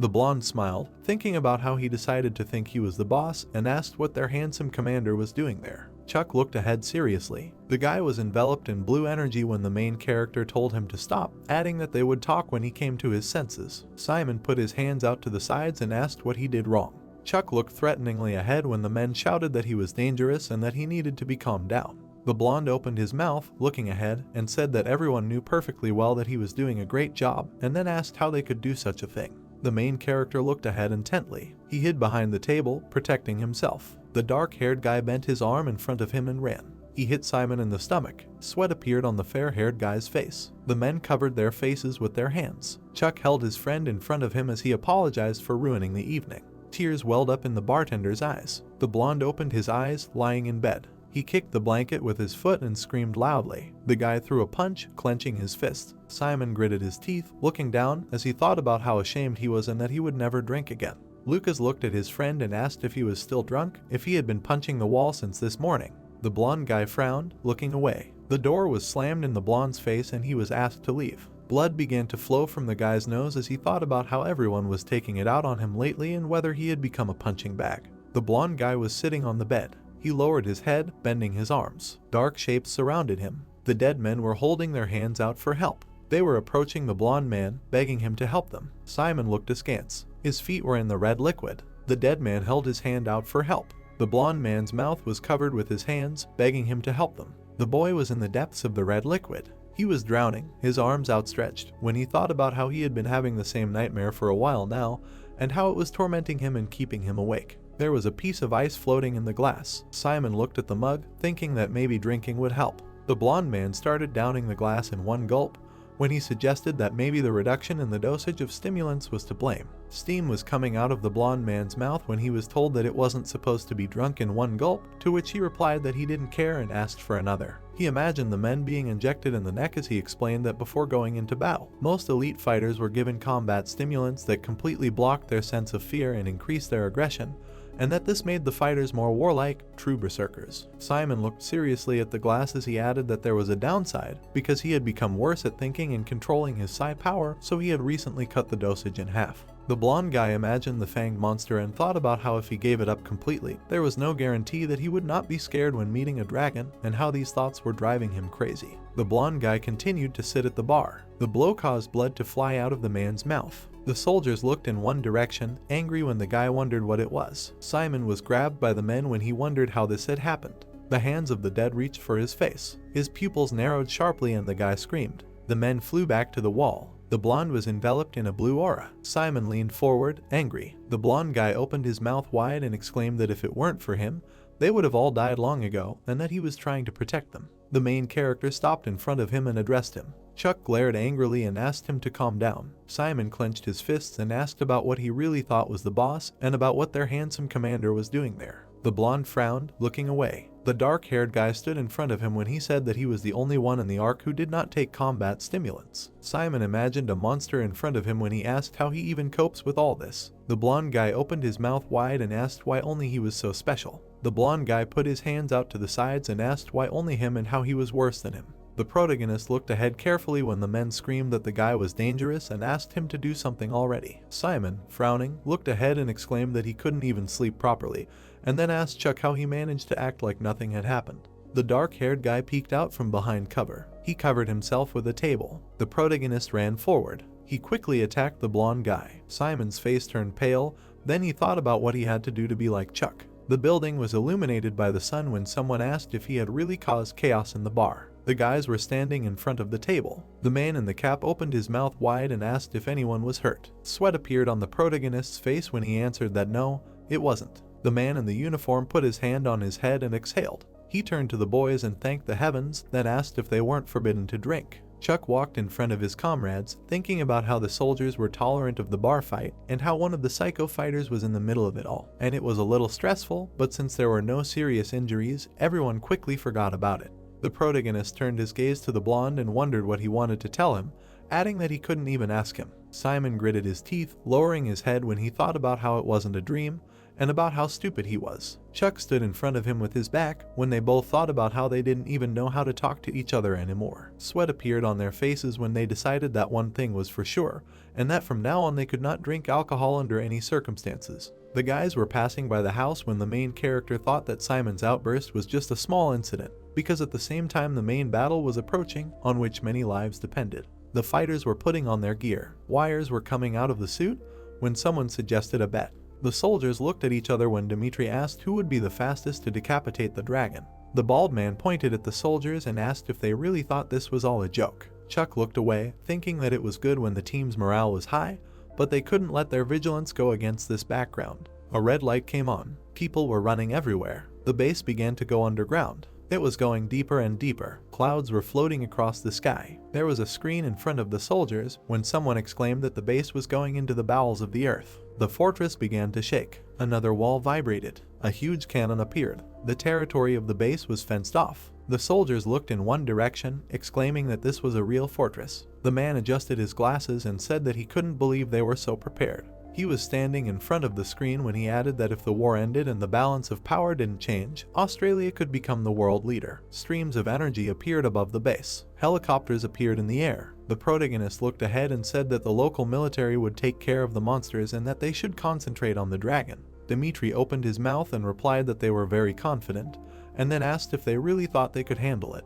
A small drone appeared. A glowing rift appeared in the air when it was reported that they needed to capture the location of the rift and prepare to bombard. The cannon was aimed upward. It was aimed straight. Octo opened his mouth and asked if it was a railgun. The men stood behind him when he exclaimed that they looked incredibly rich. The monster's paw rested on the ground. The horde of monsters rushed forward. A huge portal opened up behind them. Simon looked down in fear. Travis looked at the system window. Huge insects appeared when someone explained that it was a Type 2 death worm. Sweat broke out on Lucas's face when he added that this one was very large, and that it turned out that they had only caught a larva last time, and then asked if they weren't the ones who were supposed to be fighting monsters like this. The monsters were making their way through the thicket of the forest. A bright beam came out of the cannon. It hit its target, and then black smoke appeared. The men looked up carefully. Their knees buckled. The monsters looked towards the fire. The forest was burning when someone asked what the hell that was. Dimitri grinned and asked if they could give them the same weapon. Lucas looked away in displeasure and said that the recoil would have snapped his spine, to which Lucas replied that he didn't think it would work on the heavyweights. Laser beams shot into the distance. Explosions occurred everywhere. The protagonist opened his mouth and told everyone to get ready,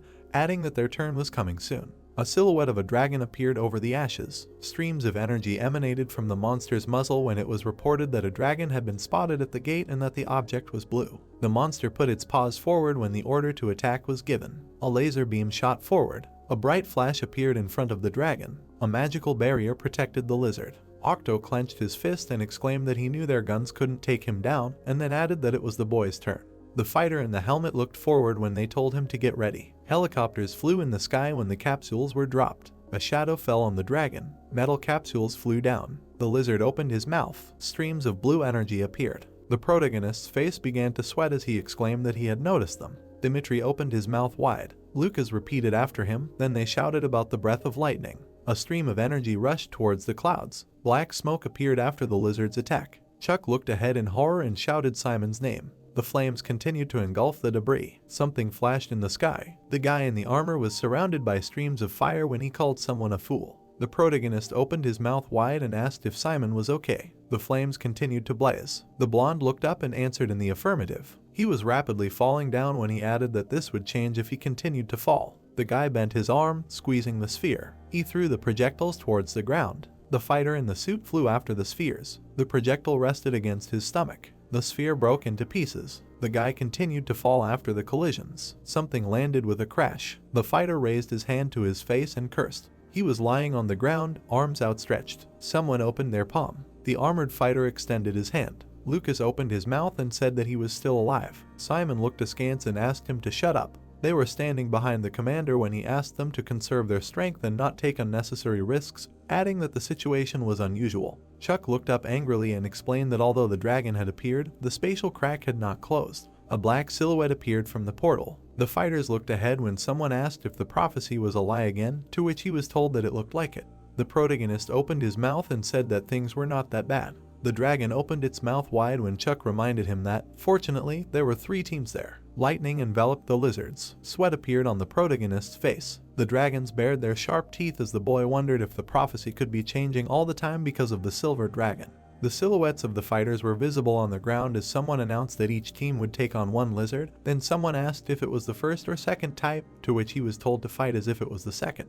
The fighters in suits rushed forward as the alpha team was ordered to begin the attack, to which they replied that they would take on the blue one. The lizard loomed over the warrior as everyone else was ordered to stay in position. Dimitri looked forward excitedly and exclaimed that they would see who would defeat who. The dragon opened its mouth wide and attacked. The warriors were one behind the other. Dimitri smiled widely and exclaimed that he had wanted to try something for a long time. He hovered in the air above the lizard. The guy with the stick was sitting in front of him when he said that they should be afraid of more than just his knife, and that he had been doing sambo since he was a kid, so he would break all their bones if they tried to get in touch with him. Chuck looked forward seriously and asked if he was serious and if he really wanted to break the dragon like that. Sweat appeared on the boy's face. Dimitri smiled and chuckled, saying that if he had to, he would at least try to strangle him. The guy's eyes sparkled when he apologized to Chuck, adding that it seemed like he couldn't even wrap his arms around his neck since it was too big. The dragon bared its sharp fangs when Dmitri said that he would rather break its wings instead. The guy frowned, opened his mouth, and screamed loudly. He grabbed the lizard's limb.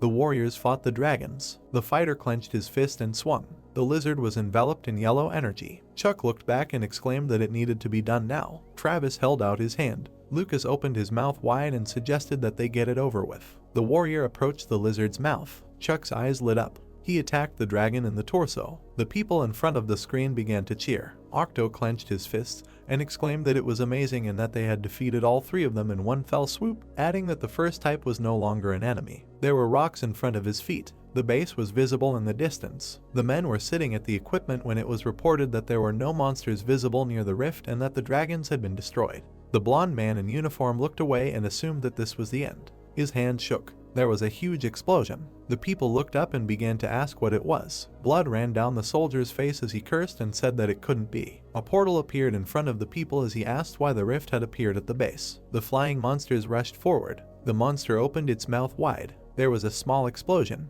The silhouettes of the monsters appeared in front of the soldiers when someone asked what it was. The people were thrown back by the blast wave.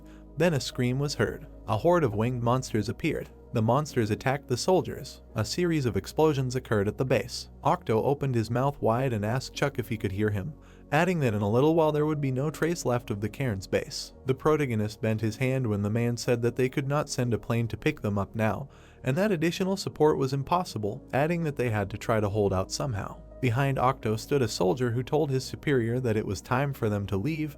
Then the man told the soldiers that they must stay alive. There was a powerful explosion. Chuck and Lucas looked at the system window. The blonde boy's face was sweating as he cursed and asked how this could happen, adding that it meant they had lost even after catching all the dragons. The fallen lizards lay on the ground. Dmitri gritted his teeth. The blonde boy pursed his lips. The protagonist looked away in concern, thinking that he simply couldn't believe that these three creatures were bait. A monster was lying next to Chuck when he assumed that this meant that the lizards themselves were nothing more than expendable material for the dragon army. Streams of energy appeared in front of the guy's face. The fighters were standing in front of the portal when he said that someone would appear now. The protagonist waved his hand and said that they were leaving and that they needed to retreat while they had strength. Someone pursed their lips, indignant. Dmitri stood behind Chuck when he said that only cowards retreated like that, adding that he suggested that they all be destroyed right now. The bald guy gritted his teeth and exclaimed that they had to do it and that he couldn't do otherwise. The protagonist looked askance and turned to his comrade. Black smoke appeared after the explosions. The man was thrown back by the shock wave.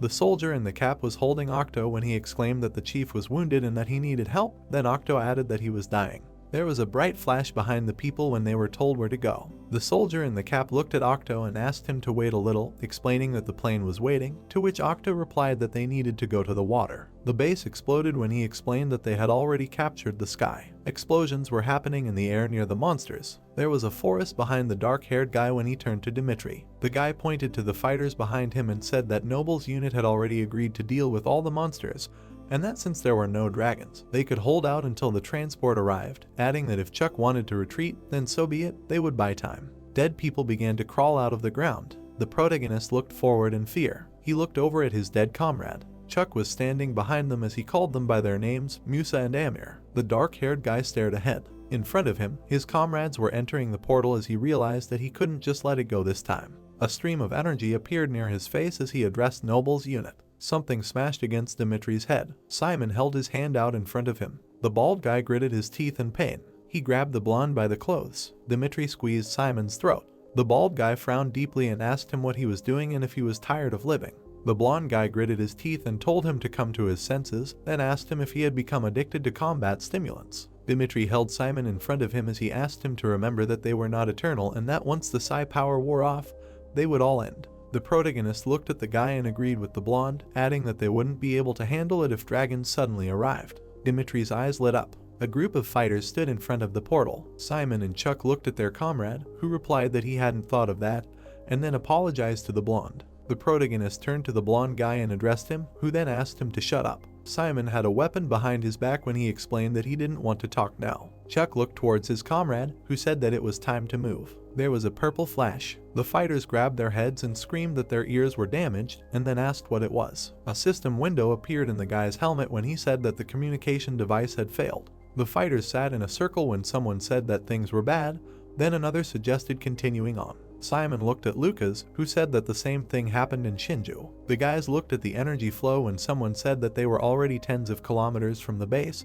but the connection was still blocked. Chuck looked forward seriously, thinking that he didn't like all this and that it felt like they were being hunted. Dimitri looked at the main character and suggested going to a village not far from there, adding that if possible, they would be able to contact headquarters. The dark-haired guy smiled slightly. He turned to the bald guy and replied that it was a good idea, and that, in theory, all areas should have been evacuated after the sirens went off. Dimitri touched his neck. Chuck stood in front of his comrades, thinking that they still couldn't avoid the connection blockage, even if they headed to the village. The dark-haired guy looked up seriously, thinking that this way they could at least find food, and that now they didn't even have dry rations. Houses were visible among the trees when he said that they needed to hurry. The man in the suit clenched his fists. A shadow fell across the bearded man's face. Human projections were around him when the chief of staff was informed that they had failed. Alexander opened his mouth and said that they had not yet, but the Australian army had. Human silhouettes appeared when someone said that anyway, they had failed the rift again, and that the real war had not even begun yet, and they had already disappointed them. The bearded man looked ahead, thinking that it was as if they themselves had a better plan. There were red dots on the map. The human projection flexed its arm when someone said that it was good that the gate had opened at least in Australia, and that for now the other continents were safe. Across from him was another silhouette, who countered that it was a matter of time, and that they were able to use the teleporter, adding that they could no longer count on the Ark. Alexander looked away, wondering what kind of nonsense this was, and then asked what they were proposing. The silhouette brought his hand to his mouth and started talking about nuclear weapons and how it was time to use them. The chief of staff spread his legs wide. The human silhouette turned his head and asked what they were talking about, adding that they could never agree to this. The blue-eyed man frowned, thinking about the Australian accent and how it sounded like one of their commanders. The silhouette pointed to the projection of the planet and compared the monsters to cancer cells, explaining that if they wanted to get rid of them completely, they would have to spill some blood. Alexander was standing in the center of the circle when someone suggested a vote. The bearded man turned his head to the side and thought about how these bastards were going to get rid of their main rival, Australia.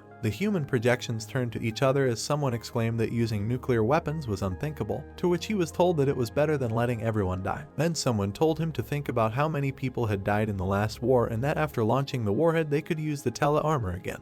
The silhouette fell to his knees and trembled, exclaiming that it made no difference and that it was out of the question, to which he was told that it was not an easy decision for them to make and that he should calm down. Alexander stood next to the planet projection as someone summed it up, that it was all for the sake of saving humanity. The human projections grinned evilly. Behind the chief of staff were grinning silhouettes as he thought about how he could see their evilly smiling faces, then wondered if they could win the war that way. Someone stuck his leg out in front of him. In front of the people lay a broken door. The man pressed the button on the remote. The soldiers were eating when someone asked if he had found anything, to which he was told that it tasted edible and that none of the channels were working. There was no one on the stairs. The protagonist was holding the lid in his hands. He pulled the wire with one hand. The guy grabbed the part with 2 fingers. System windows appeared in front of Chuck. There was food on the plate. The protagonist and Travis were sitting against the wall. The dark-haired guy turned to his comrade and asked where his food was, to which he replied that it was in his stomach. Chuck's eyes sparkled when he was addressed by name. Travis looked at the guy and asked what he wanted to do when the war was over. The protagonist looked straight ahead seriously. He opened his mouth and replied that he hadn't thought about it, adding that he would most likely go visit his brothers. Travis lowered his head, nodding. Chuck looked at his comrade, who asked to take him with him when he went to them. The dark-haired guy smiled warmly and said good. A red system window appeared. The protagonist and Travis ran to the device. Chuck was holding the bracelet in his hand when he said that the Ark had just sent an operation plan. There was food behind the guys when he said that the closest rally point was a mountain 15 kilometers to the southwest, and that since the sky was still unsafe, they would have to get there on their own. The protagonist looked ahead and suggested that Travis leave, adding that they had been sitting around too long. A powerful explosion occurred above the guys. Monsters rushed towards the fire. The fighters were holding weapons in their hands when they were told to check on their partners and switch to local networks, to which they agreed. The guys in blue suits were sitting on the floor when Alpha 1 asked about the sound, and then said that he sent them the coordinates of the rally point and asked them to check, adding that they needed to throw them off the trail so the route would be a little winding. The guy in the helmet opened his mouth and said that with the remaining psi power, the only thing they could do now was get to the place, adding that those who could fight would stay there to buy time for the others. Chuck looked away and said that it would be him and Travis. The guy in the helmet looked ahead as he added that they would take the monsters on themselves. The commander presented a plan of movement from the house when he explained that the rest would split into 2 groups, go to points B and C, and reunite at the final point. Sweat appeared on Dimitri's face when he asked Chuck if he could handle it. The soldiers turned their backs when they remained silent. The blonde frowned deeply. He stood behind the commander and said that he was staying. Another comrade came up to him and said that if it came to that, then they should be together until the end. Lucas smiled contentedly and exclaimed that it was not for nothing that they were the Alpha team. The protagonist opened his mouth and told him that he should help Simon, who was injured during the descent. Sweat appeared on the blondes' faces when one of them asked again. The fair-haired guy put his hand on his belt and said that it was just a small crack and that they did not need to worry because he would not be a burden. The soldiers stood opposite each other when Chuck told him that he was not going to sacrifice anyone there now and that he thought everything through before making this decision. The dark-haired guy opened his mouth slightly. He turned his head to the side and asked to trust him, and then suggested that they all survive and meet again. Fire blazed above his comrades. Lucas looked ahead and agreed with the commander. Simon looked down sadly. There was a small explosion. The monsters were in one row. The fighters in suits rushed forward. Travis hung in the air above the monsters. Chuck gritted his teeth, thinking that he needed to conserve psionic powers, so it was better to use firearms for now since there were no other options. The fighters continued to fight the monsters. The water foamed on the surface. The guys in suits were in the water when someone said that he did not expect to have to cross the river, to which he was told that it would help cover their tracks. The guy in the helmet gritted his teeth, thinking that there was no time for jokes anymore, and that there was almost no strength left, and also that they would somehow be able to at least get to their destination. Lucas frowned, wondering if Chuck was okay since the new prototype probably consumed a lot more psi power. The fighters continued to move towards the land. The guy in the suit fired his weapon. There were monsters in front of the warriors. The fighter in the helmet threw his weapon back. The protagonist opened his mouth wide and addressed Travis. Blood spurted from his blow when he was told to go to point C and wait. The fighter in the helmet held a blade in his hand. When Chuck added that if he didn't come in half an hour, then he should go to the rally point, then the comrade thought about how he himself was in a difficult situation. The dark-haired guy opened his mouth wide and exclaimed that this was an order. Travis looked forward when he was told to carry out the order. He raised his head and looked forward. The fighter in the suit turned around. Chuck attacked the monsters when he took off from the ground. The protagonist swung his weapon in front of himself. The guy had a spear in his hands when Travis thought about believing him and that they would definitely survive and meet again. His foot hit the ground. The fighter rested his hands on the stone surface. The guy was hanging on a steep cliff. Sweat was running down the protagonist's face. Chuck was sitting under the crown of a tree when he realized that he was finally at point C. The dark-haired guy's eyes were closed when he thought about how Travis was probably heading to the meeting point and that he needed to catch his breath and move on. The protagonist put the spear on himself. His eyes were closed. Suddenly, Chuck opened his eyes. The monster clenched his teeth, getting angry, then the guy asked him not to make such a face. The protagonist pierced the monster with a spear and said that he was as surprised as he was. The dark-haired guy put his hand in front of him. Chuck felt a certain vibration when he thought about how psi power was felt by all the senses, just like they heard sounds or smelled smells. The protagonist held the spear in front of him. He opened his mouth and invited them to attack if they were so brave. There were silhouettes around the helicopters. Soldiers with guns guarded the vehicle. A man held a machine gun in front of him. A fighter in a suit was walking along the road when it was reported that this was Alpha 2. In front of Travis stood a soldier who was asked about the others, to which he replied that there was no one and that Alpha 1 was not in sight. Then he was informed that, unfortunately, they could not wait any longer. Sweat appeared on the man's face when he thought that the authorities, of course, told them to bring Alpha 1 if possible. Travis put his hand on his shoulder when he asked him to climb in, adding that it was time to go. The mustachioed man looked away. The guy in the helmet silently looked forward. The soldier turned to him and explained that a nuclear warhead was about to hit the area and that if they didn't fly right away, they would be trapped. Travis silently clenched his fist. The helicopter blades started spinning.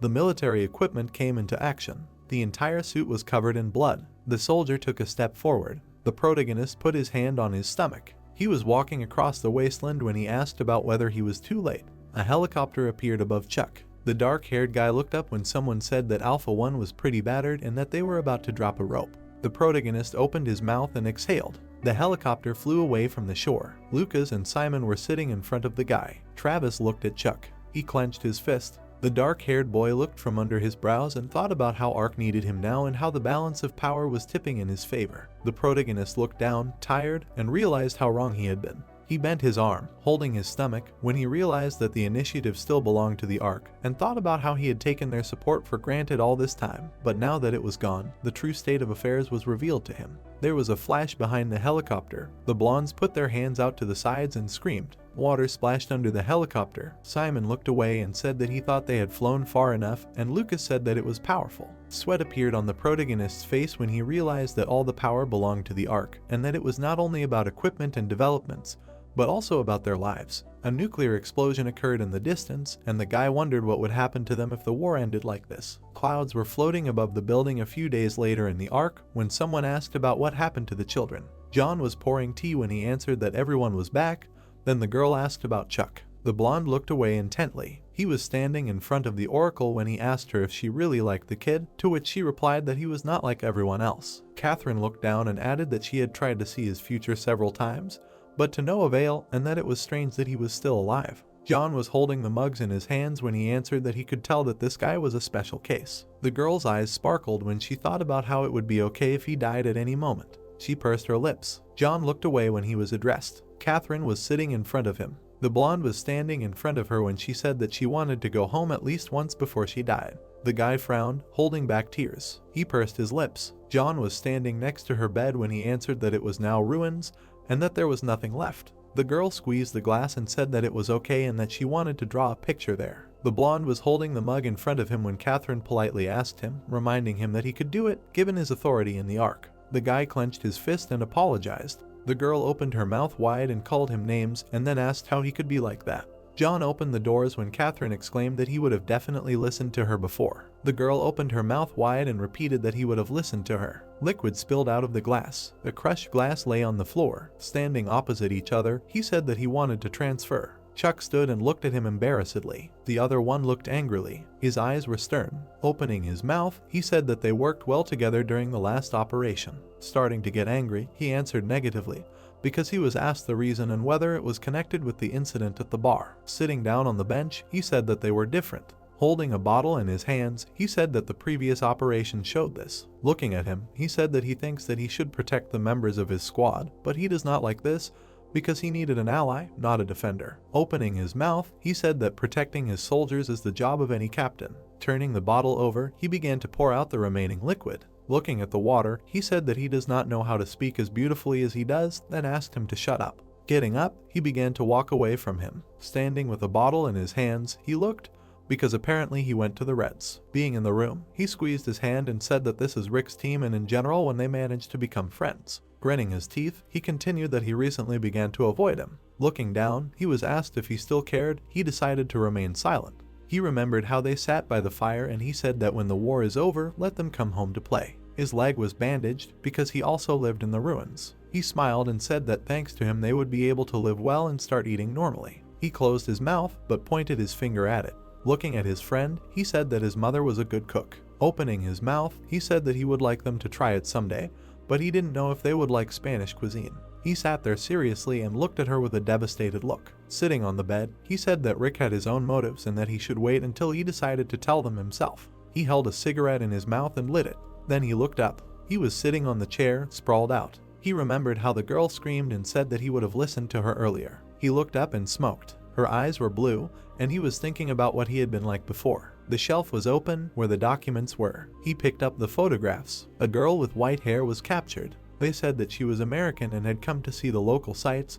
Then for several days she led the survivors' squads and sent out SAW signals. The man looked at her with disdain because she predicted the future and found safe places. She lit a cigarette, closing her eyes. Then he looked back, holding a cigarette in his hands. A ship was sailing on the sea. Standing and looking at her, they asked him to give her a light. Helping her, she was embarrassed. Then she exhaled while they looked at her seriously. Looking at him, she asked why he was smiling. Opening his mouth, he said that heavy smokers did not know about it. Laughing, she answered that she did not like him much either. They stood and looked into the distance while birds walked nearby. Leaning against the fence, she asked when the war was over what he would do. Opening his mouth, he said that he would wait for demobilization because he was tired of all the militarism. Leaning, he looked sadly down. Looking at her, he asked how about going to Texas together. Catherine asked if she could open a barbecue restaurant.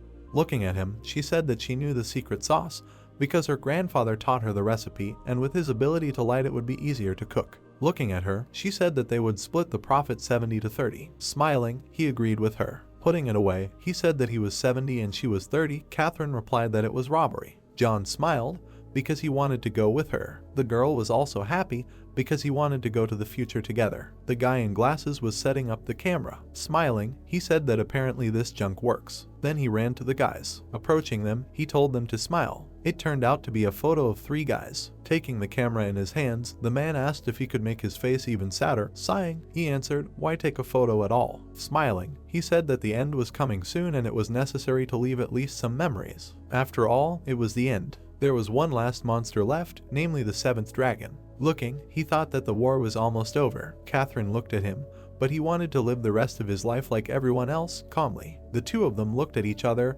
and a man stood behind them, serious. He was silent and just looked. They turned to him because he offered them a cigarette. He was sad because they had quit. Kicking the ground, he walked alone. There was a watch next to the cigarette butts. He looked at it. It was sunny, the rays were shining on him. People were sitting at the table. Looking at the girl, he asked what was going on with the oracle. Opening his mouth, he said that if she had another attack, her body would not withstand it. Without showing emotion, Sasha said that she knew this very well. His eyes were devastated. Alexander sat silently. He stood up and asked if they could put her into suspended animation. Everyone was surprised. He said that she was an irreplaceable employee of the Ark and she could not die. Opening his mouth and squeezing his hand, he continued that she needed to use her abilities one last time during the final battle. He opened his eyes, a drop was running down his face. He remembered how he ran. Smiling, he shouted that they did it. Carrying things, he said that they finally defeated the last dragon. Opening the door, he saw a girl screaming. Opening his mouth, he saw her trembling and began to ask what happened. She was crying and saying that this could not be. His eyes widened because he saw her crying. Coming up to her and touching her, he asked what she saw. Holding her head, she said that it was not all over yet. Lines appeared on her hands, she said that they had not won yet. John's eyes widened from these words. Her lips turned blue, her face was in lines, she said that the war was just a test. Her hair turned blue, trembling, she said that in 15 years they would really die. John stood up from his chair. Opening his mouth, he asked if they were going to continue to treat her like a thing. Looking at him, he asked that even when she had only a little time left to live. Looking at him angrily, he asked how dare he talk to him like that. Veins of anger were visible. He began to leave the office. The door slammed, everyone was surprised. Alexander looked at the door. Looking at the employees, he said to follow him. It was night, the city was glowing. Putting on his leg, he was told that this time everything was clear. Charles stood next to him and told them that he did not understand what he was talking about. Pointing his finger, he said that that bastard was far from him and they were still using his schemes, and he believed that he had achieved a lot by using them. Closing his eyes, he said that it was time for him. His hands were on his knees. Looking at the old man, told him that this was really the last time for the oracle, then asked if he would regret it. His face was completely serious. John also looked down. Sitting, he said that he had already done something that he would regret for the rest of his life. Holding his head, he sighed. Then he began to leave. Holding the fabric, he said that initially they were supposed to get rid of him, but he repaired it again. Tanya fell to the ground. The guy was surprised by what he saw. Standing next to the robot said that if they put Catherine to sleep, there was no guarantee that she would be able to wake up again, and Alexander was going to take a risk, not even understanding the risk. Looking devastated, they told him that the oracle saved many lives, and even if she was seriously ill, she had the right to happiness. He walked down the street because they told him that they would meet in the hangar and let him take the oracle because he would prepare TV armor and a cargo plane. He walked along the path. Then he took his cap. Someone was walking behind him and asked where he was going at such a time. John looked seriously and said nothing. The main character was behind him. Looking at him, he asked where he was going. Standing behind him, he called his name. Squeezing his hand, he remembered the voice. Looking back, understood everything. Opening his mouth, he said that he decided to take a little walk, but he himself thought that he was sent to follow him. Chuck asked if he took his cap to walk, because he did not wear it. His eyes turned red. He himself said that he understood everything. Holding a golden hand, he looked at him. He was told to stop being impudent. Standing in a pose, he understood that all his actions were thought out and there was probably a reason for all this. Squeezing his hands, he continued to think that nothing could be done. Opening his mouth, he asked what he had planned. Looking surprised, he asked again. Adjusting his cap, he said that he had figured out how to get rid of the Ark and asked whether he would take the oracle away. John looked down. Standing next to him, he asked if he had not gone to follow him. The protagonist replied that he had come to help at her request. Pointing a finger, he said that he had dealt with the one who was supposed to follow them. Looking seriously, he asked why he was doing this. His eyes widened and he initially remained silent. Po looked at him and said that they had a contract and decided to help escape. Standing next to him, he continued that the Oracle would hand over the files that contained important information about the Ark. Going, he said that first they needed to pick up Catherine and that she was being followed now. Po looked at him and said nothing. It was night. Bending over, he said that she was on the second floor in that building. Opening his mouth, he said that they would get through the third window on the right because there was no security there and it was next to the emergency exit. The man behind him was silent. Seriously looking, he thought about what he had planned. Remembering the area, he said that he had managed to plot a route to it, and he went through places that were not viewed from the cameras and no one could have pulled off such a thing. Looking at each other, he thought that the main character considered the Ark an enemy and was ready to fight the entire structure. His eyes widened. Opening his mouth, he said that he thought he understood why he had to resort to such measures. Showing a finger, it was said that only those who are well informed and prepared can survive. They walked along the highway because he decided to go far. Taking hold of his cap, he sighed and called him sick. The lights were out in the building, John said. He was sure that no matter what happened in this world, he would be the only survivor. There were guards in the corridor. Looking at them from behind the wall, he understood that now the guard was changing and he had to wait a little. His eyes looked down. People were talking, but he thought that the two here were not very concerned about security, and apparently it did not occur to anyone that he could go against the leadership. Ark was still defenseless against attacks from the inside. Chuck ran towards them. Grinning his teeth, he was surprised that he was going to beat them with gloves. Approaching them, everything began to electrify. The men began to spit from pain. Having fallen to the ground, they did not move. He walked towards Chuck. Approaching them, he asked if they were alive. They answered in the affirmative because they would just lie unconscious for a while. Having fantasized, they told him that he had practiced this many times and was able to find a balance of power. There was no one near the barn. They tried to unscrew the bolt with a screwdriver. Closing his eyes, they put on a bulletproof vest. Then they went to her together. She had a flash drive in her hands because she had promised it. Opening her mouth, she thanked him and asked him to be careful. Smiling, he also thanked her. Chuck was in complete shock. Walking away, Catherine asked what happened to the cargo plane. She was told that a pilot had been found who himself offered to help. He looked at them while they were talking, which could seem like he was blackmailing him. His hand clenched into a fist. Standing in place, they asked him for advice for the last time. He decided to turn around for this question. He looked at the guy. His face was completely serious. Opening his mouth, he said about the advice because he already had much more experience in fighting dragons. Looking down, he was advised to control his emotions,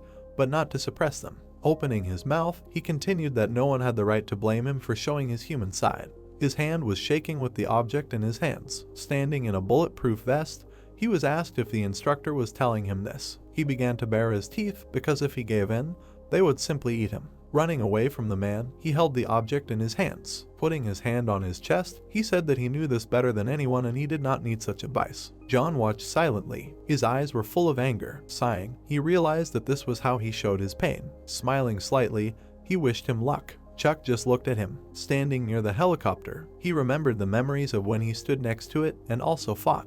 His face was calm. He looked at the sky. Standing near the pond, the helicopter was flying away and he said goodbye to it. People were eating in the dining room. Two said that he was not a hero, but a traitor. The cook heard that. One thought he was insensitive, but it turned out like this. Matt looked around and listened to the conversations. Looking at the guy, he said that everyone was only talking about him.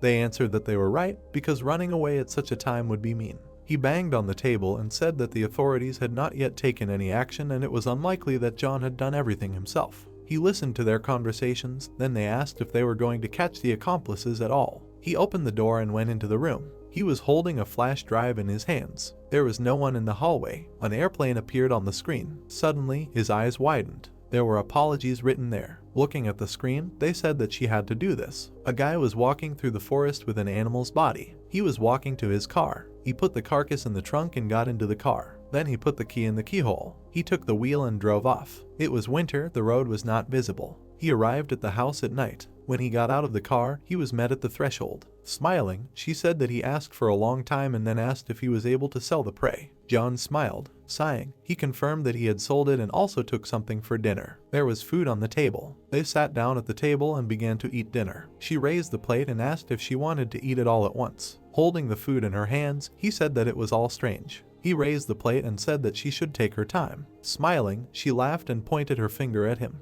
John smiled, Because he was also in the food, he also betrayed everyone just to see a smile again. The light was on in the house they were eating. A guy was sitting at the table in the room. He was tapping his finger on the table. He looked at him and was silent. An apology was written on the screen, because if she hadn't done it, John would be dead. Looking at the screen, he thought that she knew more than she had told. The door closed. Someone was asking about the destruction. He said furiously that 2 squads of first-generation Psi-fighters were destroyed by monsters. He sighed and said that one had survived. Looking at the commander, he said that there was no physical damage, but he was unconscious and was currently undergoing treatment in a solitary confinement room. He looked seriously while the other squeezed his hand. His eyes were serious. He stood up and said that he had to check it himself. Someone was walking on the floor. Walking near the worker, he thought that John had not yet disappeared before all this began. Although the main forces were second-generation fighters, the first was still necessary. Pointing to the door, he said to go through. Alexander looked seriously. The door began to open. A man came out of there. He stood and waited for it to open completely. His face became surprised. He opened his mouth, when suddenly they started shooting at them. He looked, there was blood. His partner fell dead. He opened his mouth and began to scream. They were aiming at him. He smiled and wanted to shoot. Alexander looked at him in fear, when suddenly they began to cut off his head. This was done by Chuck, who came to the rescue. He opened his mouth and looked at what was happening. The enemy fell. The main character held a spear in his hands. He opened his mouth and asked him to leave here. Looking at him, they said that he had not finished yet. There was a red aura nearby. It was a ghost that was near them. Opening his mouth, he asked to leave. Looking back, he called the name of the main character. Running away, he asked to call for reinforcements, to which he was answered negatively because he could have possessed someone.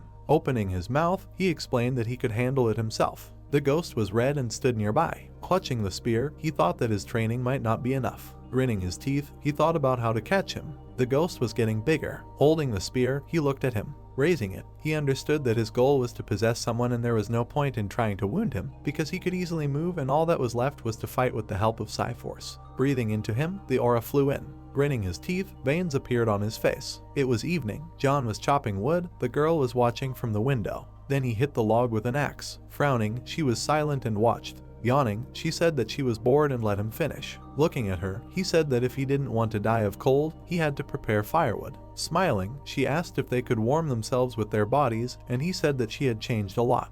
Night had come, and light was shining from the windows. The firewood had been chopped and laid. The two of them were sitting on a bench and looking up. She admired it with her mouth slightly open. There were stars in the sky, which made it beautiful. Her eyes were shining. Opening her mouth, she said that she was calm.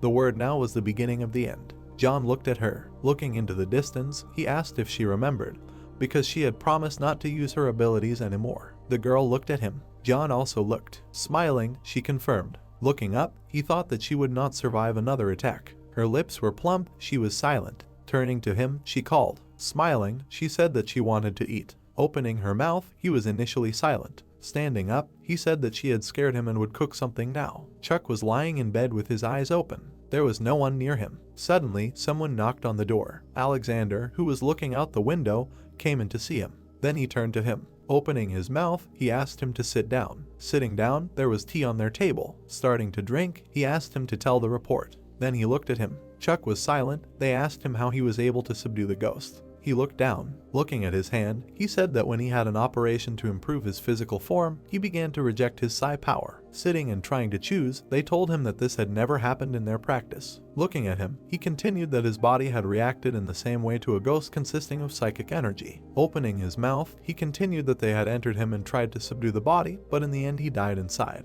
The two of them sat opposite each other. He asked from a mug if this was all. Opening his mouth, he confirmed. Seriously looking, he understood that he was hiding something. Putting his hand to his face, he was allowed to go. Then he began to walk away from him. Sitting, he thought that according to the previous report, the ghost would have been destroyed not because of rejection, but because he was thrown out of the body. Watching him leave and understanding that he was hiding something. Having closed the door, he stood. He looked at his hand. Straightening it, he thought that he really did not know what had happened yesterday. Gritting his teeth, he thought about what he was thinking. There was a ghost next to him because he had simply put his hand in front of him. The ghost opened his mouth and screamed. He looked at him in surprise, when suddenly his shell began to dissolve. Chuck was standing nearby. Then he decided to go down the corridor because he had little psi power before. Walking, he understood that he could not really cope with the tele-armor and considered this a feature. Having stopped, he said that his ability to control and use a small reserve of psychic energy. Having looked at his hand, he thought whether all this was really so. Half a year passed, the car was parked near the house. They got out and walked. Opening the door, she said that he was early today. Opening her mouth, she asked him to stop and not to come in yet. Looking down, he remained silent because he was asked to go get salt. Catherine smiled. Not letting him in, she explained that she had knocked over the salt shaker and the soup was already boiling. Pushing him, she asked him to run quickly. Pushing him, she smiled again. Looking at her, he agreed because they had no problems now. The car drove along the road to the city. Cars were driving around the city and people were walking. John parked near the sidewalk. Then he began to get out of the car. Suddenly, he stopped. Holding the steering wheel, he said that several parts needed to be updated. Then he began to walk past people. There were old people and dogs near him. He approached the store. Standing near the shelves, he chose products. On the shelf stood a salt shaker with salt. Reaching for it, he thought that one should be enough. When suddenly he began to get nervous. Taking the salt, he hit the man in the face. In an instant, he found himself on the floor. He was holding salt in his hands. His face was angry. Opening his mouth, he began to scream in pain. Taking him by the shoulder, he said that he had been following him since the moment he got out of the car. They put a gun to him, which is why he asked not to get angry. The gun was black. Then they pointed it at John and asked him to drop the gun. With a loud sound, the gun was thrown to the floor. Putting his hands to his head, they asked him if he worked in the Ark, and he asked what they were going to do to him. His hands began to get angry and veins popped out. The door opened near him and Alexander came in. Opening his mouth, he said that everything was so bad for them that they needed scum like him. Looking at him, he said that they hadn't seen each other for a long time and also asked what brought him here. He realized that they were looking for Catherine. Having eliminated the enemies, he began to run away. The guys shouted for him to stay put. He showed him with his hand that he should go, and they followed. He began to seriously think that half a year had passed, and he didn't even hope that she was alive. There were two cars driving along the road. John tried to drive very fast. His face was serious. Then he pressed the gas. Gritting his teeth, he thought about Catherine. He drove even faster to get to her. The girl was writing a note with a pencil. It contained apologies for being so selfish. The car was still driving straight ahead, when suddenly he turned. The car fell off a cliff. Then he drove on with smoke from the car because every day spent with her was intense. He began to crawl out with blood on his face. His face was all in blood. He was trying to reach her. Walking along the path, he understood that she was more important to him than the future of all mankind. He was bleeding, but he walked. Suddenly, his knee crunched. Then he fell in the snow. Holding onto the ground, he began to scream. Approaching the house, it was quiet. Holding her hand, he walked up the stairs. He put his hand to the door to open it. Opening the door, he looked inside. He remembered Catherine in a white dress. The girl was lying on the floor and dissolving. She loved John and would always love him. Another car arrived at the house. Alexander and his assistant were sitting in it. He asked what they were going to do next. The man looked seriously into the distance. Holding Catherine in his arms, Alexander said that they would wait first. There was blood on the floor. Hugging her, he looked at her lifeless body. Her hand was lying on the floor and was covered in blood. There were tears on her face. He began to cry and screamed from loss. He held her because he could not do anything. Alexander closed his eyes. Evening came, snow was falling from the tree. Further fell, and the car was still standing nearby. There was soup cooking in the pot. They were stirring it. Then he started pouring food into the plate. He sat down at the table looking down. He held a spoon in his hands. He put it on the table and picked up the plate. He started drinking the broth, closing his eyes. He raised his head and swallowed. Having drunk it all to the bottom, he got up from the chair. His face was empty, but he knew he could handle it. He went to the sink and started washing himself. The water flowed and filled the sink. He took the bottle into his hands. He started running his beard and brushing his hair. Then he went to his clothes. He started putting on his jacket. He approached Catherine and looked at her because he initially wanted to leave right with her. Then he opened the door and went out. He closed the door. It was also lying in its place because he still had unfinished days. His eyes were burning with rage. He clenched his hands as he walked. He approached Alexander, who was waiting for him. His eyes were empty because he loved her. The helicopters were flying. People were discussing the return of the sergeant. Looking at the screens, he said that there was no time to think about such things in the Ark now. Nut looked at him and agreed. The helicopters were even flying, and people were preparing to land. The item on it began to work more strongly. There were monsters on the ground because over the past year, organizations began to mass-produce tele-armor. They fled because due to the lack of power, they could not afford to be defeated by dragons. The monster tried to eat one of the people. Raising his hand, an item appeared. Something began to pour out of the monster's mouth. They looked at it. He approached and asked if Kyle was okay. They answered that he seemed to be about to vomit. Wiping sweat, he said that he wanted to lie down for a while. Opening his mouth, he said that he had been without sleep for 2 days because he lived on a murderous schedule. Seriously looking behind him, he heard a sound. Turning back, they thought what it was. There was an explosion near the gate. Nate's team was there. Watching, Kyle asked if they were participating in the gate blocking again. They answered in the affirmative. Opening his mouth, he said that they liked it because they wanted to die and did not understand whether they were weak or brave. Standing, he thought they were treated like expendable material. Something began to glow on his hand. It was a local network. In the bulletproof vest, he called Alpha 1. A red screen appeared because they were requesting reinforcements. Looking down, he said that this was outside their duties and as if they themselves could not figure it out. Standing, they were told that they could not kill 2 dragons at once and while they were fighting one, they would miss the other. Smiling, he thought that he was smarter. People stood behind and asked what happened. Looking at them, he said that Nate's team needed help and he and the girl would go. She stood and looked into the distance. There was a green aura near the people. Smiling, he said that they should come quickly. Looking into the distance, he said that he could not wait to see him. Not far from the flash were monsters. The two ran through the monsters. Looking at the screens, he asked to move towards the goal. They ran towards the flash itself. Then they jumped to climb up. The creatures screamed. They had a lot of teeth. They jumped on the creature's paw and decided to take care of it. It was electrified and screaming. There was blue protection on its face. Chuck screamed. Having jumped, he swung at it. Having straightened his leg, he hit it. Then they flew away while the monster was falling. The creature began to be covered in a green aura. People were standing nearby. Having stood on the ground, they said that apparently it was all over. Having opened his mouth, he praised him for his good work and was also glad to meet him. Having spread his arms, he explained that they needed help and were just a little late.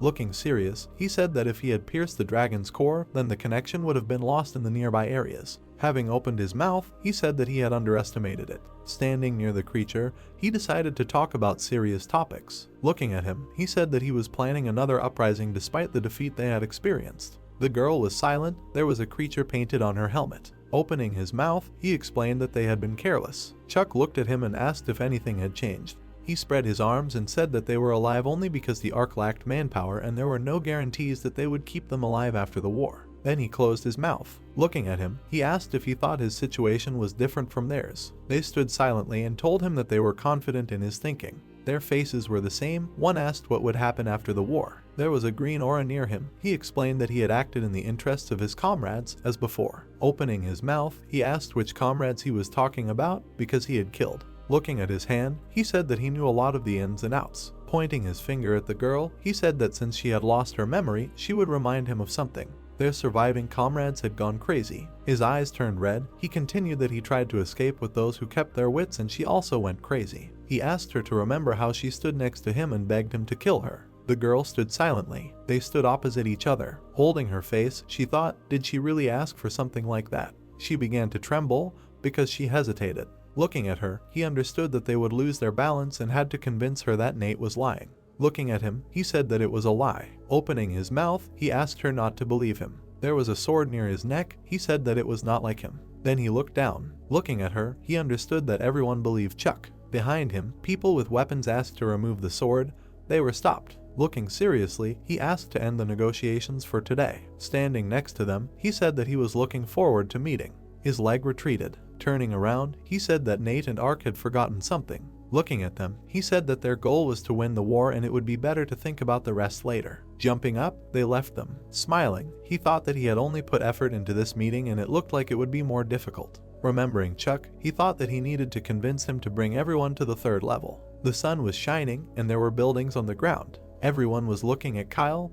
They were asked if he was ready. Looking at him, he said that he was ready. Alexander, opening his mouth, said that he was not equipped with psychocorrection and what he was going to do. He moved his glasses. There was equipment in the room. He said that they would see. The man began to scream and ask what it was. They started shooting at Kyle. Others asked him to stop. He clenched his hands and looked at them. His face was surprised. Looking at him, he said that after participating in real battles, he would be able to reveal the potential of his S-rank abilities. Trembling listened that maintaining a high concentration of psychic energy, he was able to block physical attacks without psychocorrection. Taking the microphone in his hands, he asked to destroy them. Straightening his hand, he began to do magic. Then he hit the attacks. With his hand straightened, the man stood, saying that the ability, superior to telekinesis, would make the battlefield a walk for him. Gritting his teeth, he called him a monster. Squeezing his hand, he shouted that he would bring victory to people and the Ark project had finally succeeded. Looking down, he realized that this was suspicious. Scratching his head, he thought about whether the brat would cope with the destructive force. Opening the door slightly, he was surprised. Having thrown it open completely, he asked what he had been doing for an hour. The hand that held the door was shaking.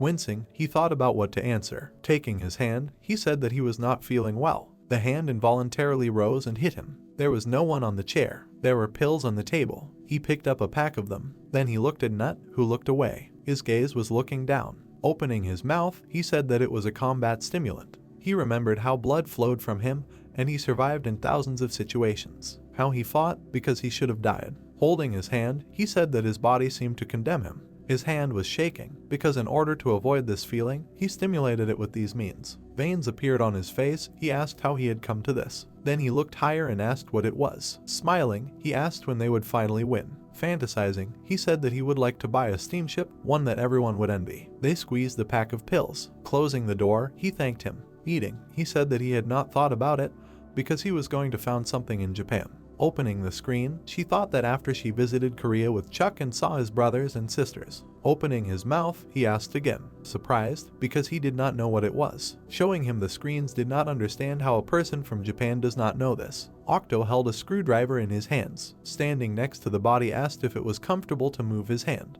Touching his hand, they told him that it was strange. Looking at it, they said that this was the last maintenance. Then he squeezed his hand. He stood next to the van because 80 Psycho Cutters ultimately gave 22 squads. On the ground there were helicopters and people. These were 22 units of human weapons. Everyone stood in a row. Seriously looking, he thought that all available resources were put into their creation. The girl also looked. Nut and Kyle were also seriously silent. The people in red armor were also standing. Dimitri and the other guy were also standing. Then everyone was called on board. People began to go in. The red-haired guy also went in. When suddenly, they were addressed. Turning around, they saw Rick. He was standing next to them and looking. His mouth was closed. They looked at him and he decided to tell them something. Standing nearby, he hoped that they would survive and meet again. Opening his mouth, he said that when the time came, he would tell them the truth. Smiling, he agreed with this. Nut, opening his mouth, wished to meet again. They looked at the helicopters from the screen. Alexander stood and said that the bastards would undertake many attacks and they would split into 3 groups to be able to resist. Seriously, he thought that if what had been a test 15 years ago happened, then it was time for a real war. Light was shining from the windows, and he believed that they would not lose. Holding onto the table, he asked to show the Mongolian pasture. A beautiful view was visible on the horizon. Tanks were driving across the field. Robots were also walking, and people were following them. The cars were also driving. Opening his mouth, he sighed. Taking a cigarette in his hands, he decided to light it. Standing near the detachment, he said that although they were not equipped with psycho frames, most of them were part of the psychological forces. Looking at them, he explained the essence of the task, that they should support other squads and kill enemies. His hand was shaking. Taking it, he realized that he could not hear a single word. Gritting his teeth, he tried to convince himself not to be afraid. Wrinkling his face, he thought that he would return home no matter what. Remembering how they killed the monster, he decided to survive. John stood near the people. Then he looked into the distance. Looking at the guy, he asked if everything was okay. They answered that everything was fine. Taking hold of the helmet, he asked him to pull himself together. Looking at the sky, he wondered if this was really the last battle. His face was stern. Catherine was standing. He asked to wait for him a little. Nothing was visible in the distance. One of the guys looked through the binoculars and thought that it was incredibly quiet here. Sparks were visible in the distance and there was also a red dawn. When suddenly, looking through the binoculars, he saw something. Having removed them, he was scared. Opening his mouth, he did not understand. Holding the binoculars, he asked what it was. Speaking into the microphone, he said that the gate had activated.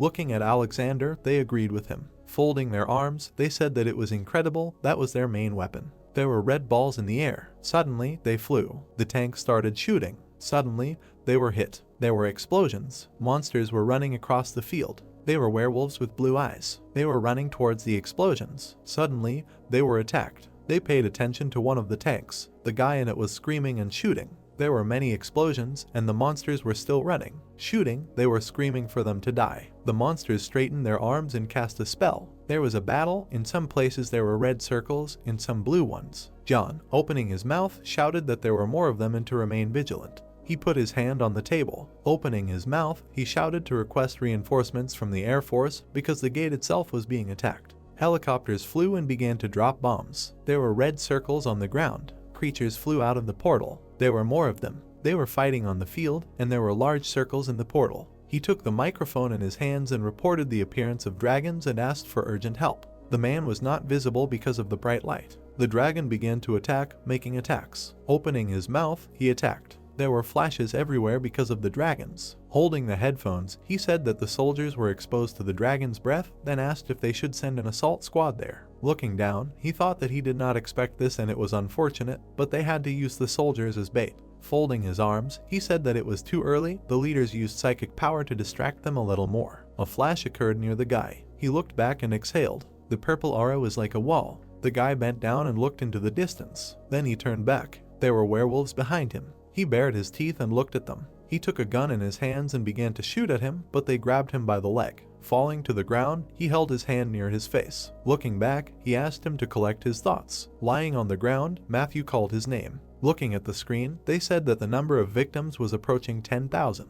Looking away from the screen, he listened because they said that there were about 200 dragons. Opening his mouth, he was surprised and had to decide whether to send an assault squad to the battlefield. Folding his hands, he thought. His eyes were serious because the second-year students lacked mental strength and experience. Helicopters were flying through the air. Below were dragons that paid attention. Bombs began to fall out of the helicopter. The dragons began to burn because they were being killed. Objects were also thrown out of it. They tried to hook the dragons. Squeezing his hand, he said that the assault capsules were created from dragon remains and it should withstand the breath of dragons and be able to resist them. A large explosion occurred on the ground. The people in the bulletproof vest ran.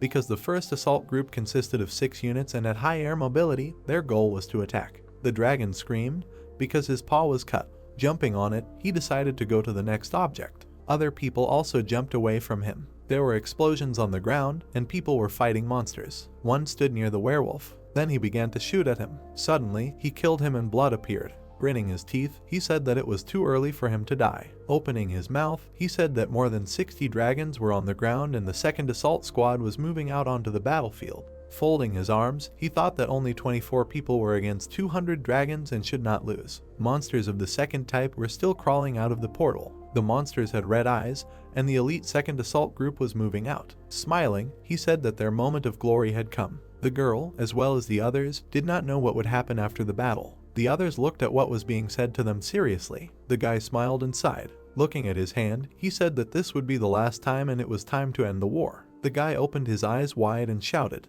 The soldier raised his weapon. He struck the dragon. Looking to the side, the protagonist shouted that to the right, there was a Type 2 dragon. He rushed after the monster. A glow appeared around Travis. The creature was flying towards him. The soldier abruptly rushed upward. Frowning, the protagonist shouted loudly. A bright sphere appeared near the dragon. Dimitri grinned and asked that the Alpha Squad was in place, said that they could not lose to them. Standing in front of the monsters, he added that they should send these wingless fallen dragons back to the sky. Rick gritted his teeth. He swung his hand sharply. Kyle's eyes lit up brightly. He used telekinesis. The man clenched his fist tightly. He watched the battle and thought that everything was going well. Chuck raised his spear up. Frowning, he thought that the war might finally be over. The monsters were lying on the ground. The soldiers were standing next to them. The hero took off his helmet. Looking away, Lucas asked that this wasn't the end, right? To which the protagonist replied that it was.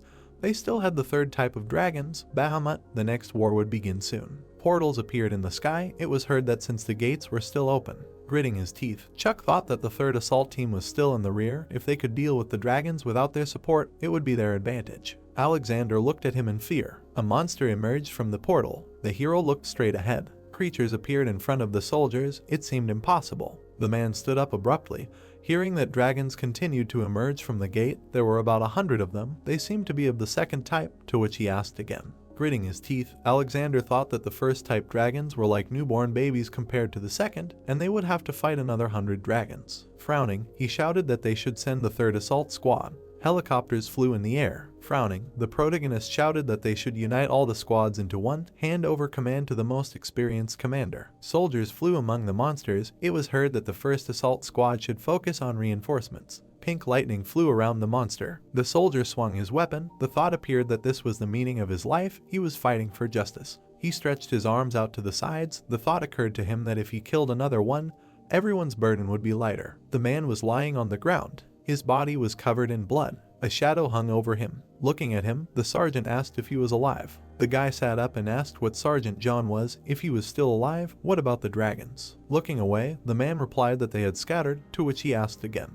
He frowned and continued that he thought they would find out soon, even if they didn't want to. The man looked at the portal. Sitting on the ground, the guy said that he was a little disappointed, to which the sergeant asked why. The monsters were flying through the air. It was heard that he didn't think he was so powerless against the dragons. The man, looking at the monitor, shouted that 90% of the second-type dragons had been destroyed. Let them continue in the same spirit. 12 victims were recorded on their side. Alexander leaned on the table and thought that he was asking for this to end. Frowning, he added that he was asking. A view of the red portals opened up. Dmitri gritted his teeth and shouted about the gates. Lucas frowned and asked that they were turning into something. Kyle, opening his eyes in surprise, said that they were not turning, they were becoming one. A bright glow emitted from the portal. A blow flew at the monster. The hero shouted loudly for them to focus. They must have time to destroy them. Looking at the screen, the man shouted that there was unusual activity at the gate. They had never seen a gate of this size. Leaning on the table, he added that it was possible that it was Bahamut. The man began to twitch his arms. He raised his head up and screamed in pain. Suddenly, his eyes lit up.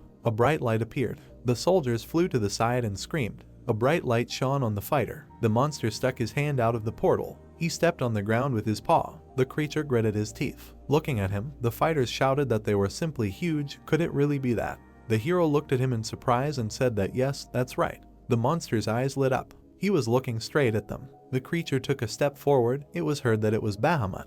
Beams appeared around the monster. The guy covered his eyes. It was heard that they were pathetic parasites. Dmitri grabbed his head, hearing that this time he would destroy them all. Alexander looked at the screen. A scream was heard that there were 97% of matches. It was definitely Bahamut. He raised his eyebrows and asked if it was true that he was talking. Beams were emitted from the monster. The soldiers grabbed their heads and shouted that this noise, it wouldn't leave his head. The guy clenched his fist tightly. With his eyes wide open, Kyle said, "No, we need to run from here." He gritted his teeth and added that a little more and all living things here would disappear. The dragon raised its wings up. It was heard that a little more. Looking at it, Kyle said that all living things here will disappear too. Looking to the side, the protagonist asked again. The guy turned around. Suddenly, a soldier pushed him. Simon frowned and shouted that he should repeat what he said, what nonsense he was talking. Looking at them, Chuck said that it seemed that there was no way to survive. He clenched his teeth and asked that he understood him correctly. The guy lowered his head down. The monster raised its head up. Suddenly, it flapped its wings. Its paw rose above ground level. A glow appeared around the monster. The soldiers covered their faces with their hands. The man, looking at the screen, heard that Bahamut was developing incredible speed.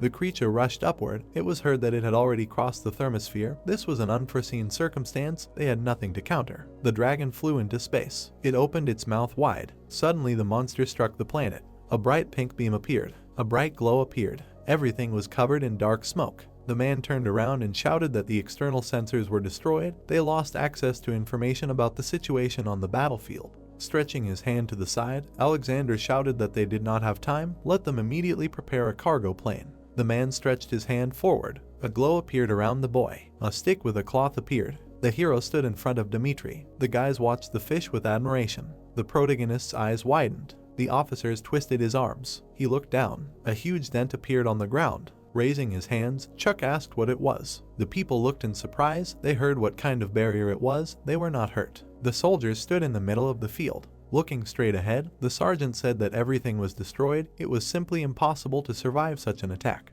Gritting his teeth, he thought that even if they somehow survived, this damn dragon attacking from where it was out of reach was the worst possible scenario. Blood was dripping onto the floor. Kyle raised his hand up. The soldier looked at him. Simon's eyes widened in surprise and he yelled that he was an idiot. The guy's hand was emitting a glow. The guy's eyes were shining brightly. Frowning, the hero yelled about him. Suddenly, Kyle fell to the ground. His gaze froze. The guys looked at him in fear. Simon injected him with the drug. The protagonist's hand glowed. Suddenly, a discharge hit the guy. Chuck tried to resuscitate him. The soldiers looked at him and yelled Kyle's name. Looking down, the hero yelled at him to wake up. Frowning, Simon yelled that hell, he can't die like this. The helicopter flew forward rapidly. Looking away, the man asked how long it would take to get there. It sounded like they were almost at the gate. Looking at the man, Alexander asked what about Bahamut, where he was and where he was attacking from, to which he replied that they were trying to determine his status based on psychic sensations. Frowning, he added that a concentration of psychic energy had been detected outside the atmosphere. The dragon was flying in space. It was said that it looked like it was going to use the dragon's breath again. According to their calculations, there were about 30 minutes left before the strike. Frowning, the man shouted that they should move quickly. The helicopter was flying in the air. The guy raised his head up and spat out blood.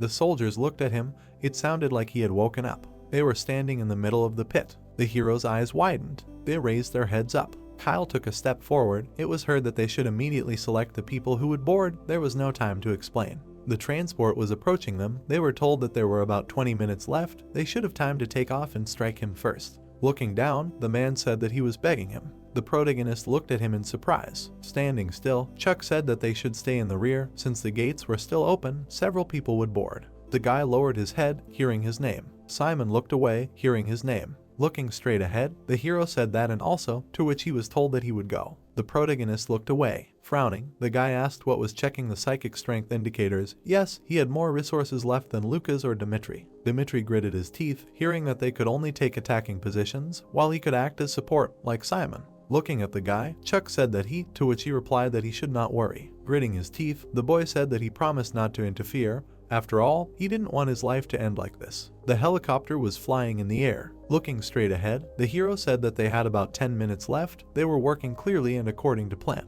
A blow flew at the monster. It was heard that instead of wings. Frowning, the protagonist said that they were attacking its core. Since it was preparing a blow, this could be their only chance. Looking at him, the guys heard that they should work according to their roles in the squad. The helicopter was approaching the dragon. The soldiers rushed forward, hearing the hatch open. Holding the gun in his hands, Chuck shouted that they should move forward. They should act immediately. The dragon looked down. Eyes appeared on its body. Flashes appeared in the air. They flew to the sides. Chuck pulled the gun forward and said that it looked like a minefield. They should avoid contact with it. The soldier deftly dodged the spheres. The fighter rushed forward. The guy swung his sword. The hero pulled the gun forward. Frowning, he shouted that they were starting. Lightning appeared around the monster. The monster looked furiously and shouted that vile humans, how dare they come here. The dragon opened its mouth wide. A glow appeared in front of the soldier. The protagonist opened his eyes wide and thought that he was finished. He stood in front of a bright light.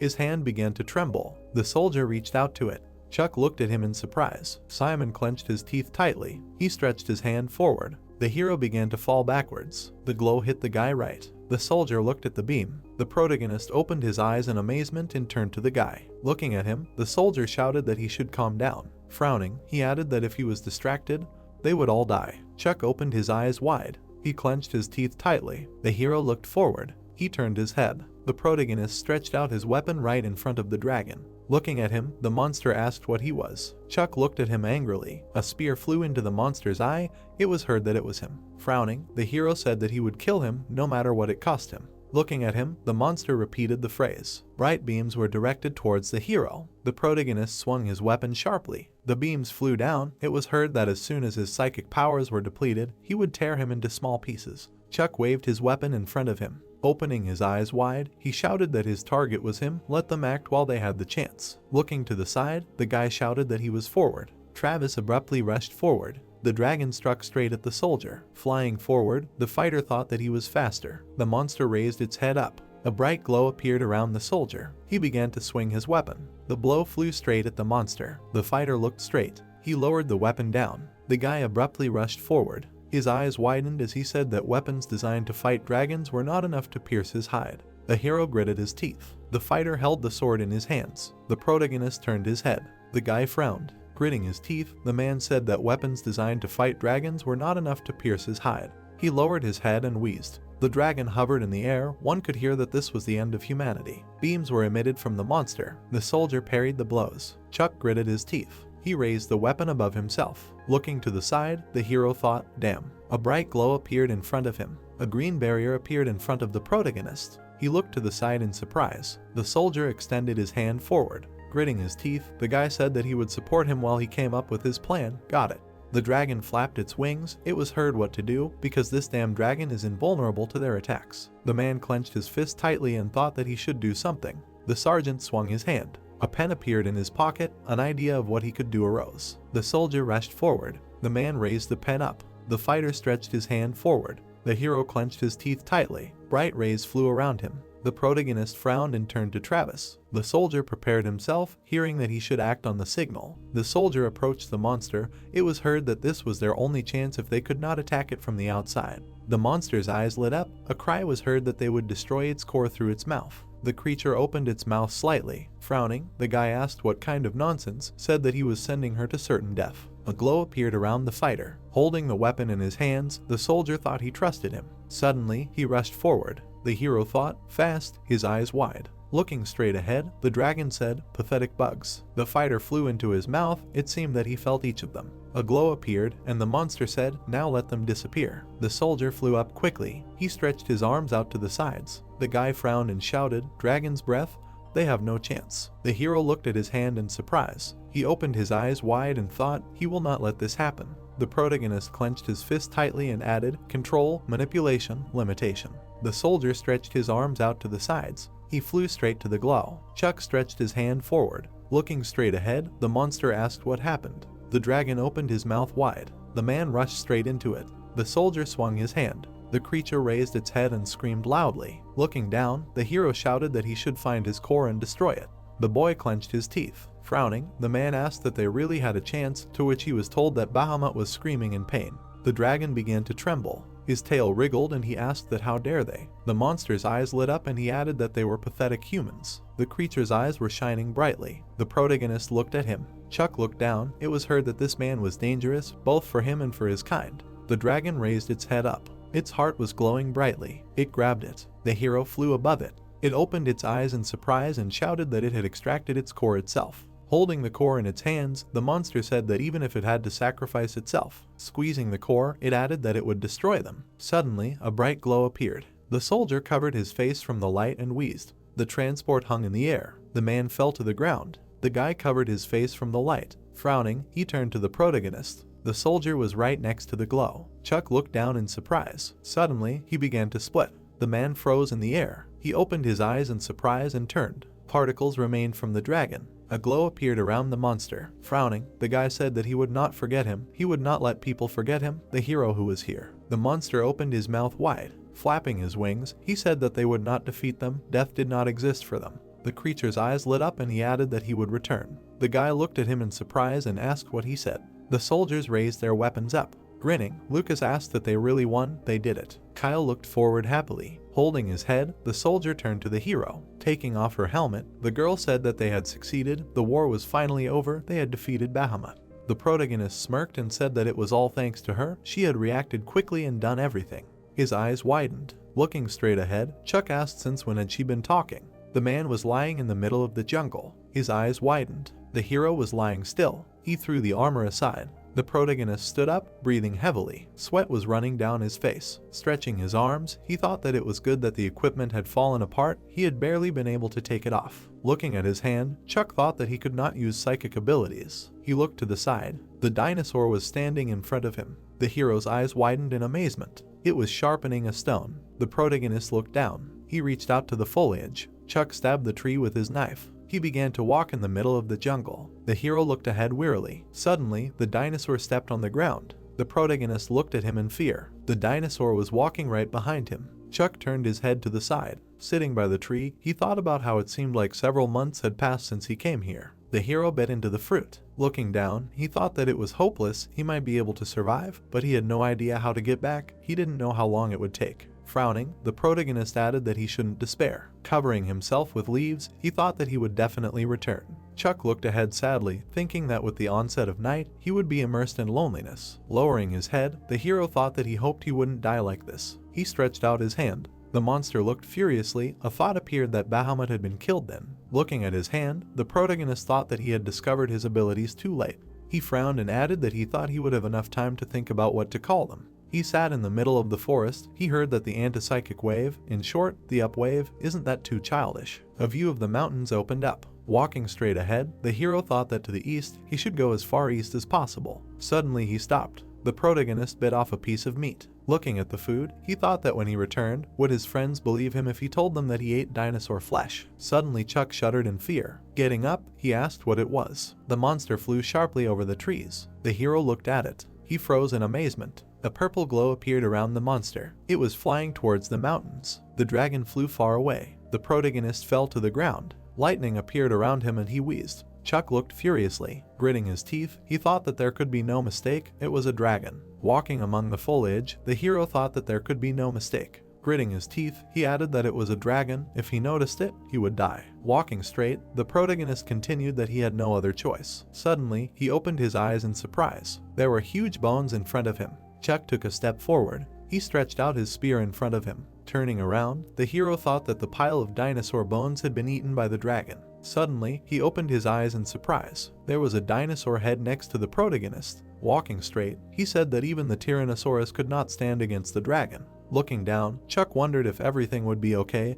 His impatience was leading him straight into the dragon's mouth. He pressed his lips together slightly. There was a huge rock in the middle of the forest. The hero climbed the rock and thought that he had no time to worry. He clenched his teeth tightly. The protagonist screamed loudly and thought that he could not miss this opportunity. The moon shone brightly in the sky. The stick rested on the ground. Chuck lowered his head down. He was breathing heavily. The hero frowned, looking straight ahead. The dragon's scales appeared. The monster was sleeping right in front of him. Suddenly, he opened his eyes. The creature rose abruptly. His eyes glowed. Chuck looked at him in fear. He opened his eyes wide. Suddenly, the hero took a step forward. The monster looked at him. The protagonist looked at him furiously. It seemed that he understood his language. He would not kill him. Chuck clenched his teeth tightly. Lowering his head, the dragon said that he wanted to talk to him. Lying on the rock, he added that it was an interesting story. The hero stood in front of him and listened to him, that he fought with his brothers, or rather, it would be more correct to say, former brothers. He was banished here, like him.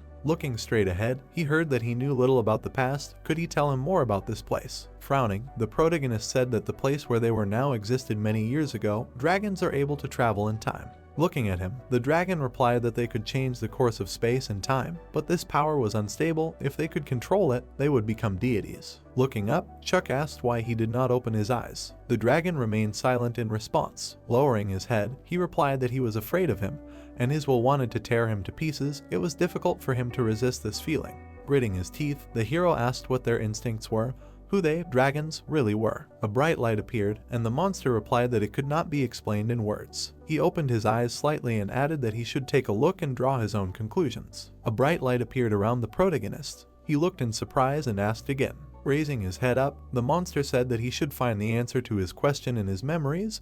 The thought appeared that Bahamut. The dragon stood on a ledge of a rock. Bahamut was heard. They give them names. Curious. Looking up, he said that after 1,200 years he returned here. Lowering his head, the dragon said that by the way, dragons appeared in front of him, and he asked why they all gathered here. Looking at him, the monster answered that he traveled through space and time, as he always does, and suddenly came across this. His eyes lit up and he added that what they despised and hated, they finally knew what it was. The dragons looked ahead. It was heard that people. Lowering his head, the monster said that let him open the gate. They must destroy them now. The dragon looked ahead. The hero turned his head, hearing that he also wanted to destroy the human race. His eyes glowed purple and he added that but is it their will? Looking up, the protagonist heard that why they kill people, it feels like their desires are being manipulated from the outside. Looking straight ahead, the dragon asked if it mattered, to which the other replied that humans were annoying enough. Standing next to the hero, the dragon asked where this disgust came from, to which the other replied that it was enough. He glared and asked if they needed a reason to trample the nasty bugs. Chuck clenched his teeth tightly. Looking straight ahead, the monster said that if he did not open the gate, he would kill him. The dragon looked at him silently. Rising up, the creature said that dragons were immortal beings. The only way to get rid of them was to send them to a dimension where psychic powers did not exist. The dragon bit the monster. It was heard that in order to drain its energy reserves, Bahamut damaged its core. The dragon's eyes lit up. It was said that before its own was destroyed, an explosion of psychic energy caused changes in the time streams. The hero looked surprised to hear that he was willing to sacrifice his body once to get rid of it, to which he thought that he used the same method on him. The dragon was lying on the ground. Clutching his head, the protagonist said that this can't be. His head is spinning. Raising his head, he added that it turns out that Bahamut was not the only dragon of his level. Looking at him, the dragon replied that there are 7 dragons, 1 for each color. They call themselves a hive. A huge portal appeared. It was heard that Bahamut, whom they defeated. Dmitri looked surprised. It was said that he was only a member of the hive. The soldiers looked at the portal. Suddenly, the monster stepped on the ground. Dragons crawled out of the portal. It was heard that his world was probably already destroyed. The monster was lying on a rock. It was heard that people are so stupid, they cannot unite even being on the verge of extinction. He believes they will lose this war. A glow appeared around the hero and he said that maybe so, they won't be able to defeat the hive. Gritting his teeth, he added that even so. Looking straight ahead, the protagonist said that he would still return to the battlefield. A glow emanated from the dragon's head. It was heard that even if the world was ending, he wanted to make sure his loved ones were safe. Looking up, Chuck listened to what made him different from other people mired in greed. He was not much better than them, and it was disappointing. Looking straight ahead, the hero said that he thought he could live with it, asked if he could help him. Standing in front of him, the dragon asked that he really didn't even understand the basics, said that here he had nowhere to replenish his psychic energy. The protagonist raised his head up and said that psychic energy is not generated in the body, it is absorbed from the environment. Asked that in other words, while he is connected to his world, he cannot replenish his energy reserves. Looking at the dragon, he continued that dragons are a race dependent on psychic energy, which means he is slowly dying. The monster lowered his head and replied that however, their nature is such that they do not need water or food, they hunt only to reduce the consumption of psychic energy. Suddenly, he opened his eyes. The monster opened his mouth and turned. The hero frowned. Looking straight ahead, he said that it is convenient that he does not have to voice his thoughts, asked what he thought of his idea. The dragon looked straight ahead. Raising his head, the protagonist heard that he will not be able to return, but he has enough energy to send his small body to his world. Frowning, Chuck asked that he is not doing this for the sake of people, right? He is doing this for his relatives. Standing still, he added that he was doing this to prevent a mad race from turning into a race that followed primitive instincts. A glow appeared around the monster and he said that baseless hatred destroys reason. Only by overcoming it can they call themselves gods. The hero looked at him in surprise, thinking that he had overstepped his instincts. The dragon flapped his wings and said that with this they, humans, must continue their legacy. Let him save his race from tyranny. Looking straight ahead, the monster said that this was proof of his pure will, his test of his will. The protagonist looked at him carefully. A purple light appeared around him. Stretching out his hands, the dragon said that he should take this because he knew how to use it. Raising his hand up, Chuck replied that of course, let him give it to him. He stretched out his hand in front of the light. The dragon raised his wings up. Holding the spear in his hands, the hero heard that even if he accepted this weapon, which was so familiar to him, he refused to follow his primitive instincts. Looking at him, the dragon replied that they did not have much time left, thought they had nothing more to talk about, let him go. Frowning, Chuck said that he thanked him for returning him home. The monster's eyes lit up and he said that he did not need gratitude. Moreover, it seemed to him as if he was saving the rest of his strength for this day. The hero asked again, widening his eyes. A glowing hand appeared. It was heard that many years ago. The dragon stood in front of the man. It was said that he came into contact with the remains of a certain dragon. Later this dragon came to him in dreams. Looking at the dragon's core, the protagonist asked that if this infinite number of coincidences can create a single inevitability,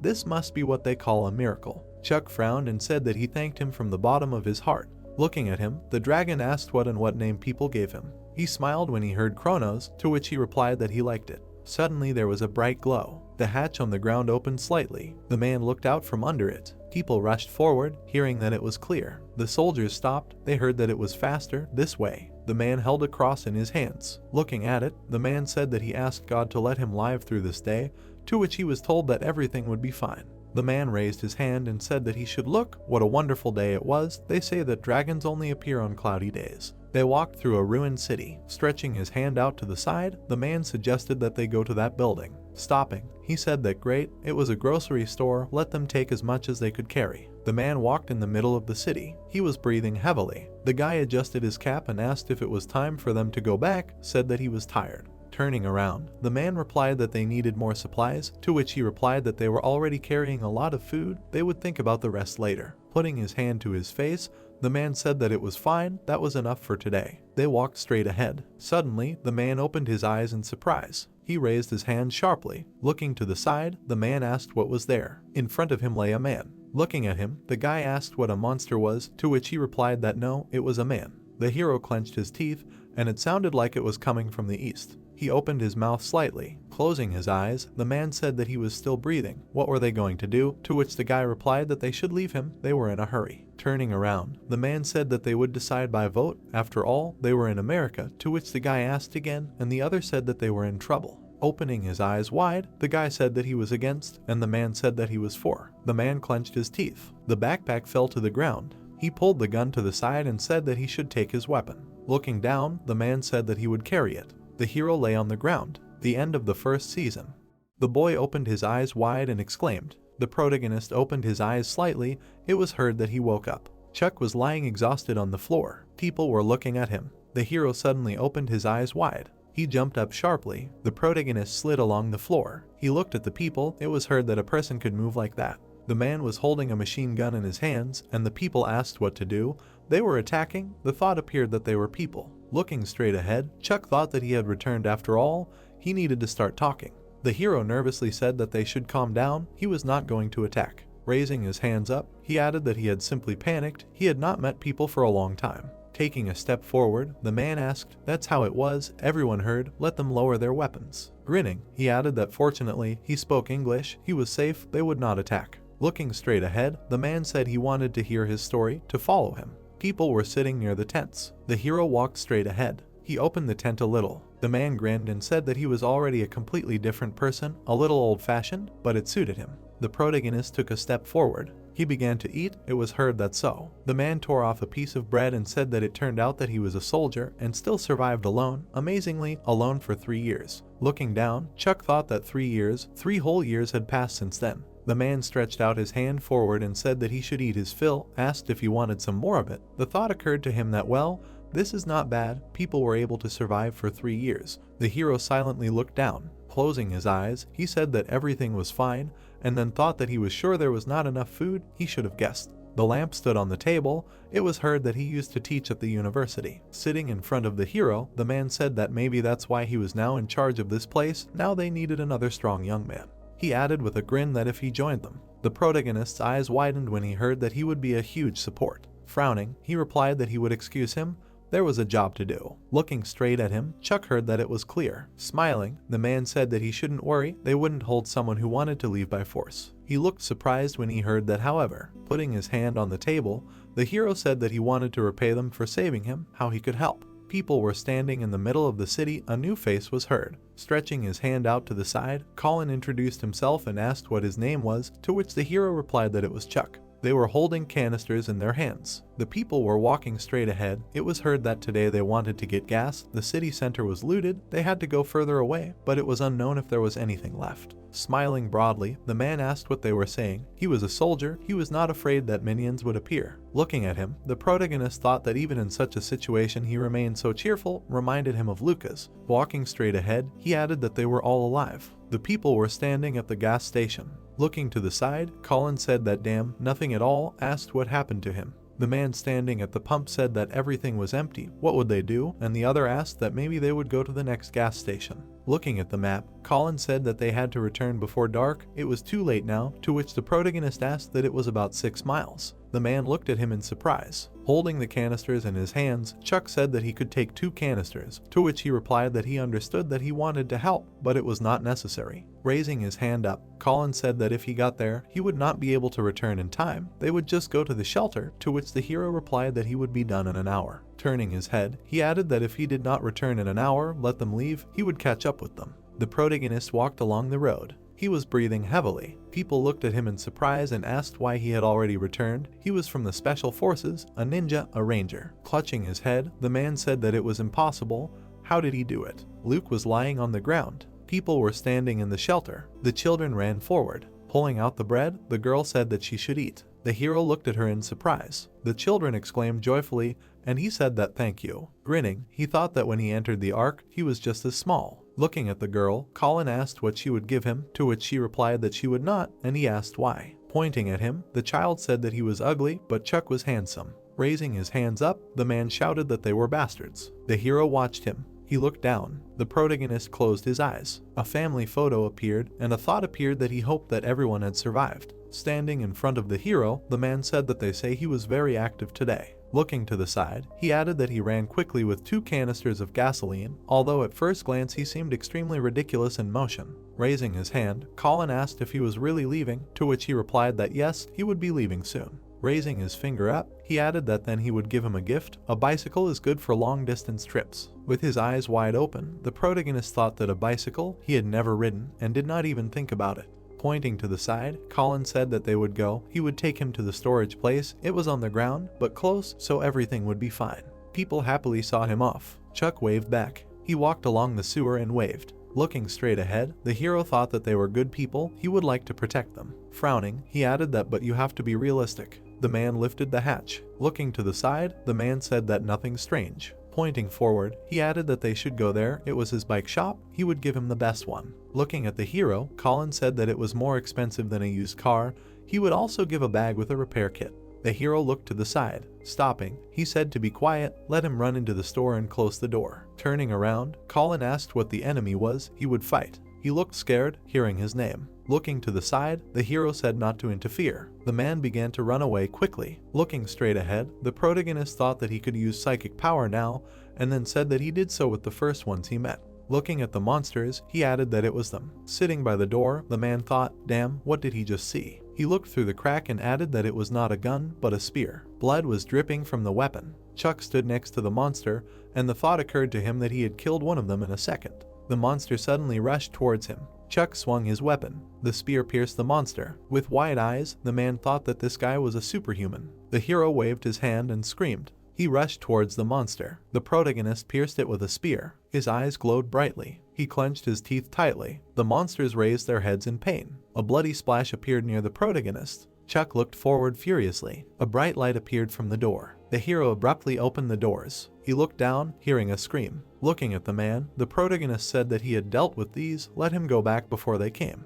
The man was shaking with fear. He grabbed his knees and said that it was good. Chuck looked at him silently. He was rolling his bicycle, thinking that he was also a frightening creature for ordinary people, and then said that thanks for the bicycle, let him go back before there was danger. Walking through the city, the hero thought that he would go west. There was a military camp on the west coast. The dark sky appeared. A view of destroyed houses opened up. The bicycle was moving forward. The hero was riding his bicycle at a fast pace. Frowning, he thought that riding a bicycle. The protagonist rode through the city and added that it was much more fun than he thought. He looked straight ahead. Chuck looked to the side. Suddenly the hero stopped. He got off his bicycle. The protagonist was walking down the street. Looking to the side, he said that they smelled blood and chased after him, and they were faster than he thought. Monsters appeared above him. Chuck frowned and said that they should just try to touch the bike. He really liked it.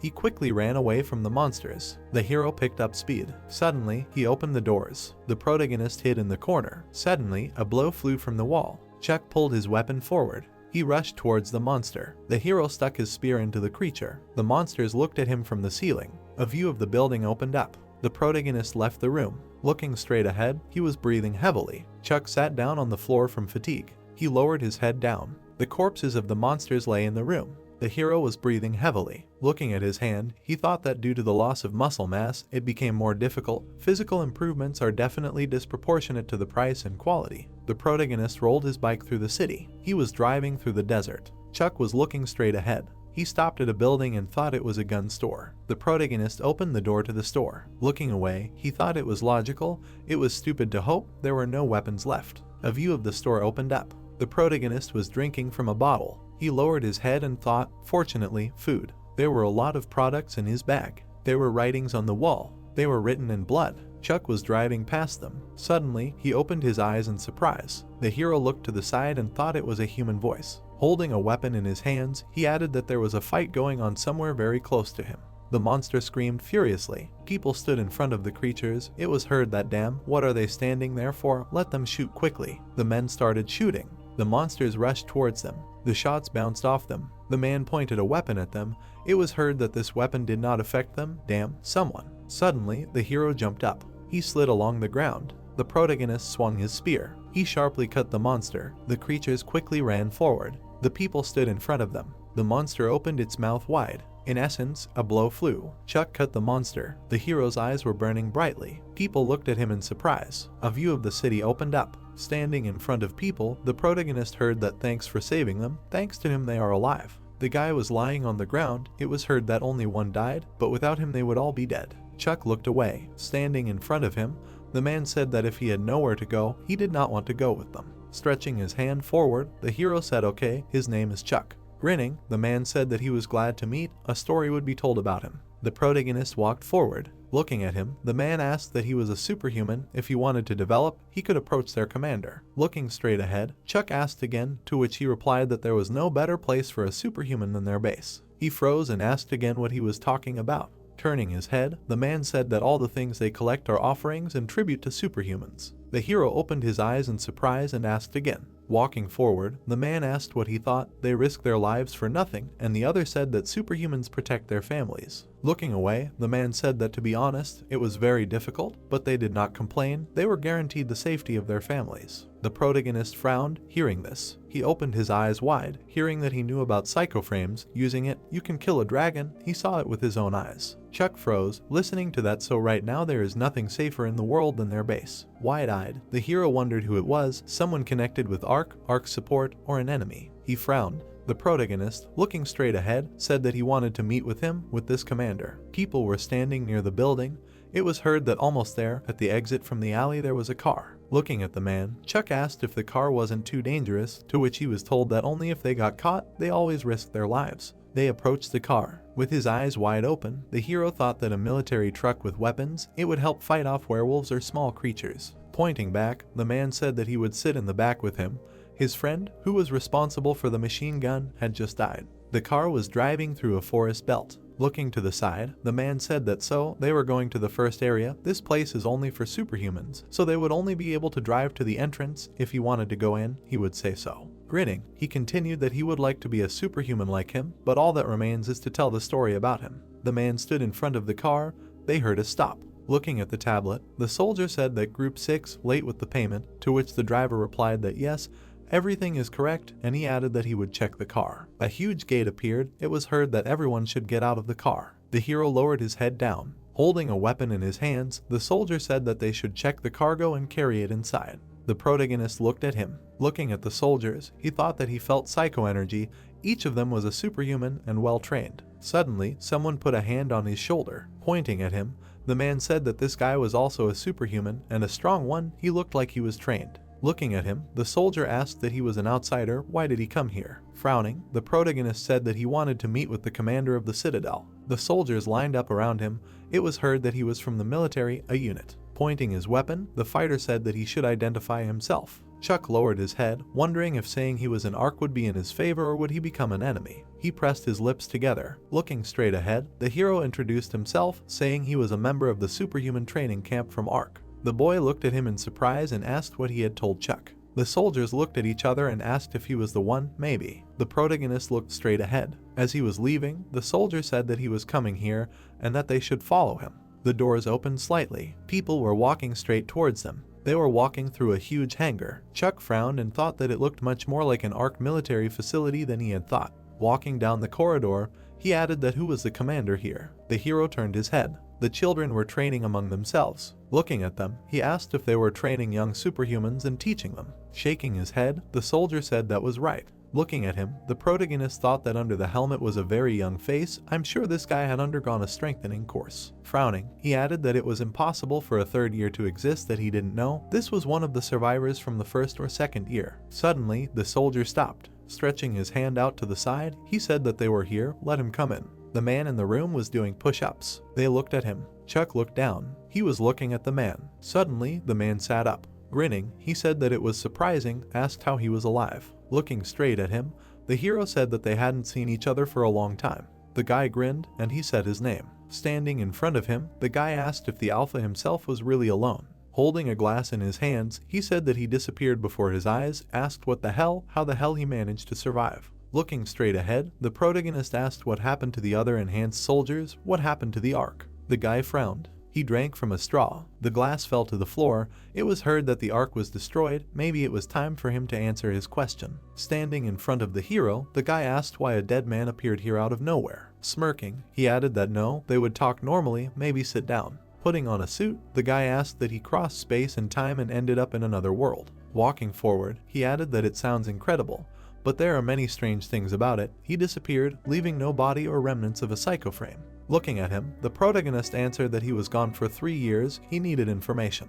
The guy smirked slightly, putting a hand to his face. He said that first he had to make a decision. Chuck's eyes widened, hearing that he would become their comrade or go his own way. He frowned and asked what that meant. The guy held out his hand and asked if he hadn't found out everything he had done on the way here. Sitting at the table, the protagonist said that superhumans were the highest caste, superhumans were the top management structure that was paid to protect, to which he replied that it was not bad, but they just decided to act before they were exterminated. The dragons were flying in the air. It was heard that he should just think they were just thrown in front of the dragons without any support. The guy's eyes widened and he said that they were the first to risk their lives, so was it okay for a commoner to be in charge? In the end, he pulled out all of his like-minded comrades from the Ark. The hero clenched his teeth tightly. He clenched his fists and shouted that this was what he should have done in such a situation, to which the guy replied that the Ark and the world were already destroyed. If they had continued to fight stupidly, all the superhumans would have been dead. Chuck glared at him as he heard him say that if they won the war, the Ark wouldn't be able to control them, and even if they decided to rule over humans, they wouldn't be able to stop it. Nate raised his hand and said that normal humans had always been afraid of them. According to those idiots, the master of the earth wasn't superhumans, but normal humans. Gritting his teeth, the hero thought that he had been cruel from the start of the war. But they were all humans. The reason they fought dragons was because they were soldiers. Looking straight at him, he asked what was going on. He was hiding like a mole underground and teaching children what year he was going to kill all the dragons and take back the earth, and he was completely confident that the Citadel could do it. Nate smirked and said that those were the words he had been waiting for. As he was leaving, he said that they would go, he would show him something. The protagonist looked away, hearing that their hope. Many floors appeared. It was heard that everyone who did not follow him from the Ark was killed. Well, how to say, since childhood he did not support the concept of neutrality, so this time he took with him only those who completely agreed. Looking directly, Chuck said that neutrality was a good idea. It turns out that when he left the Ark, his power was enormous. Frowning, he added that that's why he couldn't use his power. Nate grinned and said that they came. The thought appeared that this guy knows everything. A glow appeared from the doors. Looking at it, the protagonist thought that it was incredibly huge psychic energy. Grinning, the guy said that he was sure they were good friends. A man appeared among the glow. The thought appeared that who it was, Simon. Chuck looked in surprise, hearing his name. The man hugged him. The hero opened his eyes in surprise, listening to the fact that he was still alive. What happiness! And he believed that he could not die so easily. Smiling, Kyle said that he missed him. Looking at him in amazement, the protagonist asked what happened to him. Looking up, the guy asked what it was, said that it just happened. Looking to the side, he added that well, what are they worth? They'll eat something and talk. Walking straight, the guy said that he should come in and settle in. Looking at him, Chuck asked why he was with him, what Nate had done to him. The guy looked away. The hero opened his eyes in surprise. Kyle looked at him angrily. Gritting his teeth, he asked why he hadn't explained anything to him. Suddenly, the guy hit the ground. Kyle's eyes lit up brightly. Frowning, he said that he had to do his job. Standing in front of him, Nate heard that he was the deputy commander. The protagonist looked surprised to hear that yes, he understood. Gritting his teeth, the guy said that he was the commander. The guys were sitting at the table. It was heard that they never brought the commander to the front. He was in the rear for support. Kyle stretched out his hand to the side. It was said that at that time they did not have extra time to think, and everyone also understood that it was the commander who had to pierce the dragon's heart. The tie began to tie. It was heard that at that moment a miracle happened. Sitting at the table, the hero asked what the miracle was, said that he should tell in more detail. The guy rushed up. It was heard that when the commander pierced the dragon's heart, psychic energy flowed out of the damaged core. Kyle raised his hands up. His eyes lit up. It was said that it all began to be absorbed by the commander's body. Looking straight ahead, Nate said that it was clear that everyone thought he would die. The human body is not able to withstand such an amount of psychic energy, but the commander is special. Gritting his teeth, the protagonist asked what was special, to which he replied that a telekinetic crystal was inserted into his heart. Kyle raised his finger up. An animal pattern appeared. It was heard that therefore he is able to accumulate a high level of energy as well as freely control it. Frowning, the guy said that now the commander's body has accumulated the psychic energy of 4 dragons. The hero opened his eyes wide. He looked at Kyle and thought that if this was true, then he surpassed not only superhumans, but even dragons. Looking away, the guy said that now he wanted to be alone with Chuck, let him get out. Looking straight ahead, Nate said that he had not yet heard the answer if he cooperated with them. Suddenly, fragments appeared in front of him, and Kyle asked that he had not heard him. Sitting at the table, the guy said that he should go away. Nate silently listened to him say that he should not dare to talk to Chuck like that, and not come to him until he called. The guy put his hand to his head. The fragments were lying on the floor. He heard what happened to the others. The hero looked away. Kyle grinned slightly. Looking at him, he said that his feelings for his friends were unchanged. That's how he loved him. The room appeared. It was said that he would tell everything he knew. The protagonist walked down the hallway. He held a weapon in his hands. Chuck frowned, pointing to the side. The soldier said that this would be his room. Have a good rest. Putting his hand to his head, he added that he was glad to meet him. It was a great honor. The hero looked to the side. He entered the room. Lowering his head, the protagonist thought that, as Silver said, people are destined to be destroyed, even if they are not dragons. Putting the weapon by the wall, he added that, summing up Kyle's words, the arc split in two into the arc and the citadel. The sergeant held a cigar in his teeth. The thought arose that John was now in charge of the arc. The chief of staff Alexander was killed by a dragon. Sitting on the bed, Chuck thought that without a doubt, Kyle was very strong. But this was not enough to win the war. In order to win, it was necessary to gather all forces. He looked forward. Frowning, the hero thought that he should contact the arc. The guy put his hands to his face. Sitting on a chair, he said that he was so glad. Thank you for staying alive. Kyle, his eyes wide, said that he was strong, stronger than anyone. Smiling, he added that he didn't have to do anything now. He would protect him. A view of the room opened up. A long corridor appeared. 15 days passed. Nate looked to the side. He was looking at the hero. Standing still, he heard that he knew. It suits him very well. Frowning, the guy thought that he didn't want to send him on a mission, but he wasn't the type to look for unnecessary problems, so he wouldn't do anything stupid. Taking a step forward, the girl turned to him, to which he replied that she had come. Looking straight ahead, Nate said that she was his partner on this mission. Grinning, the girl said that her name was Angeli. Let him take care of her. The protagonist looked at her and asked what the woman was. Raising her hand up, she said that she should not be underestimated. Because she is a woman, she has never lived a normal life. Walking straight, the protagonist said that they are leaving. Asked what does it mean? East Kazakhstan. The soldier stood near the monster. It was heard that yes, that is where they found the last trace. He killed a whole dragon and went on. The fighter looked to the side. It was heard that it was the man they were looking for. There were fragments on the floor and someone asked what happened to their friends. The guy looked at Chuck and said that his feelings for his friends are unchanged. That is how he fell in love with him. The door was closed and it was heard that he would tell everything he knows. The man raised his hand and continued to say that the Ark as he knows it has collapsed, but the Ark organization still exists. Needless to say that he is the rightful successor of the Ark. The faces of the guys appeared before his eyes and he said that, and of course, Luke is with Rick, Sergeant John works with the commander. Someone flew towards the guy and he said that Simon went missing during the battle with Bahamut, and a bright moon shone in the sky, and the guy said that as soon as the Ark collapsed, Jesse disappeared. Chuck put a folder on the table. The man looked at it in surprise and said what it was. The protagonist replied that he looked through the information collected in the Citadel. The folder opened and it was heard that all the data for 2 years on independent troops. It is rare to meet warriors armed with double swords. The man looked at the folder and Chuck asked that this was Jesse. The man looked at him and answered that maybe, yes, most likely, they tried to establish contact, but it did not work out. He, of course, does not know what she is thinking, but he is sure that she will not return to the Ark. The hero opened his mouth and replied that he would talk to her. The guys in the gear walked straight. The soldiers on both sides shouted that they wished them health. The girl smiled and told the hero that he was very famous here. The hero who fought fiercely with Bahamut returned from the brink of death. She bowed her head and continued to say that she also admired his invincibility, but she did not expect him to be such a handsome Asian. The hero glanced at her. The girl turned away bashfully. He frowned and said not to misunderstand. She was not interested in men, she liked women. Someone stood behind them. The man sharply called the protagonist. The girl put her hand to her face and called the commander. The man frowned and shouted not to leave. He did not need to fight anymore. He and the soldiers would take care of everything. Let him rest. He never really rested. Chuck frowned, called Kyle and said that he was not a decorative doll. Then he turned away and told Angeli that it was time to go. The girl turned around in fear at the man. He sadly pursed his lips. Snow covered the mountains in the former Kazakhstan 20 kilometers east of Lake Balkhash. In the forest there was a wooden house. A moment later, light flashed from the windows. The man put his hands on his hips and said that it was not bad for the first time. Usually everyone vomits.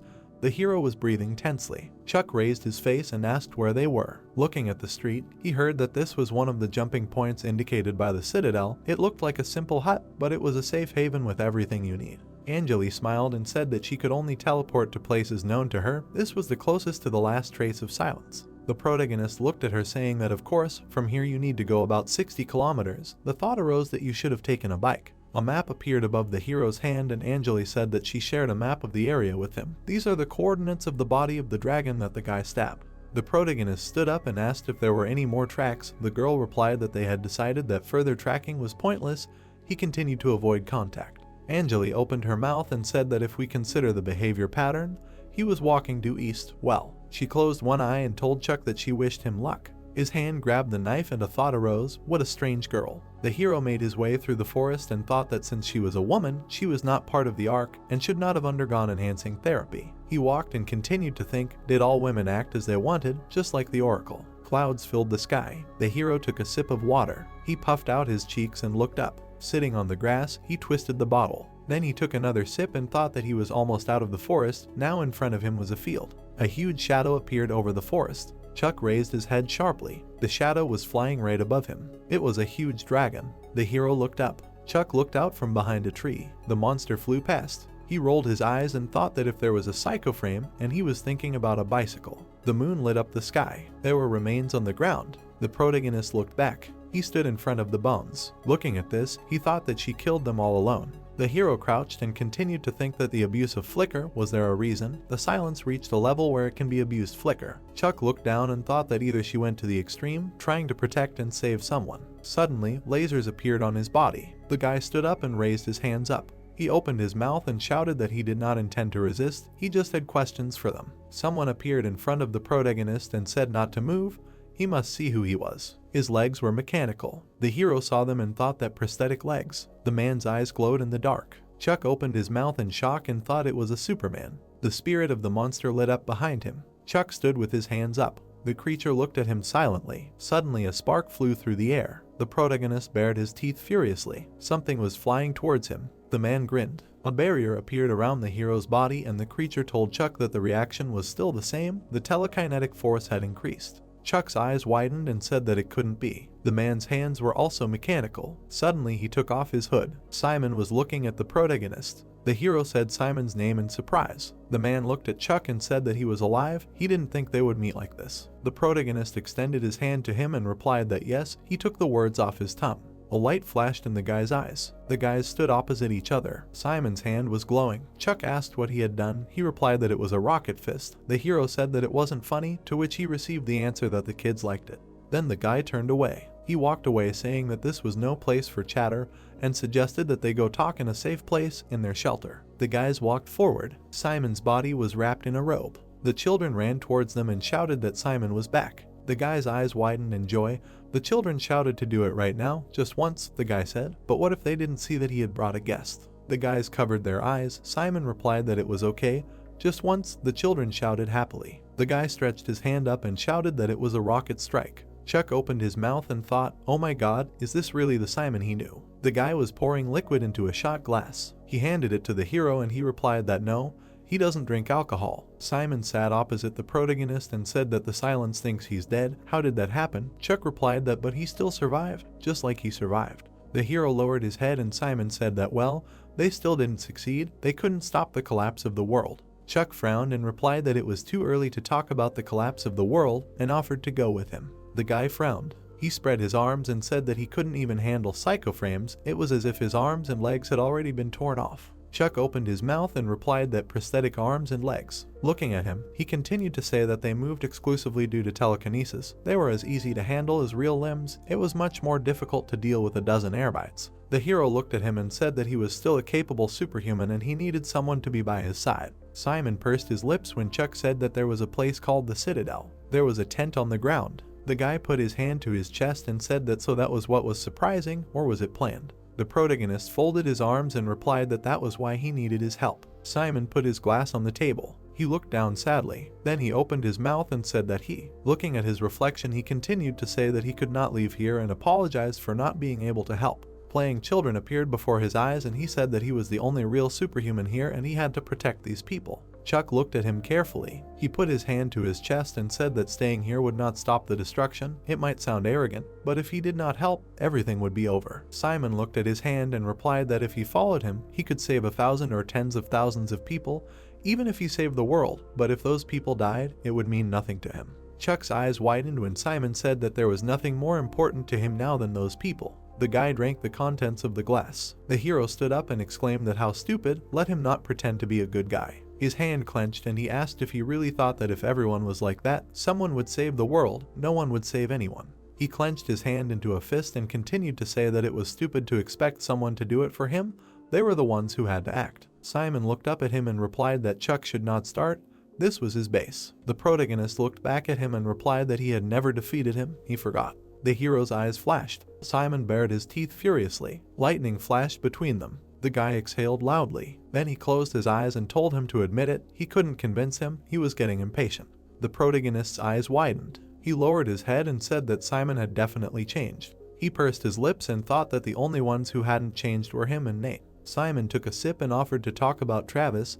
He had come for him. The guy was making his way through the thickets and it sounded like he had run into Travis 6 months ago. It seemed like he had dealt with the minions and dragons around the shelter, and in return he had gotten what he needed. They were standing opposite each other. The guy said that he was going east. Chuck asked what was east. To Japan. Simon answered negatively. There was a skeleton drawn on his helmet. Travis walked confidently forward. A suitcase was dragging behind him and the thought occurred to him that he had practically walked through all of China. He looked ahead and thought that he would soon be in Korea. Suddenly there were people behind him. Travis stopped. He was surrounded by bandits. The man in the mask exhaled. Looking at them, he thought that some of these people were the ones he used to give food to. His hand clenched into a fist and he continued to think that no matter how terrible it was, there were things that couldn't be done. He swung his arm sharply and thought that once he crossed the line, he was no longer a man. A bridge was visible in the distance. A bunch of people were lying on the ground and the thought arose that clumsy mercy and sympathy. Travis walked forward and thought that this was not a good deed, but an evil one. Lifeless bodies filled the ground and the man wondered if Chuck had ever lived in such a world. In sunny weather, a car drives quickly off-road, sand and dirt flying from under its wheels. It leans to the sides, driving around the uneven road between the trees. Suddenly, a cliff appears in front of it and it flies straight into it. The transport drives through the ravine at high speed and drives on. Simon and Chuck are seated together, buckled up. The blonde controls the steering wheel with magic. A few days ago, in a dim room, MC and his friend are sitting opposite each other and talking about something. The green-eyed guy is confused and wonders what his interlocutor is saying. The brunette lowered his head and said that he knows that they need to move because a dragon's nest has appeared next door, but it will be very dangerous. A red dragon flies over the forest, fire coming from its mouth, aimlessly incinerating everything around. Tongues of flame mercilessly burn people, trees, and if you're unlucky, you can get caught under them. Chuck gets up and says that he will go with them and decides that he and Simon will take the beast on themselves. The car moves forward quickly and a blue light comes from the steering wheel. The blonde sits and wonders why he is risking for him, because he has already received information and can continue on his way. The brunette turns his gaze to his interlocutor and asks him why he pushed him away and took the blow on himself. Nick turned his head slightly to his friend and sees that he is thinking about why he did that. Having received no answer, the hero turned his head towards the window so that the sun was shining on him. He leaned on his hand and asked the fair-haired guy that he would feel disgusting, because he was the same as the protagonist now. The green-eyed hero listens attentively to the fact that if he is left now, Chuck will feel dirty and disgusting and this will become a memory that he will never forget. Simon with a smile on his face said that he agreed. The car stopped. A man got out of it, stepping on the dirty road. The guys quickly move away from the car. One of them with a serious expression on his face holds a gun in his hands, the other says that they are there. A hand holding a flare gun appears in the sky, someone is ready to shoot. A loud shot is heard in the forest and a column of smoke and an explosion appears in the sky. A group of people heard it and someone shouted that this is a signal. The crowd immediately went along the road of sand and dirt, saying that they need to move and they go. Nick and his friend are standing on the mountain and looking into the distance. Below you can see a large number of trees that are illuminated by bright light from the sun. The blonde said that the dragon is really busy with something. Chuck's hair was developing in the wind when he loaded a new cartridge and said that they will help. A shot rang out. The hero put a new shell in the rocket launcher. A flash appeared in the sky, from which smoke and bright light spread. On the ground there was a box with many new multicolored ammunition, and the already used ones were lying near the box and at the hero's feet. The brunette said that now this is the last group and then raised his hand with the gun, after which a shot rang out. Clouds of smoke formed again in the clouds. Meanwhile Simon watched what was happening, and his clothes fluttered in the wind. A crowd of people walks along the road, which is surrounded by trees. The blonde guy says with relief and joy that he was lucky because the dragon did not fly in, to which Mick replies that it is too early to relax. Chuck looks closely at the gun and is about to shoot again. Suddenly, he notices something and it makes him scared and freeze for a while. The guys suddenly see a dragon in the sky, which is rapidly heading somewhere. One of them shouts that it is from the east. The blonde guy turns to the protagonist and orders him to run to the car. The scared guy shouts that they must get there faster than the dragon and that it is flying towards the people. The red beast flies over the trees at high speed. The crowd of people notices it, which causes them to become afraid. Someone asks what it could be. The figure of a red dragon rises above the people, illuminated by the setting rays of the sun. The car rushes off-road at high speed. In the air, it leaves behind a trail of dust from sand and dirt. Simon drives the transport with magic and experiences a mixture of fear and great tension.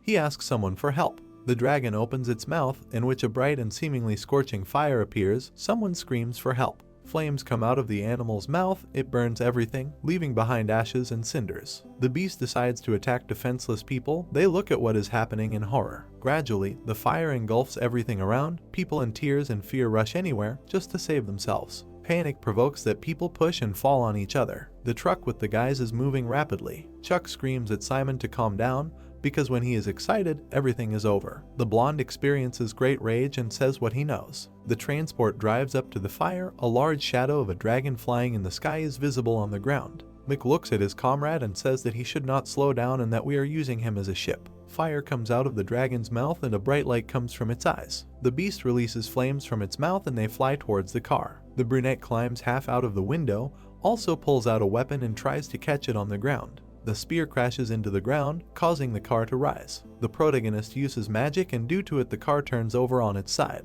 The animal releases flames and flies up, followed by a truck. Chuck, holding a weapon in his hand, got out of the transport and headed along it. Flames are visible from below, which engulf everything around. He stops and looks at the dragon flying above him. Simon shouts, turning to Mick to kill the beast. The guy, pushing off, jumps towards the red dragon. He holds the weapon with both hands with anger and concentration and directs it at the body of the winged creature. The animal flies in the sky above the hero. The brunette swings and throws the hook with force, trying to catch it on something. The iron projectile crashes into the fur and stays there. Chuck is focused on what he is doing. He intends to strike with his spear. Feeling strong rage during the fight, the guy moves towards his target with a scream and uses magic. The beam that appears cuts the dragon's flesh. A loud roar is heard from the beast. Simon shouts to his comrade that this is great. The creature is about to fall on the ground, on which a car is driving at high speed, and half of its broken wing flies off. Flying to the ground, the brunette continues to press on the animal's body and tries to make the wound deeper. The monster, due to its weight, quickly falls down. The guy notices something and this makes him tense up.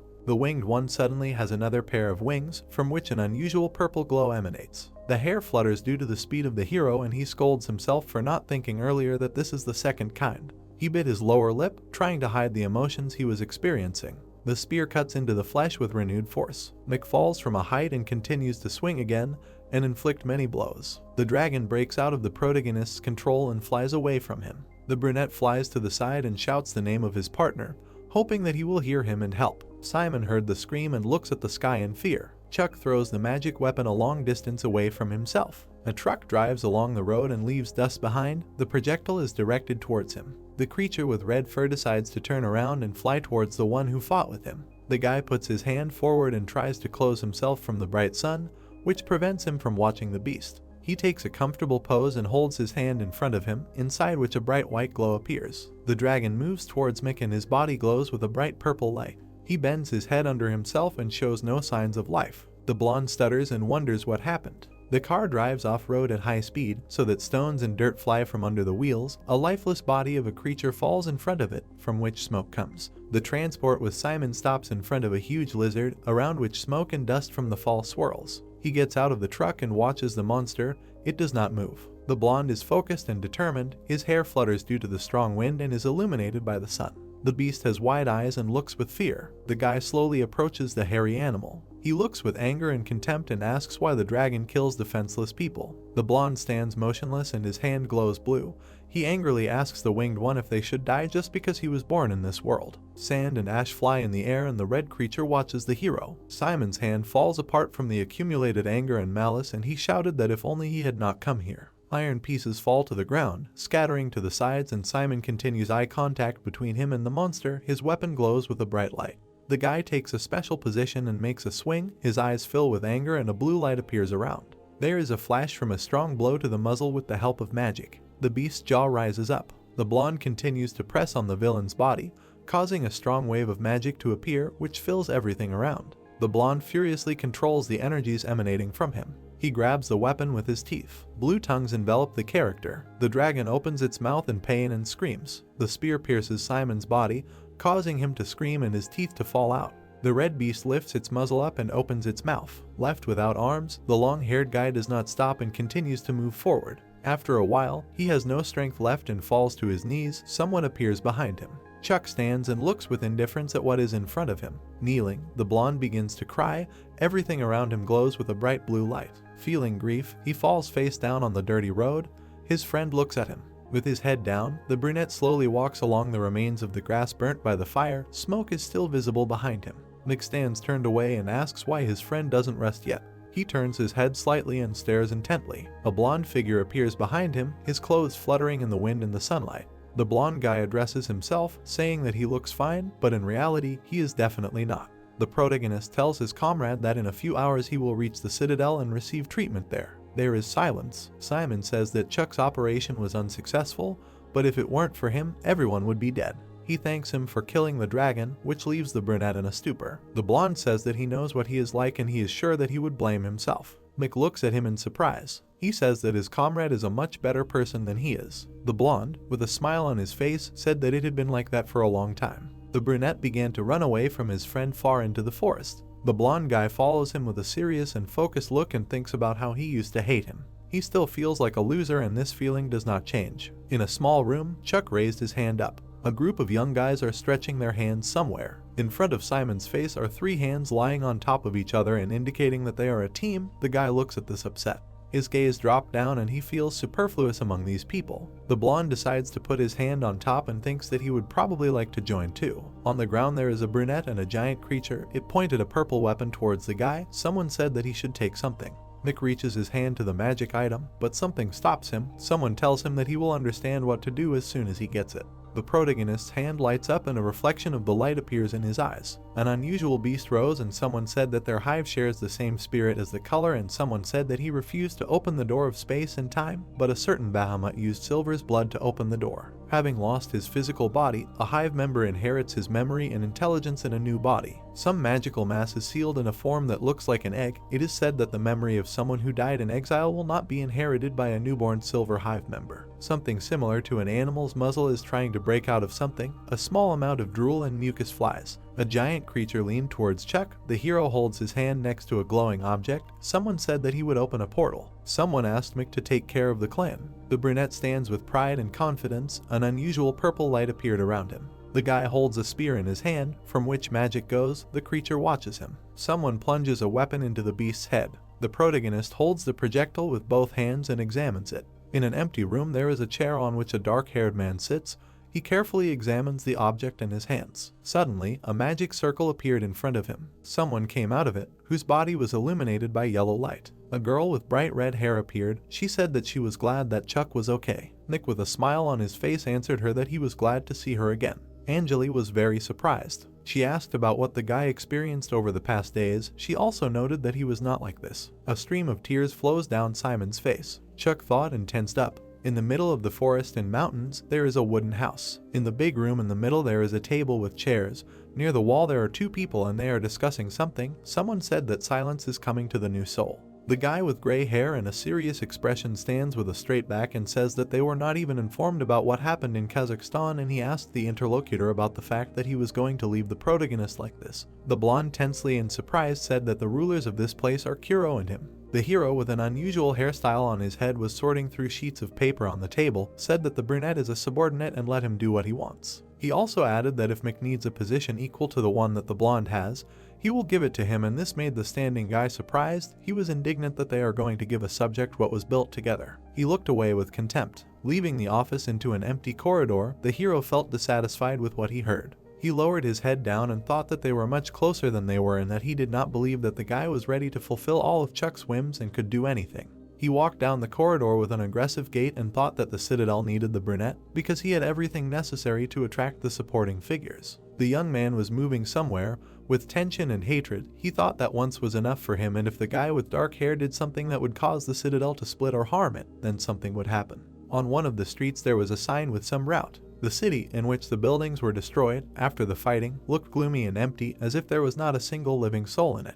A man was walking through the rubble on the sidewalk and holding a weapon in his hands. The protagonist, dressed in armor, made his way through the collapsed alleys and thought that he did not expect to ever be able to return there. He stands near the scattered furniture and thinks that there are no living creatures there and that even the minions cannot live in this place. Mick hopes that his younger ones are still alive. He puts the helmet on his head and heads out despite his fears to find at least someone who could survive what happened.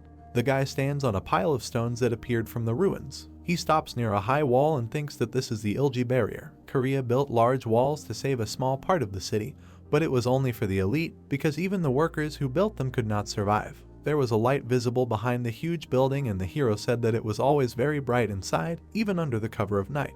Chuck looked up, he raised the hook and prepared to shoot. Someone was descending the stairs into a dark room underground, only the light from the street illuminated it. Someone was quickly running along the floor. The lamp shone with a bright light and illuminated the dark corridors. The man lifted the lever to turn on the electricity and looked around to make sure he had succeeded. The place was filled with white light and the hero walked forward. He walked and looked around. His clothes were a little shabby. He held a bag in his hand. The character thought that this object was ready for use and needed maintenance. He decided that no one could just leave, abandoning these houses. Finding a room with a lot of boxes, he decides to go inside. They were filled with instant food. The man with the helmet on his head held a pack of noodles in his hand and tried to figure out how to cook it. Finding a chocolate bar in the boxes, he bites into it. The dark-haired man sits on the floor, happy with the find, begins to eat. He goes to the information stand and studies what is written. After reading, he decides to go down to the residential area, stopping in front of a door with a sign that said it was a gym. The door opens and part of the room is filled with bright light. The hero stands in the doorway and looks around. Turning his head, he smells an unpleasant odor. The light bulbs screwed into the ceiling light up and everything around becomes clearly visible. Someone freezes and looks in horror at what is in front of him. The bodies of people are scattered across the floor of the gym.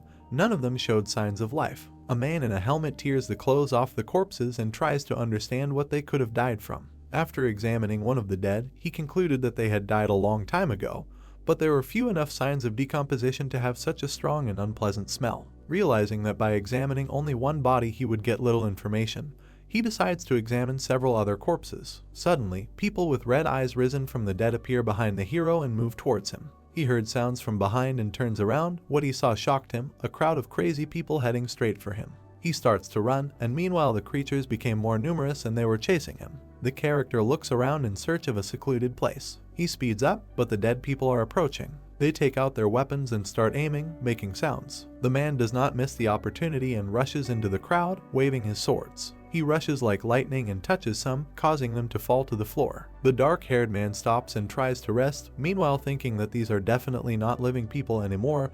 The thought comes to him that they could be zombies, which surprises him very much. Something unusual appears in front of him, from which a red glow emanates. The accumulation of magnesium begins to form some kind of creature. Chuck climbs the stairs, a heavy backpack and a spear hang on his back. He is surprised that the light is on. Walking along the corridors, Mick does not hear any sounds. On the contrary, there is deathly silence in the building. The lamps illuminate his way with white light. The protagonist runs past the supply room without looking back. He stands near the information board and reads it. Having found the room in which something strange and unusual is happening, the hero freezes. He sees a man in a helmet in front of him, who is enveloped in a bright red light and many corpses. The guy looks at what is in front of him with surprise and horror. Someone bends down and takes out swords. Chuck is afraid and takes out a grenade. He throws it at the enemy with all his might, who does not move. An explosion occurs, which makes the brunette run. He looked a little towards the flash and thought about the spectrum. Turning around, Mick puts his hand forward. Because of the dust that has risen, nothing is visible. The brunette looks through his fingers and expects someone to attack him. The man in the helmet jumps out and spreads smoke in different directions with his swords. The guy gets into a fighting stance and screams for his attacker to die. A bright flash appears in front of the enemy's face. Then a purple light envelops the space between the two people. The protagonist looks at what happened in horror. The unknown person runs to the side and magic emanates from him. The swords fall with force to the floor, making an unpleasant sound. Someone fell and some creature began to crawl out of him, while making a nasty scream. Chuck was upset that he missed and will try to use his ability again, but he is not sure that he will succeed. Having got to his feet, each of the opponents waits for one of them to attack first. The brunette takes out a gun and starts shooting at the enemy. The same one dodges the shots and jumps to strike. The man with the helmet on his head flies straight at the opponent and takes aim, holding the gun in his hand. There is a fight between them. Mick tries to defend himself, and the unknown decides to attack. Suddenly, he teleports with the help of magic and appears behind. The guy does not understand where the one with whom he fought disappeared. The blow to the leg was unexpected, and because of this, Chuck falls. He flies face down, dropping the weapon that was in his hands. The opponent's hand grabs the helmet of the dark-haired man. He is very scared and makes a groan.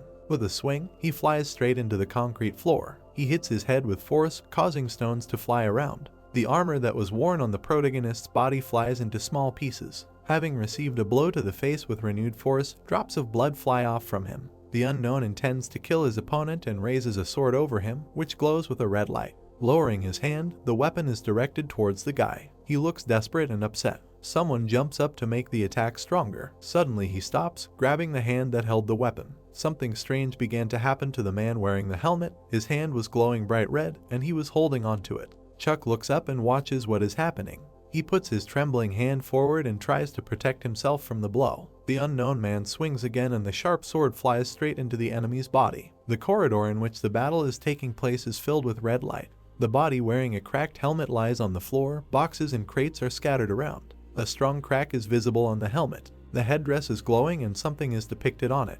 Having come to, someone looks around and is impressed. He takes his swords. He gets up and stands as if he is about to hit someone. The man grabs his head and remembers what happened. Chuck's bloody body lies on the concrete floor, and the one he fought with sits next to him. The stranger bends over and thinks that he was captured by a ghost. He does not understand how this could have happened. The protagonist lies and does not move. A pool of blood has already formed under him. Someone recognized him. The sword falls to the floor with a clang. The stranger makes his way to the guy with all his might. He picks him up and realizes that he is alive and really is his acquaintance. The man in the helmet puts the mic on his knee. In the empty room in the middle there are two dishes with food. Warmth and steam come from them. The brunette looks forward seriously and his head is bandaged. On one side of the wall, someone is sitting leaning on his knees. He is illuminated by the light from the lamp. The stranger gets up and a mask similar to a skeleton is visible on his face. Chuck, with a smile on his face, addresses him with the words that they have not seen each other for a long time and calls him Silence. Someone writes an apology in a notebook.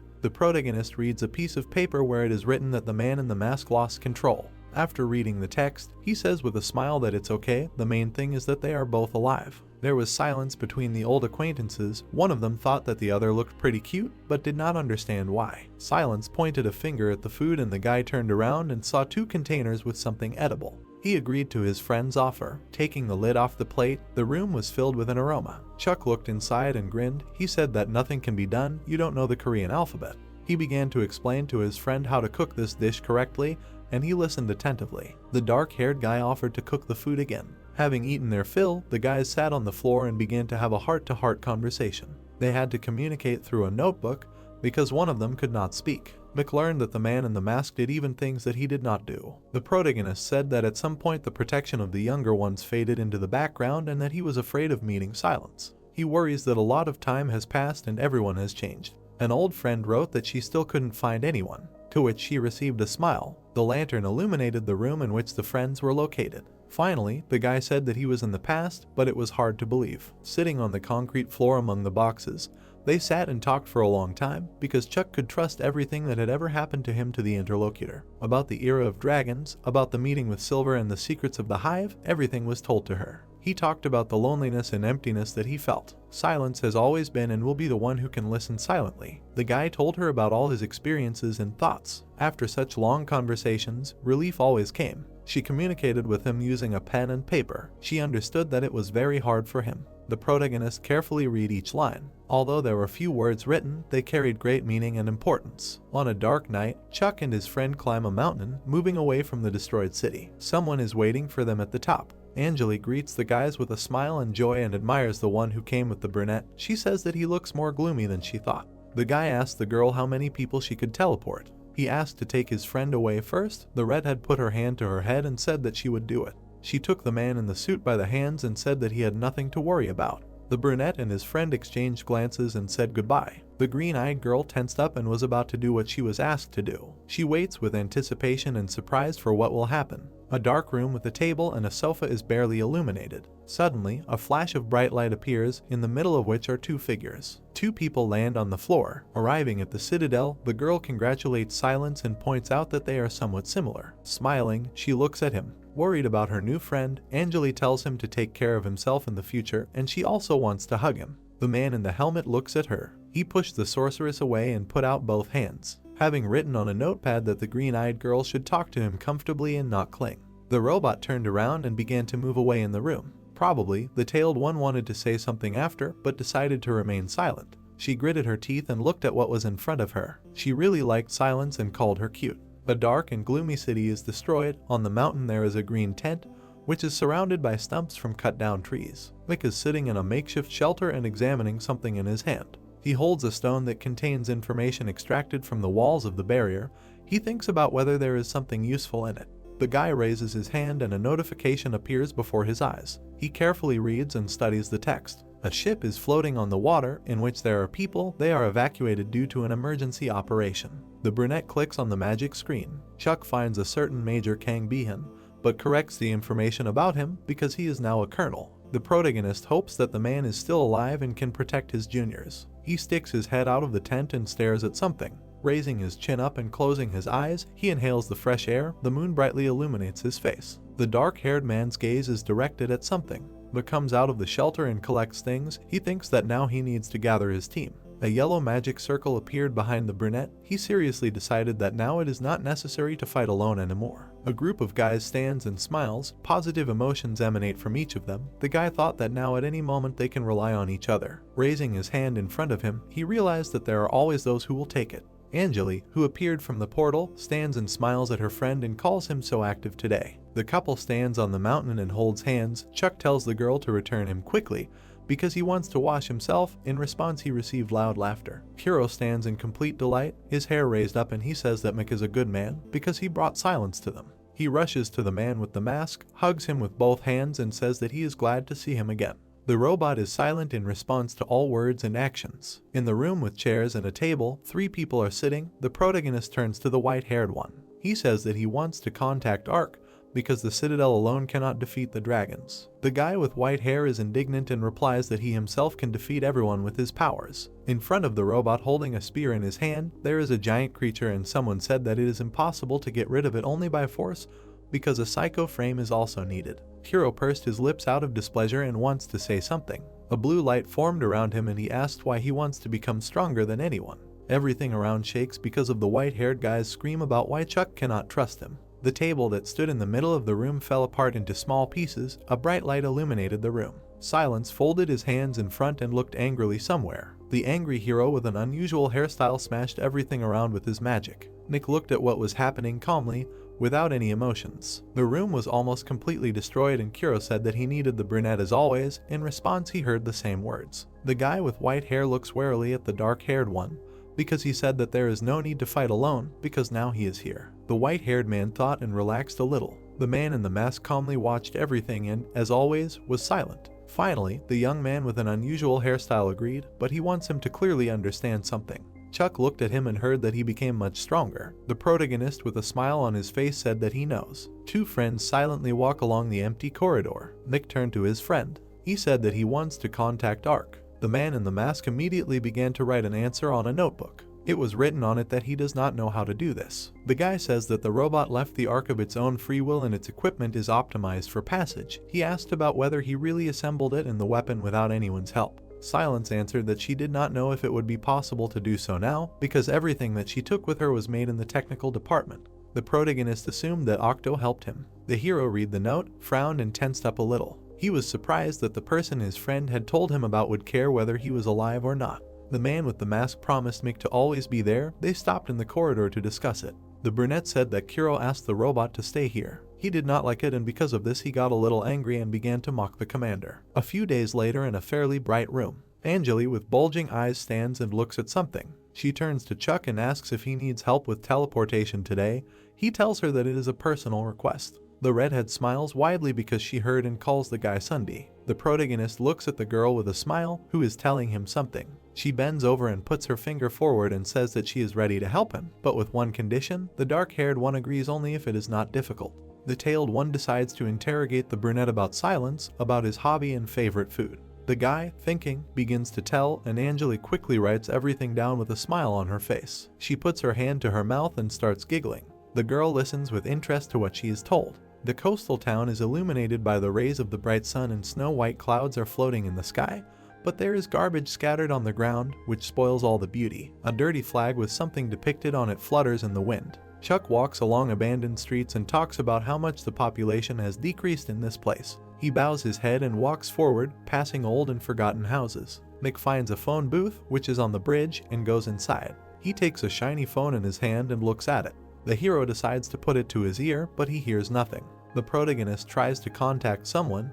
He repeats the words, waiting for some kind of answer. The brunette makes more attempts, but they are futile. He thinks about the fact that the handset does not work. A green card protrudes from the machine, on which the sun shines brightly. The guy looks at it in bewilderment and holds it with his long fingers. Then we see how the protagonist entered a warehouse where there was a lot of junk. He went inside. He held a gun in his hands and looked forward. He looked at the touch screen. He looked and took out a green card. He put it inside, after which the camera began to move. The protagonist was holding a map in his hands and was told that they were not notified of the arrival of strangers, then asked to introduce himself. We then see the protagonist's face on the touch screen. He introduced himself to the soldiers from the Ark. He was the former commander of the Alpha Squad, and he was also presumed dead in the battle against Banamut 3 years ago. A voice came from the camera saying that the information was fully confirmed, and he was asked for what purpose he came here. The man looked at Chuck's face through the screen. He said that a soldier does not need a reason to return to his main unit. After which the man laughed with a smile. Then the doors opened in front of the protagonist. He looked forward, holding a weapon.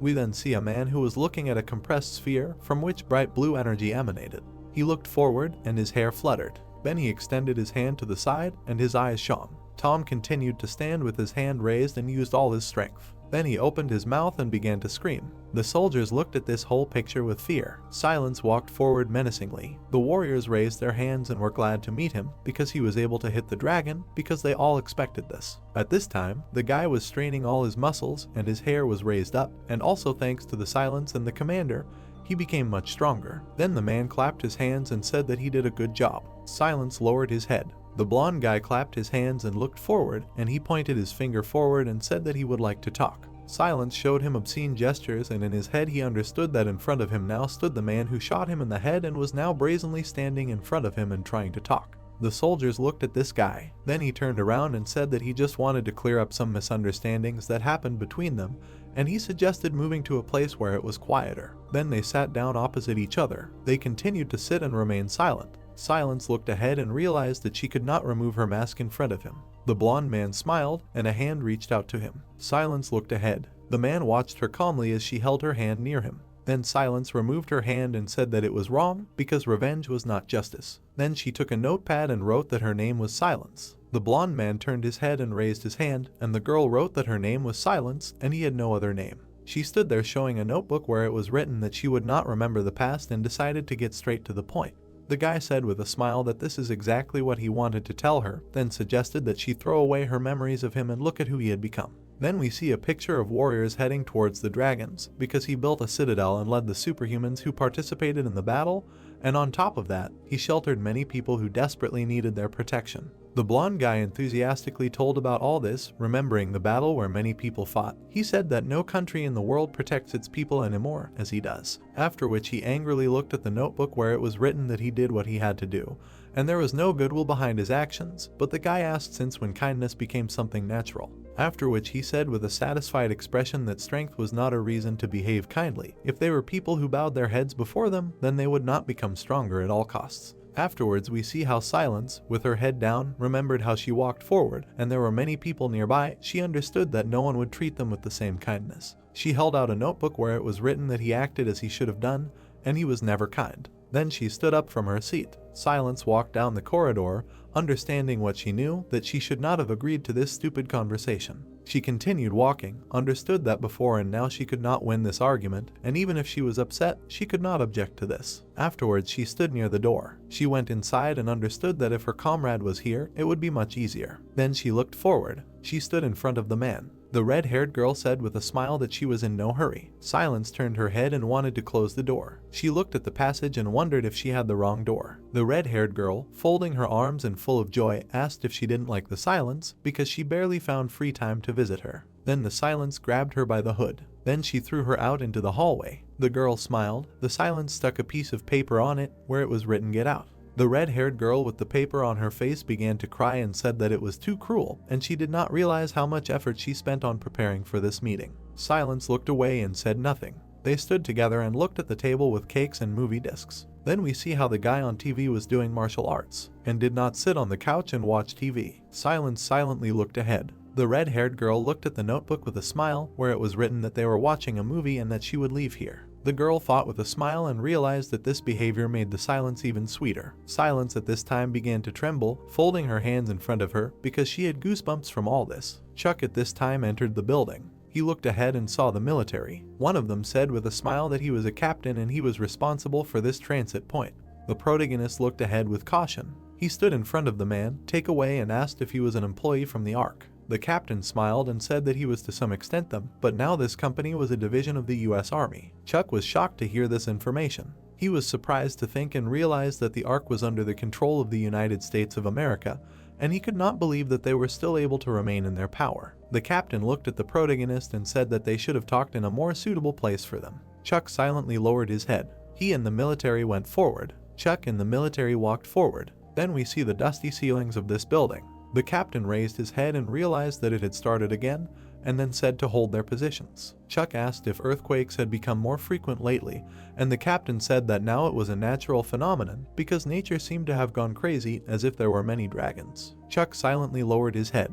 The man with the beret on his head smiled and realized that the serf, the man who kills the dragon, was afraid of earthquakes. Then he turned around, raised his hand, and said that they should move on. The military with weapons stood and looked around. Chuck entered the room with his things and was also told that they would contact Ark in 3 days. The military man looked at him and told him to stay here for 3 days. Chuck stood and looked at the room, which was all in trash. He realized that if he got bored, he should have looked at the stack of magazines. The protagonist looked at the large number of magazines. He opened one of them, clearly blushed with embarrassment. He threw them on the floor and realized that they were adult magazines, after which he plopped down on the bed, holding his hands behind his head. He was lying on the bed in his room. After that, the dust from the ceiling began to fall. Chuck abruptly got up from the bed, and the magazines began to fall on the floor. The protagonist turned his head and realized that this was clearly not an ordinary earthquake because it was too strong. The protagonist thought about it and realized that he could not get rid of this strange feeling inside himself. He ran out into the hallway and the soldier yelled at him not to hang around aimlessly. Then he started aiming his weapon.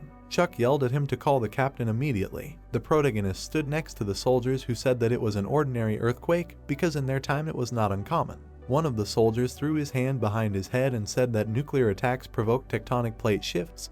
That is why earthquakes were so strong and frequent. Then he started yawning, covering his mouth with his hand. Chuck looked at this whole picture and realized that they did not lose their patience. He looked at them, lost in his thoughts, and realized that if what these people said was true, then it was very good, but if there was something else behind the earthquakes, then they should all have died. He looked at the soldiers and asked to take him to the captain. At this time, the captain ran down the corridor. He was out of breath and said breathlessly that there was something wrong with this earthquake. Chuck became alert and realized that they all had to get to the surface before the earthquake ended. At this time, everything was shaking outside. The soldiers looked up and realized that the earthquake was not going to end, and at this rate the barracks would be completely destroyed, and all of Britain would go to the bottom. The soldier looked away and suggested moving the weapons and supplies to another place because they had to leave this place urgently, after which we see a huge worm that burst out of the ground. The protagonist and the soldiers looked at all this in surprise. Chuck opened his mouth and said that it was the devil of death. The soldier turned his head and could not believe what was said. Yesterday at this time he was heading towards the soldiers, and he was incredibly huge. The captain shouted for them not to stand around doing nothing, and to start taking some action right now. At this time, the worm of death was chasing the soldiers. Chuck called out to the captain and said that the worm's body was covered in mud and stones. The sailor looked ahead, clenching his fist, and said that they could save themselves if they went to the sea. The captain looked at Chuck and realized that this was a good idea. At this time, the soldiers ran towards the tower while they were trying to catch up with them, because there was a small speedboat under the lighthouse. The worm tried to catch up with the military, and they ran away, trying to survive, because if they managed to get to the water, then victory was in their pocket. They were heading towards the lighthouse. After this time of crawling, they almost reached the lighthouse and the monster was destroying everything in its path. At this time, the area around the lighthouse was quiet and deserted. The protagonist and the military stopped near the lighthouse. The military looked at the worm and realized that they could not slow down this monster in any way, and at this rate they should all die. The soldiers looked at each other and realized what they had to do. They called out to their captain. The soldier turned his head and they decided to cover the rear, and they counted on their warriors. They saluted and realized what was waiting for them. Then one of them held an explosive near his body. The other one also wrapped himself in explosives and looked forward. They ran forward furiously and were completely wrapped in death belts. They were approaching the monster with explosives on their bodies. Then there was a powerful explosion. The captain looked at this whole picture with tears in his eyes and shouted to the soldiers to hurry. At this time, the fog reached the lighthouse. The captain and the soldiers ran up the steps and they realized that this would not hold the worm for long and they had to go down quickly. They approached the boat. At this time, the fog cleared. The worm with a shabby appearance and green slime looked at all this, after which we see an enraged death worm. He ran forward sharply. He destroyed everything in his path. Then he broke through the lighthouse and looked at the building. Then he fell from the cliff into the water and the boat drove away on the water. The protagonist leaned back and realized that he was an incredibly huge monster. The captain, looking at this whole situation, realized that they were now safe and he had never heard of floating worms, so he had nothing to be afraid of. Chuck looked at this picture with a frightened face. He saw how the worm began to move. Then it opened, fell and began to pour out a green liquid. The captain looked in horror and did not understand what was happening, and Chuck assumed that the worm was spewing out all the stones that were inside its body, after which we see iron scales in a green liquid. The worm began to cough up many stones, after which he raised his skin and looked forward with a metallic shining scale. The captain was horrified, looking at this whole picture, realized that he planned to pursue them further. Then he jumped into the water, leaving a lot of splashes behind him. The captain turned to the side and shouted that they needed to speed up and they also had to send a distress signal to Ark. The boat was floating in the water at the time. Chuck leaned on it and observed the situation. The worm was swimming behind the boat at the time. The guys realized that if they stopped here, they would not be able to survive for long. Then the protagonist jumped into the water. He dived under the water and looked at the deadly worm. The soldiers in horror realized that he had gone crazy and diving into the water with a spear was madness. The protagonist was in the water, holding his weapon. He looked ahead and assumed that the deadly worms had adapted to the water and he had to deal with it now or he would kill them all. The protagonist put out his spear. The worm tried to eat him. Chuck dodged its attack. Then he began to gather all his strength in his spear. Then he made a slash and pierced the worm. The worm was trying to swim away. Chuck made a slash and the worm started to squirt green liquid. Then it opened its mouth and started screaming loudly. The boat was floating on the water at that time. The captain looked at the soldiers and they couldn't believe their eyes that the protagonist was actually fighting underwater. The captain ran up and tied himself with a rope, realizing that they had to help Chuck right away. The protagonist surfaced and started to breathe in air. The captain jumped with the rope towards Chuck. The soldiers started to pull the rope. The protagonist, all wet, said that they had to prepare grenades urgently. The captain looked and didn't understand what they were talking about.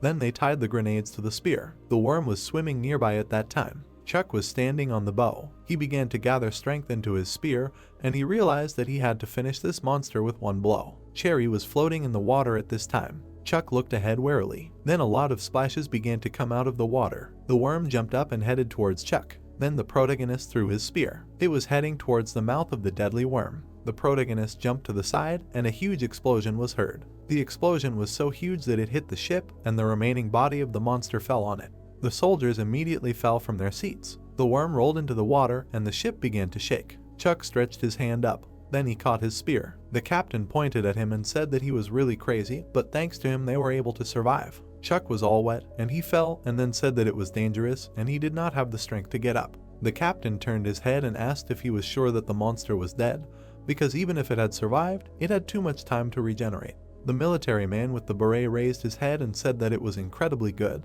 and they had to get out of here as soon as possible, after which the boat went back to the ground. Then we see dark water, after which we see cheese and meat on a tray. The military were sitting at the table and eating. The protagonist was holding a glass in his hands, and he realized that the meeting was scheduled for the next morning. The captain looked ahead and said that since he had little time, he had to tell him about the current situation in this company. Chuck listened to him attentively with a confident face. The dragons released streams of energy from their mouths. Looking at the island, the man told that the artificial island of Ark, which Chuck knew, was destroyed. The United States hired Ark in exchange for the Terranon. Sitting opposite, the protagonist asked again about the Pteranod, to which he received the answer that it was the name of a multi-purpose landing nuclear submarine.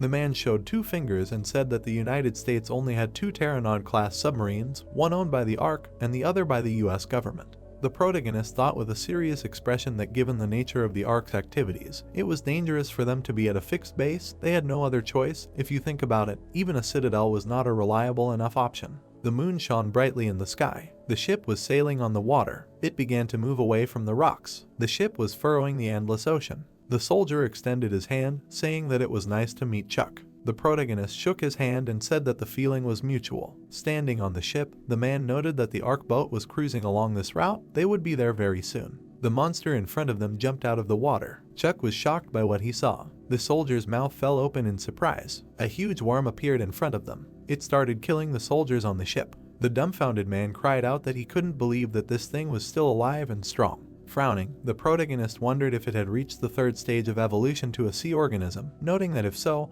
he wouldn't be able to deal with it without equipment.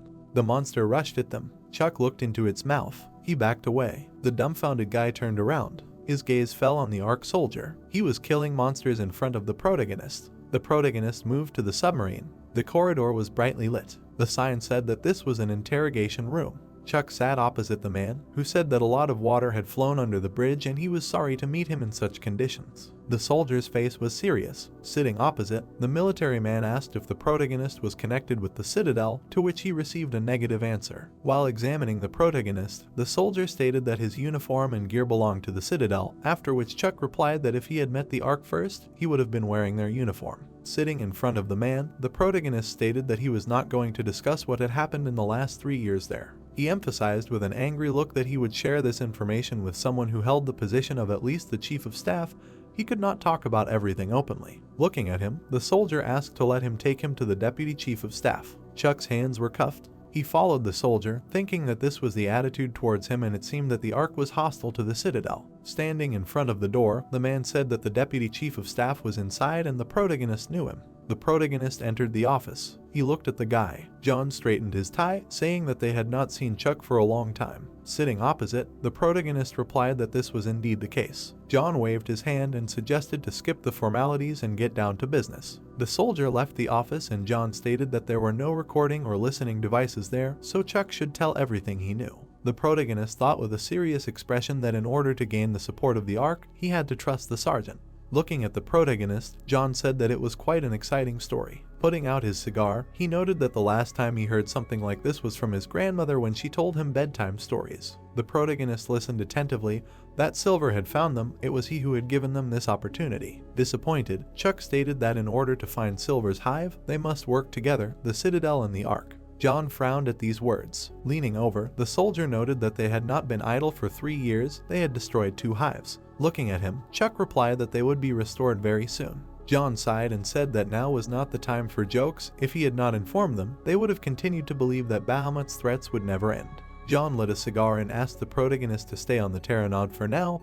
He was free to move around, he just shouldn't cause any problems. The next day, Chuck was walking down the hallway. He bumped into his happy comrades and said that they hadn't seen each other for a long time. Standing in front of him, the protagonist asked where Lucas was. The guys silently looked at each other, after which they replied that Lucas was in the hangar. It was better for him to see everything for himself. He came to the hangar where there were many people. The people surrounded Chuck and cried out that they could not believe that he was alive. Octo stood behind him and noted that he had heard about his return, if only he had not been up to his ears in work. The protagonist was taken aback by what he saw. Octo had a smile on his face. He pointed at Chuck and noted that he was the best after all. The protagonist said with a serious expression that he heard that Lucas was there. Octo suddenly stopped smiling. The guys looked away. The man adjusted his glasses. Pointing his finger back, he said that Lucas was behind that big door. Chuck looked to the side. There was a sign on the door about radiation. He started walking in that direction. The dumbfounded protagonist asked who could even come up with such an idea.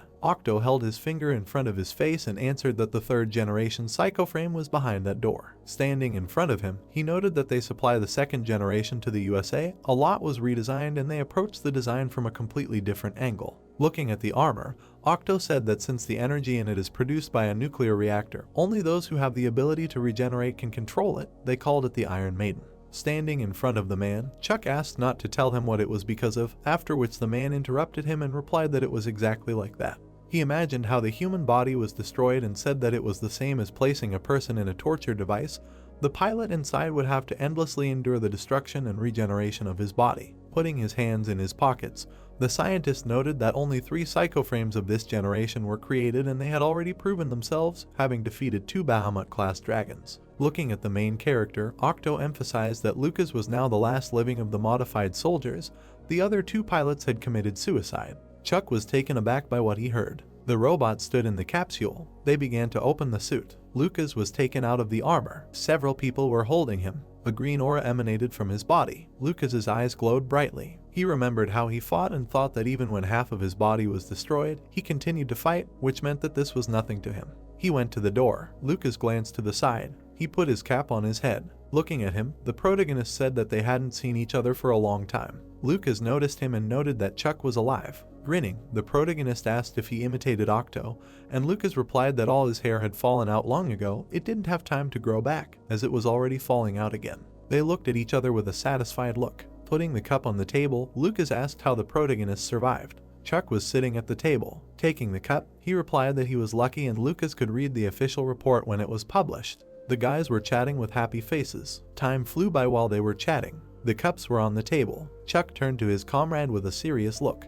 Lucas was surprised by this. Frowning, the protagonist asked if he knew that Kyle was in the Citadel. Lucas's face became serious. Sitting opposite, he asked if the protagonist had been there, to which he received a positive answer. Chuck looked into his comrade's eyes and said that if they wanted to survive, they should join forces. Lucas flew into a rage and asked if the protagonist knew what they had done. The protagonist looked at him carefully. An angry Chuck screamed that it was about what would be more reasonable to do and that they could do it. Lucas broke a cup and turned over the table. The porcelain shards lay on the floor. The angry guy said that they had killed Rick. He clenched his hand into a fist. The protagonist felt a strong pressure. Lucas bit his lip until it bled. Turning around, he asked Chuck to leave there. The submarine continued to sail. Walking along the corridor, the protagonist noted that he had not seen the sun for 3 days. Holding his head, he noted that although it was safer there, it was much more comfortable to live in the Citadel. His watch suddenly began to vibrate. He glanced at it. The soldiers were sitting at the table. Chuck entered their office. The man with a serious expression said that he was glad to meet him.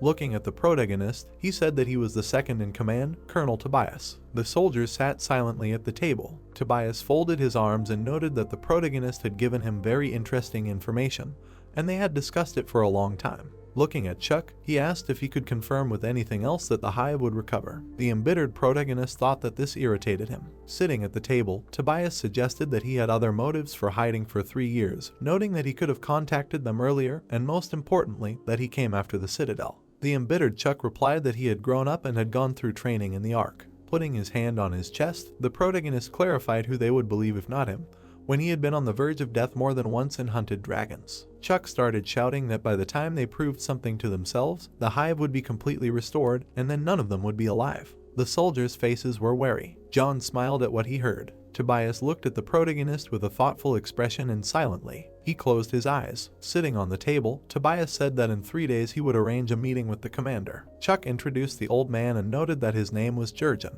Tobias had an image of Jurgen sitting on a chair in his head, after which he noted that by then he would have regained clarity of consciousness and there was no better way to find out the truth than this. Jurgen lowered his gaze. Frowning, Chuck replied that he understood everything. Tobias folded his hands and said that they would see each other in 3 days. Jurgen sat on the chair. There were shackles on his hands. His legs were covered with abrasions. The old man's gaze was crazy. The sun's rays broke through the water. Chuck was training with Lucas. They were in fighting stances. The protagonist parried his attack. Lucas continued to strike him. Looking at his comrade, he asked how Kyle was doing. Holding back the attacks, Chuck replied that Kyle was doing well and was not complaining. Lucas suddenly frowned. The dumbfounded protagonist backed away from the attack. Beads of sweat were running down his face while Chuck was saying that revenge was not the goal. Swinging his fist, Lucas cried out that he knew it, but they betrayed them first. He dealt a crushing blow to the protagonist. The protagonist was able to hold his fist. They came to the locker room. Wiping his face, Chuck heard Nate kill Rick. Taking hold of the door, Lucas asked if the protagonist remembered what he said. Furious, Lucas declared that anyone who touched his friend would die by his hand, no matter what.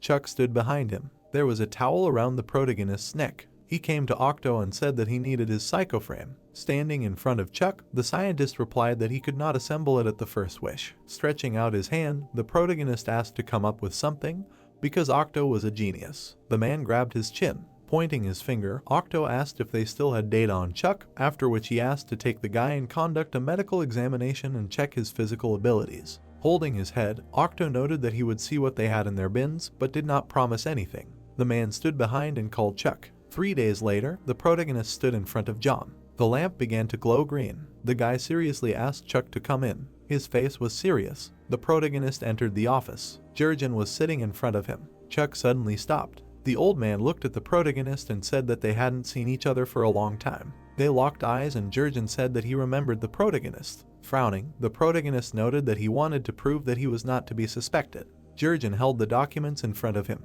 He began to flip through the pages. Studying the papers, the old man said that if everything was as stated in the report, then Chuck would become a hero, which would put an end to the war. Smiling, Jurgen asked to come closer. The protagonist began to move towards the old man. Red energy emanated from him. Stunned, Chuck thought that he was dizzy. Looking at the guy, Jurgen said that he still had strong mental protection. If he wanted to prove his innocence, he needed to lower the barrier. Confused, the protagonist replied that he did not know how to do this. Enveloped in a red aura, Jurgen asked the protagonist to relax and clear his mind. Mana covered his body. Frightened, Chuck thought he was losing consciousness and that it was dangerous. The protagonist clenched his fist. He suddenly relaxed his hand. Chuck's eyes began to glow brightly. Jurgen said with a serious expression that the protagonist was indeed a hero. Stretching out his hand, the old man emphasized the fact that the way to end the war was in his hands, truly the hope of humanity. Holding his fist in front of him, Jurgen said that Chuck could unite all the people who were divided. The old man screamed with a mad look that the protagonist's existence was dangerous. The protagonist's eyes did not stop glowing. He stretched out his hands. Chuck reached for Jurgen's neck. He was trying to strangle him. The light bulb suddenly glowed red. The soldiers ran into the office and screamed that the protagonist needed to be restrained. Chuck was shocked by this. They began to beat him with truncheons. Covering himself with his hand from the blows, the protagonist wondered what this meant. The mad old man watched this with a satisfied look. The soldier held Jurgen and asked if he was okay. The old man grinned and thought that people never ceased to amuse him the way they were. Watching them roll into the abyss was incredibly entertaining.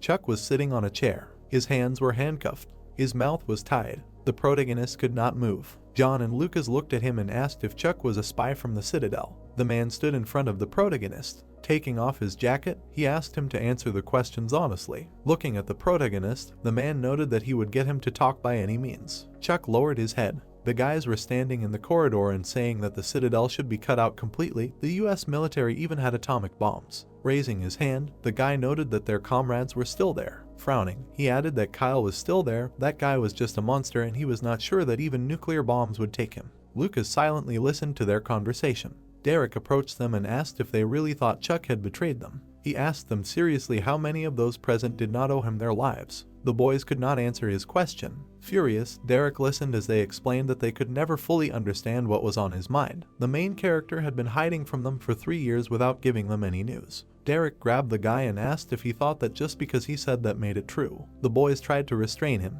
Pointing his finger, the guy screamed that Derek should pull himself together, otherwise he would also go as a spy. Derek was furious. He tried to break free from the hold. The guy looked around. Looking at Lucas, he asked why he was standing aside. Lucas lowered his head and ignored Derek. The man was beating Chuck. Wiping sweat from his face, he noted that the protagonist was really tough, as they say. Blood was dripping from the protagonist's mouth. The wounded Chuck asked to call his superiors, because there was no point in talking now. The man kicked him, saying that the protagonist could not even think about doing something.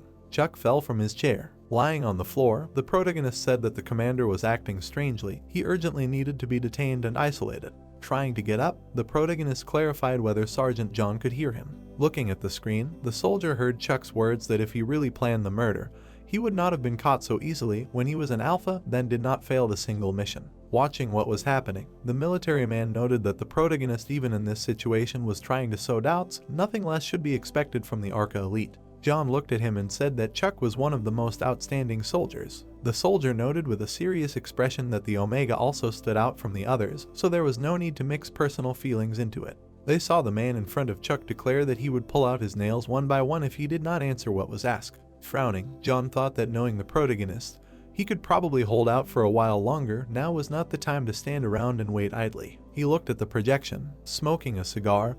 John thought that, as expected, according to the camera recording, they could not understand anything. Going out into the corridor, the guy said that he was still tormented by doubts. Moving on, John noted that Chuck was extremely meticulous. This was not his style at all, and if he really wanted to, the commander would already be dead. Octo met him and asked if the protagonist was serious about being a spy. He cried out with a dumbfounded look that this could not be. The furious scientist said that this was all bullshit. Maybe the others didn't know, but he knew. Chuck hadn't changed a bit in 3 years. Standing in front of John, Octo said that people lie, but neither the equipment nor Chuck could lie. The guy walked away saying that they would talk later. John suddenly stopped. His face was serious. He turned around and addressed Octo. The soldier was standing in front of Jurgen's door. His gaze fell on the red lamp. He looked at it intently. The old man was sitting on the chair. His gaze was empty. John stood in front of him and said that he trusted the commander. He turned the failed ARC project into a success. Looking at Jurgen, John emphasized the fact that superhumans should first be people and only then weapons. That's what he believed in. Thanks to him, guys like Nate no longer appeared. They looked at each other. John smirked and said that Chief of Staff Alexander was an incredible man. He now understands, having been in his shoes. Frowning, the soldier said that he was not fit for this position. Now he wants to listen to his feelings, not logic. Standing in front of Jurgen, John noted that he trusted Chuck just as much as he trusted him. The scientists ran down the hallway. Octo ran next to the guys. Looking at his subordinates, he asked if the recording was ready to replace the recordings from the surveillance console. The man stood in front of the protagonist. The protagonist's nails were lying on the floor. Frowning, the soldier thought that this was already the 7th nail in a row, and he didn't even squeak the first time he saw such a guy. Turning around, the man heard a voice that asked to take a short break. Holding the pliers in front of him, the soldier said that they would see each other again soon.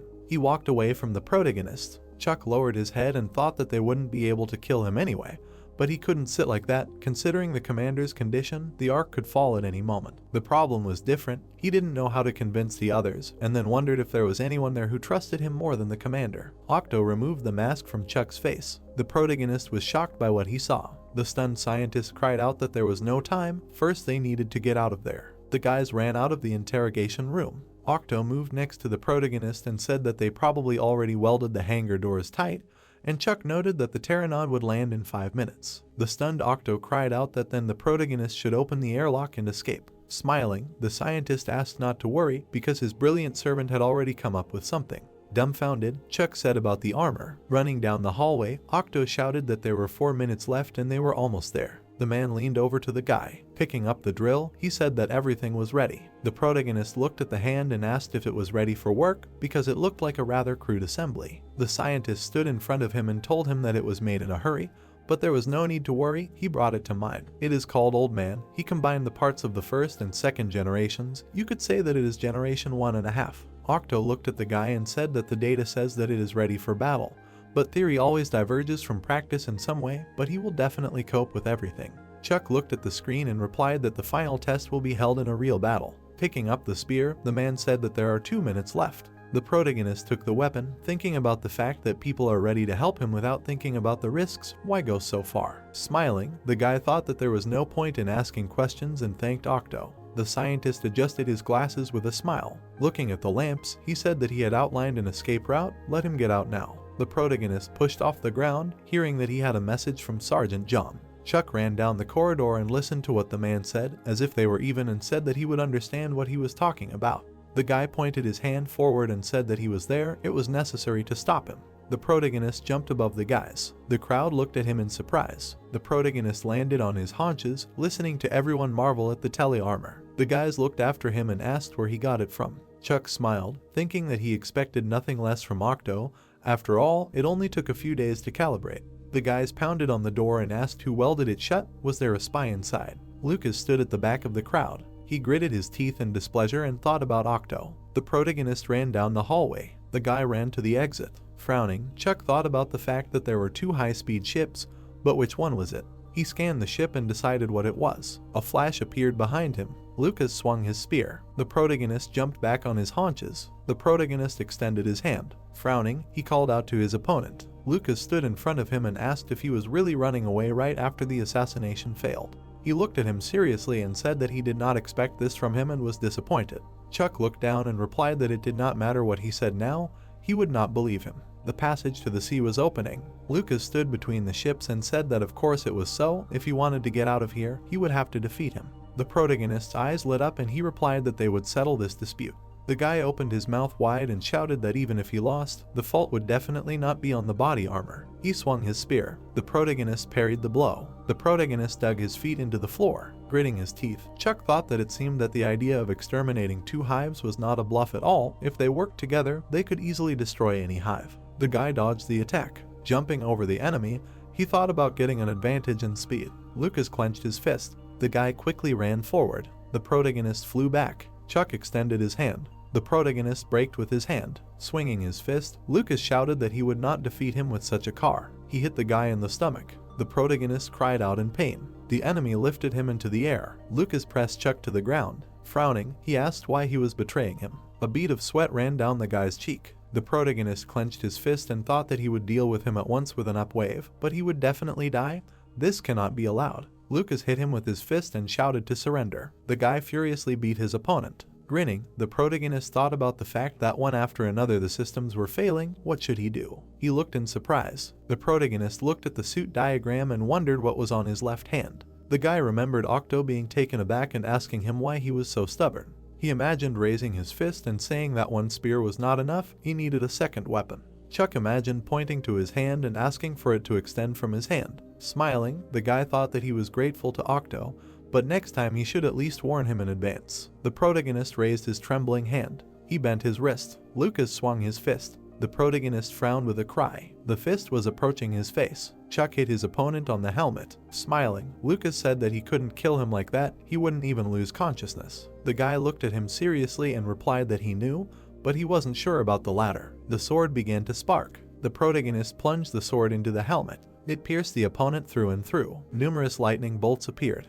The protagonist stood in front of the enemy. Chuck walked past him. The guy turned around and said that Lucas should just get some sleep. He stood in front of the ship and thought that he needed to hurry. The rival stood behind him. The protagonist turned around worriedly. Lucas grabbed the guy. The protagonist looked at the glow, thinking that this couldn't be happening. He should have passed out. Frowning, Chuck wondered if he was still moving by sheer willpower. Lucas clenched his teeth in anger. He left a green trail behind him. The guy was holding the protagonist in his arms. Lucas flew into the sky. The soldier was holding his friend back. The protagonist bared his teeth. They were flying toward the ship. The guys were falling screaming. There was an explosion on the ship. The military watched through the screen and said that they had fallen. The protagonist landed on his knee. Chuck put his hand to his chest. He was walking away from his friend. The guy was holding his stomach. The protagonist froze in surprise. Lucas's suit caught fire. The protagonist frowned and called his friend. He quickly ran towards the explosion. Chuck was trying to take off his suit. The guy threw his head back with a scream. The protagonist threw away parts of the equipment. He was disassembling the burning suit. Chuck was screaming in panic. The protagonist was getting Lucas out of the fire. Meanwhile, the soldiers were running down the hallway. The man was banging on the table and shouting at them to move and grab Chuck. The guy looked at him tensely. Turning around at the fire, he thought that something was wrong. The protagonist was trying to take off his helmet. The soldiers pointed their machine guns and ordered him not to move. He was under escort. The protagonist looked at them worriedly and said that the small reactor was behaving abnormally. They could all die if they were careless. Lucas's helmet was sparking. The soldiers lowered their weapons. The ship was cutting through the waves. It was sailing on the sea. The vessel was moving forward rapidly. Chuck was pulling on a part of the suit. The guy screamed furiously. The protagonist threw his helmet into the sky. Gritting his teeth, the protagonist thought about what his actions would show who he really was. The part left a bright trace behind it. The protagonist stretched his hand into the sky. Part of the suit began to glow. There was an explosion in the sky. The ship began to collapse. The guy flew back. Dark smoke filled the sky. The man watched in surprise and asked why. John stood behind and said that whatever the reason, Chuck saved Terranod, and that was a fact. Frowning, he said that they needed to take the commander into custody, start all over again and from scratch, try to figure out who was lying. Lucas jumped up in panic. Beads of sweat were running down his face. The guy was sitting in a hospital ward. He was clutching a blanket. Lucas bared his teeth furiously. The guy ran into the room. Bending down, he asked if Chuck was alive. The soldier looked at the screen with his friend and asked how he was. John looked at him seriously and replied that it would be decided tonight. Hitting the table, Lucas thought about why this was happening. The guy watched as Chuck lay in a coma. He looked at him pitifully. Lucas looked at the bandaged limb. The main character was lying on the bed. The guy was leaning his hands on the table. He fell to his knees. Lucas was sitting in front of the screen. With his head down, the guy was worried about what he had done. Chuck had risked his life again to save everyone. Lucas was crying and asking why he hadn't trusted him. Tobias was sitting at the table, wondering if the commander could be a traitor. He clasped his hands together and thought that if he was harsh with him, and he was innocent, then he himself would not be spared trouble. The man looked at the screen and the table. Tobias pressed the button and asked what was going on. He looked and listened seriously to Lucas going to the commander's room. They would sound the alarm immediately. Smiling, the man asked to wait. Tobias pressed the button and thought that it was convenient. Someone decided to expose themselves to the blow. If the commander was not a traitor, they would blame it on Lucas. He put his hand on the table and said that they saw nothing. The guy opened the doors. In front of him sat an old man on a chair. Lucas looked seriously and told the commander to get up. The guy pointed a gun at him. Lowering his head, Jurgen muttered something. Lucas held the weapon, saying that it was enough to find out who the traitor was. He decided to believe his friend. The guy pulled the trigger. The old man continued to mutter. The soldier grinned. Frowning, he shouted that the commander should say something already. Lucas clenched his teeth, listening to the old man ask if he felt guilty because the responsibility was on him. The guy looked surprised. Jurgen looked up. Smiling, he asked what answer he expected from him. Lucas aimed his gun and asked why he had made Chuck out to be a traitor. The old man smiled and answered that he only believed what he wanted to believe. He sat in front of the guy and said that he had called the protagonist a traitor himself, and now, drowning in guilt, he had decided to consider him one. Lucas glared at him and shouted at him to shut his mouth. The commander looked at him and said that he would brand him evil, punish him and find redemption. But now he even doubted Chuck, otherwise he would have helped him from the very beginning.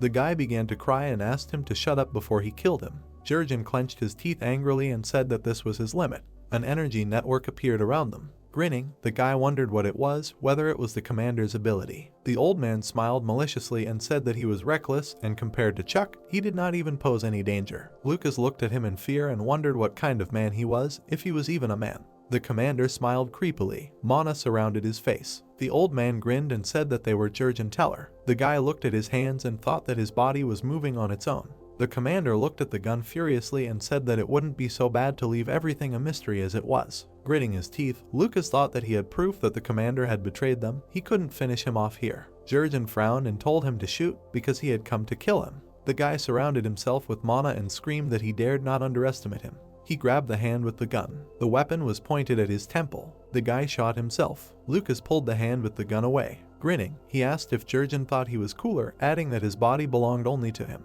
The commander looked at him in shock. The guy had punched him in the stomach. The old man's mouth dropped open in pain. Lucas stood over the enemy and said that he would take responsibility for his mistakes. The soldiers burst into the room and ordered him to stand. The guy raised his hands and said that the commander was still alive, although he could hardly still hold that rank. John sat opposite the man and said that there was no camera footage for that period. Had no one seen Lucas heading there? Tobias brought his cup to his lips and replied that there had been a malfunction, and that they were fixing it at that moment. That was the coincidence. The sergeant smiled and said that it was truly an amazing coincidence. The man sat at the table and said that the commander had clearly gone crazy. They hadn't lasted long with a lunatic at the helm. Frowning, John replied that the deputy commander should watch his words. Tobias calmly drank his coffee. The sergeant held out his hand and said that it was true, something else had mixed into his mind, but it was too early to call him a traitor. The man looked at the reflection in the cup and said that he had shown enough. The commander was hostile to people. He put his fist on the table and asked if the sergeant really wanted to have a conversation with him. Frowning, John replied that from now on, Jurgen was his responsibility. That's how this video ends. If you have sat through to the end, please don't forget to press the subscribe button and leave feedback. See you in the next video.